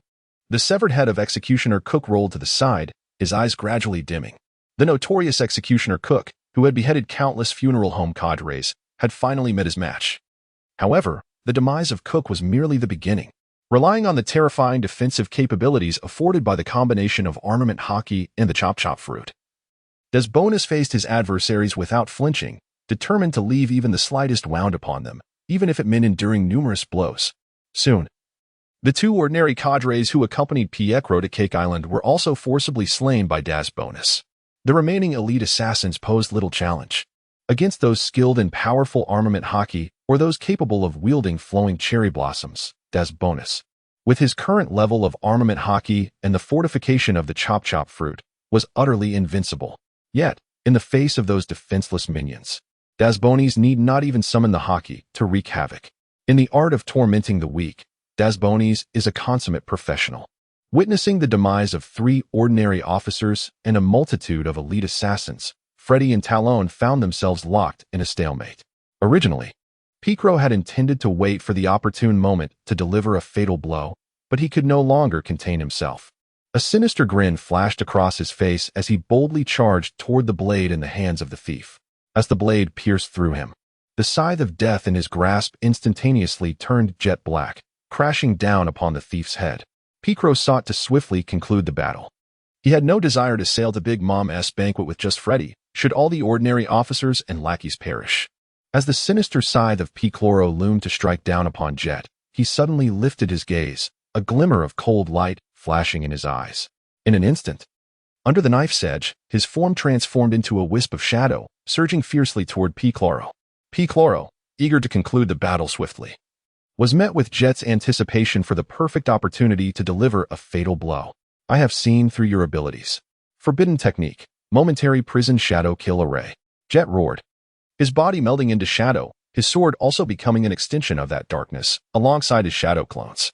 Countless scars were etched upon Picoro's body. The power of shadows, intertwined with the armed color of hockey, relentlessly sliced and shattered Picoro's form, yet he maintained a mocking smirk. I am death. I am immortal, Picoro snarled, his eyes blood-red, emanating an aura of decay and death. As Picoro activated his fruit's powers, he bore an uncanny resemblance to a true specter. The deceased do not perish unless Picoro's undead form is utterly reduced to dust. Thus, the majority of attacks that would be lethal to an ordinary person held no significance for him. Suddenly, Picoro extended his pale left hand, seizing Jet's arm with a vice-like grip. In his right hand, the scythe of death was flipped and swung violently, piercing through both Jet and his own body simultaneously. I've caught you. Relying on the immortality granted by his undead fruit, Picoro had previously vanquished many foes who were slightly more formidable than himself. The merciless blade of the death scythe pierced through Jet and Picoro alike. However, Jet exhibited no trace of blood from the wound. Only a sly smile flickered across his face before he instantly transformed into a cloud of black mist, gradually dissipating into the void. Did you think you could grasp a shadow? From behind Picoro, Jet's deep voice resonated, followed by a sudden leap backward, narrowly evading another horizontal slash from the drawn scythe. Hee, what a marvelous ability. Could it be an advanced form of the shadow fruit? Picoro remarked with a grin, yet his previous composure had vanished. He faced a troublesome adversary. Should he cease his efforts here? After all, he was eager to attend a gathering. The vast ocean might well accommodate two powerful assassin organizations simultaneously. Picoro, realizing he could not swiftly subdue Jet, observed the stalemate between the black swordsman Freddy and Talon, hoping to temporarily conclude this skirmish. Of course, the notion that this ocean could harbor two formidable killers was merely a fanciful notion. As the king of the dark world of assassins, Picoro had never entertained the idea of sharing the glory of the assassin's throne with anyone. All he sought was to buy time, and then, alongside the Joy Street and others, utterly annihilate the shadow flow. The funeral home and Joy Street recently forged an alliance, intending to jointly eradicate the shadow stream following Big Mom's tea party. Upon realizing the formidable strength possessed by the shadow stream, Picoro contemplated that it might be advantageous to invest a little more and enlist additional allies in the plan to eliminate the shadow stream. The king of usury, Fushin Lufield, had long coveted the formidable power of the funeral home. Engaging in usury necessitates a considerable number of strong enforcers or assassins to intimidate, coerce, and violently collect debts. Alas, time was no longer on his side. As Jie gazed at Picoro, who had extended an invitation for a ceasefire, he offered no reply, merely turning silently to commence his deliberate stride towards the battlefield where Freddy and Tyron clashed. In the next moment, accompanied by the whispers of the wind, Picoro's form transitioned from a state of undeath back to normalcy. In an instant, a torrent of shadowy power erupted violently from within him, and before he could even comprehend the unfolding chaos, his entire being was obliterated in a cloud of crimson mist. The ignorant could not escape the calamity. Severed limbs scattered, and Picoro's bloodied head rolled, eyes wide with disbelief. The necromancer's fruit bestowed the ability to transform into a spectral form, rendering one impervious to nearly all conventional lethal harm. And upon reverting to a mortal body, the damage endured in the spectral state would rapidly heal or even vanish entirely. Yet, there exists a singular vulnerability. Should one remain in the state of a skeletal being for an extended period, the necromantic energies will gradually erode one's essence, rendering any transformation back into a living form impossible. condemning one to an eternal existence as a mere cadaver. No soul wishes to forfeit all sensation, to wither and decay, ultimately becoming a true walking corpse. As Pietro fell, the black swordsman Freddy, upon witnessing Pietro's bloodied visage, swiftly executed a horizontal slash that forced Talon into retreat, momentarily halting the clash. Is Dracula thus, and are you similarly afflicted? The fruit of power has never been omnipotent. Why have you succumbed to this folly? The black swordsman Freddy, his expression impassive, gripped tightly the formidable blade, the demon slayer, and coldly declared, "Indeed, upon these treacherous seas, the only truly trustworthy ally is the sword in one's own hand." Following his proclamation, Freddy fell silent for a moment, observing the encroaching shadows of Talon and the Master of Shadows, Zed. With a swift motion, he sheathed his sword and gazed intently into Zed's eyes, solemnly stating, "We have no further reason to continue this battle. The title of King of Assassins is yours, and as the new sovereign of the Dark Realm, perhaps you shall require my blade." The black swordsman Freddy chose to follow Pietro solely because Pietro could satiate his insatiable thirst for bloodshed. While Pietro still drew breath, Freddy was the sharpest weapon in his arsenal. However, now, Pietro has met his demise. The dark swordsman, Freddy, contemplates that it may be time to seek a new leader. The newly anointed King of Assassins, the Master of Shadows, Zed, appears to be a most formidable choice. In the realm of shadows, loyalty holds little value. Most are merely mercenaries driven by coin. Thus, he muses, "Welcome to the true shadows." After a moment of reflection, Zed speaks in a low voice. Talon and Dasboni sheath their blades. In the void, a cerulean, translucent bird gradually melds into the winds. Faced with the formidable prowess of the dark swordsman, Zed finds no grounds for refusal. The Shadow Order is merely an assassin's guild, perpetually in need of a myriad of capable assassins to undertake an array of tasks. Whether simple or arduous, Zed, Talon, and Dasboni's are overwhelmed. Most crucially, Zed requires Freddy's assistance to consolidate the entire Undertaker's house. As the most powerful assassin organization in the pirate world, the Undertaker's house boasts a plethora of assassins and operatives dispersed across the seas. The assassins and operatives who perished alongside Pietro on this nameless isle constitute but a fraction of their ranks. Time slips by unnoticed. On Cake Island, laughter and merriment abound, resembling a dreamlike paradise replete with endless feasts and rivers flowing with honey and milk. To the ordinary folk, Cake Island is the fabled promised land. If only they knew it was the capricious and cruel territory of the Yonko, Big Mom. A grand banquet is on the verge of commencing. Hee. Has that fellow Pietro not yet arrived? How rude to keep a lady waiting. Stussy chuckles softly, her eyes betraying a flicker of concern. Under normal circumstances, Pietro would not be delayed in reaching Cake Island. Who cares about that Undertaker? Perhaps it's for the best if he doesn't show, declared the king of usury, Ruffield, with avarice. Among the sovereigns of the dark world present, he possesses a wealth that is nearly unparalleled. His extensive lending practices have harvested untold riches stained with blood.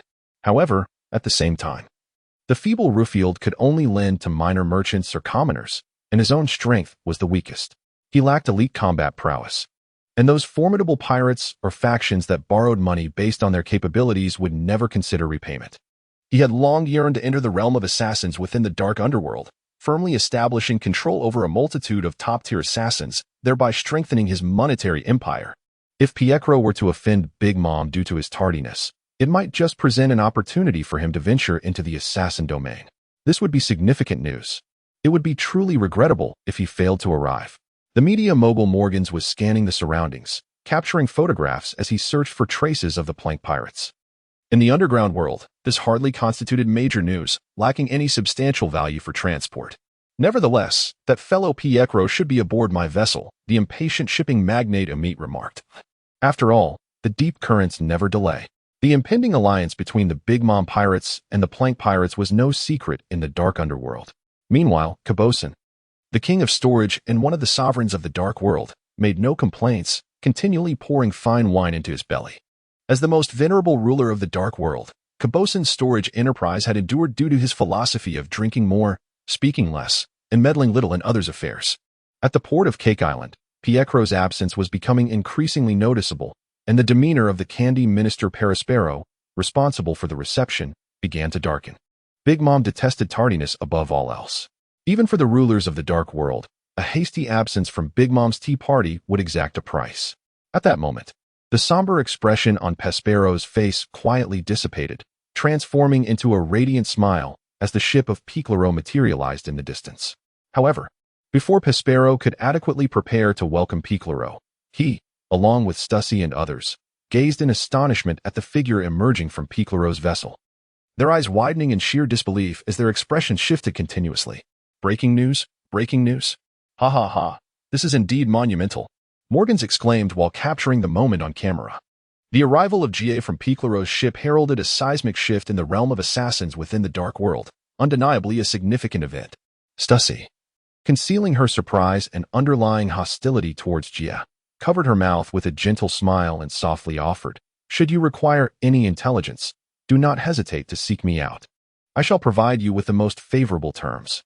The funeral home had concluded its affairs, and fostering a good relationship with the Shadow Stream would undoubtedly enhance Stussy's access to further information. Both Stussy and the world government were keenly curious about the true strength of the Shadow Stream and the Valoran family. Was there a new ruler emerging? Today certainly seemed auspicious. The Maritime King, Umit, cast a subtle glance at the Storage King, Cabosin, expressing goodwill towards Jia. Umit had no intention of meddling in the dark world of assassins. Rather, he aspired to absorb all of Cabosin's storage docks if possible. The combination of deep-sea shipping and the storied presence of storage warehouses worldwide constituted a genuine force capable of influencing the entire globe. Unfortunately, Umit had yet to find a suitable opportunity. The Storage King, Cabosin, offered Jia a tipsy grin before resuming his indulgence in fine wine. Prematurely expressing goodwill held little significance. Only those who survived to the end could claim the title of king. Cabosin remained steadfastly composed. In contrast, the loan shark king, Rufield, briefly flashed a glint of greed in his eyes before directly confronting Jia regarding Piclaro's demise. This incident presented an excellent opportunity for him to step into the realm of assassins, provided he could suppress the unexpectedly emerging Shadow Stream. Hey, this banquet did not extend an invitation to them. To eliminate a guest invited by the host and still dare to attend the gathering? The host may not be so welcoming. Rufield began to insinuate, attempting to incite conflict between the Big Mom pirates and Jia, aiming to at least prevent the Shadow Stream from attending Big Mom's tea party. This gathering included numerous prominent figures from the New World. To forego attendance at Big Mom's tea party was undoubtedly perilous, yet attending offered considerable rewards as well. The connections and recognition amassed from the myriad factions in the New World were of paramount importance to the assassin industry. Certain clandestine matters could only be entrusted to the most reliable organizations.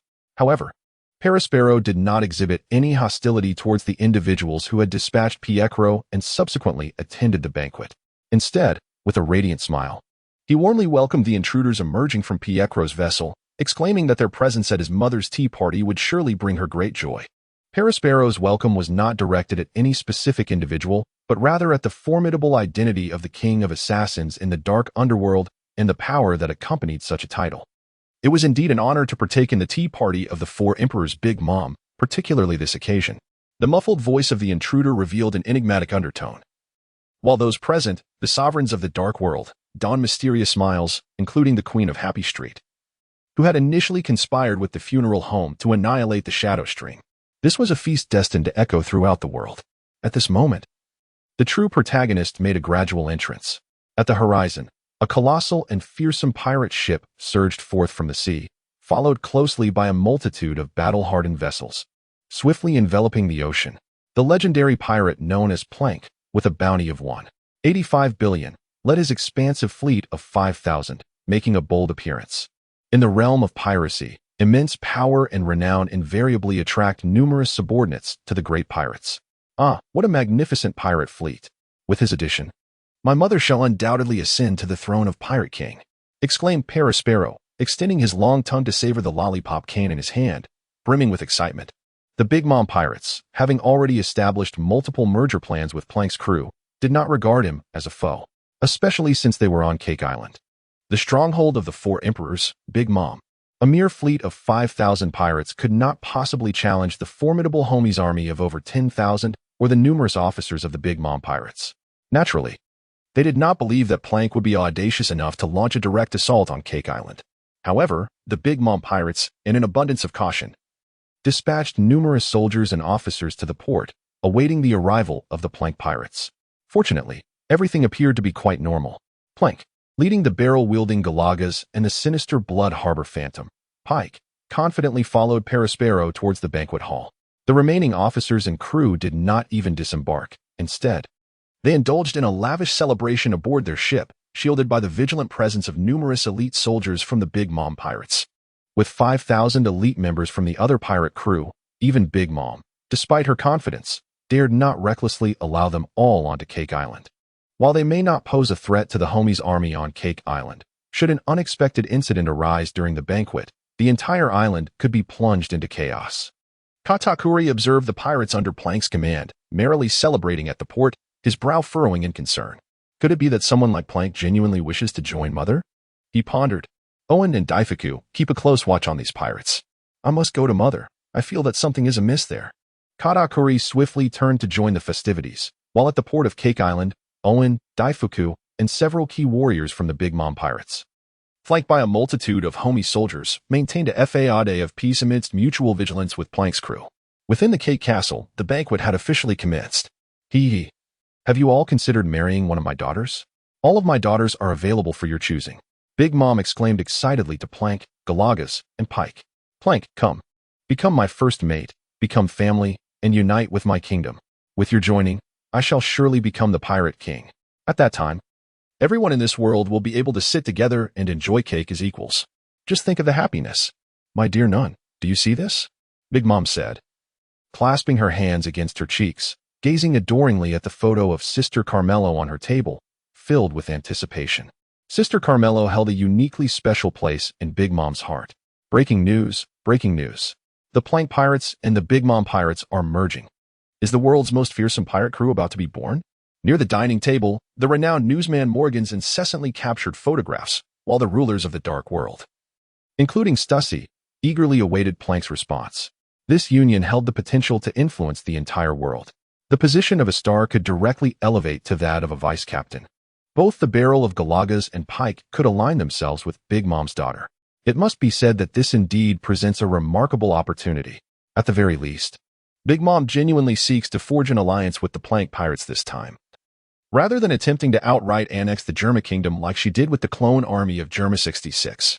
However, if one could assume the role of captain, who would willingly settle for the position of first mate? Plank cast a discreet glance at the photograph of Sister Carmelo and then at Katakuri, who stood beside Big Mom. A flicker of intensity passed through his eyes as he solemnly declared, "Indeed, we have come here to unite with the nations. However, I never intended to become anyone's subordinate." Upon finishing his statement, and under the sudden change in Katakuri's expression, the already loaded gun in Plank's hand erupted with a deafening roar, sending a lethal bullet straight towards the image of Sister Carmelo. How could you possibly know?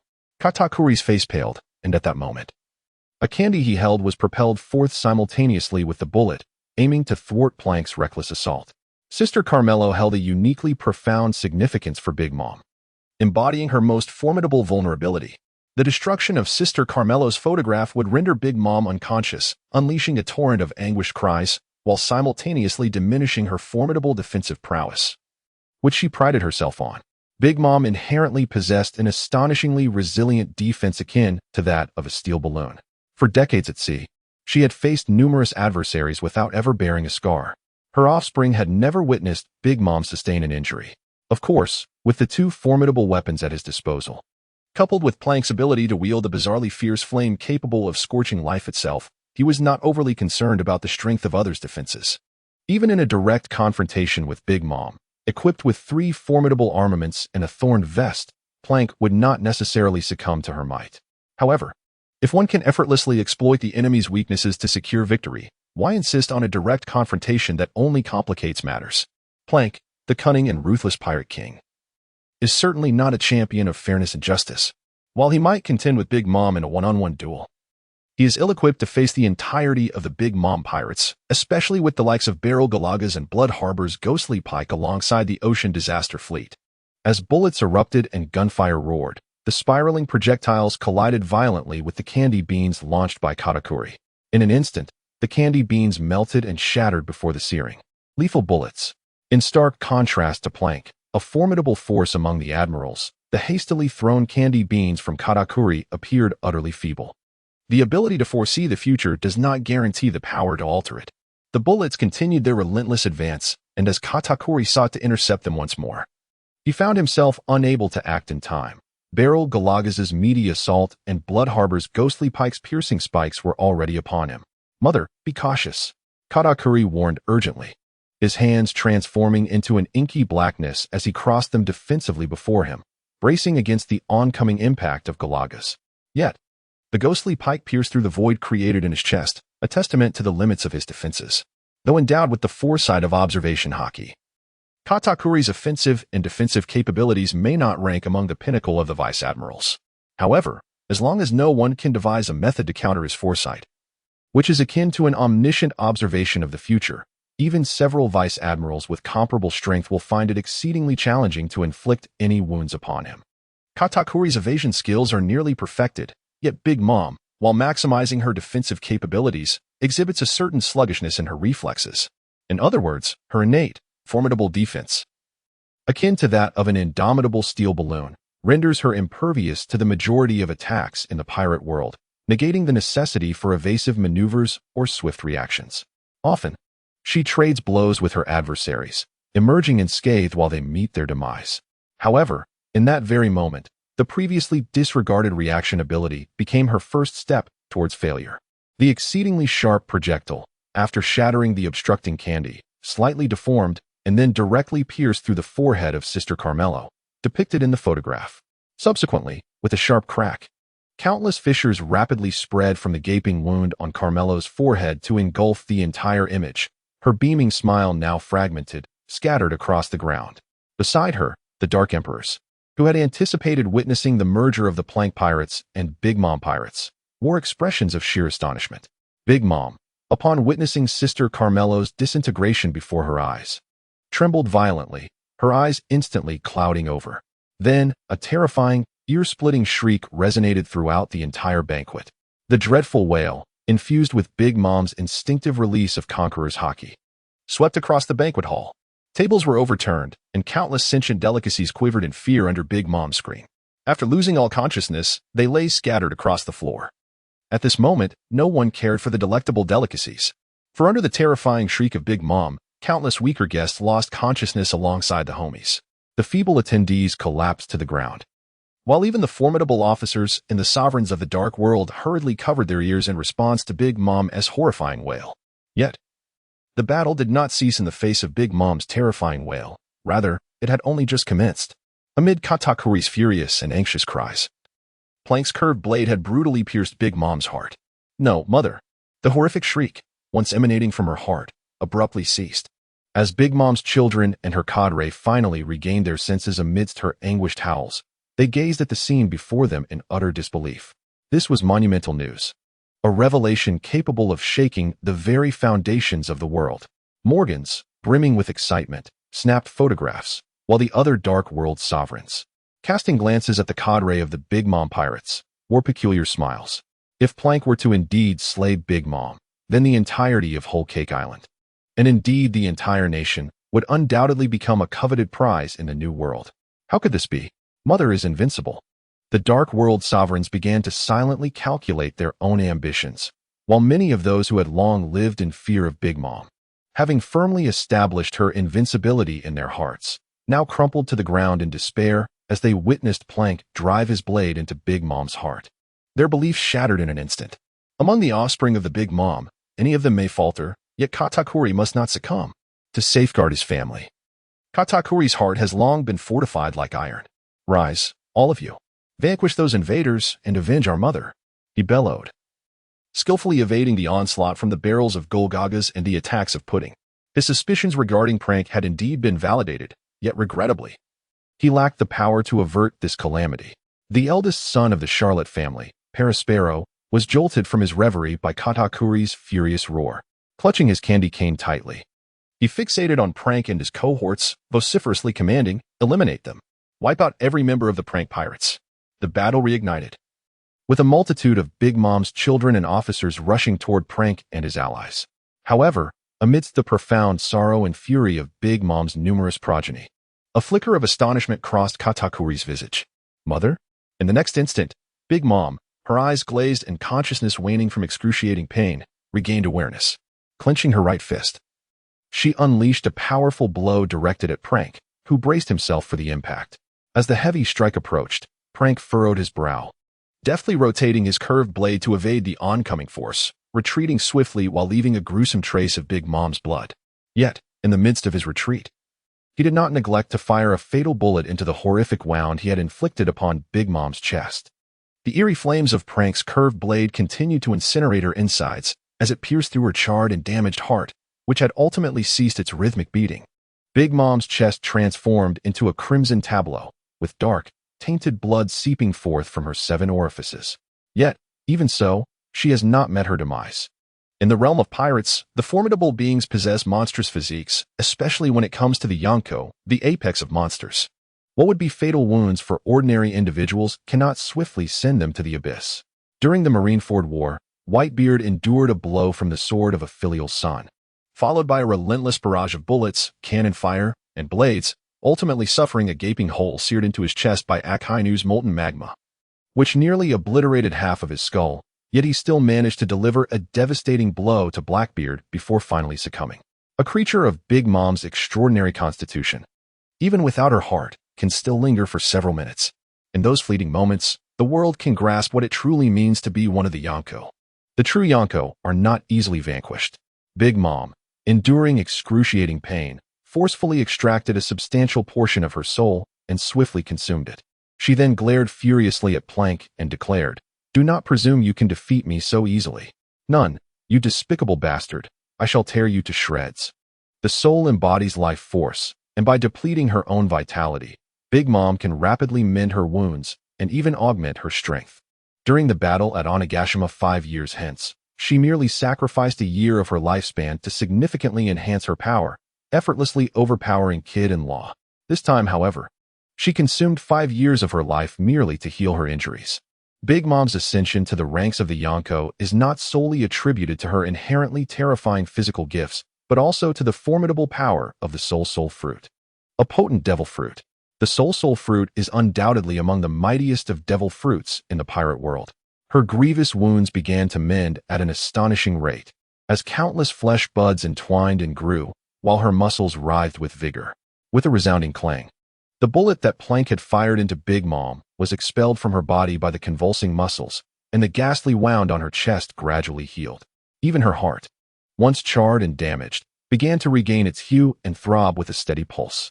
Katakuri and the other children of Big Mom, who yearned for vengeance, watched in awe as her injuries swiftly healed, their expressions of sorrow and fury transforming into jubilation. Mother is invincible. No one can defeat Mother. Just as the commanders of the Whitebeard pirates firmly believed in Whitebeard's invincibility, the members of the Yonko crews often harbor an unwavering faith in their captains. Big Mom's children and subordinates are convinced that no one upon these seas can genuinely vanquish Big Mom, even after suffering a grievous stab to her heart and sustaining a bullet wound. The offspring of Big Mom were filled with unrestrained excitement, their gazes toward Prometheus and the others brimming with a palpable intent to kill. Meanwhile, the Dark Sovereigns who had initially harbored ambitions of seizing a substantial share of power following Big Mom's demise saw their sinister smiles vanish in an instant, replaced by the customary respect and cordiality they held for her. But just as Big Mom's numerous offspring were filled with excitement, Katakuri's expression grew grave once more. Possessing the ability to foresee the future is not always a blessing. Katakuri's countenance shifted dramatically. At that moment, Big Mom, whose injuries were gradually healing, suddenly coughed up a mouthful of blood. Within Big Mom, the peculiar flames of the Plank's curved blade, having consumed a significant portion of her soul and vitality, had quietly extinguished. Yet an inexplicably sinister force remained entrenched within Big Mom, impeding her recovery from her injuries. It was the poison. After being equipped with the reminder of mortality, Plank's attacks could severely compromise the healing effects and recuperative abilities of his foes. Even though Big Mom was willing to sacrifice 5 years of her lifespan to mend her wounds, the vital energy that could genuinely facilitate healing was diminished to merely half. The wound on Big Mom's chest, which had been gradually healing, was once again torn open, and her heart, gravely injured, could only manage the faintest of beats. Coupled with the damage to her internal organs, a veil of darkness enveloped Big Mom's vision, and her brain began to experience a troubling dizziness due to severe blood loss. Recognizing the gravity of her predicament, Big Mom contemplated the reckless decision to expend several more years of her life in a desperate attempt to fully restore her wounds. Yet in the next moment, Plank, wielding his bizarrely fiery scimitar, lunged at her once more, propelled by a bullet. There was no time to recover from her injuries. Big Mom, enduring the agony, drew forth the Emperor's sword, Napoleon, and struck fiercely at the plank before her. As for the bullet, the awakened Big Mom, now fortified by the steel balloon, was undaunted by not only the bullet, but even the mightiest of cannonballs. In a fleeting clash between the Emperor's sword Napoleon and Plank's curved blade, a fresh bloom of crimson erupted from her chest as her towering form staggered back. Equipped with the armor-piercing artifact as a tribute from Lord Dominic, Plank relished the challenge of confronting foes who fancied themselves resilient enough to withstand his assault. Meanwhile, the severely wounded Big Mom was far from her former glory. Observing her retreat under Plank's relentless onslaught, blood splattering from her body, the multitude present could only watch in astonishment. While they could rationalize her earlier ambush, witnessing a direct confrontation in which a Yonko, even a wounded one, was being so thoroughly dominated left them in sheer disbelief. Was a new sea sovereign about to emerge? This was indeed an astounding piece of news. Morgans was utterly thrilled, while the other Dark Emperors stood by, watching the duel unfold without any intention of intervening. They were merely guests of Big Mom, not her enforcers. Furthermore, without a clear victor in sight, any rash intervention would undoubtedly invite tremendous trouble. In battles among the world's top-tier powers, even if a victor emerges, it is rare to discern a clear distinction between life and death. Unless one is cornered or compelled to fight to the last breath, the elite pirates of this world, capable of performing numerous sit-ups, find it difficult to be restrained by equals when they choose to flee. Yet, the offspring of the Dark Emperors could not stand idly by as Big Mom found herself at a disadvantage. This was Whole Cake Island, the very stronghold of the Big Mom pirates. "We must assist Mama," Katakuri declared, and with a swift gesture, a tide of dark glutinous rice surged toward Plank. Behind him, Parasparrow, Smuggy, and other formidable members of the Big Mom pirates surged forward to join the fray. The multitude could indeed overwhelm the mightiest of foes. If Katakuri and Smuggy were to strike en masse, it would grant Big Mom the opportunity to fully recover from her injuries. This battle was destined to become exceedingly arduous. However, he has his offspring and subordinates. Plank also has the assistance of Barrel Grog and Blood Harbor's Phantom, Peck, as well as his ship. At the harbor of Cake Island, uncertainty looms over the events transpiring in Cake Castle. The Plank pirates, numbering 5,000, are in a standoff against one of the Sweet Three generals, Sea Army BRLE, and a multitude of homie soldiers led by Oven. To their astonishment, they witness the warship Abyss quietly unveiling all of its cannons. Subsequently, a relentless barrage of cannon fire cascades towards Cake Castle. It is time to crush the barrel. With a thunderous roar, Barrel Grog hurls his ever-present barrel with great force, sending a massive shockwave that scatters Big Mom's children in disarray. The carefully concocted fine wine of Grog ignites into a tumultuous sea of flames upon the barrel's explosion, creating an impenetrable barrier before the numerous offspring of Big Mom. Meanwhile, the figure of Blood Harbor's Phantom, Peck, vanishes into the void as the barrel erupts. However, those children of Big Mom, who attempted to traverse the inferno from above, would invariably be yanked back to the ground by the sudden emergence of piercing spikes. "You all go around to assist Mother. I shall handle them," Katakuri declared coldly. Then, with a powerful leap, he skillfully avoided the bone-piercing spikes that stealthily emerged from the void and landed directly before the barrel like Galagas. "Care for a drink?" Galagas, belching, lifted his last goblet of fine wine toward Katakuri. "Once you are dead, I shall indulge in a grand revelry. Now perish," Katakuri replied with a frosty expression, drawing forth his trident, the Earth Dragon, with a swift motion. Without uttering another word, he brandished his weapon and fiercely thrust it towards Galagas. Galagas's left hand instantly darkened, and with a powerful punch, he met Katakuri's Earth Dragon, leaving behind a deep wound, completely unfazed as he downed the remaining wine in his right hand. "The last cup must not go to waste," Galagas said with a belch, as the wound on his left hand began to heal rapidly. In terms of armament hockey and strength, Galagas is still not a match for Katakuri at this moment. When it comes to resilience, the extraordinary bloodline of Gulagas is formidable enough to rival the 4 emperors in the world of pirates. Katakuri, observing the swift regeneration of Gulagas's arm, felt a chill run through him. With a sudden flourish, he wielded his Earth Dragon, aiming directly at Gula Gas's heart. He could not fathom that.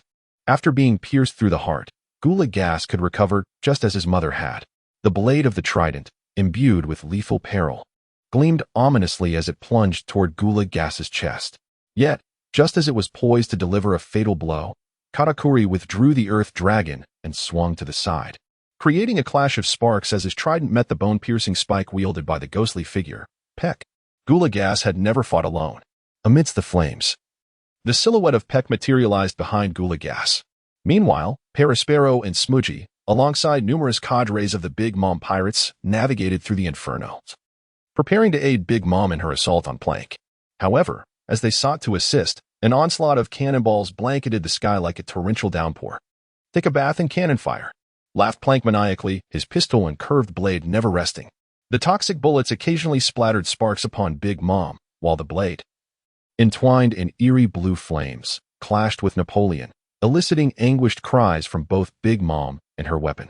Plank's form transformed into a haunting specter amidst the relentless barrage of cannon fire. It was the first time he fully harnessed the mysterious powers granted by the ghostly skin since acquiring the spectral captain's visage. The clash of ghostly power and the Soul Fruit's abilities caused Big Mom and Napoleon's very souls to wisp away like smoke with each encounter. Under the relentless assault of Plank's curved blade, Big Mom found herself continually retreating, battered by the rain of cannonballs. While the cannon fire did not inflict significant harm, it exacerbated her already unhealed wounds, slowing her attacks and movements. In contrast, Plank, emboldened by his ghostly form, launched swifter and more ferocious assaults. If this continued, defeat was inevitable. Smudgy and Perispero were in a state of desperate urgency, yearning to charge forward and strike at Plank, hoping to buy Big Mom some time for recovery. Yet amidst the relentless barrage of cannon fire, apart from Smoothie, only a few capable officers such as Perispero could withstand the fierce onslaught and continue to advance. A multitude of Big Mom's weaker offspring and ordinary subordinates could only flee in disarray under the torrential downpour of iron projectiles. Big Mom's injuries worsened, and her expression grew increasingly menacing. The spectral energy of Plankton relentlessly dissipated her soul, eroding both her sanity and her lifespan. Plankton's ghostly power has the capacity to directly assault the very essence of the soul. Yet, Big Mom has never contemplated surrendering so easily. Her wide eyes gleamed with an eerie crimson light, and her thickly painted lips emitted an enraged howl. How could this be possible? In this world, there cannot exist two devil fruits with identical powers. I am the Queen of Souls. Life or stay.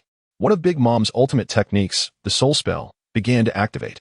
The Soul Spell, which allows souls to confront the terror of death, dictates that any hint of fear towards Big Mom will result in the immediate theft of one's soul. However, in the face of such a formidable foe, can the Soul Spell truly take effect? Morgans, enduring the sparse barrage of gunfire, continuously pressed the shutter on his camera bug. As the king of paparazzi, he is a professional in the realm of news, unafraid of danger. Do not jest. Do you think I would harbor fear towards a loser? I am Plank, the calamity of the seas. Unfazed by Big Mom's Soul Spell, Plank's increasingly menacing pistol and curved blade had already conveyed the answer to Big Mom. The feudal souls dissipated, her blood-red eyes and increasingly ferocious expression revealing her distress. Under Plank's relentless assault, she was forced to retreat, unable to even consume her own soul to heal her wounds, let alone recast the Soul Spell or wield her Napoleon with any vigor. The Soul Fruit's immense potential hinges upon the possession of sufficient souls. Yet now, the souls are scarce. At this moment, Smuggy, Perispero, Baron Egg, and the yet-to-become Stellar Snag, all possessing extraordinary strength, endured the relentless barrage of cannon fire and successfully reached the battleground of Big Mom and Plank. Mother, we have come to aid you. This is a battle of the highest caliber upon the vast ocean. However, those such as Smuggy, who possess at least the combat prowess of elite generals, have reluctantly obtained the qualifications to engage in battle. Transform me into a lifeless husk, Smuggy declared, unleashing an extraordinarily sharp blade of energy towards Plank. Wherever the blade passed, even the falling shells were drained of some molten iron, rendered considerably diminished. Smuggy is truly a master of extraction, whether it be magma or raw iron. She can wither them down to desiccation. Extracting life from others is a mere trifle for her. Smuggy was the first to strike, followed closely by Perispero and others. The colossal golden iron maiden advanced relentlessly, intent on engulfing Plank entirely. Snag wielded his large blade, while Baron Egg's legs whirled like windmills, both launching heavy blows towards Plank's head. The four officers of the Big Mom pirate crew united in their assault against Plank. In the distance, the Shadow Lord, Key, and Talon watched intently, their grips tightening around their weapons, poised to intervene at a moment's notice. In the void above, a transparent azure bird gently flapped its wings, ever ready to showcase the might of the storm to the world. However, there is no need. This is a confrontation among the dominators of the sea, a battle that shall determine the emergence of a new sovereign of the ocean. Plank does not require the intervention of figures like Kid to expose themselves. Smoker's terrifying sword aura, having depleted countless cannonballs, is approaching, while Perisparrow's Candy Maiden, braving a barrage of projectiles, has revealed her spiked maw. Snag's large blade glimmers with a razor-sharp sheen, and Baron Egg's legs are enveloped in a flowing darkness. At that moment, a terrifying shockwave erupted from Plank, scattering all in its wake. Plank's Conqueror's Haki, nearly on par with the four Emperors, surged violently, instantly disrupting the coordinated attack of Smoker and the others. As the former Pirate King, now wielding S-Class power, Plank has grasped the principles of the three-color Haki. There is no reason or inability for him to awaken the Conqueror's Haki. In fact, the potential growth of his Conqueror's Haki may even surpass that of the four Emperors. In the world of Valoran, he stands as the solitary Pirate King. With the eruption of Plank's Conqueror's Haki, countless ordinary guests who had fainted from Big Mom's terrifying scream were roused from their stupor by the ferocious battle. Yet, in the next instant, they collapsed again under the overwhelming force of Plank's Conqueror's Haki. It is tragic. Many weaker guests, lost in slumber, were claimed by the aftermath of the conflict. Big Mom's tea party has become a hellish ordeal. For those ordinary guests, and for Plank, it is indeed a descent into damnation. As the Conqueror's Haki exploded, Smoker and the others were momentarily taken aback. Plank's eyes narrowed, and with a slight sidestep, he deftly evaded Smoker's sword aura. With a single stroke, he cleaved Perisparrow's Candy Maiden in two, allowing her to dissolve amidst the flames and cannon fire. In the face of Snag's blade and Baron Egg's kicks, Plank neither flinched nor retreated. Merely by phasing into a ghostly form, he disregarded their assaults, before casually firing two shots, one leaving a gaping wound on Snag, and the other reducing Baron Egg to a yolk-like state. Baron Egg, Snag, and even Smoker and Perisparrow are unworthy adversaries for Plank. Plank's only true enemy remains one, the four Emperors. Having effortlessly dispatched Smoker and the others, Plank seized the fleeting moment of distraction caused by his Conqueror's Haki. With a fierce swing of his curved blade, imbued with an uncanny fire and profound ghostly power, he aimed a heavy blow at Big Mom's head. Big Mom, already struggling to withstand Plank's assault, suddenly felt a strange chill in her eyes, as she found a rare moment of respite amidst the onslaught from Smoker and the others. With her mouth agape in a blood-curdling roar, she unleashed the soul incantation once more, life or stay. This time, the target of the soul incantation is no longer Plank, but rather all the beings within the Cake Castle. I am the queen of all souls. Everything that belongs to me is mine. All the souls are mine. Big Mom shouted frantically, and within the Cake Castle, countless individuals who harbored fear for Big Mom found their souls seeping outward, merging incessantly into Big Mom's being. Among them, the greatest outpouring of souls came unexpectedly from her children and subordinates. In contrast, those ordinary guests who had fainted from Big Mom's terrifying wail and Plank's previous Conqueror's Haki were incredibly fortunate to evade the grasp of Big Mom's soul incantation. They were tragic, yet simultaneously fortunate. Mother, what are you doing? Katakuri, trembling with rage as he confronted Pudding and the barrel of Galagas, felt a trickle of his own soul begin to dissipate. Every member of the Big Mom pirates harbored an innate fear of Big Mom, and Katakuri was no exception. However, as he gazed upon the countless souls emanating from the Charlotte family's children, their expressions filled with terror and despair. Katakuri's concern for the members of the Charlotte family instantaneously eclipsed his fear of Big Mom. In that moment, Katakuri finally liberated himself from the shackles of his dread.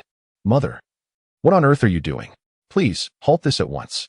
He bellowed at Big Mom, desperately attempting to rouse her from her current state. However, the profound absence of her own multitude of souls, coupled with the exhilarating influx of countless external souls merging into her body, has rendered Big Mom utterly devoid of reason. One might assert that the selfish, cruel, and tyrannical essence inherited from Sister Carmel has, in an instant, seized control of Big Mom's spirit. Although she possessed the capacity to vanquish giants and could easily crush a ferocious bear with a mere punch at the tender age of 6, The once adorable and obedient Big Mom was indeed a charming child. Following her amnesia in Wano country, she displayed a side of innocence and kindness.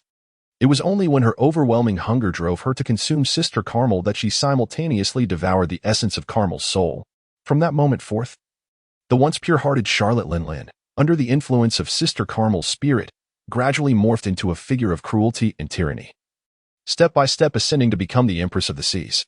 Ignoring Katakuri's furious cries, she, influenced by the remnants of Sister Carmel's soul, was singularly focused on survival, determined to cling to life at any cost.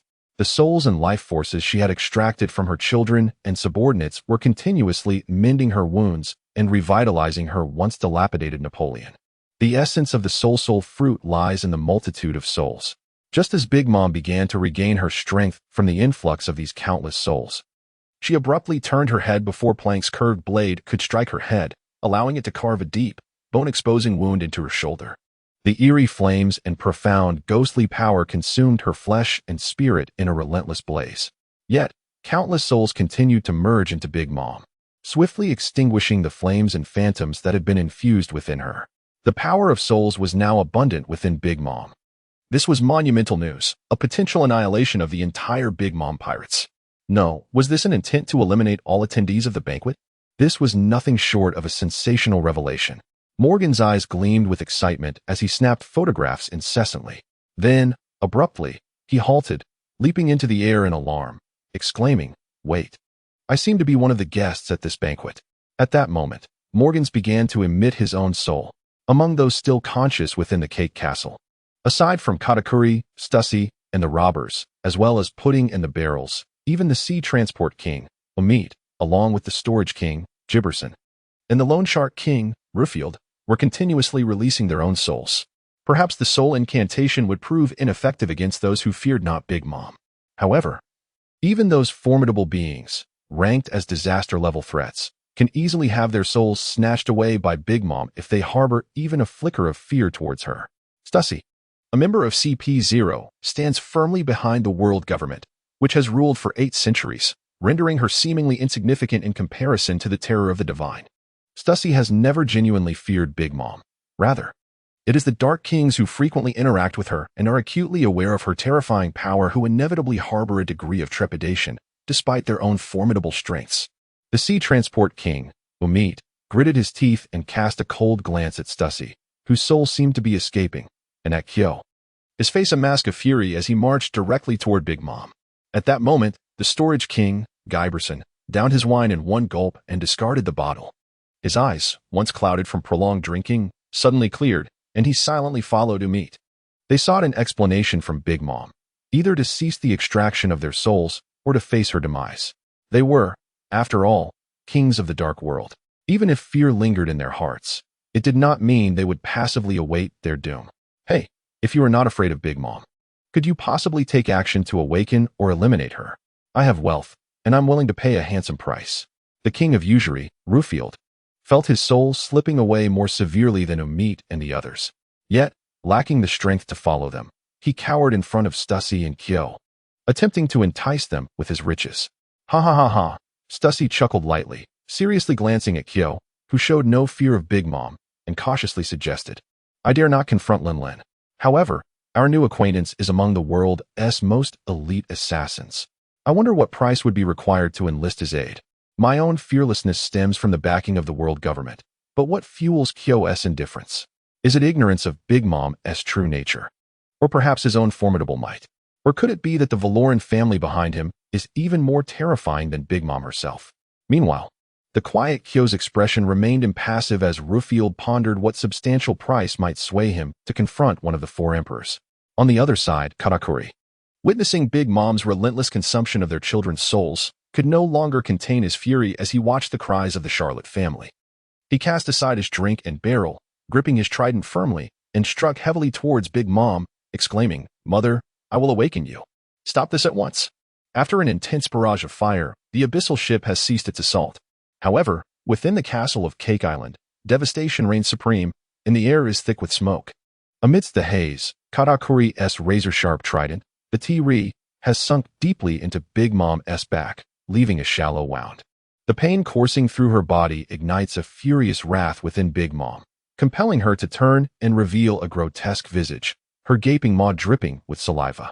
Her eyes, glowing with an ominous red light, fixate on Katakuri as she swings the Emperor's sword, Napoleon, with unrestrained ferocity. Katakuri, his brow furrowed, narrowly evades the strike.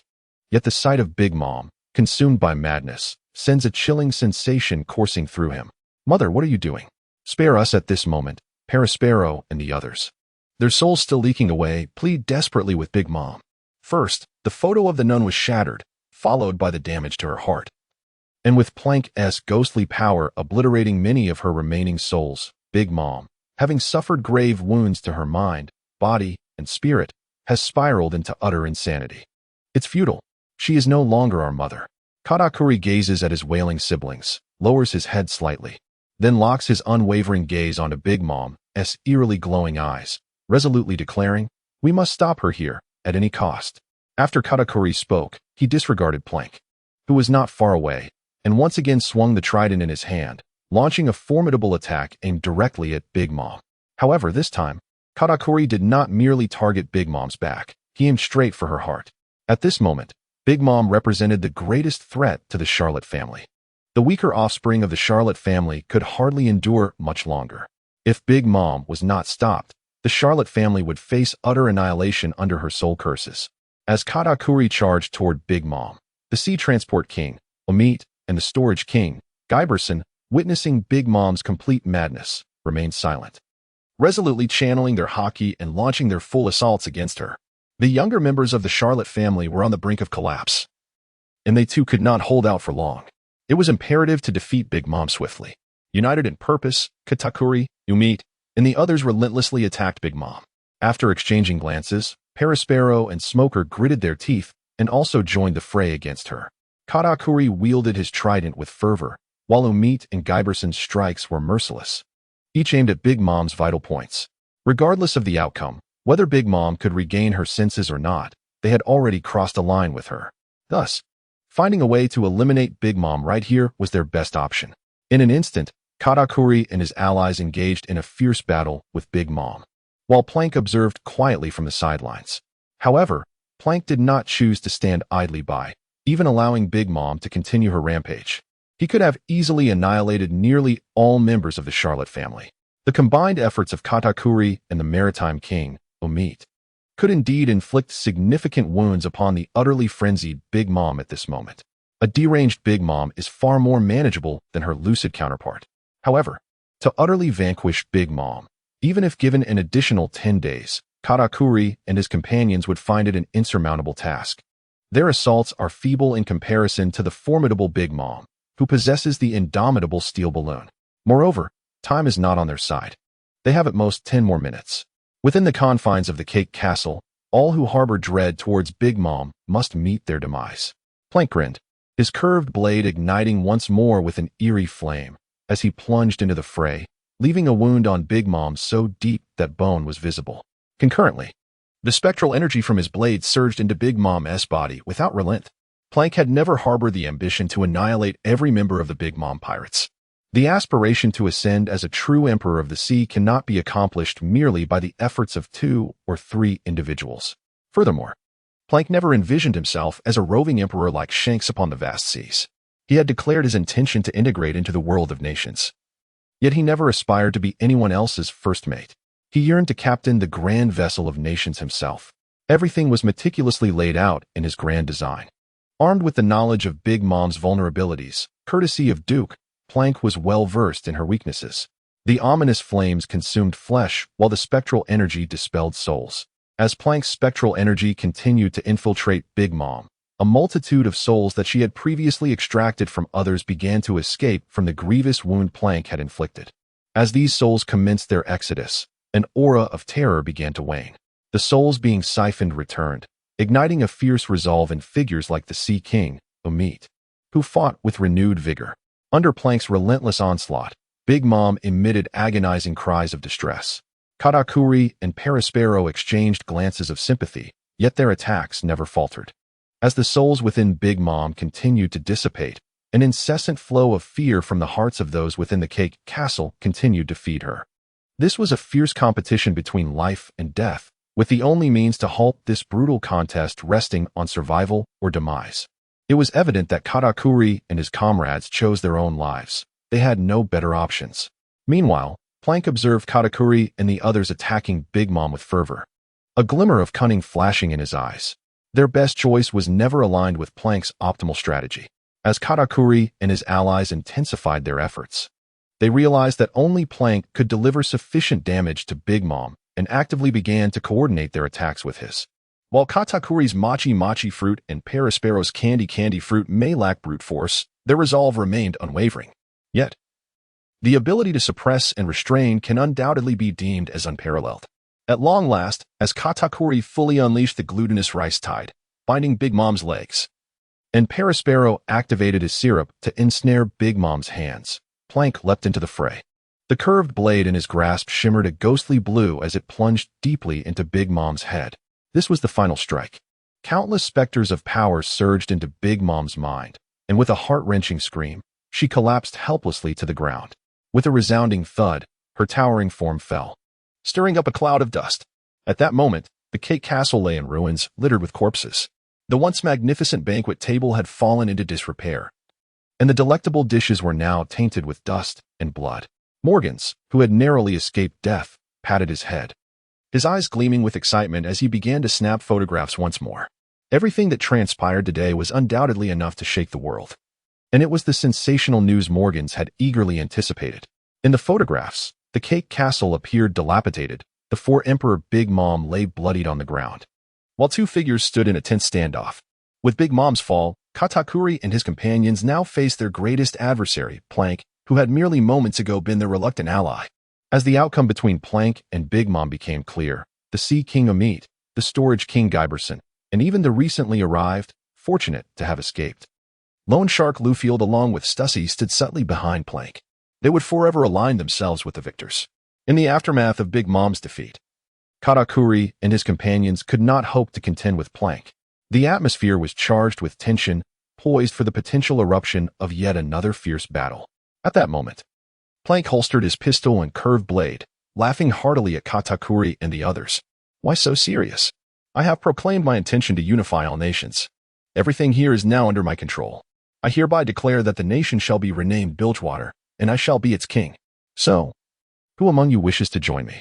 Upon hearing this, Katakuri and the others turned pale, and Perispero retorted furiously.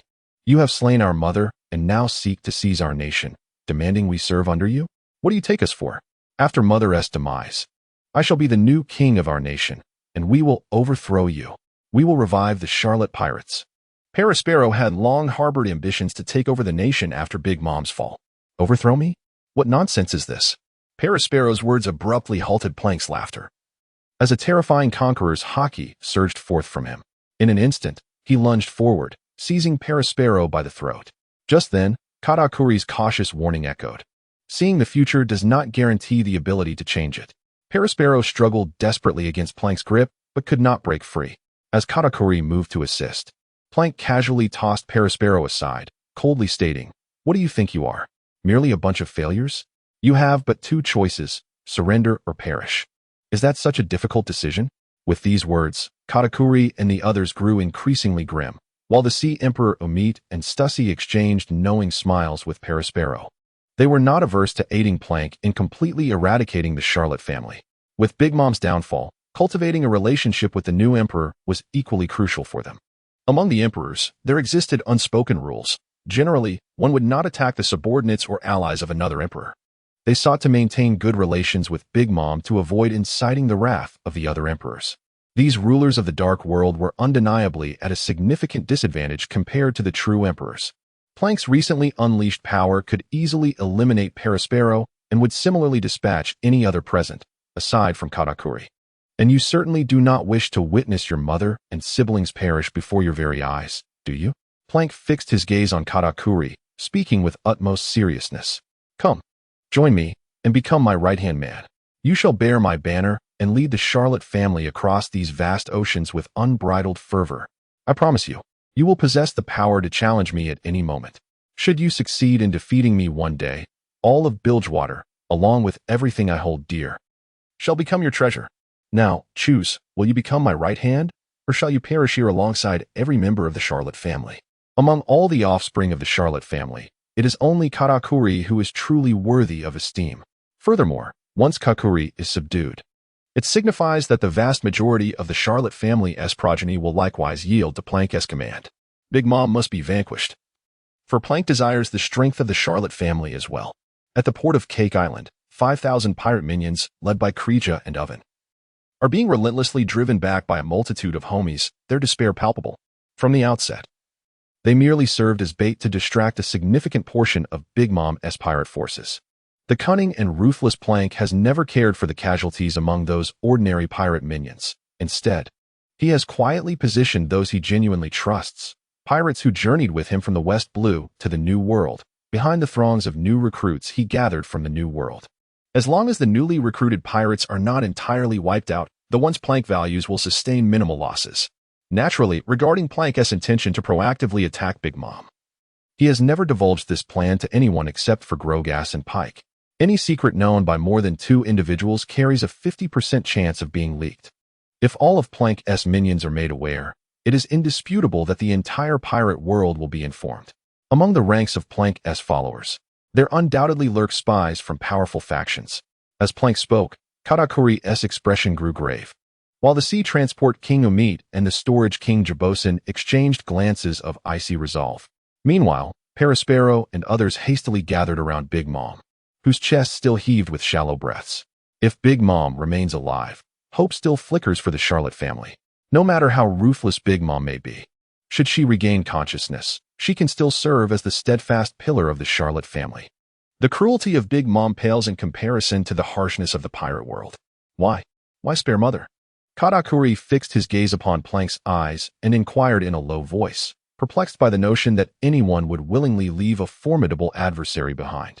Moreover, as long as Big Mom drew breath, the whole Cake Island and the Charlotte family could never truly submit to Plank's command. It was evident that I have never regarded the insignificant Big Mom with any seriousness. The current Big Mom can never hope to rival my strength. Plank laughed heartily and continued, besides, if I were to eliminate Big Mom, would you still wish to be my right hand? Ho ho ho, Plank chuckled. In that moment, Big Mom, whose chest heaved slightly, suddenly opened her eyes, revealing a gaze filled with innocence and confusion. Big Mom had perished. The being that now existed was merely Charlotte Linlin, a mind forever trapped in the innocence of a child. Plank's spectral curved blade had pierced Big Mom's head. While it did not directly extinguish her life, it had erased a significant portion of her soul. Allowing Big Mom to persist in this state was, for both Plank and Duke, the optimal choice. Duke required the power of the Soul Fruit. After Big Mom's demise, who could predict when or where the Soul Fruit would be reborn? To merely wield the Soul Fruit for combat or to transform copious amounts of food into homies was an utter waste. Duke believed that homies, which required no rest and possessed their own intelligence to work autonomously, were the finest laborers in existence. Hey, this factory, if you have any sense, you'll work on your own, understand? Truly, a fully automated factory. Capitalists need no longer fret over their profits. Thus, I comprehend that until I possess the strength to defeat you, you shall reign as the king of whole Cake Island, no, of Bilgewater. Katakuri, with an expression devoid of emotion, surveyed the bewildered Big Mom before him and the Charlotte family members, who were gradually gathering in a disheveled manner around him. He bowed his head to Plank and declared resolutely, "Yet, one day, I shall unseat you from your throne and reclaim all that belongs to the Charlotte family. Until that day arrives, permit me to be your right hand, my captain." Katakuri found himself with no better alternative. The remaining members of the Charlotte family, after Perispero was effortlessly seized by Plank and cast aside like a mere chick, found themselves with no better alternatives. It is an exceedingly cruel world. Without the presence of Big Mom, even if the members of the Charlotte family were to miraculously escape from Plank's grasp, they would lack the strength to maintain control over Big Mom's territory. In the New World, there are countless pirates coveting the throne and dominion of the 4 emperors. Katakuri bowed his head, and the other members of the Charlotte family silently chose to align themselves with Plank. At least, in any case, the pirate crew and Plank's pirate crew have successfully merged. The newly formed alliance of the Big Mom Pirates and the Plank Pirates is bound to reverberate throughout the world. Although, the entity that once was dominated by Big Mom has now transitioned to Plank. However, did not Plank provide Katakuri with an opportunity? Given time, Katakuri could undoubtedly vanquish Plank and reclaim all that the Charlotte family has lost. He is truly exceptional. A multitude of Charlotte family offspring reassured themselves. They harbored unwavering confidence in Katakuri, despite their acute awareness that he still has a considerable distance to traverse before attaining the status of a true emperor. However, life is not meant to be dismantled. In the journey of existence, one must harbor dreams. After all, one cannot truly challenge the likes of Big Mom and face defeat with unwavering resolve, can they? To live is to cherish life. Who would willingly embrace death? A monumental revelation has emerged. Ha ha ha, this indeed is colossal news. Is a new sovereign of the seas about to be born? Bilgewater. An amalgamation of the Big Mom Pirates and the Plank Pirates. What future shall it bestow upon this world? Is Plank truly on the verge of ushering in an entirely new era? Morgans, with boundless excitement, captured endless photographs of Katakuri and his comrades who had chosen to surrender. The dilapidated Cake Castle, the despondent Charlotte family, and the guests sprawled across the ground, resembling lifeless bodies alongside Big Mom. Incapacitated and resembling an enormous infant, every detail contributed to Plank's crowning as king today, following the defeat of Yonko. The new world now heralds the age of Bilgewater and Plank. At the harbor of Cake Island, the pirates being relentlessly beaten by Cracker and Oven expressed their disdain. Yet, they certainly did not endure the beating in vain, as news of the events within the Cake Castle swiftly reached the harbor. Cracker and Oven courageously ceased their assault on the newly recruited pirates of Plank and boldly chose to challenge him. They had not witnessed Plank as formidable power firsthand. Subsequently, they too were soundly defeated by Plank. This exchange was a remarkable trade. Minions for a star, an incredible profit. As Big Mom transformed into a colossal infant and Katakuri surrendered, Plank subdued the remaining officers of the Big Mom Pirates. The chaos on Cake Island, nay, renamed Bilgewater, rapidly subsided. In fact, amidst the ruins, Plank graciously invited the guests who had awakened from their stupor to partake in the feast he was hosting, with all provisions generously sponsored by the Charlotte family. Having accepted the gifts, it was time to celebrate and dance. With the battle concluded, merriment resumed. As for the unfortunate guests who perished in the chaos while unconscious, who cares? Weaklings unable to withstand even the conqueror's haki are of little consequence. Their demise is inconsequential.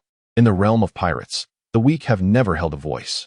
The following day, Plank's triumph over the Yonko Big Mom, his recruitment of the Big Mom Pirates, and his declaration of sovereignty over Bilgewater sent shockwaves across the world. Kuhu, has Linlin actually faced defeat? What a surprising little rascal. Will he ascend to become the Pirate King and usher in a new era? Whitebeard gazed in astonishment at the newspaper in his hands, which depicted a seemingly lifeless image of Big Mom, untouched and sprawled on the ground. No, this era is defined by Whitebeard. Father, you are the strongest. Regardless of Big Mom or the calamities of the sea, they are nothing in the face of you. Only you can become the Pirate King, asserted the other captains of the Whitebeard pirates resolutely. They were well aware of the formidable power of both Big Mom and Plank, capable of defeating her. Yet, their unwavering belief held that Whitebeard was the mightiest. Seeing the captains filled with confidence, Whitebeard smiled contentedly, though within that hearty grin lay a whisper of concern. Big Mom had fallen. Who would be the next Yonko to succumb? Whitebeard understood all too well that he was indeed aging. Perhaps it was time to consider nurturing a new captain. At the very least, he wished to ensure that his foolish sons reached the new era safely. He mused silently, casting a stern glance at Marco, who was carelessly reveling and drinking with the other captains, while other novice pirates had toppled Big Mom and ascended to Yonko status. His own foolish son seemed only intent on drinking and boasting about his ailments. It felt as though, in this round, he had lost. Linlin, how could you be so easily defeated? I still owe you a significant favor.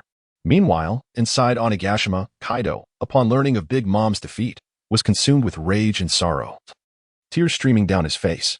This was truly disheartening. Yet, as he spoke, his tears ceased abruptly, and his expression morphed into one of cold ruthlessness. But it matters not. I will avenge you. Of course, the price will be your nation and pirate crew. I shall claim them for myself. Oh, Arororo. Onigashima witnessed a colossal azure dragon soaring into the clouds. The beast pirates, having tirelessly toiled in Wano country, were the most resource-deprived among the Yonko crews in terms of high-level combat power. Apart from the three notable figures, they had yet to gather the Flying Six and the true combatants, who were hardly of any consequence. Within Wano, Ashura Doji and the other red scabbards gazed at the increasingly deteriorating state of their homeland, still waiting for the so-called prophecy of 20 years. As Kaido made his way toward Cake Island, on the Red Force, Shanks observed the news of Plank's victory over Big Mom and the subsequent assimilation of her crew. His expression grave. Is this sea about to plunge into chaos once more? He pondered, his brow furrowed. Meanwhile, Ben Beckman, having also seen the newspaper, approached with a meaningful remark.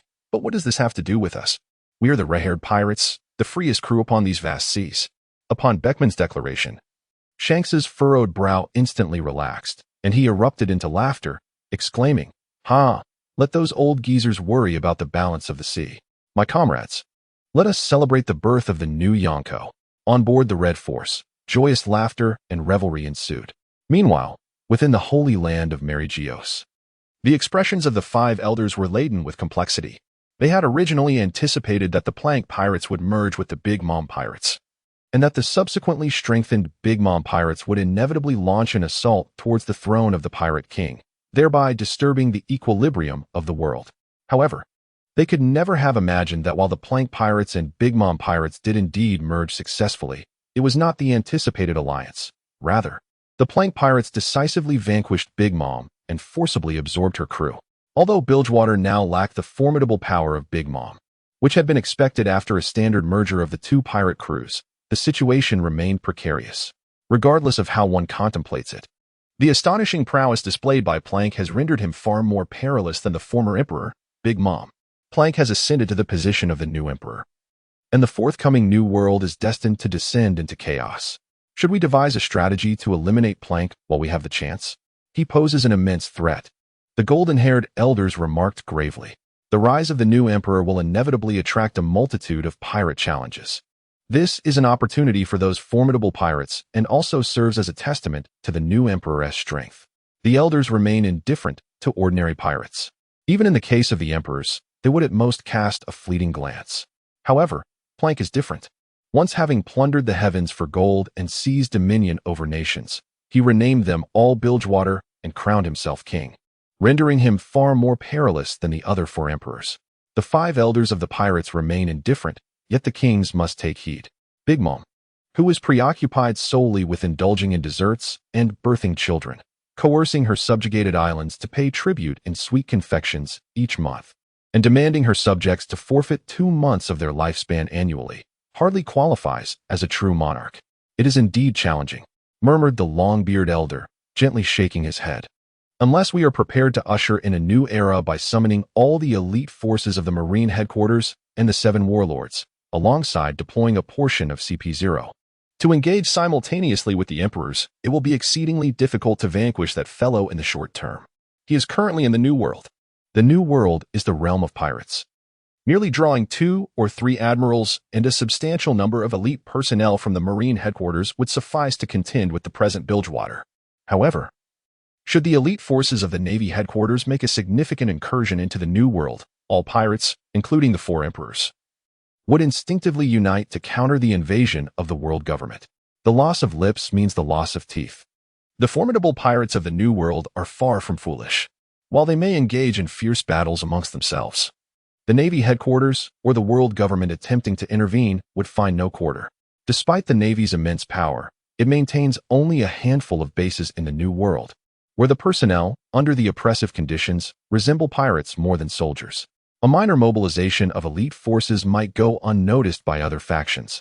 Yet a substantial deployment would be glaringly apparent amidst the peculiar magnetic currents of the pirate realm. Should we simply disregard that individual? The bald-headed elders, clutching the original demon slayer, declared with a chilling resolve, let us not forget that he has plundered the sky gold. As long as he remains alive, he is a challenge to the divine order. Plank has previously raided the sky gold, and having faced no repercussions for such an act, rather, he has grown stronger. It will undoubtedly incite countless pirates to pursue the allure of the sky gold. The sky gold serves as a crucial tool for the world government to continuously siphon power from the myriad nations of the pirate world, thereby solidifying its control over the pirate realm. This must not be allowed to be undermined. it bears little significance. Plank's decisive defeat of the Big Mom pirates and ascension to the status of a four-emperor may, in fact, be a silver lining for us. The expression of some bald-headed elders was complex as they murmured, at the very least. This will make those foolish scum of the seas realize that not everyone is entitled to covet the sky gold. Any ordinary pirate daring to plunder the sky gold would undoubtedly face severe consequences, and even the deployment of an admiral would necessitate harsh punishment. However, if the four emperors were to plunder the heavenly gold, if it is indeed the four emperors who are seizing it, then all is well. The renown of the four emperors resonates even among the most insignificant pirates across the seas, who are acutely aware of their formidable strength and terrifying nature. Let us temporarily set aside our strategies against Plank. The latest intelligence reveals that Kaido has rushed towards Cake Island. Perhaps we need not intervene, for Kaido may resolve a significant dilemma for us. The curly-haired elder stared at the stack of intelligence in his hands and spoke in a solemn tone. Compared to the turmoil in the New World, we ought to pay more attention to the Four Seas and the earlier sections of the Grand Line. These regions have not been particularly tranquil of late. A gentle breeze stirred the stack of intelligence in the elder's grasp, revealing clear images of Swain, Vladimir, and the bounty hunter Sarah, among others. The power of the remaining heroes under Duke's command is continuously escalating. Of course, the greatest benefactor remains Duke.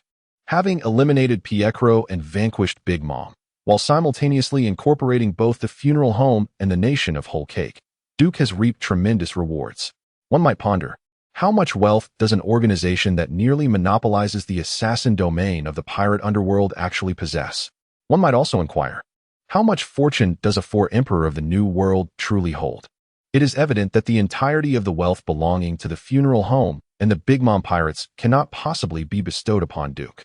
The pacification and incorporation of the funeral home's extensive network of bases and assassins requires substantial financial resources. Similarly, the wealth possessed by Whole Cake cannot be entirely monopolized by Plank. The sustenance and advancement of any faction are inextricably linked to significant monetary resources. Yet, even after deducting the Shadow Stream and the development fund retained by Bilgewater, Duke's wealth has surged dramatically. It is time for an extravagant lottery. 508 billion.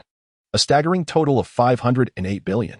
Duke gazed at the terrifying wealth displayed on the system panel, his eyes sparkling with excitement, almost transforming into the shape of currency. Among the wealth exceeding 500 billion, over 300 billion stemmed from the assets of the funeral home. In contrast, the total wealth that the nations could muster amounts to barely 200 billion. It is rather embarrassing that a formidable emperor of the seas is outshone in riches by a ruler of the shadowy realm. Reflecting upon the islands under the aegis of Big Mom, where the tributes paid are delectable confections, and the territories under her direct dominion are subject to attacks of life itself, one might find a certain rationale in this arrangement. At the very least, it seems considerably more affluent than that of Whitebeard, Duke consoled himself.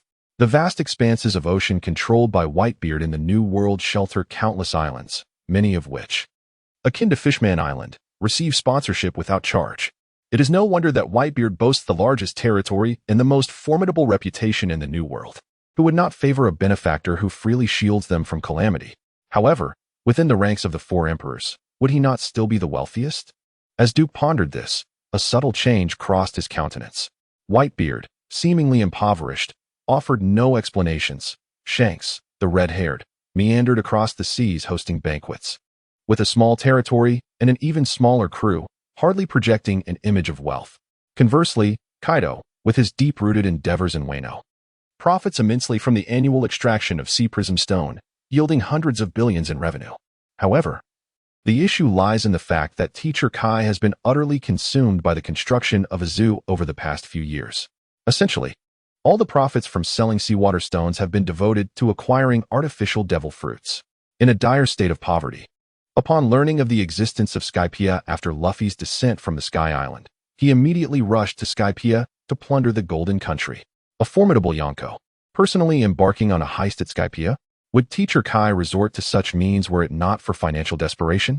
This line of thought brought to light that, in contrast to Big Mom, who casually collects desserts and souls with minimal expenditures, she might indeed be the wealthiest among them. The disparity between the costs and returns of operating a Yonko crew is simply disproportionate. Duke let out a profound sigh. losing all interest in aiding Plank to eliminate the remaining Yonko crews and seize control of the entire New World. The Grand Line and the New World merely represent a minuscule fraction of the pirate world. A staggering 80% of the wealth and populace within the pirate realm is concentrated in the four seas. Although the impoverishment of the Yonko crews disappointed Duke somewhat, the sight of over 500 billion in wealth laid before him instantly ignited his excitement. With utmost caution, he bathed and burned incense, cleansing his entire being, particularly his hands, until they gleamed white. He also offered a distant incense stick to the now 800-pound Big Mom, sacrificing a portion of the Yonko's fortune before resolutely pressing the lottery button. System, grant me an SS level draw. Come forth, Celestial Dragon King. Duke fervently prayed. Subsequently, as he beheld the prize drawn by the system, a radiant smile spread across his face. Spending 200 billion in wealth, he received the SS level prize, the hero, Soraka, the child of the stars. Soraka, level 1 strength, B constitution, A agility, A spirit, A potential, SS, equipped items, none abilities, meteor fall, star infusion, celestial barrier, wish, etc. Overall evaluation, A. As an immortal star spirit, Soraka is the daughter of the stars and an embodiment of the celestial bodies. Born immortal, she willingly forsook her divine nature to don the flesh of a mortal, descending to the earthly realm to alleviate the suffering and anguish of humanity. However, one day, when she fulfills her long-cherished wish and regains her true power, the stars will shine for her once more. The true child of the stars, Soraka, shall return. Though she currently possesses only SS potential, it seems that upon realizing her aspiration, she could instantaneously ascend to SS potential. This is a remarkable opportunity. Haha. With 2 heroes of SS potential in hand, if I manage to draw one more hero of SS potential and subsequently level them all to their maximum, wouldn't that allow us to directly challenge the world government? System, grant me another SS level lottery draw. There's no need for the Dragon King. I would be content with merely acquiring an ascended Voidborn Starcaller. Duke was overwhelmed with excitement as he pressed the lottery button once again. The world government's most formidable trump cards are merely those who have lived for centuries, their strength clearly surpassing that of the 4 emperors, with the enigmatic figure of I'm possessing SS combat prowess. Additionally, as the most potent ancient weapon, the Celestial King likely harbors SS-level destructive capabilities. This implies that with 1 SS-level hero and 1 SS hero, we could at least share dominion over the world with the government. Any additional SS combat strength would be sufficient to surpass it, allowing us to encircle or restrain the Celestial King's might, ultimately achieving complete control over the world. The opportunity to seize the world is tantalizingly close, and Duke's eyes sparkled with fervor, his hands trembling with anticipation. However, as he gazed at the lottery rewards displayed on the system panel, the brilliance in his eyes swiftly faded, replaced by a despondent expression. After expending 200 billion wealth points, the system congratulated him for drawing an S-level prize, the hero, General Darius. To be frank, possessing S-level potential, General Darius is not weak among heroes. Moreover, the current Valoran estate indeed requires a competent guardian. That buffoon Captain Beak can handle some weaklings, but when faced with formidable foes, he is likely to meet his demise. This self-operating, oversized storage unit and prison is quite convenient for Duke. He certainly does not wish for it to inexplicably lead to his untimely death at the hands of others. The dilemma lies in the fact that I have expended 200 billion berries, and you have bestowed upon me merely an S-rank hero? Duke felt an expletive rise within him, contemplating whether to voice it or not. Naturally, as a model youth, uttering profanities was out of the question. Since the system could not hear him, what was the point? Thus, Duke silently extended his warm regards to Big Mom's mother, attributing all blame to the pitiful Big Mom, one of the 4 emperors. Regaining his composure, Duke gazed at the system panel, which displayed a staggering wealth of 108 billion. After meticulously washing his hands until they were a pristine red, he decisively pressed the lottery button once more. System, grant me 10 S-rank draws. This time, he intended to secure 10 victories. A single draw might yield misfortune, but surely, it was improbable to be unlucky 10 times in succession. Of course, Duke's primary motivation for requesting 10 S-rank draws was not only to truly establish ultimate dominance in this world with SS-level combat power, but also to acquire more heroes to amass greater wealth. The vastness of the pirate world necessitated more than just a handful of heroes to manage effectively. Consuming 1 billion wealth points, congratulations, host. You have obtained an S-rank prize, Hero Swift Swordmaster. Consuming 1 billion wealth points, congratulations, host. You have obtained an A-rank prize, Equipment Giant's Belt. Consuming 1 billion wealth points. Congratulations, host. You have obtained an S-rank prize, Hero Unparalleled Sword Mistress. Consuming 1 billion wealth points, congratulations, host. You have obtained an A-rank prize, Equipment Caulfield's Warhammer. Consuming 1 billion wealth points, congratulations, host. You have obtained an S-rank prize, Ability Teleportation. A continuous stream of system notifications flooded Duke's vision. 3 heroes, 3 minor equipment pieces. 3 full sets, and an ability? Teleportation could be drawn? Duke's eyes sparkled. If he could obtain teleportation, surely there was a chance to draw Flash as well. Might it be possible to even acquire the pre-revision summoner ability, Rebirth? Rebirth was a life, after all. Duke felt a twinge of anticipation. Subsequently, he promptly combined the Giant's Belt with Plank's Thorn Vest to upgrade it to a Thorn Mail. He then equipped the S-rank prize, the Invigorating Armor, directly onto Plank. The combination of Thorn Mail and Invigorating Armor, along with 2 pieces of armor penetration gear, rendered Plank immensely resilient and lethal, even though his level had yet to reach 18. Duke no longer needed to worry about him faltering under the command of the other 4 emperors. For any newly ascended emperor, establishing a foothold in the New World was nearly impossible without addressing the multitude of restless pirates and engaging with the other 4 emperors. Plank was now armed to the teeth, while Duke himself successfully combined Caulfield's Warhammer with the Hextech gunblade he had previously equipped to forge the Devourer of Mamutus, the Madman, the Succubus, and the Dread Mom Mortius's Bite. Duke was incredulous that anyone could possibly eliminate him under the protection of numerous heroes. He still possessed the ability to teleport. As for the other 2 acquired items, one of them was the Tiamat, while the other, a flowing staff, was something Duke contemplated for a moment before deciding to equip it on Soraka. After all, a support item rightfully belonged to a support champion. A demigod is still a support, after all. As for the other item, the Blade of the Ruined King, after some hesitation, Duke resolutely decided to bestow it, along with the Tiamat, upon the formidable duelist, Fiora. Duke had initially intended to equip this powerful item for himself, but upon reflection, he realized that he hardly needed to engage in battle.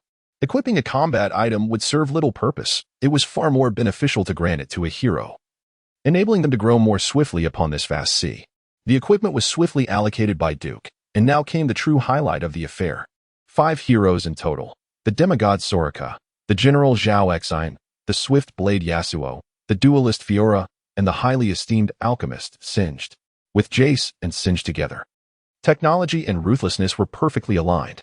Alchemist Singed, level 1, strength, B-, constitution, B, agility, B, spirit, B, potential, S, equipped, non, abilities, toxic trail, mega adhesive, and insanity potion, among others. Overall evaluation, B. As a notorious madman from Zaun, Alchemist Singed has devoted himself entirely to the frenzied pursuit of biochemical research. The toxins and adhesives are merely his rudimentary tools. What truly has the potential to astonish the world is the microlight that could instigate a paradigm shift.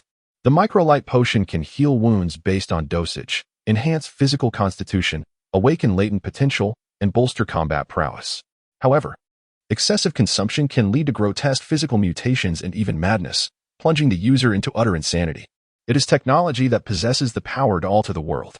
The side effects of the incomplete microlight may result in physical mutations. Yet, if one could thoroughly research the microlight potion, might it not become the perfect genetic enhancement serum for humanity? Duke's thoughts drifted as he summoned the 5 heroes one by one.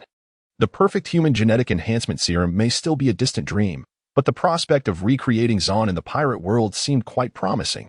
Moreover, Duke was eager to discern whether Singed's microlight potion alchemy was more fearsome than the genetic cloning technology of Germa 66.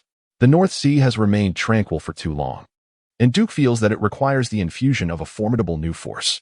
Indeed, in these times, the arms trade proves to be quite lucrative. As faint glimmers flicker, 5 figures gradually materialize before Duke. The upright Solari, with her lilac-hued skin, emanates an inexplicable depth and compassion. Holding the staff of stars and moons, she bows gently to Duke and softly proclaims, "As long as I draw breath, no one shall suffer." Solari has descended to Earth to alleviate the suffering of humanity. The pains of this world await your salvation. Duke earnestly nods in acknowledgement of Solari. He harbors great respect for any devotee who possesses noble beliefs.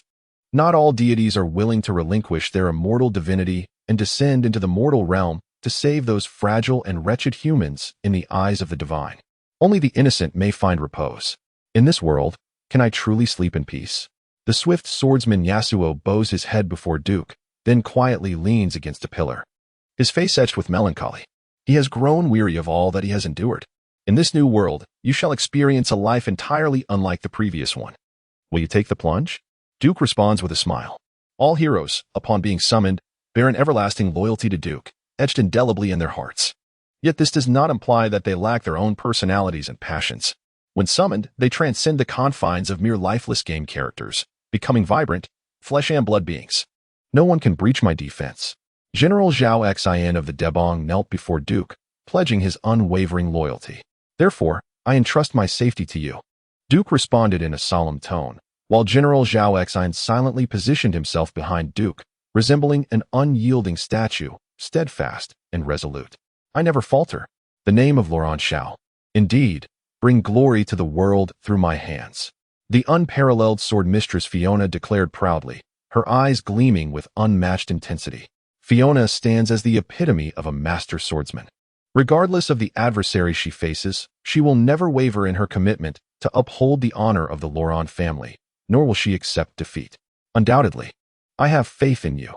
The name of Laurent shall shine resplendently in this world. Perhaps it is not yet perfect, but it is undeniably remarkable. Singed fervently shook the vial of his reagent in front of Duke, brimming with hope for his invention. In this world, it is not solely Hextech that can alter the future. His biochemical research can equally transform everything. Duke wholeheartedly concurred, asserting that technology is indeed the primary force of productivity. However, before fully transforming technology into productivity, Duke discovered, to his dismay, that his finances had once again dwindled. Fortunately, a substantial fortune was tantalizingly close at hand. During the initial phase of the Great Rout, he had vanquished numerous pirates, plundered several naval bases, and carved out a notorious reputation as the Blood Demon, Baron Vladimir, who was now commencing his landing on the fearsome three-masted ship. Moonlight Moria possessed an armlet that pointed directly to Captain John's treasure. Was it the Blood Demon Vladimir? With a bounty of 110 million? What brought him to this place? Feudal. No one could stand against the terrifying warlords of the sea, and he, too, would ultimately succumb to the wretchedness of the darkness. It appears we have a new companion to join us. Within the confines of the terrifying three-masted ship, numerous pirates, stripped of their shadows by Moonlight Moria, could only dwell in darkness. They gazed at the imposing Vladimir with eerie smiles, whispering amongst themselves. Not one of them warned Vladimir to leave promptly. Instead, fueled by the darkness that enveloped them after losing their shadows, they yearned for more pitiable souls to be stripped of their shadows, just as they had been. They were all weaklings. Naturally, those who could be so easily divested of their shadows by Moonlight Moria were not to be underestimated. Vladimir paid no heed to the pitiful murmurs from the shadows. His sole purpose for approaching the terrifying three-masted ship was to seize Captain John's armlet, thereby securing the treasure for Duke. During this endeavor, anyone who dared to obstruct him would meet their demise. With a commanding stride, Vladimir made his way towards the castle within the terrifying three-masted ship, which housed Moonlight Moria's headquarters. Before he could reach the castle, however, a multitude of zombies emerged from every corner, encircling Vladimir. Vladimir surveyed the throng of zombies surrounding him, exhibiting neither tension nor fear. His expression remained impassive as he continued to advance step by step.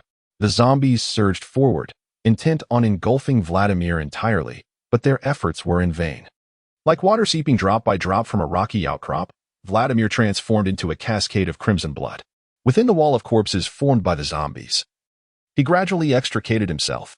Moreover, as Vladimir's blood flowed through the ranks of the undead, those long-decayed zombies, upon contact, bizarrely began to dissolve into putrid ichor, as if they had been subjected to an endless passage of time or immersed in a potent acid.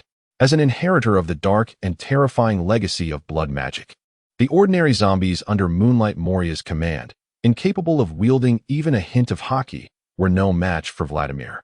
He continued to advance, and perhaps due to the dissolution of the numerous zombies or some inexplicable command, those zombie soldiers that attempted to impede him scattered away. However, as the tide of corpses receded, the imposing figure of Moonlight Moria loomed before Vladimir. Are you the notorious pirate, the Blood Demon? With a bounty of 110 million? How detestable it is that you dared to destroy so many of my zombie soldiers. Moonlight Moria, with his rotund belly, coldly regarded Vladimir and sneered, but fret not, you shall repay for my fallen soldiers with your shadow. With that, as Moonlight Moria's words echoed, countless shadows erupted from within him, instantly transforming into a colossal black box that ensnared Vladimir entirely. In his quest to see shadows, Moonlight Moria typically refrained from delivering lethal blows to foes aboard the terrifying three-masted ship. Yet, in the next heartbeat, the formidable black box trembled wildly, an abundance of crimson seeping into the shadowy realm of Gecko Moria. With a resounding crash, the once invincible shadow box, which Moria had so effortlessly wielded against petty pirates, shattered into countless fragments. Is it possible that the shadow box cannot contain you? Truly worthy of the reputation you forged as a notorious supernova in the first half of the Grand Line. I admire your prowess, but your journey ends here. Shadow Revolution, Gecko Moria declared, gazing at the effortlessly liberated Vladimir, his expression devoid of any concern, instead brimming with exhilaration. The greater the strength of his master, the more formidable the zombies he commanded would become. Moria possessed a multitude of top-tier zombies from his past life, yet he lacked several powerful shadows. As Moria expressed his excitement, the shadow beneath Vladimir bizarrely split wide, and with sudden ferocity, it reached up to grasp his throat, twisting with force. Vladimir's shadow's head was instantly contorted beyond 90 degrees, and his body, too, contorted grotesquely, as if under the control of Moria's shadow. Even in a world where every pirate boasted exceptional physical prowess, such an injury would suffice to render the vast majority unconscious in an instant. Your shadow is now mine, Moria exclaimed, observing Vladimir, whose head had become strangely tilted and appeared to be teetering on the brink of unconsciousness. He prepared to wield his scissors to sever Vladimir's shadow. At that moment, Vladimir, whose head had been inclined and drooping, gradually lifted it. Subsequently, he extended his hands, supporting his head, and slowly rotated it nearly 300 degrees, completing a full circle, ultimately aligning his head upright. Indeed, a remarkable shadow magic. However, your prowess is undeniably inadequate. The Shadow Revolution possesses the ability to manipulate the shadows of others, thereby directly altering their physical forms. Undoubtedly, such a power is extraordinarily formidable. Regrettably, Moonlight Moria, who has placed all his hopes upon the undead, has failed to fully harness the potential of the Shadow fruit. If utilized correctly, this fruit could rival the formidable powers of Kaido's Azure Dragon fruit. Vladimir furrowed his brow and cast a disdainful glance at the Moonlight Moria before him, his words dripping with cold contempt. Truly, had I known you were this feeble, I would not have squandered so much time. Uncertain whether Moonlight Moria had indeed succumbed to the depths of incompetence akin to his state 3 years hence, when he had become a mere shadow of his former self, Vladimir, for the sake of caution, had ascended to level 9 during the first half of the Grand Line, acquiring a combat prowess before setting sail towards the terrifying three-masted ship.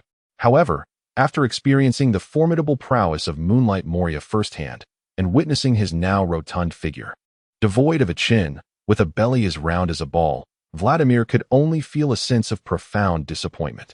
The infamous Moonlight Moria, with a bounty of 320 million, was reduced to this? Such a realization left Vladimir disheartened, which in turn wounded Moonlight Moria deeply. In disbelief, as Moria's eyes widened, Vladimir nonchalantly gestured, summoning an endless sea of blood behind him. This crimson tide surged forward, intent on consuming all in its path. How could such a being exist in this realm? Shouldn't he be venturing into the new world? As Moonlight Moria gazed upon the viscous sea of decaying matter, he was momentarily taken aback, but soon erupted in furious protest. What nonsense is this, you brat? I am Moonlight Moria, a man bent on avenging that fellow. Do not think you can easily vanquish me. Then, as the surging sea of blood effortlessly engulfed countless bats and shadowy minions, Moria, filled with dread, was swiftly overwhelmed. Huff. Huff. Not far away, Moonlight Moria observed Vladimir, who stood coldly amidst the blood sea, akin to a sovereign of crimson, gasping for breath. Had he not hastily utilized his shadow double to switch places with a shadow minion he had previously summoned, he would have likely succumbed to the blood sea by now. What an infuriating brat. Yet, do not think you can easily defeat me. Let that fellow witness my true power. Release the zombie generals and the special zombies. I entrust this to you. Moonlight Moria declared with a sinister smile. Subsequently, a multitude of zombie generals and specially crafted zombies, including the formidable Ors, whom Moria had kept hidden for the purpose of confronting Kaido, began to emerge stealthily from various corners of the castle, positioning themselves firmly before Vladimir. It was impossible for Moria to confront him directly. He was acutely aware of his own capabilities. Moreover, the strength of the zombies was, in essence, his own power. Concealed behind the ranks of the zombie generals, Moonlight Moria regarded Vladimir with cold detachment. He had ceased to entertain the notion of successfully severing Vladimir's shadow. However, if he could acquire a formidable new zombie body, that would indeed be quite advantageous. With the legion of zombie generals and Ors mobilized, Moria's once eager gaze slowly transformed into one of utter vacancy. It was futile, utterly futile. Even if those zombie generals had once been legendary figures of renown in their living days. Yet, constrained by the decay of their physical forms and the feeble shadows encased within the zombies, the once formidable zombie generals found themselves incapable of even summoning their imposing aura.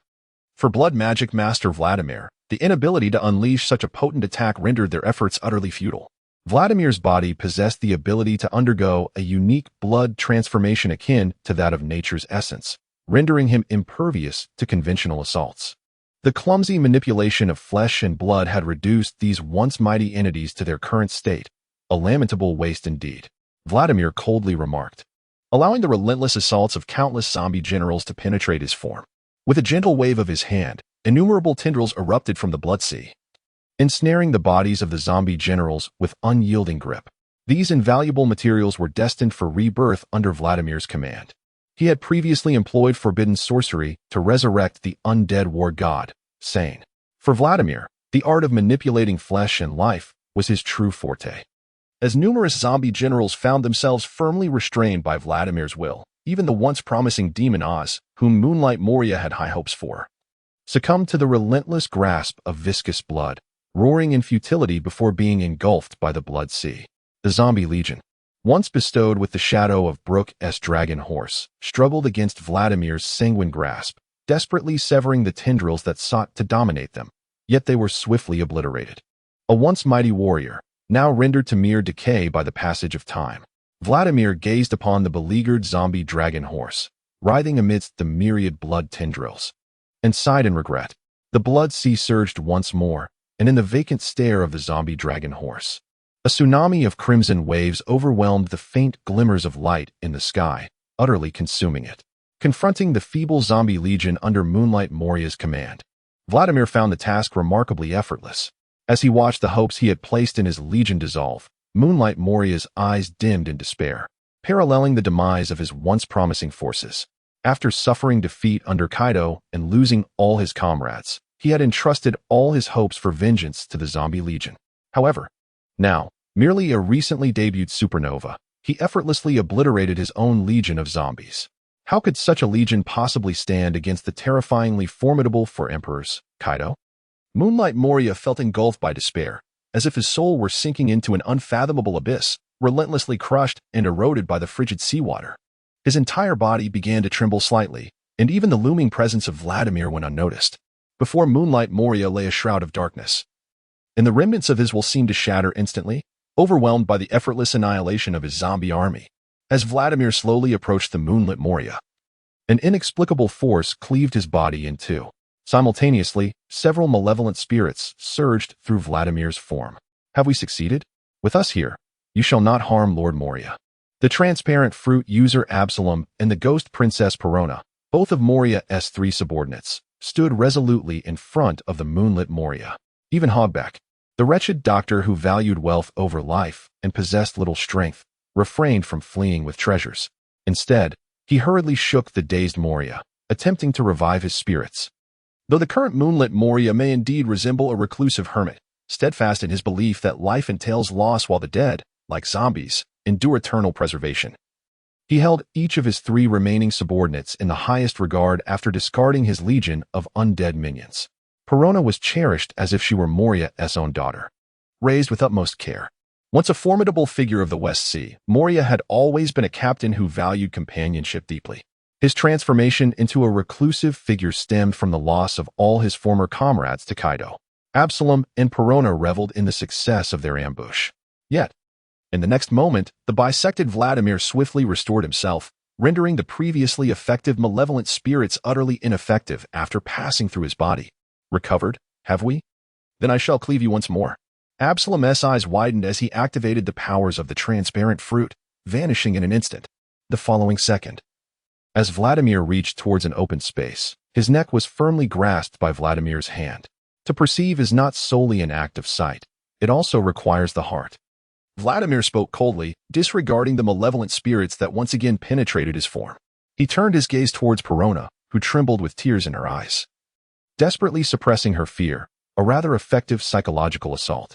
The power of the devil fruit is indeed miraculous. Alas, even the most wondrous powers require a wielder to unleash their potential. The disparity in strength between Perona and the current Vladimir is indeed vast. The power of the devil fruit has never been absolute. Laws no me cannot easily transfer the formidable body of Big Mom, enveloped in hockey. Absalom's body writhed like a dying fish in Vladimir's grasp. As torrents of blood flow from his right hand into Vladimir's own body, his breath grows increasingly faint, his complexion more ashen. Overwhelmed by fear, tears finally cascade down Perona's cheeks. Hogback's legs tremble beneath him, his entire being quaking, yet he persists in his attempts to awaken Moonlight Moria. However, from beginning to end, they never contemplated forsaking their captain, who had transformed into a morbidly obese recluse. Just as Absalom was on the verge of demise, perhaps due to his struggle, or perhaps in response to the cries of Hogback and Perona, the consciousness of Gecko Moria finally returned from the depths of the sea.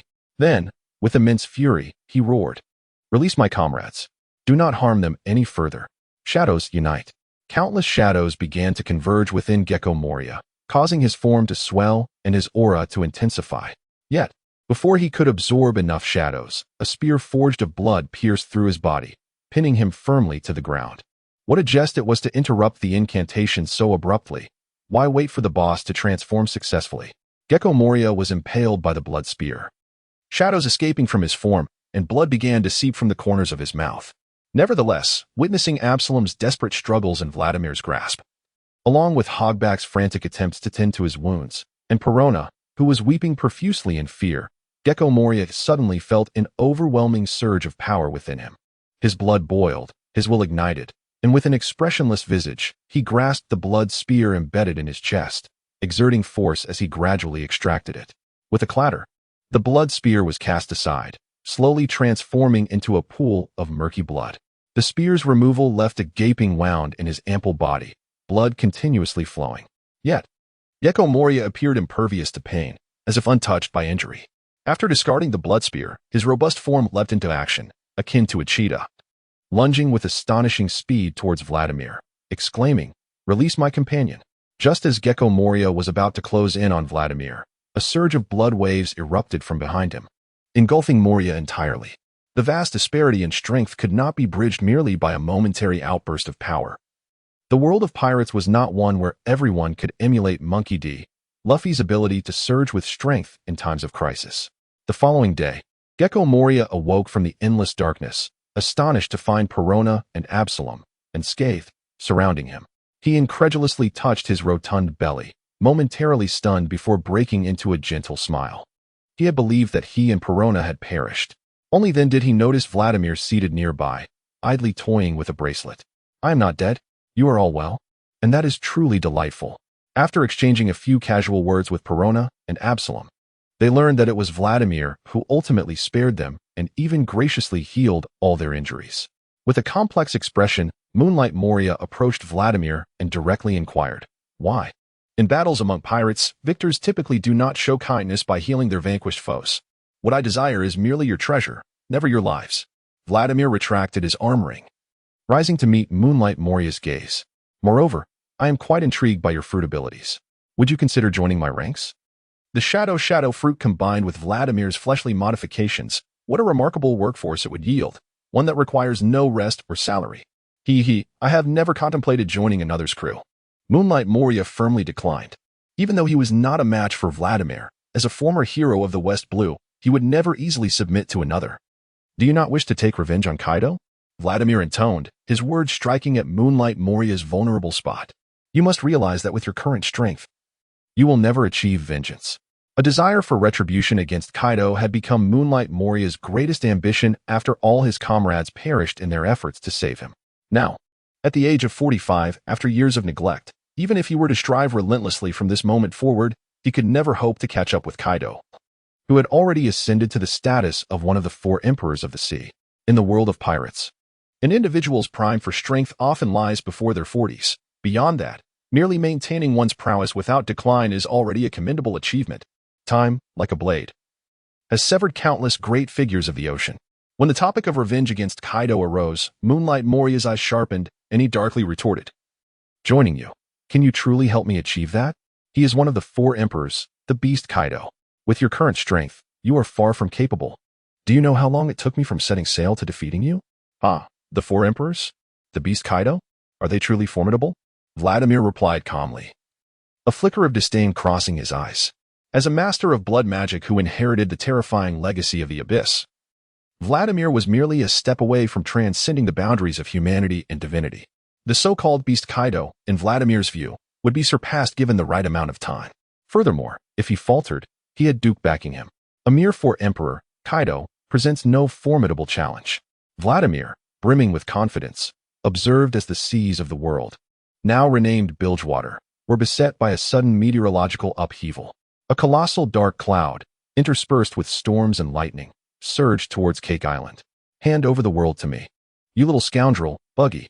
From within the ominous cloud, Kaido revealed his terrifying dragon visage, proclaiming that all territories left by Lin Lin now belonged to him. Blast of heat. A cataclysmic flame erupted from Kaido's maw, transforming into a searing beam of fire capable of incinerating all in its path. Where the heat struck, flora withered and ignited instantaneously, and even the stoutest of fortresses was reduced to molten lava in an instant. Just as Kaido's scorching breath was about to reduce the Cake Castle to ashes, a wave of pitch-black glutinous rice surged upward, resolutely halting Kaido's fiery assault. "Kaido, this is not your territory." The scorched rice cakes emitted an alluring aroma of caramelization, while behind that dark wave, Katakuri's forehead glistened with sweat from the heat. Yet he remained steadfast, refusing to retreat even an inch. Beside Katakuri, Perispero and others looked on in bewilderment. In the next moment, as Kaido continued to exhale flames, he abruptly closed his mouth and, with his razor-sharp teeth, clamped down on a bullet that shimmered with a dark glow, spinning and aiming to pierce his throat. "This is my domain. If you dare, come forth." Amidst the flames, Plank's silhouette, wielding a curved blade and a pistol, slowly emerged. Sparks flew as the bullet fired by Plank was crushed by Kaido's fierce fangs. In an instant, the ominous clouds that shrouded the entire Cake Island and the colossal dragon soaring in the sky vanished. The next moment, Kaido transformed into his human form. Descending from above with his spiked club, enveloped in the ominous aura of Conqueror's Haki, and struck fiercely at Plank, exclaiming, "Thunder Bagua," with a sharp clash. The club entwined with Conqueror's Haki collided violently with Plank's curved blade, which was ablaze with an eerie fire. At the moment of this intense clash, 2 terrifying auras of Conqueror's Haki were unleashed in all directions. The sky cracked open, and even the entire Cake Island began to tremble slightly at the moment of their cataclysmic collision, causing many once sturdy houses to develop fissures under the strain. When the 4 emperors meet, it is only polite to create a rift in the sky. In this extreme confrontation, the overwhelming aura of Conqueror's Haki caused many weaker subordinates within Cake Island to collapse to the ground, leaving only Katakuri, Pecoms, and the Bilgewater executives, like Gulgagas, to watch quietly from the sidelines. Plank was forced to take a few steps back from Kaido's Thunder Bagua. Despite his numerous enhancements, in a sheer contest of strength, Plank still found himself outmatched by the beast Kaido. However, it is of little consequence. Plank's ascension to the ranks of the new 4 emperors has never relied solely on brute strength. The eerie flames danced along Kaido's kanabo, climbing upward incessantly. Just as they threatened to scorch Kaido's arm, he invoked his Conqueror's Haki, enveloping the weapon, and with a fierce swing, extinguished the flames with sheer force. "Oh ho ho ho. Is this the ability with which you defeated Big Mom? How pitifully weak she has become." Kaido fixed his gaze upon the curved blade in Plank's hand, laughing heartily as he extended an invitation. Join me. I grant you the position of my first mate. Otherwise, perish here. This vast ocean is not a realm where someone like you can thrive. Kaido believed he had discerned Plank's true strength and generously offered him an olive branch. In response, Plank merely brandished his curved sword and bullets. You wish to know how I vanquished Big Mom? Come and find out. Plank retorted coldly before charging directly at Kaido. The battle reignited, causing the entirety of Whole Cake Island to tremble with the ferocity of their clash. Waves rose in the sea, and the sky was periodically torn apart by rifts. Each exchange with Kaido forced Plank to retreat slightly due to the overwhelming power. Yet after each withdrawal, he surged forward once more. The air was filled with thunderous roars and sparks, as the relentless confrontation continued. Meanwhile, Perospero led several high-ranking members of the Charlotte family, stealthily approaching Katakuri, who was observing the battle. Katakuri. Now is our opportunity to reclaim the best of Whole Cake Island. While Plank and Kaido are locked in combat, we should retrieve Mother. Once she is restored, the Charlotte family shall once again stand tall upon these seas. This domain is called Whole Cake Island, not Bilgewater. Perospero spoke in a hushed tone to Katakuri. As the eldest son of the Charlotte family, even after Big Mom's defeat, they had chosen to surrender. Yet, Perospero's heart still harbored ambitions of controlling the entire Whole Cake Island and ascending to the status of a four-emperor. No, I refuse. Katakuri disregarded Perospero's incitement. His eyes fixed intently on him as he spoke resolutely. What this sea is called is of no importance. What matters is that the Charlotte family continues to exist upon these waters. Do you not understand? Mother has already failed. Even if she were to be healed, she would still be a failure, and a failure cannot safeguard the Charlotte family. Katakuri paused for a moment, observing the dismissive expressions of Perospero and the others, before continuing. Perhaps it is not such a bad choice to let Mother remain as she is forever. The era that belonged to her has passed. Compared to the once cruel, tyrannical, and capricious Mother, I find myself more fond of the current version of her, who behaves like a little girl, preoccupied only with thoughts of eating and playing. At least now, I no longer have to worry about my siblings losing their lives over some inexplicable reason or merely due to Mother's voracious appetite. Katakuri, do you intend to betray Mother? To betray the entire Charlotte family? Perospero's countenance darkened, his anger palpable as he regarded Katakuri's resolute refusal. Betrayal? Katakuri retorted. I have declared that Mother's era has ended. Furthermore, Perospero, you do not represent the entire Charlotte family. Stepping closer, he locked eyes with Perospero, an ominous aura emanating from him. Do not speak further. I will not allow you to take Mother away. And remember, I am now a member of Bilgewater, the right hand of Captain Plank. Until I have defeated him, I shall not permit anyone to disrupt all of Bilgewater. Do you understand? Perospero, confronted by the terrifying presence of Katakuri, instinctively took a step back. He fell silent, merely observing Plank, who was engaged in battle with Kaido in the distance. A glint of sharp insight flickering in his eyes. Meanwhile, within the castle of Cake Island, Big Mom, indulging in food and drink alongside the barrel of Galagas, remained utterly unperturbed by the resounding blasts echoing from outside the Cake Fortress. In her current world, nothing held greater significance than the endless supply of food available each day, ensuring the smooth operation of countless homies in Bilgewater's present and future. In the present day, Big Mom resembles sugar, perpetually guarded by the steadfast presence of the liquor barrel Galagas. The battle on Cake Island raged for an entirety of a day and night, resulting in the destruction of numerous edifices, shattered by the shockwaves of the clash between Plank and Kaido. Even the colossal Cake Island suffered the loss of a corner due to an extreme confrontation between Kaido and Plank. Had it not been for Katakuri and others like Perospero, who had already evacuated the masses and intermittently intervened to fend off some of the dispersing waves, the entire Cake Island would likely have been reduced to fragments amidst the fierce struggle between Plank and Kaido. The combat persists as Perospero and his allies, who seek to capitalize on the fierce engagement between Kaido and Plank to launch a surprise attack, find themselves powerless, staring at the increasingly invigorated Plank and the inexplicably weakening Kaido. Strange flames occasionally coil around Kaido's form, and the ebony bullets that are unleashed, though only managing to inflict minuscule wounds, carry a debilitating effect that significantly hampers Kaido's recovery abilities. Coupled with the damage sustained from the forceful rebounds during their clashes, Kaido's injuries accumulate. In yet another encounter with Plank, Kaido is unexpectedly forced back several steps, violently expelling a mouthful of blood. Such bizarre power. Is this how you overcame Big Mom? Kaido, wiping the blood from the corner of his mouth, gazes sternly at Prank, who is casually peeling an orange. But do not presume you can easily defeat me. I am Kaido of the 100 Beasts. With that declaration, Kaido transforms into his mightiest half-dragon form, gripping his kanabo tightly. Enveloping it in his conqueror's haki, and charges once more towards Prank. Kaido has become serious. After a day and night had passed, Kaido, now adorned with several scars across his chest, transformed into a colossal dragon and forcefully liberated himself from the piercing spikes of Page 1, leaving Cake Island in a pitiful state. Were it not for Kaido's ability to fly and Page 1's current insufficient strength, the beast Kaido would likely have succumbed to defeat on Cake Island. In a battle of attrition, equipped with the ferocious counterarmor, the audacious Plank, who occasionally indulged in tangerine slices, posed no threat to any pirate in the world. The two formidable piercing armors further established Plank as the nemesis of the tank-like figures in the pirate realm. As Kaido fled Cake Island in disarray, those like Perispero, who harbored ulterior motives, quickly transformed into obedient subordinates under Plank's command. Even many pirates in the New World, eager to capitalize on Big Mom's defeat and Plank's ascendance as one of the 4 emperors, chose to retreat discreetly into the shadows of the New World, seeking to test Plank's prowess.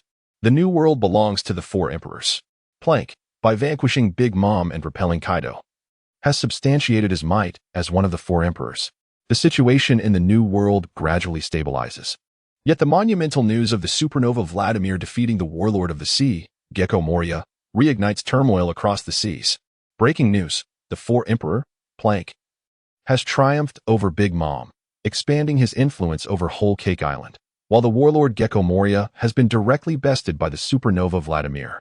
Can the warlords of the sea, a pivotal force in maintaining global equilibrium, still be deemed reliable? Chaos ensues, an upheaval heralding a new era. The forthcoming age is named Plank. Countless news birds indiscriminately disseminate these shocking headlines. Many kings and commoners, upon learning of Plank's ascension as a 4 emperor and Gecko Moria's defeat at the hands of a newcomer, are filled with trepidation. The power of pirates grows increasingly formidable. Can the Navy, alongside the warlords of the sea and the world government, truly safeguard their security? The once mighty hero of the West Sea, who could contend with Kaido, has so easily fallen to a newcomer pirate. What a pitiful disgrace. Within the holy land of Mariehua, the golden-haired celestial elder seethes with rage. The warlords of the sea, selected by the world government to balance the power between pirates and the Navy, have long been a subject of controversy among the Navy headquarters and various allied nations. If these warlords of the sea fail to suppress the formidable pirates and are instead effortlessly defeated by newcomers, do these warlords even warrant their continued existence? With the dissolution of the 7 warlords of the sea, how shall the world government restore equilibrium between the pirates and the marine headquarters? At present, the world government has yet to devise a pacifist approach or develop formidable forces, such as the Seraphim, derived from the genes of the former warlords and the Lunarians, capable of replacing them. The golden-haired Elder Stars seethe with rage, while the majority of the remaining Elder Stars maintain a semblance of composure. That fellow, Gecko Moria, has been in a steady decline ever since he became obsessed with his zombie army. His defeat was, therefore, anticipated. The Elder Star with the long beard mused. Let us summon the pirate who vanquished Gecko Moria to become one of the 7 warlords. His inclusion might at least restore a semblance of calm to the increasingly chaotic seas. The curly-haired Elder Star sighed deeply and spoke gravely. Issue the summons. Should he decline to join, we shall deploy an admiral, sparing no expense, to eradicate that individual in the first half of the Grand Line. The bald Elder Star remarked coldly, asserting that the New World cannot afford the emergence of another formidable pirate. Following his statement, the other Elder Stars nodded in agreement, their expressions turning solemn as they regarded Plank, who has firmly established himself as one of the 4 emperors and is renowned across the seas. The defeat of a single warlord is but a trivial matter. The ascent of each new Yonko has the potential to destabilize the entire world. Particularly, Plank, having fully assimilated all factions from across the globe, possesses the formidable capacity to challenge Laughtail. The current pirate world can scarcely endure the emergence of yet another era of great pirates. It is imperative to issue a bounty. The journey to Laughtail is fraught with difficulty. However, should he truly manage to reach Laughtail, it would be prudent to report to Lord M, beseeching him to extinguish this flame and herald a new age. The order of the divine is eternal. A glimmer of resolve shone in the eyes of the Gorosei, unwavering. The world government, having ruled for a full 8 centuries, has never been devoid of challengers. Yet, all challengers and all lights, in the face of divine power, are rendered astonishingly fragile, ready to shatter at a mere touch. Soon, a warship, bearing the summons for Vladimir to ascend as one of the 7 warlords of the sea, swiftly sailed towards the fearsome 3-masted vessel. Before the warship could reach the fearsome ship, the latest bounties on Planck and others, along with Vladimir's, had already spread throughout the world. The calamity of the seas, Planck, carries a bounty of 3 billion berries, dead or alive. The phantom shadow, Peck, boasts a bounty of 800 million berries, dead or alive. The barrel, Galagas, also bears a bounty of 800 million berries, dead or alive. Blood Emperor Vladimir, with a bounty of 430 million berries, dead or alive. All of Planck's subordinates, those who had performed admirably in the Battle of Cake Island, received substantial bounties. Furthermore, Vladimir, having vanquished the formidable Moonlight Moria, saw his bounty escalate from 110 million to a staggering 430 million. Under the deliberate machinations of the world government, should Vladimir consent to become one of the 7 warlords of the sea, his enormous bounty and formidable prowess would serve to intimidate the restless pirates. Conversely, should he decline this offer, his lofty bounty and the fame that reverberated across the seas would render him the prime target for the world government's relentless pursuit, serving as a cautionary example for others. The world government harbors no illusions that all novice pirates could escape the clutches of an admiral, as Planck did. As Planck's latest bounties echoed through the seas, the notorious blood wolf, Hog, with a bounty of 290 million, prepared to enter the West Sea, gazed upon Planck's 3 billion berry bounty. On the verge of tears, just recently he had received news that the funeral home had ceased to exist. Simultaneously, the assassination bounty of 30 billion berries, issued by the funeral home, had lost all significance. I journeyed all the way from the New World to the first half of the Grand Line, aspiring to earn that 30 billion berries for a comfortable retirement. And now, you tell me the bounty has vanished? Are you playing with me? The blood wolf Hog lamented, his sorrow echoed by countless assassins and pirates who shared his ambition, particularly those who had just managed to enter the West Sea. Brother, the bounty is no longer valid. Should we return to the New World? Bobby Van Koo, the Na'vi younger brother among the assassin brothers, inquired. Though endowed with immense physical strength, Bobby Van Koo's timid nature had kept him from engaging in direct combat with foes. Return to the New World? We endured countless hardships to arrive in the West Sea. Now you want us to return empty-handed? Kelly Van Koo exclaimed with great ire. No, even if the bounty is lapsed. As the Valoran family, which has dominated the subterranean world of the West Sea, undoubtedly possesses immense wealth, we shall embark on a mission to plunder this individual. It is time for the lowly criminals of the West Sea to witness the formidable power emanating from the New World. Many in the realm of pirates tend to be exceedingly ordinary yet brimming with confidence. A multitude of assassins and pirates, having learned of the bounty's expiration, chose to lower their flags and return to the New World in disarray. However, a faction of these assassins and pirates, unwilling to let their efforts be in vain, stubbornly drew the attention of the Valoran family. The close ties between the Valoran family, General Garen, and the Shadow Flow are hardly a secret among the great powers. Yet for those ordinary yet confident assassins and pirates, it remains a closely guarded secret. The valiant assassins of the Fan Brotherhood venture forth towards the island of Valoran. Meanwhile, the notorious pirate blood wolf Hog, after a period of melancholy, relinquished his adventurous spirit and turned away from the treacherous West Sea. In the first half of the Grand Line, he discovered a new ambition. An envoy from a kingdom not aligned with the world government in the early stages of the Grand Line sought him out. So, you mean to say that if I can vanquish the army of the so-called Noxian Empire that seeks to engulf you, you would bestow upon me treasures worth over 2 billion berries? On board the Blood Wolf, Hog coldly regarded the quaking envoy of the Seasonal Alliance Kingdom, whose brow was slick with perspiration, and in a deep voice, he inquired. A bounty of 290 million for a pirate in the New World may not be deemed top tier. Looking back at the first half of the Grand Line, pirates of such extraordinary bounty and might are indeed rare, capable of instilling fear in countless hearts. Of course, this treasure will be jointly funded by the kings of our Spring Kingdom, Summer Kingdom, and Winter Kingdom of the Seasonal Alliance. Not a single coin shall be diminished. The envoy from the Tri-Season United Kingdom spoke tremulously. Were it not for the inability to contend with the merciless forces of the Noxian Empire, the kings of the Seasonal Alliance would never have considered enlisting pirates for battle. The Bloodwolf pirates were not the first crew they had sought. The Seasonal Alliance Kingdom? What of Autumn? Bloodwolf Hogg inquired with confusion. The Autumn Kingdom has already fallen to the Noxian Empire, lamented the envoy of the Alliance, his face drawn with despair. As a non-member of the world government, the Seasonal Alliance Kingdom, situated near the doldrums, relied on intermarriage and mutual aid to maintain a formidable presence in the first half of the Grand Line, even without membership in the world government. And lacking the support of the Navy headquarters, the armies of the seasonal kingdoms were sufficient to fend off the attacks of outside pirates until the emergence of the Noxian Empire. Spurred by military honors and under the command of figures like Swain and Darius, the Noxian Empire embarked on a frenzied expansion. All neighboring non-member nations of the world government became targets of Noxian aggression. The Autumn Kingdom, in closest proximity to the Noxian Empire, became the first victim of their onslaught. Within 3 days, the Noxian forces annihilated all soldiers of the Autumn Kingdom. Before the remaining Alliance kingdoms could mount a rescue, the Autumn Kingdom was swiftly annexed. Subsequently, another battle led to the total destruction of the joint reinforcements sent by the Tri-Season Kingdom. The might of the Noxian Empire was unparalleled. This left the kings of the Tri-Season Kingdoms in a state of utter terror, hastily expanding their armies while desperately seeking external aid. Recruiting pirates and bounty hunters to fight was one of the few strategies left to the Tri-Season Kingdom to easily obliterate an entire kingdom. The Noxian Empire is no trifling adversary. Bloodwolf Hogg fell silent for a moment, then spoke with gravitas. This task will not be easily accomplished.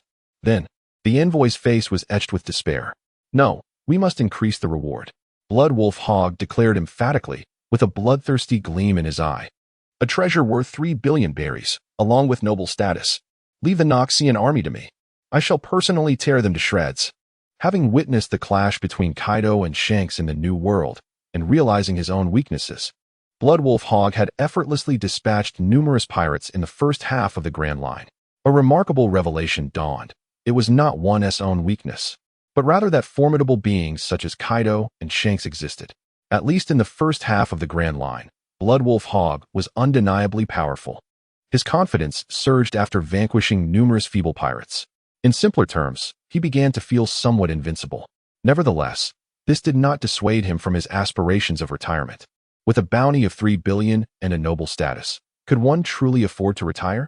After a moment's hesitation, the envoy from the Kingdom of the Four Seasons gritted his teeth and acquiesced. If they could not withstand the Noxian Empire, the alliance would be lost, rendering treasures and noble titles utterly meaningless. The kings of the alliance were certainly not fools. Furthermore, no matter how enticing the bounties, they were only valuable if one could survive and claim them. Recruiting pirates and bounty hunters to resist the Noxian Empire was merely the initial step of the king's grand design. The true core of the plan being formulated by the remaining 3 kings was to seek membership in the world government, aiming to become a member nation and gain the protection of the Navy and the world government. They had never harbored genuine trust in the pirates or the bounty hunters. A multitude of pirates and bounty hunters, enticed by the emissaries of the 3 Seasons kingdoms, swiftly made their way to the Noxian Empire. Soon, an enormous fleet, comprising countless pirate crews, bounty hunters, and the remaining elite soldiers of the 3 Seasons kingdoms, was poised to obliterate Noxus in one fell swoop. Within this colossal armada, there were 3 pirates with bounties exceeding 100 million, and even 18 with bounties surpassing 50 million, not to mention a multitude of renowned bounty hunters. Alongside the notorious Bloodwolf Hogg, boasting a bounty of 290 million, this formidable fleet was more than capable of easily annihilating the majority of kingdoms in the first half of the Grand Line. However, under the assault of the Noxian fleet led by Swain, Darius, and Draven, their forces were utterly decimated in a single day. The entire realm of the first half of the Grand Line was thrown into chaos. For the first time, the Noxian Empire revealed its razor-sharp fangs in the world of pirates. Noxus was unparalleled. Bloodwolf Hogg, who intended to retire after amassing a bounty of 290 million, was cleaved in 2 by Darius's axe. 2 pirates with bounties exceeding 100 million also lost their heads effortlessly under Draven's flying axe. Swain's corrupting crows darkened the skies, effortlessly piercing the skulls of pirates or snatching their eyeballs during each dive. Those pirates who might have once been deemed formidable in the first half of the Grand Line were rendered utterly insignificant before Swain and his ilk. In the realm of pirates, sheer numbers alone could never suffice to rival the apex of strength. Moreover, those soldiers of the Noxian Empire, who have genuinely experienced equality and tolerance, and who, spurred by the allure of military honors, fight with unparalleled valor. Far surpass the pirates and bounty hunters who battle solely for wealth. A truly formidable army must be grounded in its own convictions. The blood has stained the vast sea, while the shattered decks and the pale corpses, tossed by the winds and waves, have spread the tale of this grand conflict to every nation in the first half of the Grand Line. When did such a powerful nation emerge in this part of the sea? The turmoil in these waters has been quite excessive of late. The blonde celestial dragon furrowed his brow. Since the emergence of the Valorant family, the unrest across the seas has eclipsed all previous disturbances combined, leaving the celestial dragons feeling the weight of pressure. Yet, it is merely a fledgling nation that has surfaced. Aren't there many such nations that rise and fall abruptly in these waters? There is no need to take it to heart. The curly-haired celestial dragon remarked calmly. The world government has ruled the world for 8 centuries, witnessing the rise and fall of countless kingdoms and factions in the pirate world, from the formidable Germa, who conquered the North Sea, to the feeble island nations with merely a few 100,000 citizens, flourishing today and vanishing tomorrow. Only the world government remains eternally steadfast. That nation, however, seems somewhat different. Their national policy emphasizes equality excessively and places undue importance on military merit. This is a provocation to the divine order. The divine is eternally supreme, and those commoners are forever destined to be mere creations beneath the feet of the gods. The bearded celestial dragon spoke gravely. He was unconcerned with the Noxian Empire's recent victory, merely eliminating a horde of pirates, bounty hunters, and a coalition of 3 minor nations is hardly worthy of the celestial dragon's attention. What concerns him is the very foundation upon which the Noxian Empire is built. Regardless of race or lineage, the Noxian Empire warmly welcomes all forms of life. In Noxus, only ability is deemed worthy of respect. The institution of military honors further ensures that the Noxian Empire is destined to embark on an almost unceasing path of expansion. I am not particularly troubled by the Noxian military merit system. Throughout history, numerous powerful militaristic nations have arisen. Yet, should they suffer 1 or 2 significant defeats and fail to provide adequate military rewards, such empires will inevitably collapse. However, that so-called equality is exceedingly irksome. A certain bald celestial dragon said coldly. Then let us simply erase them. After all, they are just a small nation. We can easily fabricate a pretext, just as we did when we obliterated O'Hara, to completely extinguish their existence. Embracing the original ghost blade, the bald elder of the 5 elders felt a chill in his gaze, exuding an aura of menace as he spoke. No. The curly-haired elder gently shook his head upon hearing this. Recklessly striking against a non-member nation of the world government would undoubtedly incite a tremendous uproar across the globe. Today, the world government could fabricate any pretext to act against a non-member state, and tomorrow, they might just as easily intervene in the internal affairs of member nations. Before fully revealing their intentions and settling accounts with the entire world, the world government is ostensibly an organization formed by over 100 member nations, established to uphold global peace, with the empty throne forever unoccupied, devoid of any sovereign ruler. The existence of Emo, the master of the empty throne and the clandestine controller of the world government, remains one of the most closely guarded secrets within the pirate realm. However, have not the envoys from the Spring Kingdom, Summer Kingdom, and Winter Kingdom been persistently seeking to become members of the world government recently? While the treasure may be temporarily insufficient, let us agree to their request. Observing the somewhat frustrated expressions of the blonde and bald elders, the curly-haired elder spoke softly before they could retort, stating that we cannot intervene in the conflicts between non-member nations.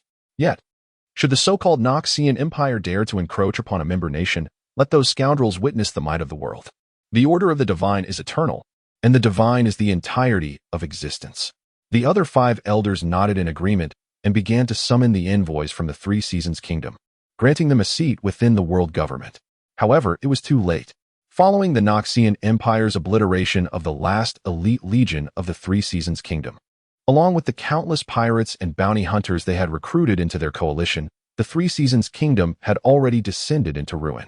It was not solely the hand of the Noxian Empire at play.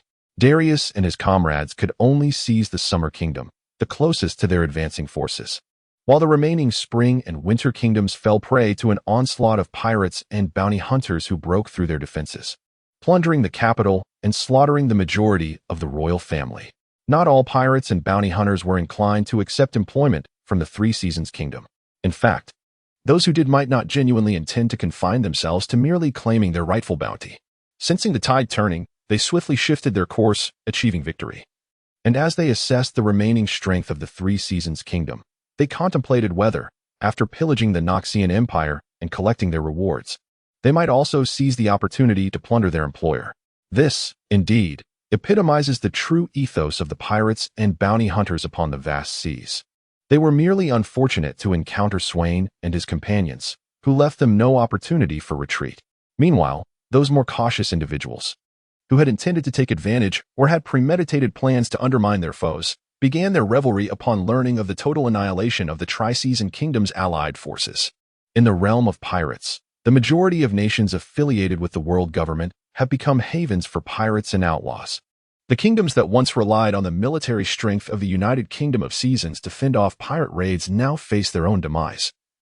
Having lost the power to counter such threats, the Elder Stars, who had just issued orders to welcome the Tri-Season Kingdom into the world government, while simultaneously seeking to suppress the development of the Noxian Empire, were left utterly bewildered upon receiving the news of the Tri-Season Kingdom's destruction.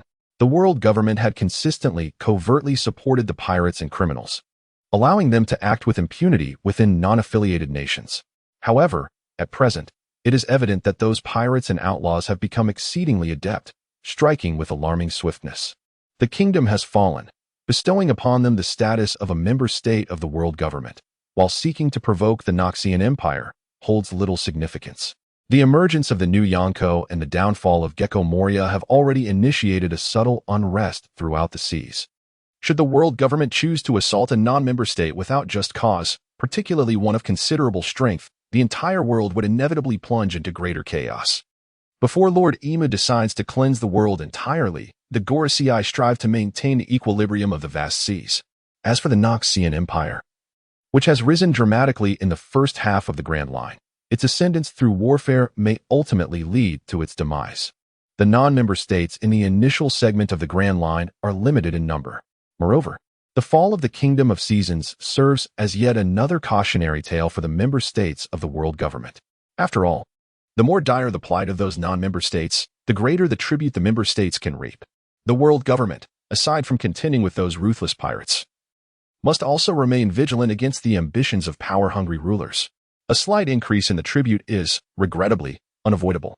While the Noxian Empire may profit substantially from the annexation of the Kingdom of Seasons, the world government will perpetually emerge unscathed in such matters. Following its conquest of the Kingdom of Summer, the Noxian Empire swiftly absorbed the kingdoms of Spring and Winter, both ravaged by the depredations of pirates and bounty hunters. With the annexation of the four great kingdoms, the Noxian Empire has officially established itself as a formidable power in the early segment of the Grand Line. Although it still lags behind Alabasta, it is now sufficiently powerful to command the attention of the majority of forces in the pirate world. After absorbing the kingdoms of Seasons, the Noxian Empire refrained from further military campaigns. The Gorosei were not mistaken. The non-member states in the first half of the Grand Line are finite. Additionally, some of these non-member states are quite distant. Currently, the Noxian Empire lacks the conditions to continue its frenzied expansion. While defeating these non-member states may be feasible, truly integrating them into the dominion of the Noxian Empire is a challenge 1,000-fold more difficult than merely vanquishing their kings and armies. As for directly attacking the member states of the world government, Swain and his companions were far from prepared to engage in an all-out war against the world government. The Navy headquarters of Marineford and the Holy Land of Mariawa were both situated in the initial segment of the Grand Line. The Noxian Empire began to develop in tranquility, even neglecting to present the treasures acquired from breaching the Autumn and Summer Kingdoms to Duke, opting instead to retain them and gradually assimilate the Four Seasons Kingdoms. The growth of any power is invariably anchored in financial resources, particularly for the Spring and Winter Kingdoms, which had recently been ravaged by pirates and outlaws and were in dire need of monetary support. The Noxian Empire found itself in a dire financial predicament. Meanwhile, Vladimir, having just departed from the formidable three-masted ship, set his course for Hive Island in the New World, preparing to retrieve Captain John's grand treasure. The location of this treasure, indicated by the armlet of Captain John, was none other than one of the former strongholds of the Rock's pirates, Hive Island. This substantial treasure represented the hope of Duke and his valiant heroes, for they were in desperate need of funds. On his journey, Vladimir encountered an envoy dispatched by the world government, who summoned him to become a warlord of the sea, granting him the authority to plunder legally. However, this came with the stipulation of assisting the world government and the navy in their endeavors against other pirates, as well as responding to the world government as conscription.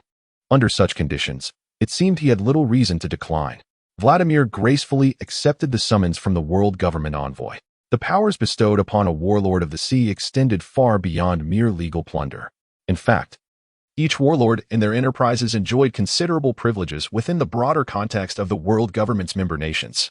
This was of paramount importance to Vladimir as he contemplated establishing the Vladimir Labor Dispatch Company in collaboration with Moonlight.Meanwhile. After all, who could be more diligent than those who had undergone Vladimir's brutal transformation and were then imbued with shadows by Moonlight.Meanwhile, becoming vibrant undead? Duke and his valiant heroes were earnestly committed to becoming exemplary capitalists. As for the potential coercion from the world government, who truly cares? The reason all warlords of the sea attained their status was never due to the favor of the world government, but rather their overwhelming power. The conscription from the world government held no true authority over these warlords. Their willingness to respond to such summons was often contingent upon the alignment of their interests. With the emergence of a new warlord of the sea, evidently more formidable than the former warlord, Moonlight.Meanwhile, the pirate world experienced a temporary stir due to the rise of a new emperor and the defeat of a warlord, which gradually subsided into an eerie calm across the vast ocean. Within the confines of Duke's Valoran Manor, a fresh wave of visitors has once again arrived. One cannot help but ponder, why are there still some reckless fools unafraid of danger? It is quite perplexing. Might I kindly request your immediate surrender? Within the manor, Becky, cigar in hand, coldly observed the two hapless assassins who had stormed into Valoran Manor, his gaze filled with a profound pity. While others may be oblivious, he was acutely aware that, aside from the terrifying headmaid, there now lurked an equally formidable estate steward. In truth, Becky did not regard himself as a match for the steward. The manor was rife with monstrosities. As he contemplated this, Becky cast a discreet glance at the peculiar azure statue in the fountain beside him, an overwhelming sense of security washing over him. Believe it or not, even if I am not a match for you wretches, any random statue or individual within this estate could unexpectedly unleash their might and reduce you to mere fragments. Becky mused silently. Yet the infamous Vank brothers before him remained utterly oblivious to Capone Beej's earnest intentions. In a fit of reckless fury, the hot-tempered elder brother, Kelly Vank, boldly charged forward, launching the first assault on Capone Beej. Suddenly, before the younger sibling, Bobby Vank, could fully comprehend the situation, a barrage of gunfire erupted from the castle windows, transforming him into a mere pincushion. This left not only Bobby Vank in a state of shock. Even Capone Beej himself was rendered speechless. He had anticipated that, following the revocation of the bounty, the only ones daring enough to attack the Valoran Manor would be formidable adversaries akin to the CP0 he had previously faced. But what was this? Despite the Vank brothers' considerable reputation in the New World, their combined strength was insufficient to contend with even a pirate boasting a bounty in the hundreds of millions. However, it is primarily reliant on the terrifying physical prowess of Bobby Vanku. As for the strength of his elder brother, to put it succinctly, while he may bully the smaller pirates, he is utterly unqualified to face the likes of Capone Beej. Indeed, after enduring countless assaults from assassins and pirates, and suffering significant beatings from formidable foes returning from the New World, Capone Beej has finally grown stronger. His internal arsenal of weaponry has been subtly enhanced by Jess. Albeit with limited potency, those with bounties below 100 million, lacking sufficient strength or mastery of hockey, are easily dispatched. The Kelly Vanku brothers were mercilessly turned into a hive by Capone Beej's relentless onslaught. Then, after a moment of shock, Bobby Vanku, with reddened eyes, charged directly at Capone Beej. Perhaps Bobby had never truly experienced the brutality of intense combat. Yet, when he witnessed his brother's death before his very eyes, he finally grasped the harsh realities of the sea. They could kill indiscriminately for bounties, but they could just as easily fall victim to others. Relying on his immense physical strength, Bobby hurled himself towards Capone Beej. Capone Beej's myriad powerful weapons, capable of transforming Kelly Vanku into a mere hive, struck Bobby Vanku, but only produced minor sparks, inflicting no harm whatsoever. Bobby Vanku's physical defenses were formidable enough to disregard numerous attacks imbued with armament hockey. Although he may not rival the likes of Big Mom, his innate physical talent was still remarkable. In these waters, there are always monsters whose talents far exceed common expectations. Seeing his gunfire ineffective, Capone Beach remained undaunted. His demeanor shifted to one of seriousness as his entire being began to emanate the texture of stone, transforming into solid rock. Capone Beach swung his right fist, enveloped in armament hockey, fiercely towards Bobby Vanku. Thus commenced a primal and intense brawl between Bobby Vanku, endowed with extraordinary innate strength, and Capone Beach, who had consumed the brick fruit and was beginning to master armament hockey, after witnessing the true power of top-tier fighters at the Valorant Manor. Capone Beach no longer relied on the multitude of disciples within him or the arsenal of weaponry as his primary support. In this vast ocean, to become a genuine top-tier powerhouse, one can rely solely on their own strength. The thunderous sounds of their fierce battle echoed, causing considerable damage to the outer walls of the Valorant Manor. Following a relentless half-hour of brutal exchanges, the inexperienced Bobby Vanku was finally knocked unconscious after being struck in the head by Capone Beach's 13th powerful blow. The Capone Beach of today is no longer the Capone Beach of the past, although still far from the heroes under Duke's command. The infamous assassin brother was swiftly dealt with by Capembeck. Subsequently, Duke did not allow Bobby Vanku to become merely a chosen laborer. Instead, he quietly dispatched him to the North Sea. Planck ascended to the status of one of the four emperors, while Vladimir was recognized as one of the 7 warlords of the sea. Recently, Duke had recruited the unparalleled sword master Fiona and the alchemist Singed, who have quietly commenced their own journeys. The alchemist Singed, under the protection of Kanna, has traversed the doldrums and entered the North Sea, where he intends to establish a new Zaun. Bobby Vanku, with his inherently formidable physique as an assassin, undoubtedly serves as the ideal subject for Singed's experiments. The Glimmer Potion is not yet perfected. Thus, Singed has founded the Zaun Group in the North Sea, simultaneously conducting research on his Glimmer technology while discreetly selling portions of his alchemical advancements.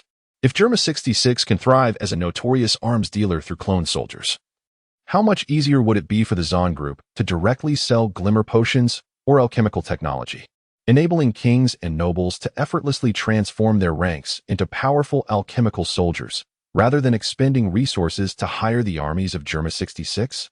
No matter how strong others may be, the stability of wielding one's own power is unparalleled. Naturally, as the creator of the Glimmer Potion and alchemical technology, it is entirely reasonable for Singed to leave a small backdoor or countermeasure within his inventions. The Zaun Group begins to grow and expand wildly in the shadows of the North Sea. One day, when the Zaun Group finally basks in the sunlight, its power will undoubtedly astound the entire world. Meanwhile, Singed develops covertly in the North Sea, while the swift-winged swordsman Yasuo, the unparalleled swordmaster Fiona, and most importantly, the second being under Duke who surpasses the mortal realm, Soraka, the child of the stars with SS-grade potential, also embark on their own journeys. Duke has dispatched Yasuo to the East Sea with a straightforward mission to establish the most formidable and largest swordsmanship dojo. It is imperative that heroes and factions do not all originate from the West Sea, lest they attract the attention of the world government and the world at large. Duke intends to send his heroes discreetly to various seas, compared to endless slaughter. Becoming a teacher and spreading the art of wind swordsmanship throughout the world aligns more closely with Yasuo's current aspirations. The swift wind has a path home. Yasuo has long grown weary of bloodshed. The disciples he cultivates will become an immensely powerful force that Duke can secretly control in the East Sea.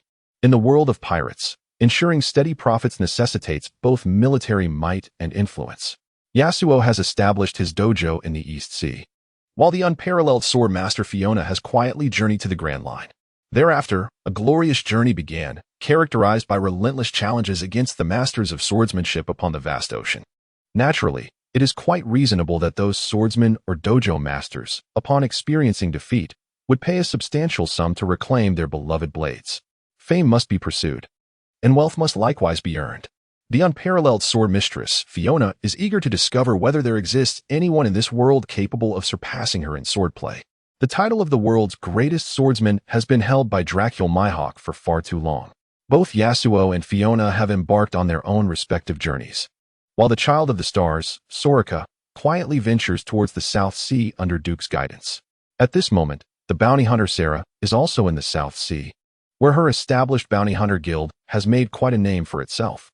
However, Soraka's journey to the South Sea was not to assist the bounty hunters, but rather to venture into the kingdom of Saint Doria, while simultaneously pursuing her own path to redemption. Over 2 years later, the kingdom of St. Doria would be overthrown by the revolutionary army, whose strength had already begun to subtly gather and infiltrate within the kingdom. Duke was eager to discern the conviction underpinning the revolutionary army, established by Dragon, and whether it possessed the potential to truly transform the world.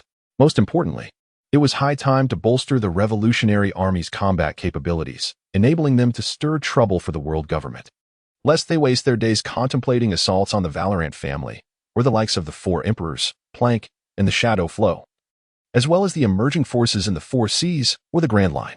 Those factions were undeniably under Duke's command.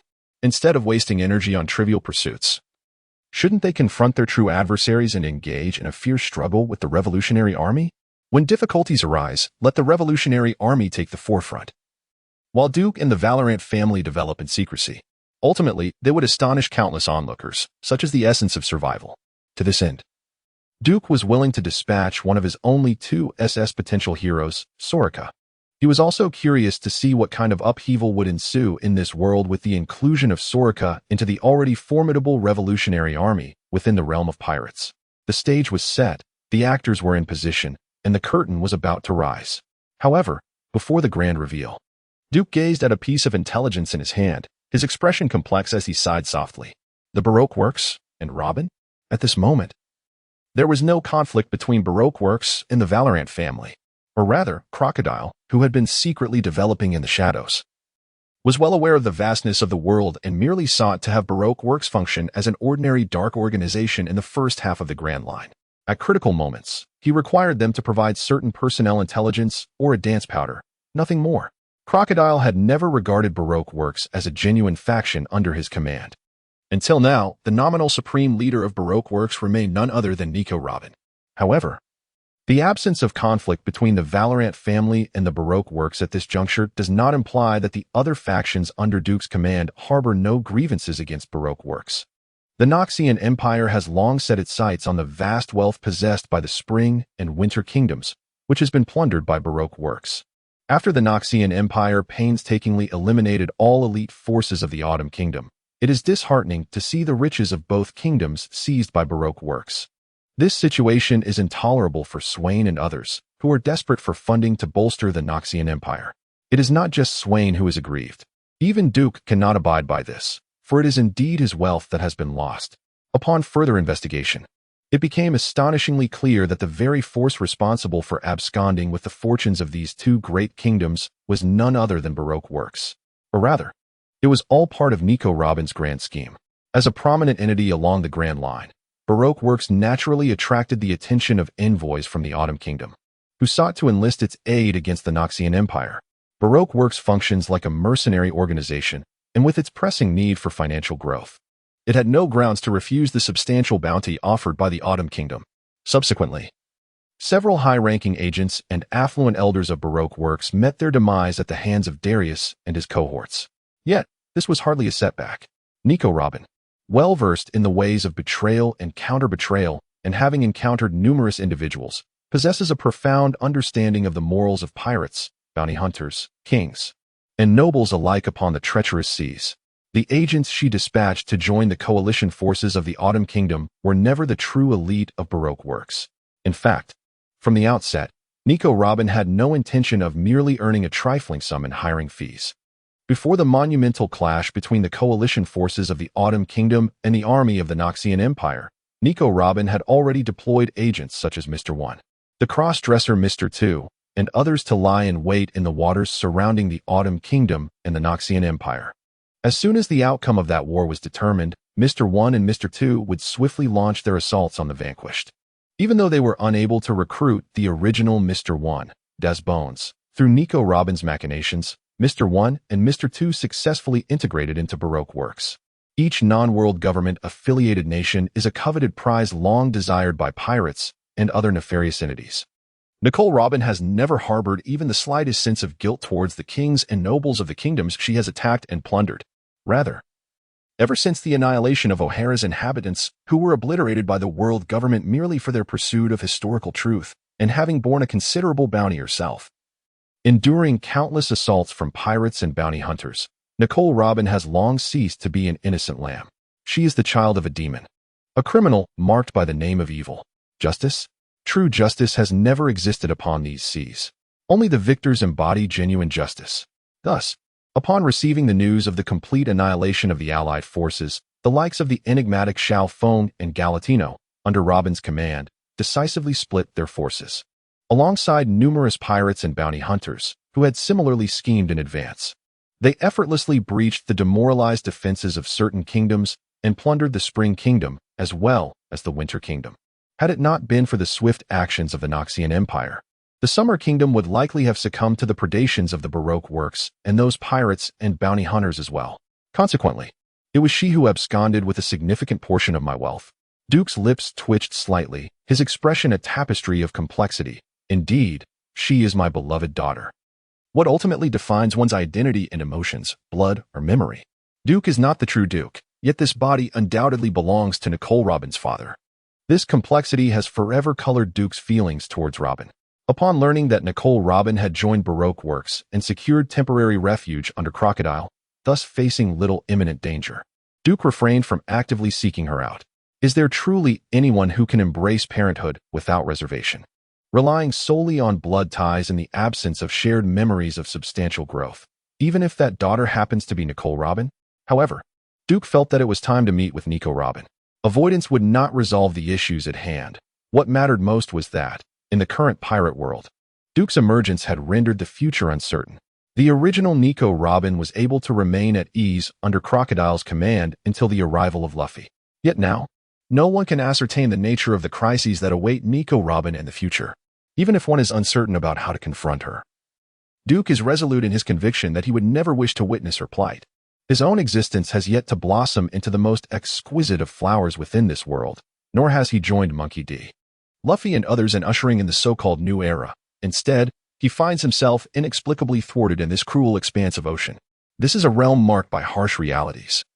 Unlike the seemingly perilous yet trivial adventures experienced by Luffy and his companions. In this world, when one is killed, they truly perish. After Duke's arrival, it is entirely plausible that both protagonists and supporting characters alike may succumb to untimely deaths in this vast sea due to inexplicable shifts in fate.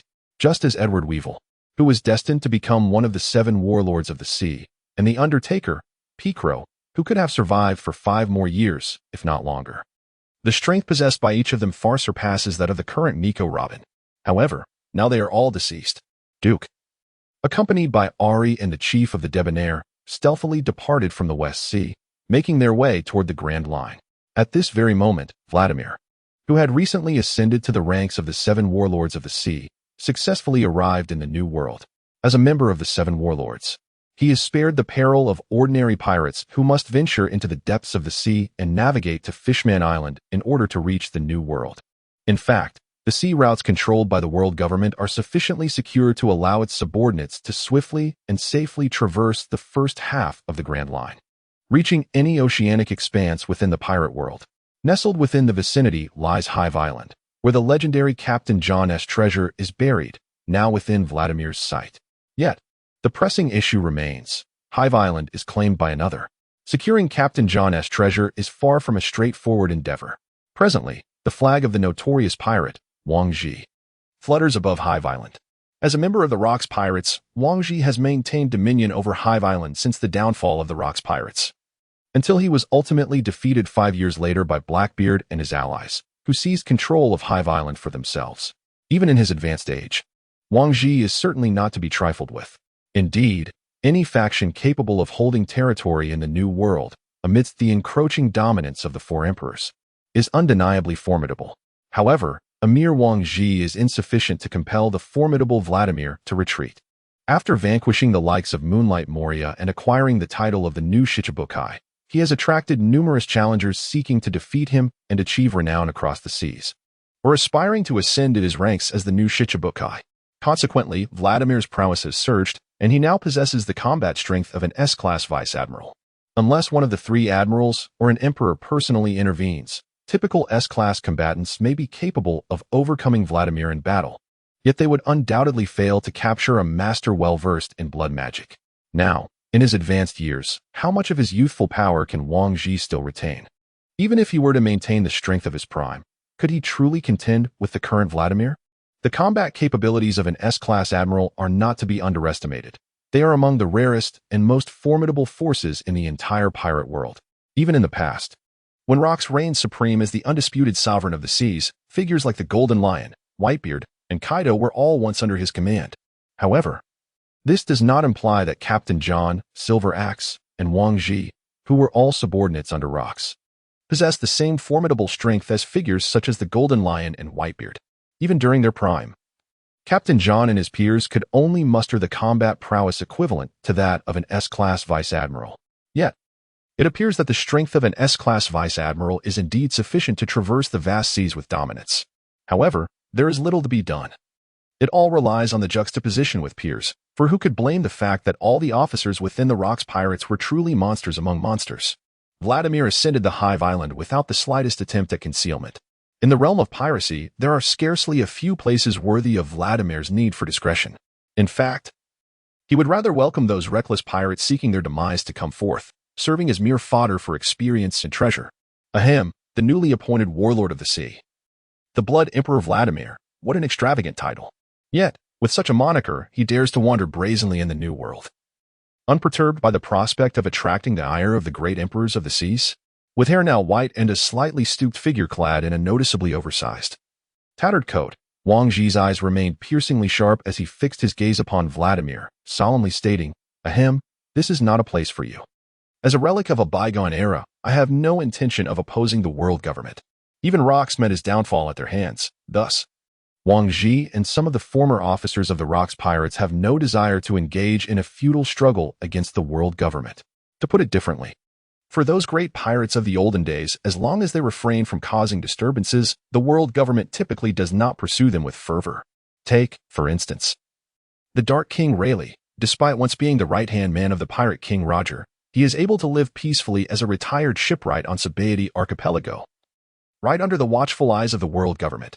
They refrain from making significant efforts to hunt down Roger's subordinates, and even less so for individuals like Wang Ji from the bygone era. However, Vladimir has never been in the service of any world government. His sole purpose for arriving at Hive Island is to retrieve Captain John's immense treasure. This task, assigned to him by Duke, is of paramount importance. As Vladimir gazes upon the hunched figure of Wang Ji, a grave expression flickers in his eyes, and a faint crimson mist envelopes him. Elegantly, he declares, "An emperor never concerns himself with the opinions of others. He goes wherever he desires. And now, I wish to claim this island. Will you relinquish it to me?" Within Wang Ji's frail form lies an immense power. Successfully obtaining Captain John's treasure is currently Vladimir's most crucial task. If possible, he would prefer not to engage in a fierce battle with such a formidable adversary as Wang Ji. An accidental destruction of Hive Island, along with the treasure hidden within, would be disastrous. Cough, cough, cough. You desire this island? That poses quite a problem. Wang Ji coughs several times, his tone rising. This island is not something I could ever surrender to anyone. Therefore, I must kindly ask you, the so-called Blood Emperor, to vacate this island, or perish in these waters.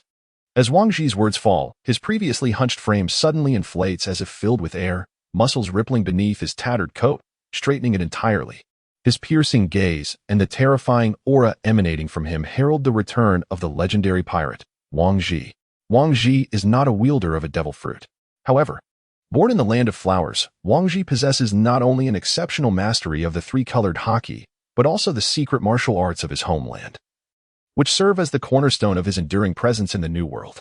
The combat technique of Lao Ji allows him to temporarily reclaim his former glory, and similarly, Wang Ji's inherited secret martial arts from the land of flowers can achieve the same. Wang Ji has long occupied Hive Island in pursuit of Captain John's legendary treasure. For decades he has sought this treasure, and under no circumstances would he relinquish Hive Island to another. It is not merely a matter of confronting a warlord of the sea. Even a true emperor would have to engage him in battle to claim Hive Island. This is the last vestige of dignity for Wang Ji, the legendary pirate. It seems our negotiations have reached an impasse. Thus, I must express my regrets. Today, upon these seas, another legend shall draw to a close. Vladimir spoke with an air of sorrow as an endless tide of crimson began to pour forth from behind him. Staining the sky and sea like an oppressive storm cloud, an overwhelming sea of blood mingled with the sweet, cloying scent of carnage, bearing down upon Wangji. The great battle commenced.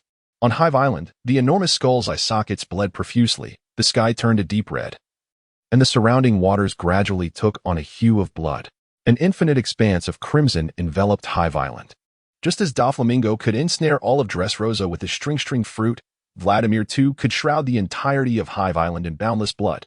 Within the sanguine sea, Wang Ji's coat, corroded by Vladimir's blood, lay in tatters. Yet his formidable physique remained unyielding, fortified by pure armament hockey, and he refused to abandon his resistance. His fists, enveloped in terrifying armament hockey, propelled by the secret martial arts of the Land of Flowers, relentlessly blasted gaping holes in the sea of blood, allowing fleeting rays of sunlight to briefly illuminate Hive Island before they were swallowed again. Vladimir's form had been shattered by Wang Ji dozens of times. However, as a master of blood magic endowed with the forbidden knowledge of the dark lineage, Vladimir had long transcended the limitations of mere flesh. Or rather, his body was no longer that of simple flesh and blood. Until his soul or blood is utterly obliterated, Vladimir, who has glimpsed the boundary between the divine and mortal realms, shall never embrace true death. He stands as a taboo in history, a devil lurking in the shadows. An emperor of blood, and among the vast expanse of the sea today, he is the most formidable adversary to vanquish. Kanda and Star Mother are not human. They cannot slay Vladimir, and thus, only failure awaits Wangji. In a battle of attrition, Vladimir has never feared anyone. The combat endured for 3 days and nights, culminating when Wangji delivered a final blow that shattered half of the colossal skull on Hive Island. Exhausted, Wangji collapsed into the sea of blood, which then engulfed his body entirely. After his fall, Hive Island, shrouded in darkness for days, finally welcomed the light. The following day, news broke that the Blood Emperor Vladimir, a member of the Seven Warlords of the Sea, had defeated the legendary pirate Wangji, who bore a bounty of 850 million berries. This revelation sent shockwaves throughout the world. A momentous announcement, indeed. The legend has concluded. The Blood Emperor Vladimir has triumphed over the famed pirate Wangji. Who shall be the next legendary figure to fall? The news echoed, recounting the once great Wangji, who stood alongside the likes of Whitebeard and Golden Lion, now vanquished by the Blood Emperor of the Seven Warlords. As guardians of world order, the Seven Warlords remain a steadfast force. Countless tales of Wangji's legendary exploits, now entwined with praises of Vladimir after erasing information about rocks, rapidly spread across the globe. Morgans, ever eager for chaos, and the world government, in need of such news to bolster the authority of the Seven Warlords against the slight tremors of order instigated by figures like Plank, found a perfect opportunity. To nearly everyone in the pirate world, the Seven Warlords are regarded as part of the world government, except for the warlords themselves. Doflamingo gazed at the newspaper in his hands, his expression grave, before bursting into a frenzied laughter. Hee, has yet another legend from the old era met its end? Who shall be next? A new era is on the horizon. Duke, Clyde, Plank, and Vladimir. This sea is indeed magnificent. As a former celestial dragon, Doflamingo is acutely aware of the threat posed by remnants like Wangji from the Rocks era. They are the vestiges of a bygone age. Yet they undoubtedly once ruled their time. Doflamingo eagerly anticipates the arrival of this new era, while the other Seven Warlords have little time or energy to dwell on Wangji's demise. Hancock is preoccupied with hunting pirates and developing Amazon Lily. Meanwhile, Bartholomew Kuma is engaged in communication with Vegapunk, gradually undergoing modifications at his hands. The emergence of Plank and the defeat of Gecko Moria have accelerated the agenda of the world government's pacifists. Dracul Mihawk, gazing at a notification regarding a new swordsman who has challenged countless masters and emerged victorious, finds his interest piqued by the unparalleled swordmaster Fiona, who has triumphed over numerous formidable swordsmen from the first half of the Grand Line. He has occupied the position of the world's greatest swordsman for far too long. Ever since Shanks lost his arm, he has found no worthy opponent at swordsmanship alone. The progress of his swordsmanship is hindered by the absence of strong adversaries.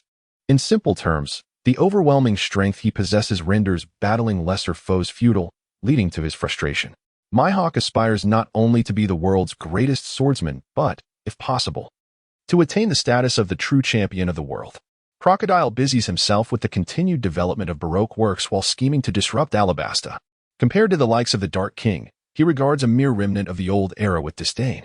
Nico Robin has procured treasures from 2 great kingdoms, thus enriching the funding for Baroque works and propelling Crocodile's utopian plans forward.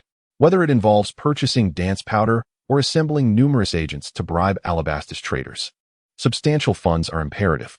As for Jinbei, he is currently overwhelmed with troubles and has little interest in the downfall of a relic from the past. Fishman Island is undergoing significant transformations following the appearance of the Tidecaller Jinbei. Caught between Neptune and countless lower-class fishmen, Jinbei is torn about the choices he must make. Choices that could determine the future of 5 million fishmen. The warlords of the sea show little concern for the demise of Wang Ji. In contrast, among the 4 emperors, Whitebeard and Kaido cast their attention towards Vladimir, intrigued by the downfall of Wang Ji. Has that fellow truly been defeated?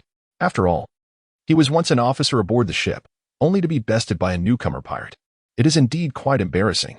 Coughing several times, Kaido was reminded of the numerous scars left on his chest by Plank. Even now, they still throbbed with a dull ache. As one of the 4 emperors, he seemed to have met his match against the fledgling pirate Plank, who had set sail not long ago. This situation was rather awkward. With armor-piercing gear and the true damage of his fiery blade, Plank's curved sword was particularly effective against flesh. Gazing at the scars on his chest, Kaido, after a few coughs, abandoned any notion of troubling Vladimir. His wounds had yet to heal, and it was far more prudent to focus on recuperation at home. After all, he was not particularly close to Wang Ji. Most of the crew aboard the rock ship did not share harmonious relations. They were a formidable pirate crew, forged purely through the extreme violence of rocks. Kaido was reluctant to seek out Vladimir due to Wang Ji's downfall, while Whitebeard, upon witnessing the news of Wang Ji's demise, felt a wave of melancholy wash over him. Clenching the great sword in his hand, he steered the Moby Dick straight towards Hive Island. Having once been comrades within the Rock's pirate crew, Whitebeard and Wang Ji shared a bond. Wang Ji's ability to maintain his stronghold on Hive Island was not solely due to his own formidable strength, rather, his unique experiences alongside Big Mom, Kaido, and Whitebeard aboard the same ship lent him considerable credibility. Whitebeard charged towards Hive Island, eager to witness Vladimir's power. Meanwhile, unaware of Whitebeard's impending arrival, Vladimir, guided by the arm ring in his possession, finally unearthed a long-concealed cave on a steep, perilous cliff, revealing Captain John's immense treasure, valued at 323 billion. The wealth amassed by Captain John was impressive. However, the most precious treasures were the 3 devil fruits, were they not? In the first half of the Grand Line, aboard a merchant ship specially modified by Jest, Duke wore a smile, contemplating. Just moments ago, after effortlessly bypassing a series of traps left by Captain John, Vladimir had deposited the vast majority of the treasure from John's hoard directly into the system. Alongside the wealth, 3 exceedingly rare devil fruits were intentionally set aside. Captain John's vault contained more than just those 3 devil fruits. Duke's heroes, including Plank, had also discovered numerous devil fruits from the treasury of the various nations after establishing their dominion. Naturally, for the ordinary devil fruits, Duke typically instructed his heroes to deposit them without hesitation. Duke and his heroes had never contemplated consuming the devil fruits, despite the likelihood that they could bestow even greater strength and potential upon them. However, the inherent flaws of the devil fruits are indeed considerable. Duke harbors profound skepticism regarding the origin of these fruits, suspecting they may not be creations of nature. It is evident that a highly advanced civilization once thrived in the pirate world long ago. Given that Vegapunk has succeeded in creating artificial Zoan and even mythical Zoan types, could it be possible that the ancient civilization of the pirate world directly engineered paramecia fruits alongside the natural ones? Might there be hidden backdoors within those devil fruits? Duke remains oblivious to the answers and is unwilling to gamble the future of himself and the heroes on such uncertainties.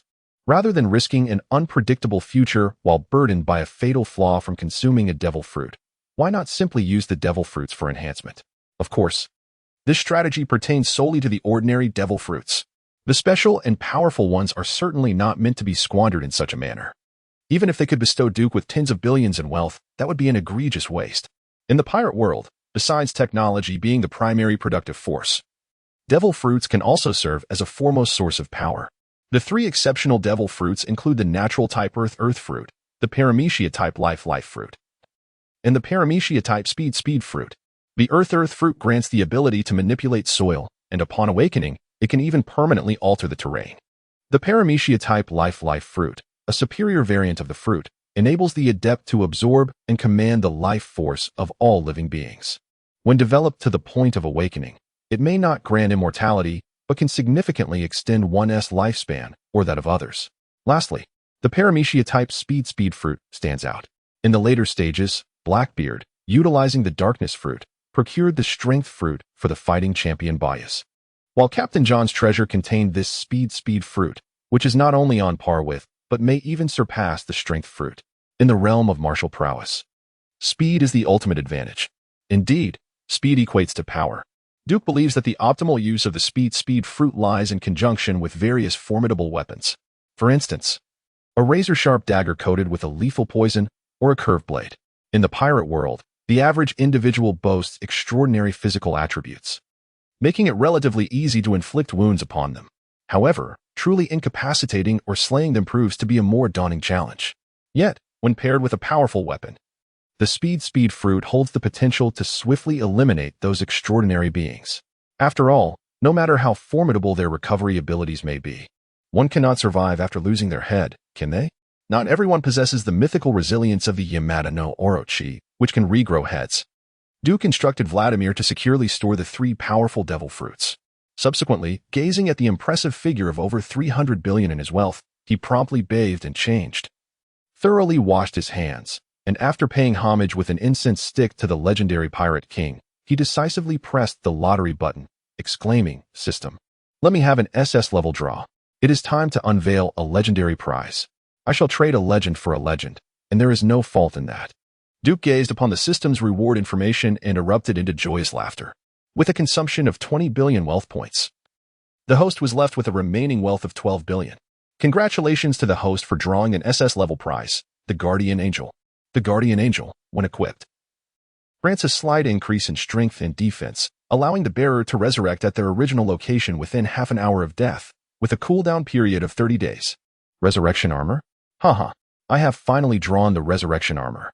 If I could also obtain the Middle Asia Golden Body along with the summoner skill of rebirth, who in this pirate world could possibly defeat me?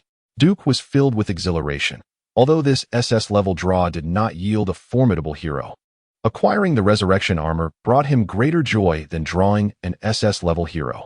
Heroes could be drawn gradually in the future, but Duke's life was singular. No. Now it had become 2. In the realm of reality, nothing holds greater significance than the act of living. To live is to output, and to live is to possess a future. Swiftly, Duke equipped the Guardian Angel upon his hands, alongside the previously donned Berserker's Demon Blade. With 4 pieces of equipment in hand, he felt an overwhelming sense of security. After a moment of excitement, Duke, seizing the fortune of the Sacrificial King, unhesitatingly pressed the draw button once more, commanding the system to grant him an S-level 12 consecutive draws. In a few days, Duke would devise a way to extract 80 billion berries from the various factions under his command. However, rather than pursuing yet another SS-level lottery, Duke now seeks to acquire more advanced prizes. He is willing to compromise on the quality of rewards in order to increase the frequency of the draws, aiming to summon a greater number of heroes. Presently, Duke finds himself not only lacking funds but also in dire need of allies. This is not due to his personal deficiencies. Rather, factions such as the Zaun Group from the North Sea, the Bounty Hunter Guild from the South Sea, the Smooth Sailing Shipping Company of Jana, and the Noxian Empire all desire the assistance of the heroes under Duke's command. In the pirate world, no robust and thriving faction can be sustained solely by a single powerful hero. They too require support. Spend 1 billion wealth points to congratulate the host on obtaining an S-level prize, the Crystal Scepter of Rylais. Spend 1 billion wealth points to congratulate the host on obtaining an A-level prize, the Vampire Scepter. Spend 1 billion wealth points to congratulate the host on obtaining an S prize, the Hero Card Master. Spend 1 billion wealth points to congratulate the host on obtaining an A-level prize, the Warhammer of Caulfield. Spend 1 billion wealth points to congratulate the host on obtaining an S-level prize, the Heroic Explorer Ezreal. Spend 1 billion wealth points. A continuous stream of system notifications echoed in Duke's mind. Upon observing the prizes drawn this time, a look of sheer delight spread across Duke's face. 3 complete outfits, 3 minor pieces of equipment, a total of 5 heroes, along with an elemental dragon. This was nothing short of a massive windfall. The legendary Pirate King truly lived up to its name. Among the 3 outfits, the Embrace of the Demon and the Crystal Scepter were directly equipped on Vladimir. As the one who diligently uncovered Captain John's treasure, Vladimir undoubtedly deserved this enhancement. After a moment's hesitation, Duke equipped the remaining outfit, the Gale, onto the bounty hunter Sarah. With only S potential in the ever-expanding Bounty Hunter Guild, it was evident that Sarah would encounter considerable challenges. The bounty hunter Sarah required a timely boost. After all, with her long, flowing hair embodying the 3 essential traits, Duke did not wish for any mishaps to occur upon these seas. With the distribution of the 3 outfits complete, among the 3 minor pieces of equipment, the Vampire Scepter and Caulfield's Warhammer could be combined with the Tiamat already wielded by the unmatched Sword Master Fiona to forge the greedy Hydra. After all, the combination of a Sword Master and the Hydra was simply flawless. As for the remaining minor equipment, the Mercury Treads, Duke naturally claimed them without hesitation. What were 4 pieces of equipment? If possible, Duke would aspire to don 6 defensive items. With the equipment allocation finalized, Duke began to summon the 5 heroes he had just drawn. A soft glow coalesced, and 5 extraordinary figures materialized before Duke in the void. The Goddess of Fortune smiles upon you. The Master of Cards, Twisted Fate, gracefully removed his hat and bowed slightly, addressing Duke with utmost respect. Renowned as a master of deception in the realm of Valoran, Twisted Fate has evaded countless pursuers through his enchanted cards and extraordinary teleportation magic. He is indeed a favored child of fortune. After a moment of contemplation, Duke resolved to assign him to the trade fleet of smooth-sailing maritime. A multitude of vessels, custom-built by Janna, are nearing completion, supplemented by numerous pirate ships seized with her deft hand. The ships of smooth-sailing maritime will glide effortlessly with the breeze, surmounting all waves, delivering goods from the various merchant guilds and islands of the pirate world to every corner of the globe. Janna requires assistance, and those transport fleets necessitate formidable guardians, capable of reaching any location previously explored and marked by Duke and his valiant heroes. Twisted Fate will emerge as Janna's most capable envoy, blessed by both luck and the winds. I am ever ready for new adventures, exclaimed the exuberant young Ezreal, his eyes sparkling with excitement as he gazed at Duke. For the inherently adventurous Ezreal, the exploration of new worlds represents a colossal undertaking. In the realm of pirates, his most fitting role is undoubtedly that of a bounty hunter. Coincidentally, Sarah's Bounty Hunter Guild is in dire need of noteworthy talents. With Ezreal's S-tier potential and Sarah's S- potential, they will genuinely expand the influence of the Bounty Hunter Guild across the globe. While Ezreal and the Master of Cards have their respective paths, the remaining trio of heroes, Warwick, the Beast of Zaun with S- potential, has been dispatched to the North Sea to join the ranks of the Zaun Group. Singed requires the strength of the Beast of Zaun. In the North Sea, certain factions seek not only Singed's alchemical concoctions but also aspire to swallow the entirety of Zaun. Warwick, the Beast of Zaun, will make those factions understand what true Zaun represents, for reckless abandon in Zaun could lead to utter annihilation. Warwick is set to venture north, while the Yordle Tidecaller, Fizz, with S+ potential, has been directly sent by Duke to the Isle of the Deep. The Tidecaller Nami is poised to reign over the entire isle, necessitating Fizz's prowess. The Yordles are among the most ancient and powerful races in the world of Valoran, each possessing a long lifespan and immense potential. Although their nature may hinder them from fully harnessing all their capabilities, even a fraction of their power is sufficient to elevate them above countless humans in Valoran, transforming them into heroes and legends. After a whimsical dance before Duke, the Tidecaller Fizz took the pointer to the Isle of the Deep and, with a splash, leapt into the ocean. As a creature of both land and sea, the Yodeler regards the ocean merely as his playground. After a moment of hesitation, the last remaining hero, Duke, decided to keep by his side a radiant magical creature. This enchanting entity, known as Yumi, possesses an S-class potential. Though it may appear to be a harmless little being, when incited to wrath, it unleashes a barrage of magical missiles and arcane shocks, making its adversaries acutely aware of the fury of the feline. The heroes had prepared their strategies, and upon observing the surroundings devoid of any newsbirds or other humans, Duke summoned his first elemental dragon, the Ocean Wyvern. A colossal shadow enveloped the specially crafted merchant vessel that Duke occupied, as the immense wings obscured the heavens. With its robust form and fearsome fangs, even the Ocean Wyvern exuded an aura of unparalleled terror the moment it manifested in the world of pirates. Dragons inherently carry the majesty of their kind, and as the ocean wyvern appeared, the previously tumultuous waves of this sea inexplicably calmed, replaced by a gentle vitality. The ocean wyvern wields the powers of the sea and life itself. Ocean wyvern, level 1 strength, B constitution, B agility, B spirit, B abilities, ocean S might.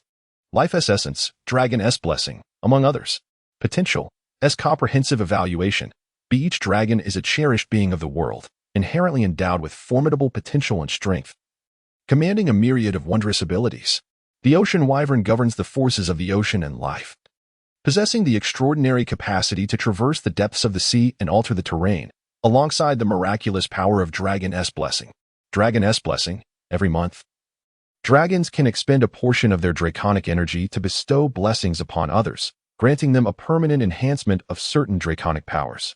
The ocean wyvern can bestow an everlasting increase in life recovery speed. Furthermore, the blessings from multiple dragons amplify the potency of this divine gift. Legend has it that directly slaying a dragon and seizing its soul could yield an even greater draconic power. However, one must tread carefully. Dragons are not to be trifled with. Is it wiser to exploit their souls for immediate gain, or to nurture these majestic beings, allowing them to bestow blessings upon Duke and his allies? Clearly, fostering the dragon to gradually grant its blessings is the more prudent choice. Moreover, once a dragon fully realizes its potential, it becomes a top-tier combatant capable of clashing with formidable generals.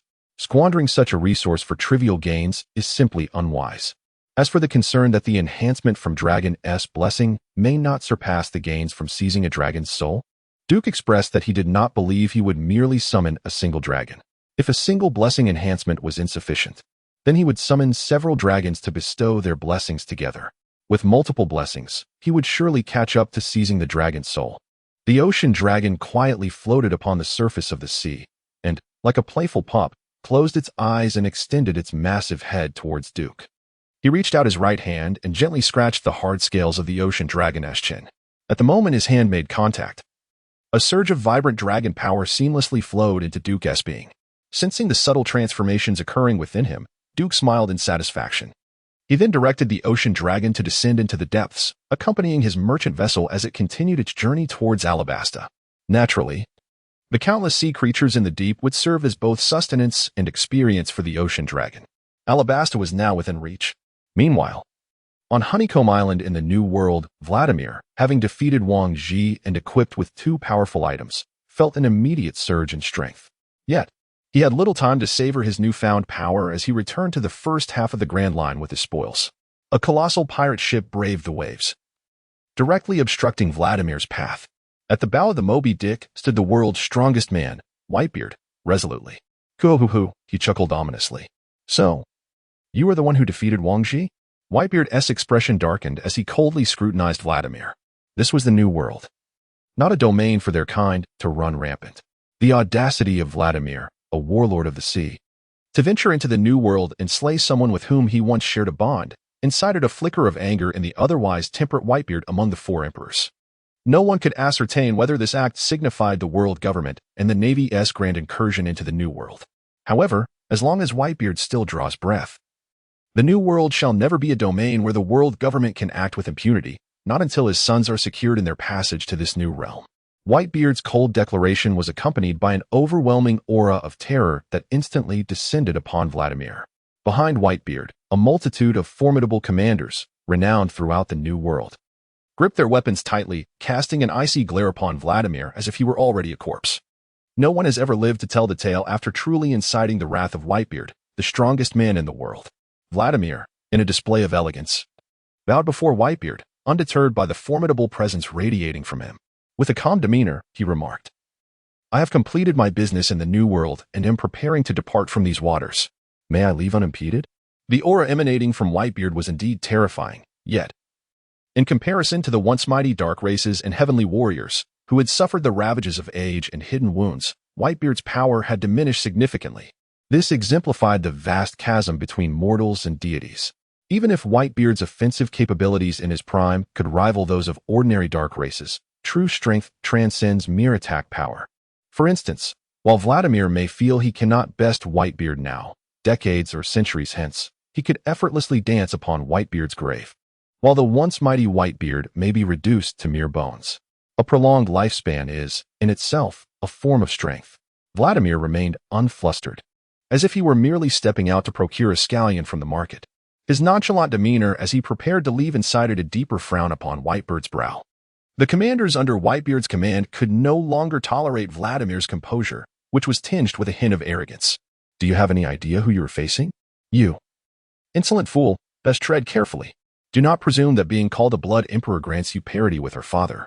In these waters, the only one worthy of the title of emperor is our father.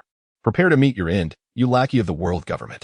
With a unified roar, the commanders of the Whitebeard pirates launched a ferocious assault upon Vladimir. Marco's phoenix flames, the powerful strikes of Bista's sword, and countless bullets imbued with the might of hockey converged upon him, drowning Vladimir in an onslaught of overwhelming force, leaving him with a multitude of horrific scars and voids upon his form. As the smoke dissipated to the incredulous gazes of Marco and his companions, Vladimir's battered form gradually coalesced, utterly unscathed. How is this possible? Even a Logia-type devil fruit cannot disregard all our assaults. The blood fruit cannot possess such an ability.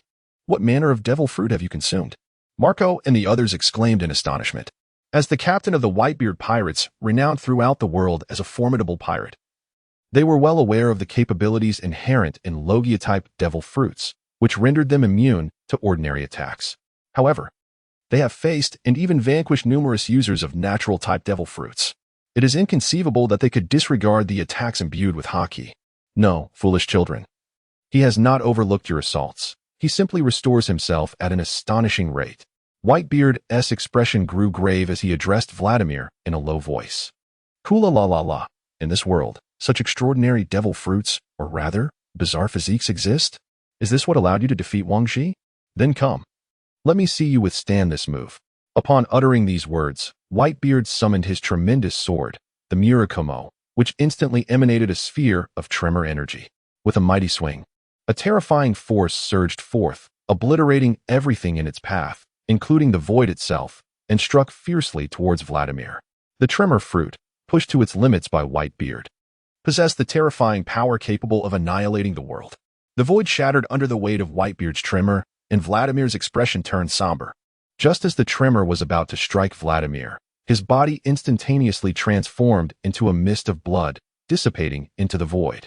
The force continued to surge forward, reducing the last remnants of a half-skeleton on Hive Island into mere fragments.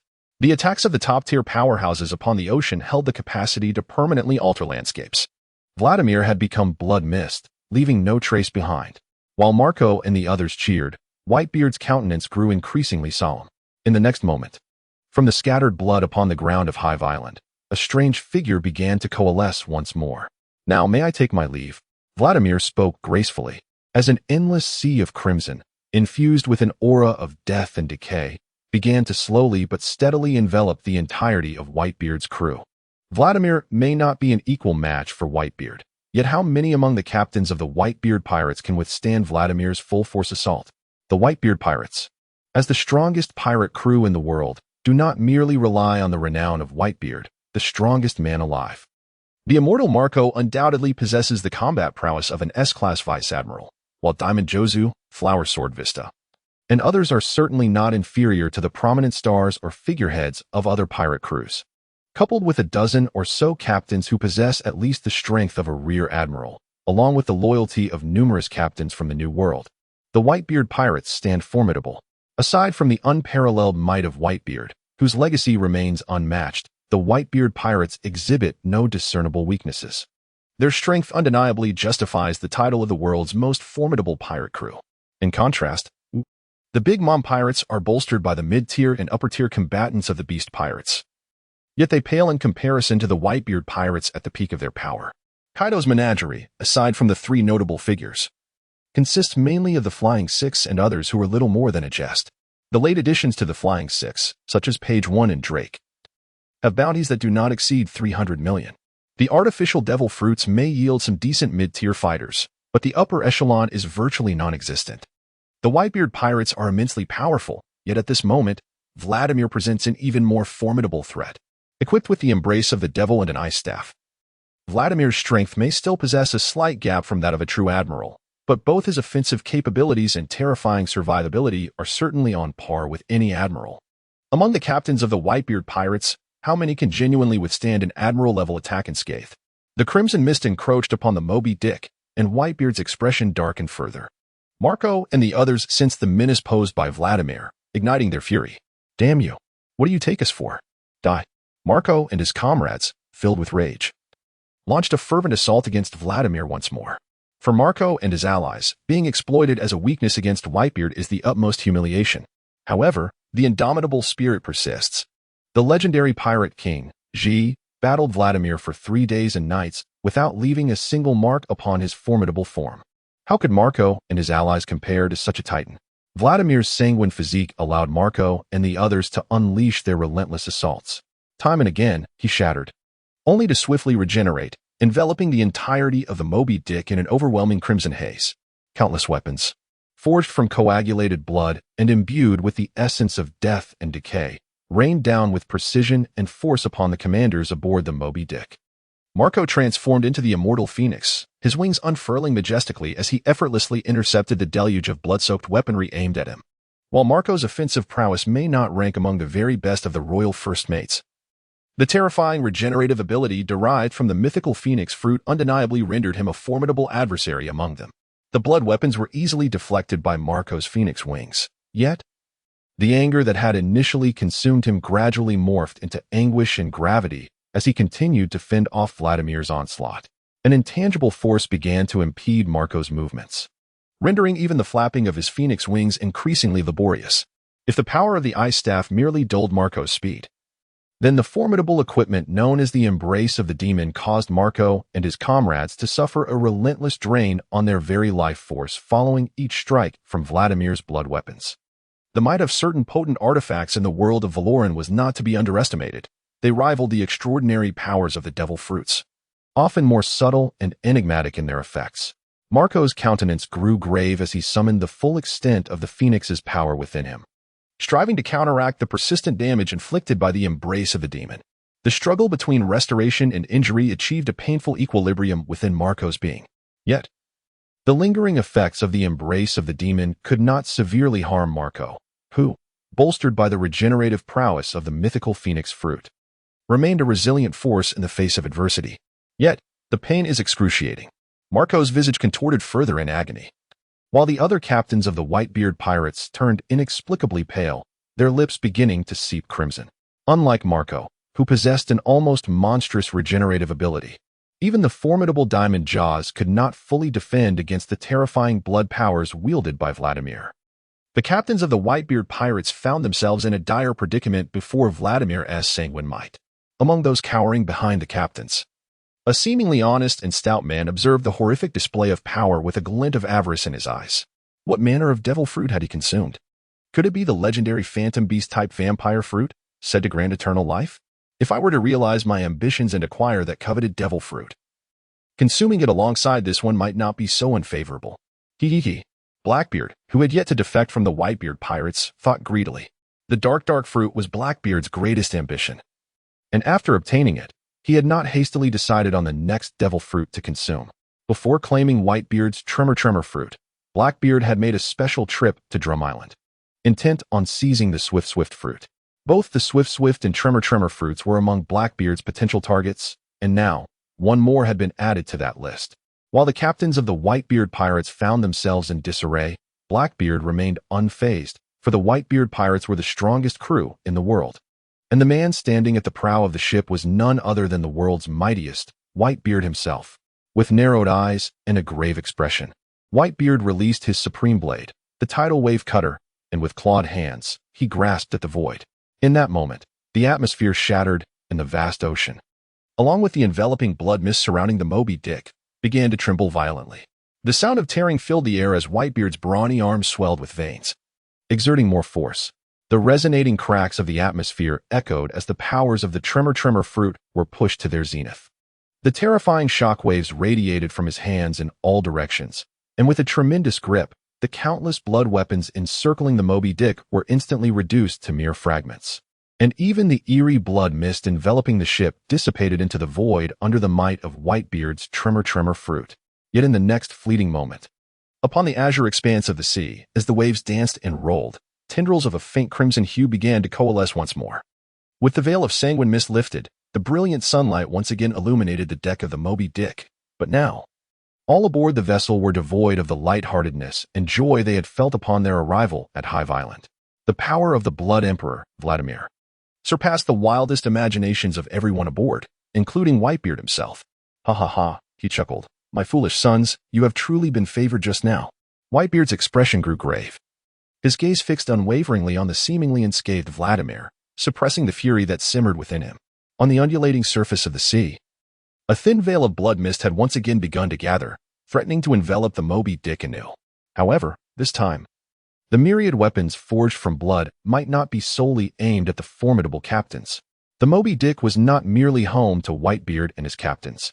It also harbored a multitude of weaker, ordinary crew members. Those less powerful sailors would stand no chance against even a single blood spear conjured effortlessly by Vladimir. Whitebeard's progeny extended beyond just the captains. Some crew members had sailed alongside him for countless years, yet had not ascended to captaincy due to their inherent limitations. In Whitebeard's heart, each child was invaluable. Will you come again? Vladimir retorted, unwavering as he met Whitebeard's furious gaze, his demeanor calm. Indeed, Whitebeard's recent strike had drained a considerable portion of Vladimir's sanguine power, but should a full-scale conflict erupt, blood was an abundant resource. As this thought crossed his mind, Vladimir's eyes scanned the multitude of ordinary crew members aboard the Moby Dick, a profound chill enveloping them instantly. Engaging in battle with the Whitebeard pirates, Vladimir understood the risk. He could very well be shattered to pieces by Whitebeard's unleashed fury, ultimately perishing in the depths of the sea after exhausting his last drop of blood. Yet, before Vladimir could utterly shatter Whitebeard into oblivion, he harbored sufficient confidence to drag the entire Whitebeard pirates, including Whitebeard himself, into the abyss. How much longer could the increasingly frail Whitebeard continue to fight with all his might? More importantly, even the strongest man in the world, Whitebeard, remained a devil fruit user.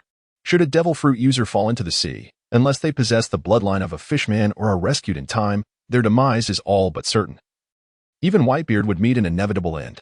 Not all devil fruit users possess abilities akin to Akiji, who can freeze seawater into ice, or Kaido's fish fruit, which allows him to largely disregard the sea's constraints. The Moby Dick, along with the dilapidated Hive Island, could not possibly endure the full-scale battle between Vladimir and Whitebeard. Observing Vladimir's audacious demeanor, Whitebeard fell into a contemplative silence, while Marco and the others were overwhelmed with shame.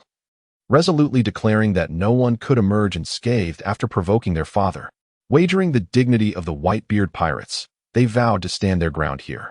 Marco and his comrades had steeled themselves for a fight to the death.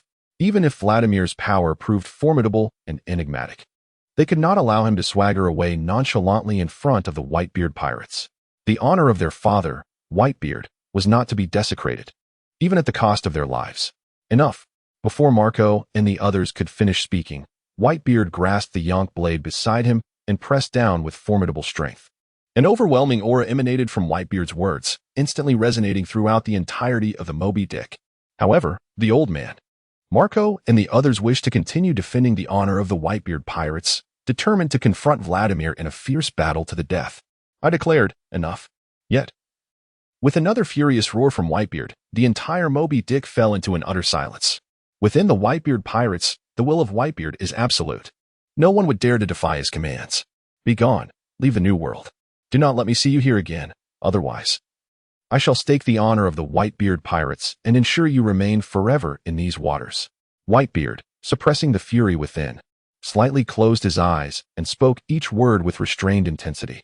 His right hand, gripping the blade of Tsongyun, was marked by bulging veins, and his knuckles appeared pallid from the exertion. However, for the sake of his foolish sons, Whitebeard chose to yield at this moment. Indeed, the formidable Whitebeard pirates, led by the world's strongest man, found themselves compelled to retreat before a newly appointed warlord of the sea. For the Whitebeard pirates, mobilizing the entire fleet without leaving behind Vladimir was, in itself, a sign of defeat. Vladimir observed the retreating Whitebeard pirates, bowing elegantly. Calmly, he maneuvered his specially modified vessel, gradually departing from the now desolate and ruined Hive Island. His primary objective in the New World had been accomplished. Further entanglement with the Whitebeard pirates would yield no benefits. After all, the Whitebeard pirates were widely recognized as impoverished. As for Whitebeard's admonition for Vladimir to vacate the New World, who truly cared? This time, Whitebeard had failed to retain Vladimir, and during their next encounter, the roles of who would remain could very well be reversed. Whitebeard's strength was gradually waning with the passage of time, while Vladimir's potential had yet to be fully realized. Among all heroes possessing S-class potential, Vladimir stood as one of the few who had grazed the boundary between the divine and the mortal. He had begun to liberate himself from the constraints of mortality. And with the accumulation of time, there would come a day when Vladimir could undergo a complete transformation. Yet now, it is time for Vladimir to return to the first half of the Grand Line, within the terrifying three-masted ship he has ominously renamed Shadow Island. To commence his Blood Apostle plan, Vladimir is eager to discover what marvels may emerge when corpses, transformed by his flesh and blood, bear little distinction from the living, perhaps even surpassing their former vitality, augmented by the shadows harvested by Moonlight Moria from countless pirates. These Blood Apostles shall become an invincible and formidable legion under Vladimir's command, tasked with reaping the bountiful harvest of pirates in this world. If the pirates prove elusive, employing them as laborers in construction might also yield fruitful results. At this moment, within Bilgewater, countless factories and production lines have transformed into home eyes, laboring tirelessly and sweating profusely in a fully automated production frenzy. The very next day, Vladimir swaggered through the New World, having concluded a great maritime legend, and faced off against the Whitebeard pirates without sustaining a scratch, creating a sensation that reverberated throughout the entire world. This time, Morgans and the world government refrained from any exaggerated proclamations, simply documenting the events witnessed by the newsbirds hovering near Hakanosu in their newsprint. It requires no embellishment. After Vladimir brushed aside Whitebeard's wrathful strike and compelled the Whitebeard pirates to retreat with his singular prowess, he had already ascended to the status of a true legend upon these seas, devoid of any need for adornment. The name Vladimir resounded across the ocean. Countless pirates, upon hearing the name of the Blood Emperor Vladimir, began to feel a profound fear, daring no longer to challenge him. Vladimir lamented the loss of the blood bags and experience packages that had once come to him effortlessly. Fortunately, the tourism in the New World has brought abundant rewards to Vladimir. Meanwhile, the Whitebeard pirates find themselves besieged by numerous formidable challengers. As powerful pirates learned of the Whitebeard pirates' retreat before Vladimir, their ambitions began to swell uncontrollably, and as they gazed upon the once terrifying flag of the Whitebeard pirates, fear was no longer evident in their eyes. When a lion shows signs of weariness, countless hyenas, drawn by the scent of blood, will rush forth to test their mettle. Even Kaido of the Beasts, upon hearing the news of the Whitebeard pirates' retreat in the face of Vladimir, was filled with excitement and promptly issued a challenge to them. The Whitebeard pirates occupy the most expansive and bountiful seas of the New World, and Kaido has long yearned to seize a substantial portion of their territory. The New World is rife with turmoil. Countless civilians and nations, upon learning of Vladimir's formidable power, began to feel a sense of security.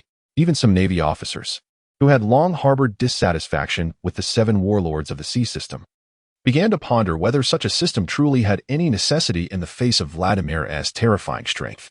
After all, it could spare the entire world, and the Navy, from confronting such a fearsome adversary.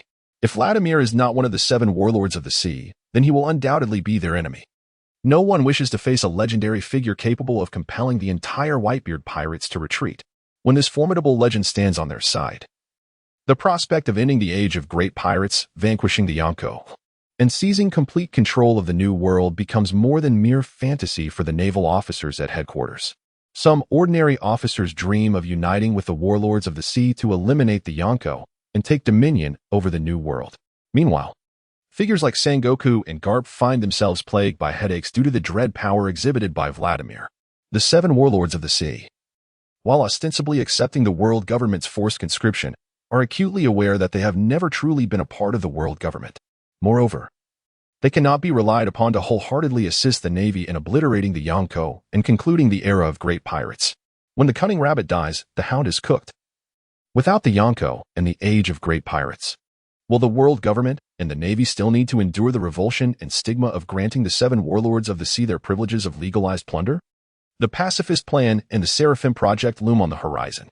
Within the upper echelons of the Navy headquarters, it is not a closely guarded secret that the likes of Kizaru and Bartholomew Kuma have been entrusted with the formidable task of safeguarding Vegapunk's security.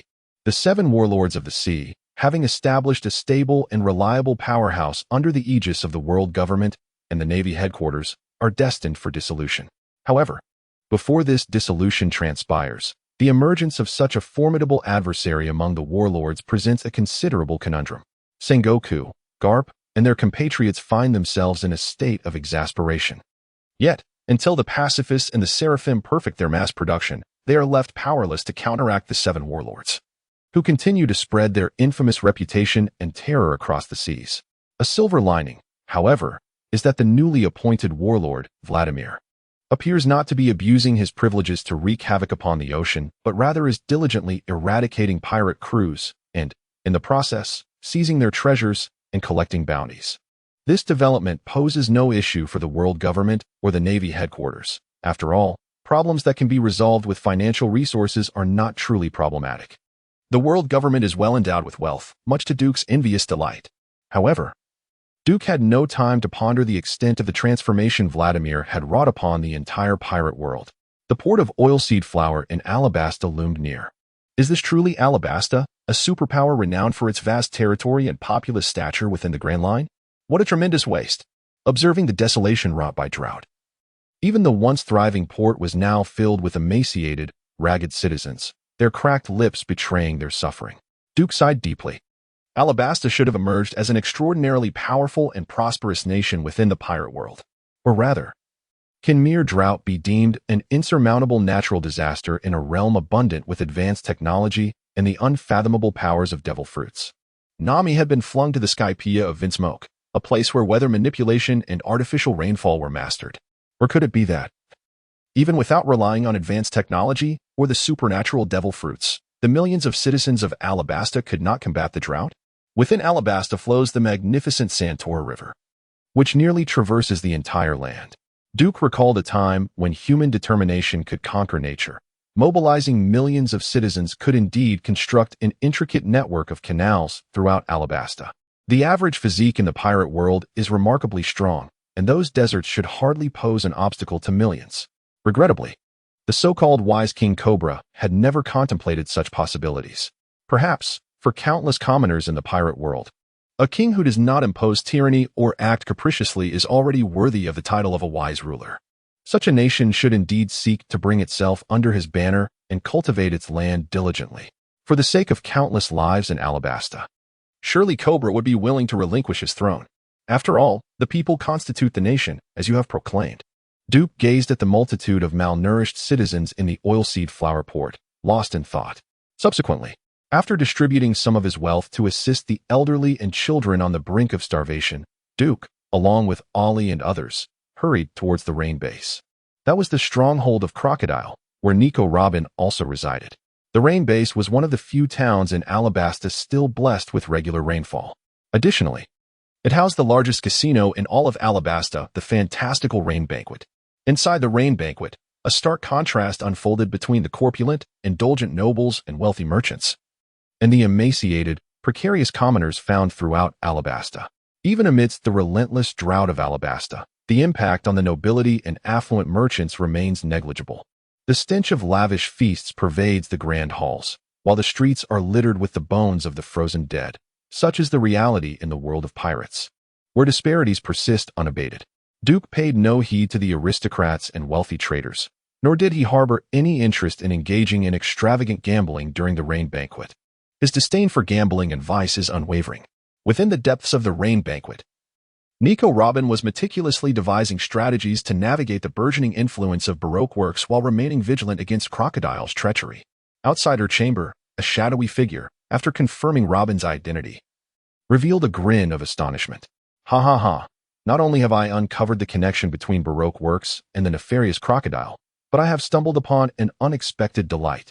The Devil's Child, Nico Robin?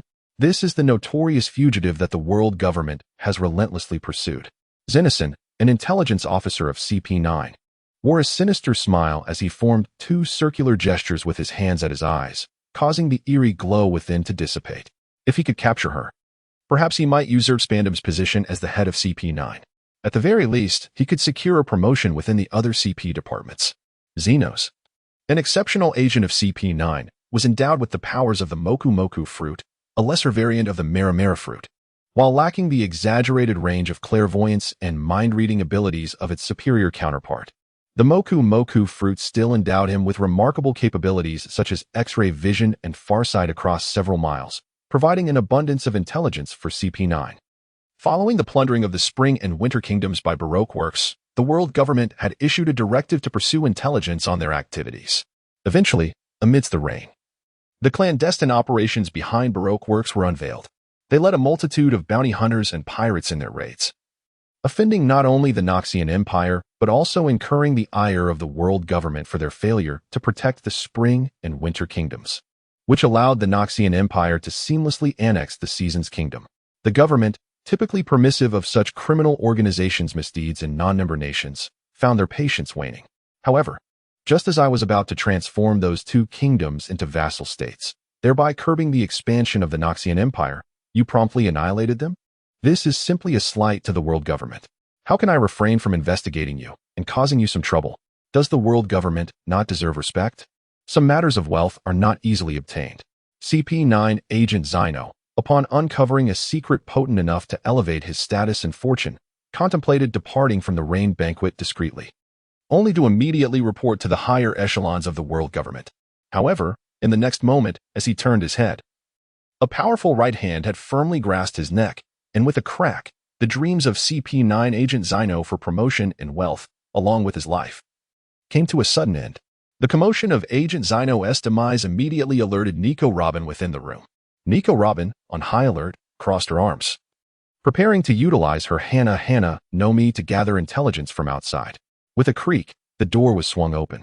Duke appeared before Nico Robin, dragging the lifeless body of Agent Zyno, his expression a complex mixture of emotions. Behind Duke, Ari and the General Zhao Exine quietly closed the door, while an adorable kitten, unfazed by the corpse in Duke's grasp, playfully circled around his feet. The head of the Valorant family, Duke Valorant. His visage was all too familiar to Nico Robin, who once sought to eliminate Duke for the substantial bounty of billions promised by the Baroque Works. Observing Duke's entrance with a corpse in tow, Nico Robin's gaze turned serious, yet a false smile, polished by commercialism, quickly adorned her face as she spoke in a measured tone. It is indeed an honor for our rain feast to host the illustrious Mr. Duke. However, I must remind you that this territory belongs to the infamous warlord Crocodile, Sir Crocodile. To intrude and commit murder here could greatly displease Lord Crocodile. Nico Robin swiftly invoked Crocodile's name, recognizing that Duke Valorant, who had barged into the depths of the rain feast's hidden chamber with a corpse, was not a benign visitor. Thanks to Vladimir's recent notoriety, the influence of the warlord on the pirate world had notably increased. However, the mere sand Crocodile was of no concern to Duke. Today, Crocodile did not linger at the rain feast either. As the hero of Alabasta and the architect of the Utopia project, Crocodile was perpetually occupied, busy capturing pirates while masquerading as a hero, and further exacerbating the drought that plagued Alabasta. Duke observed Nico Robin, who immediately donned a feigned smile, entrusting her safety to the formidable reputation of Crocodile, a man who could easily turn against her. For reasons unknown, a pang of inexplicable sorrow pierced Duke's heart. Perhaps it is memory or emotion that defines one's identity. Yet, that indelible bond of blood remained potent enough to ignite a remarkable chemical reaction upon the encounter of two previously unfamiliar souls. Is this truly my daughter? My only family in this world? Perhaps the sensation of having a family is rather pleasant. Duke gazed intently at Nico Robin, who, despite her evident fear, maintained her composure, ready to retaliate or flee at any moment. A gentle smile blossomed on his face. Crocodile was of no significance. Nico Robin, no, Varlarin Robin, you should not address me as sir. You ought to call me father. You are my daughter, Duke proclaimed with unwavering conviction as he looked tenderly at Nico Robin. After he spoke, Nico Robin was left utterly bewildered. Who am I? Where am I? Why is this globally renowned figure suddenly claiming me as his daughter? Has he, like Whitebeard, developed an affinity for collecting sons and daughters? Or does he intend to exploit this paternal identity to manipulate me into serving his ends? As she gazed at Duke, a whirlwind of thoughts raced through her mind. Yet she never once considered that Duke might genuinely be her father, after enduring a protracted life of fleeing across the seas, marked by countless betrayals and counter-betrayals. The notions of father and family have long since transformed into distant and unfamiliar memories within her mind. In her recollections, she possesses only her mother, devoid of any paternal figure. Following the complete destruction of O'Hara by the world government, she found herself bereft of both home and kin. Having endured the merciless seas, Nico Robin has cultivated a profound skepticism towards others. Observing the vigilant and incredulous expression on Nico Robin's face, Duke gently shook his head, opting not to immediately persuade her. Instead, he began to recount the tale from his memory, his story with Robin's mother, Olivia.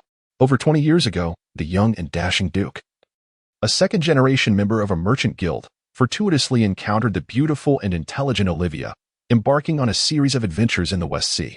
Soon after, the two became inseparably entwined. In the fervor of their romance, they even envisioned names for their future children. A son would be named Robin Hood, and a daughter would be called Robin. However, as time passed, their ideals clashed violently with reality. Olivia yearned for Duke to continue their nautical escapades, pursuing the history that the world government had strictly forbidden them to explore.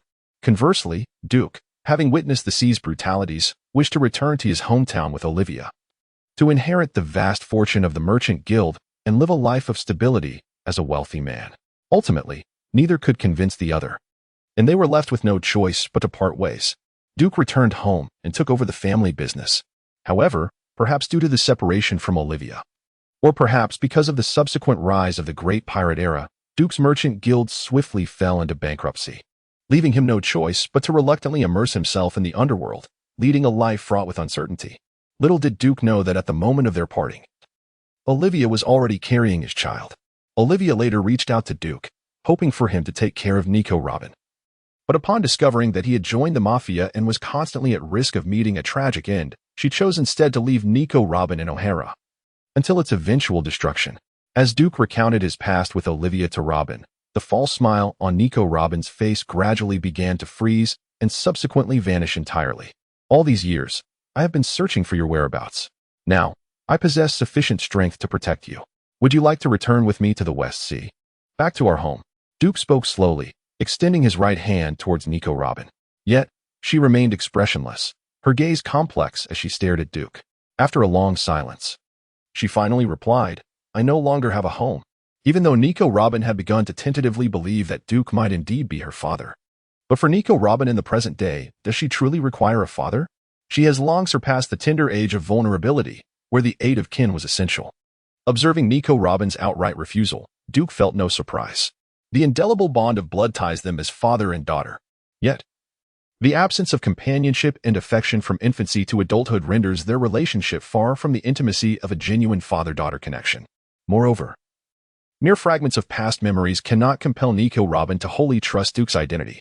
The substantial bounty on Nico Robin, coupled with her status as the last historian capable of deciphering the true history upon the seas, continually attracts the covetous gaze of countless factions. However, time will reveal to Nico Robin the essence of the phrase, your father is ultimately your father. All that Nico Robin possesses, which incites both fear and greed among other forces, holds no significance in the presence of Duke. As long as I am here, you still have a home. The Varloran family will forever be your strongest support and sanctuary. Duke gazed deeply into Nico Robin's eyes, confidently asserting this. Given the current strength of the Varloran family, provoking a direct confrontation with the world government would be tantamount to courting disaster. After all, both Kana and Star Mother still require time to evolve and grow. Merely sheltering a child of the demon and engaging in guerrilla tactics against the world government poses no significant issue. Nico Robin's ability to decipher the true history indeed presents a certain threat to the world government. However, this threat pales in comparison to what one might envision. The true dominion over this world has never been dictated by the so-called truths of history, but rather by an unparalleled might. Otherwise, upon learning of Nico Robin's alliance with the Straw Hat crew, she would have been swiftly apprehended and eliminated by the numerous CP0 agents. The influence of Akiji holds little sway before CP0. This sanctuary with Crocodile has become inadequate. The recent spy was likely a member of CP9. Although I swiftly dealt with that individual, I cannot predict when the next spy dispatched by the world government will arrive in Rain Base and uncover your identity. Returning with me to the West Blue is undoubtedly the safest option, Duke continued to counsel. However, Nico Robin merely shook her head expressionlessly. She did not yet trust Duke sufficiently. I understand your desire to delve into historical texts. Although I harbor no particular interest in them myself, I can readily procure an abundance of historical documents for you, should you wish. Even the 4 historical markers inscribed with the name Rafto can be presented to you with a little time. Duke observed the impassive Nico Robin and calmly continued. The 4 historical texts are located as follows. 1 on Zou Island, another in the hands of the formidable Plank, who now rules the myriad nations. A third in the possession of Kaido and Wano country, and the final one possibly resides in Fishman Island or the giant kingdom of Elbath. However, apart from the final fragment of the historical poneglyph that Duke needs to take some time to confirm and locate, acquiring the remaining historical texts poses little challenge for him. As for Kaido of the 4 emperors, is he truly formidable? When Duke mentions the historical texts, he remains remarkably composed. Yet, a flicker of alertness crosses Nico Robin's eyes upon his mention of them, making her even more vigilant towards him. The historical texts, along with those poneglyphs, are among the most closely guarded secrets in the world of pirates. Although the Warlon family holds dominion over the underworld of the West Blue and has ambiguous ties with the current ruler of the Dark World, the Shadowflow Master, they lack the necessary power to comprehend the mysteries of the historical texts, let alone boast of gathering all 4 poneglyphs. The last individual to successfully assemble all 4 poneglyphs and reach Laugh-Tale was the pirate king Joel D. Roger. Could Duke possibly surpass Joel D. Roger in strength? Or is it that Duke's true intention is to deceive himself, akin to Crocodile, leading him to decipher those historical texts in search of ancient weapons? Observing Nico Robin, who remains silent, yet evidently more guarded, Duke's lips twitched slightly. He yearns for the warmth of family and harbors a rather favorable impression of this convenient daughter, Nico Robin. But who could possibly teach him how to soothe a towering infant of 188 centimeters, already in his 20s? This conundrum is exceedingly perplexing. Duke remains at a loss. After a prolonged silence between Duke and Nico Robin, he let out a heavy sigh, momentarily abandoning the idea of escorting her back to the West Sea. Indeed, a daughter grows up independent of her father. This holds true in any realm. If you believe that remaining in Alabasta will afford you greater security, then stay here for now. However, keep Yumi close by. She will safeguard you in times of crisis and summon my aid when necessary. Duke gazed at the resolute and tenacious Nico Robin before picking up the lethargic magical cat Yumi, who was circling around him, and earnestly addressed her. Yumi, I entrust you with the protection of my daughter. Do not slack off. There are no rivers here for you to fish. Yumi, a mischievous magical cat who delights in fishing and frolicking about, seemed an odd choice for a guardian. Nico Robin regarded the limp creature in Duke's grasp, her cheeks twitching slightly as she contemplated a refusal. In the next moment, her eyes widened in astonishment. She comprehended. Meow Yumi lazily mewed a couple of times before transforming from Duke's hands into a wisp of light, instantly merging with Nico Robin's form. Yumi is on the move. Meow? Can she speak? And possess such extraordinary abilities? Is she an animal-type devil fruit user? Or perhaps a mythical beast? As Nico Robin felt the surge of strength coursing through her after Yumi's manifestation, her expression was one of sheer disbelief. A mythical beast is indeed rarer and more potent than a natural-type devil fruit. Is it truly worth dispatching a mythical beast merely to keep watch over me? Could it be that he genuinely intends to protect me? Nico Robin mused, her gaze towards Duke growing increasingly complex. I am not a mythical beast. I am Yumi, a magical cat. Meow? Upon hearing this, before Duke could respond, Yumi's languid form materialized upon Nico Robin's shoulder, possessing S-class potential. The magical cat Yumi stands as one of the most formidable and reliable bodyguards in the pirate world. What bodyguard can remain in constant proximity to their employer for 24 hours? Yumi can. She could easily serve as an accessory. Though Yumi is not a mythical beast, her strength is undoubtedly on par with such beings. With her protection, unless Im directly intervenes, she will at least be able to hold out until reinforcements arrive. Duke spoke in a low voice. His teleportation ability, along with the Cardmaster's ultimate skill, could provide support to Yumi at any moment.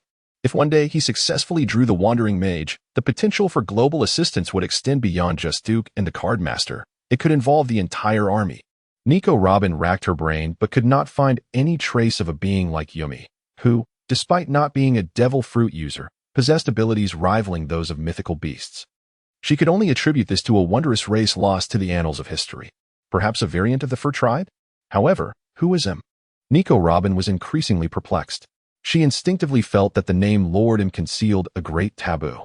I'm merely a being who has lived for centuries, lurking behind the world government, secretly holding dominion over the Void Throne, and attempting to wield the power of the Celestial Kings to maintain eternal control over this world.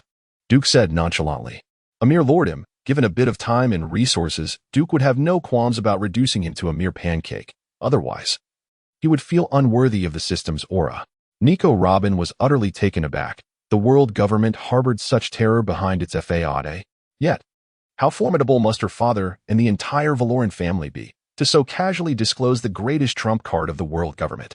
Is the Valoran family truly just a mafia clan ruling the underworld of the West Sea? The existence of him is a closely guarded secret within the pirate world. Merely exposing him to the world could incite upheaval across the globe. The world government was formed by all the allied nations coming together to confront once powerful foes and the incessant emergence of pirates. The 50 kings, as representatives, could make decisions at the Quadrennial World Conference that would significantly impact the entire world, such as abolishing the Shichibukai system. From both a nominal and institutional perspective, it is inconceivable and inappropriate for the world government to have a puppet master behind the scenes. Initially, it was agreed that the Void Throne would remain eternally vacant, with matters to be resolved collectively in council.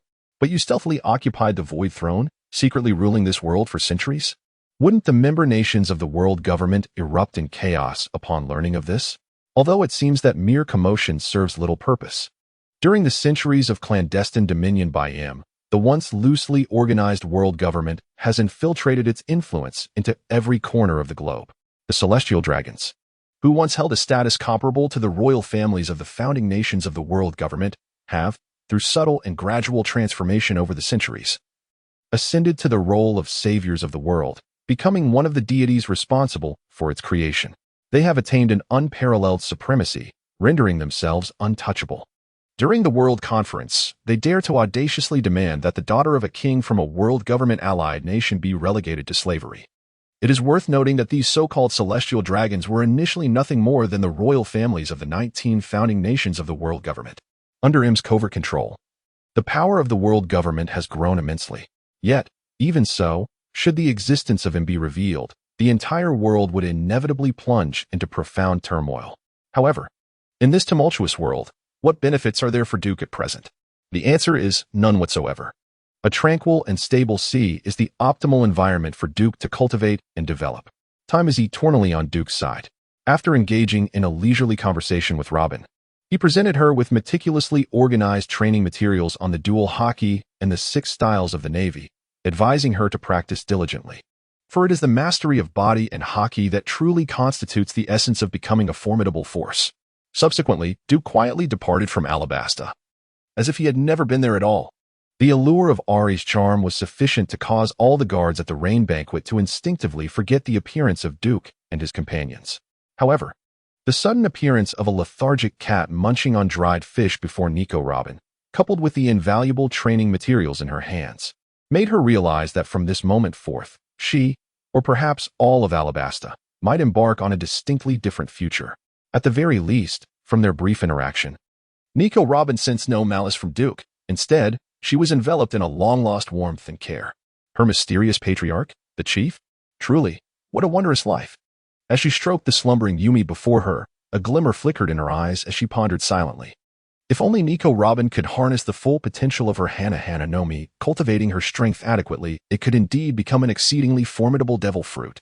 Just as Senja Hashirama could conjure a true thousand-handed deity and transform into a Buddha. Perhaps Nico Robin could manifest an armed thousand-handed Guanyin and execute the 100 styles of funeral. It seemed far from impossible when it comes to hands. Nico Robin's Hana no Mi is truly specialized. She began to clandestinely cultivate her growth, while within the holy land of Mariewa. The 5 elders perused the intelligence in their hands, their brows slightly furrowing. The Baroque Works organization appeared to have connections with that sand crocodile. Oh, are they attempting to orchestrate a coup akin to that scoundrel Don Quixote da Flamingo? The elder with the long beard mused. The Baroque Works had been fervently acquiring dance powder, leading to the increasingly severe drought in Alabasta. For the world government, which was keen on investigation, this had never been a significant secret. As pirates attempting to usurp a kingdom's power, this was indeed a grave sin. Moreover, a CP9 agent had seemingly perished in the rain after revealing his identity. Should the Navy be dispatched for immediate retribution? The golden-haired elder stated with a chilling resolve. Each of the 7 warlords of the sea possesses various privileges. Nevertheless, usurping a nation is undeniably an unforgivable crime. The world government recruits the warlords to maintain stability, not to sow discord within their own kingdoms. The seas had only just begun to stabilize following the sensational news surrounding the Blood Emperor Vladimir.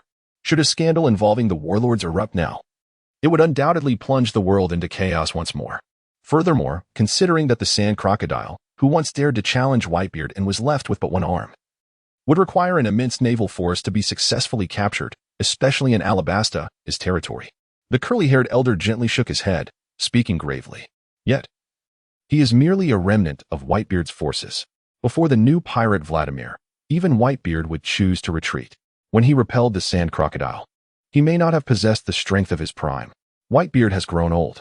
The sand crocodile is of little concern, a balding elder retorted. But in the next moment, as the latest intelligence arrived, the 5 elders exchanged glances filled with trepidation. Just a day prior, Whitebeard had refrained from action. Yet the captains of the Whitebeard pirates effortlessly dispatched 3 formidable pirate crews that dared to challenge them. Among them were the notorious pirates of the New World, the immortal Jason, with a bounty of 530 million, the great swordsman, Phantom Swordlongta, with a bounty of 480 million, and the legendary One-Eyed Barbossa, a figure from the previous era, with a bounty of 680 million, all of whom met their demise at the hands of Marco and his comrades. Simultaneously, Kaido, one of the 4 emperors and the mightiest creature across land, sea, and sky, seized the chaos to invade Whitebeard's territory, seeking to confront him. Yet, in a fit of pent-up rage, Whitebeard shattered one of his own dragon horns, fracturing numerous bones, and retreated bloodied and disheveled from the waters of the Whitebeard pirates. Though undeniably aged, Whitebeard's strength had not yet fully waned. Kaido's penchant for self-destruction was clearly a jest, had he truly wished to end his life. He could have consumed several devil fruits or brazenly breached the holy land of Mariehua, or even challenged the Marine headquarters at Marineford. The world government and the Marine headquarters would be more than willing to teach Kaido a lesson, granting him a chance at rebirth. The so-called terrifying legend of his capture and execution by the Marines was merely a drunken stumble into their grasp, allowing those weaker Marines to unleash their attacks upon him. Kaido was never a true fool. The location where he had descended from the Sky Island was precisely where the Supernova Alliance sought to resist him. It seemed that Whitebeard remained the strongest man in the world. However, the power assessment of the Warlord of the Sea, Crocodile, particularly that of Vladimir, would likely require recalibration. The bald-headed 5 elders wore stern expressions, their lips twitching slightly. Humanity has its limits in the world of pirates. The utmost threshold that most ordinary individuals can attain is merely around A. Every warrior ranked S and above possesses the potential to become a legend upon the seas. Even the world government, which has ruled the world for centuries, must exercise caution in the face of any individual with S-level strength. Let alone Whitebeard, or those formidable forces that might only be slightly inferior to him. Each S-level warrior, wreaking havoc upon the seas, could inflict irreparable damage on countless nations within the pirate world. The duel between Akiji and Akaina could permanently alter an island's climate. Doflamingo's birdcage could ensnare an entire nation. While Whitebeard's Tremor fruit, the World Destroyer Momo fruit, and the Flying Lion's Float fruit could render entire islands mere remnants of history. How many islands and nations in the pirate world could withstand the reckless destruction of those S-level powers? Or rather, why is it that within the world of pirates, there exists not a single vast continent, but rather an abundance of countless islands? In the realm of pirates, there once existed a magnificent kingdom. Yet now, within the realm of pirates, the traces of that colossal kingdom have vanished. Although the ancient weapon, Pluton, wielded by Lord M, possesses the ability to effortlessly obliterate those islands and nations, no one desires to govern a desolate and barren world. Indeed, the might of the 7 warlords of the sea appears to remain an essential element in maintaining the order of these waters. Moreover, the nation that Crocodile seeks to seize is none other than Alabasta. The curly-haired elder star, adorned with a hint of derision upon his countenance, solemnly remarked that after the Nefertari family relinquished their claim to marry Geos, they ceased to be part of us. They are traitors, and traitors are utterly unworthy of divine protection, while Alabasta stands as a superpower among the nations allied with the world government. It has perpetually been subjected to covert oppression by the world government. The world government harbors no need for a genuine superpower within the pirate world. The choices made by the Nefertari family long ago were inevitably destined. The present world government and the path of the Nefertari family have long since diverged. One ascends to the heavens, while the other remains tethered to the dust. Yet, that which resides high in the heavens may not be more than a fleeting reflection, akin to flowers in a mirror or the moon upon the water. Conversely, that which is in contact with the dust may indeed stand firm and endure. Therefore, let us temporarily allow Crocodile to pursue his plans in Alabasta. Once the strategies of the pacifists and the seraphim are successfully realized, we may abolish the seven warlords of the sea. All that Crocodile has tirelessly sought will then transform into the fruits of divinity. The long-bearded elder stars spoke coldly, and the remaining elder stars nodded in agreement. However, shortly thereafter, as the elders scrutinized the intelligence regarding the Plank pirates, Fishman Island, and various information from the four seas, their brows furrowed once more. It seemed that since Plank set sail, the seas had been rife with turbulence, with sensational news emerging one after another, and unfamiliar yet formidable powers and figures surfacing in rapid succession. For the elders, whose duty it was to maintain equilibrium in these tumultuous waters, this period had proven exceedingly arduous. While the elders were troubled by the surging undercurrents of the ocean, Duke, accompanied by Ari, the Grand General Zhao Xian, and the oceanic subdragon that roamed the seas in relentless pursuit of sea kings, did not return directly to the West Sea. Instead, after meeting a translucent blue bird, they set their course straight for Sky Island. Above Sky Island lies the fabled Sky Island, the location of the Golden Country, where an unfathomable wealth is buried. It was time to enlighten Inel on what it truly meant to be a god. Duke, alongside Jana and Ari, headed straight for Sky Island. Meanwhile, in the New World, Bilgewater began its prosperous journey after Plank had initially consolidated all the forces of various nations and established a multitude of homies factories through Charlotte Linlin. The four emperors of the New World cannot merely be described as pirate crews. Rather, it is more fitting to refer to them as feudal lords or nations that dominate the New World. Each of the four emperors commands vast expanses of sea territory and governs numerous nations that fly the flags of the four emperors and pay tribute annually. The offerings from the Big Mom Pirates' subordinate nations had once been exclusively desserts, while the taxes paid by the citizens of the directly governed seas were solely composed of souls. However, with each new ruler comes a new cadre of officials. Following Plank's ascension, it is only natural that all established norms undergo a thorough revision. What use does Plank have for those indulgent desserts?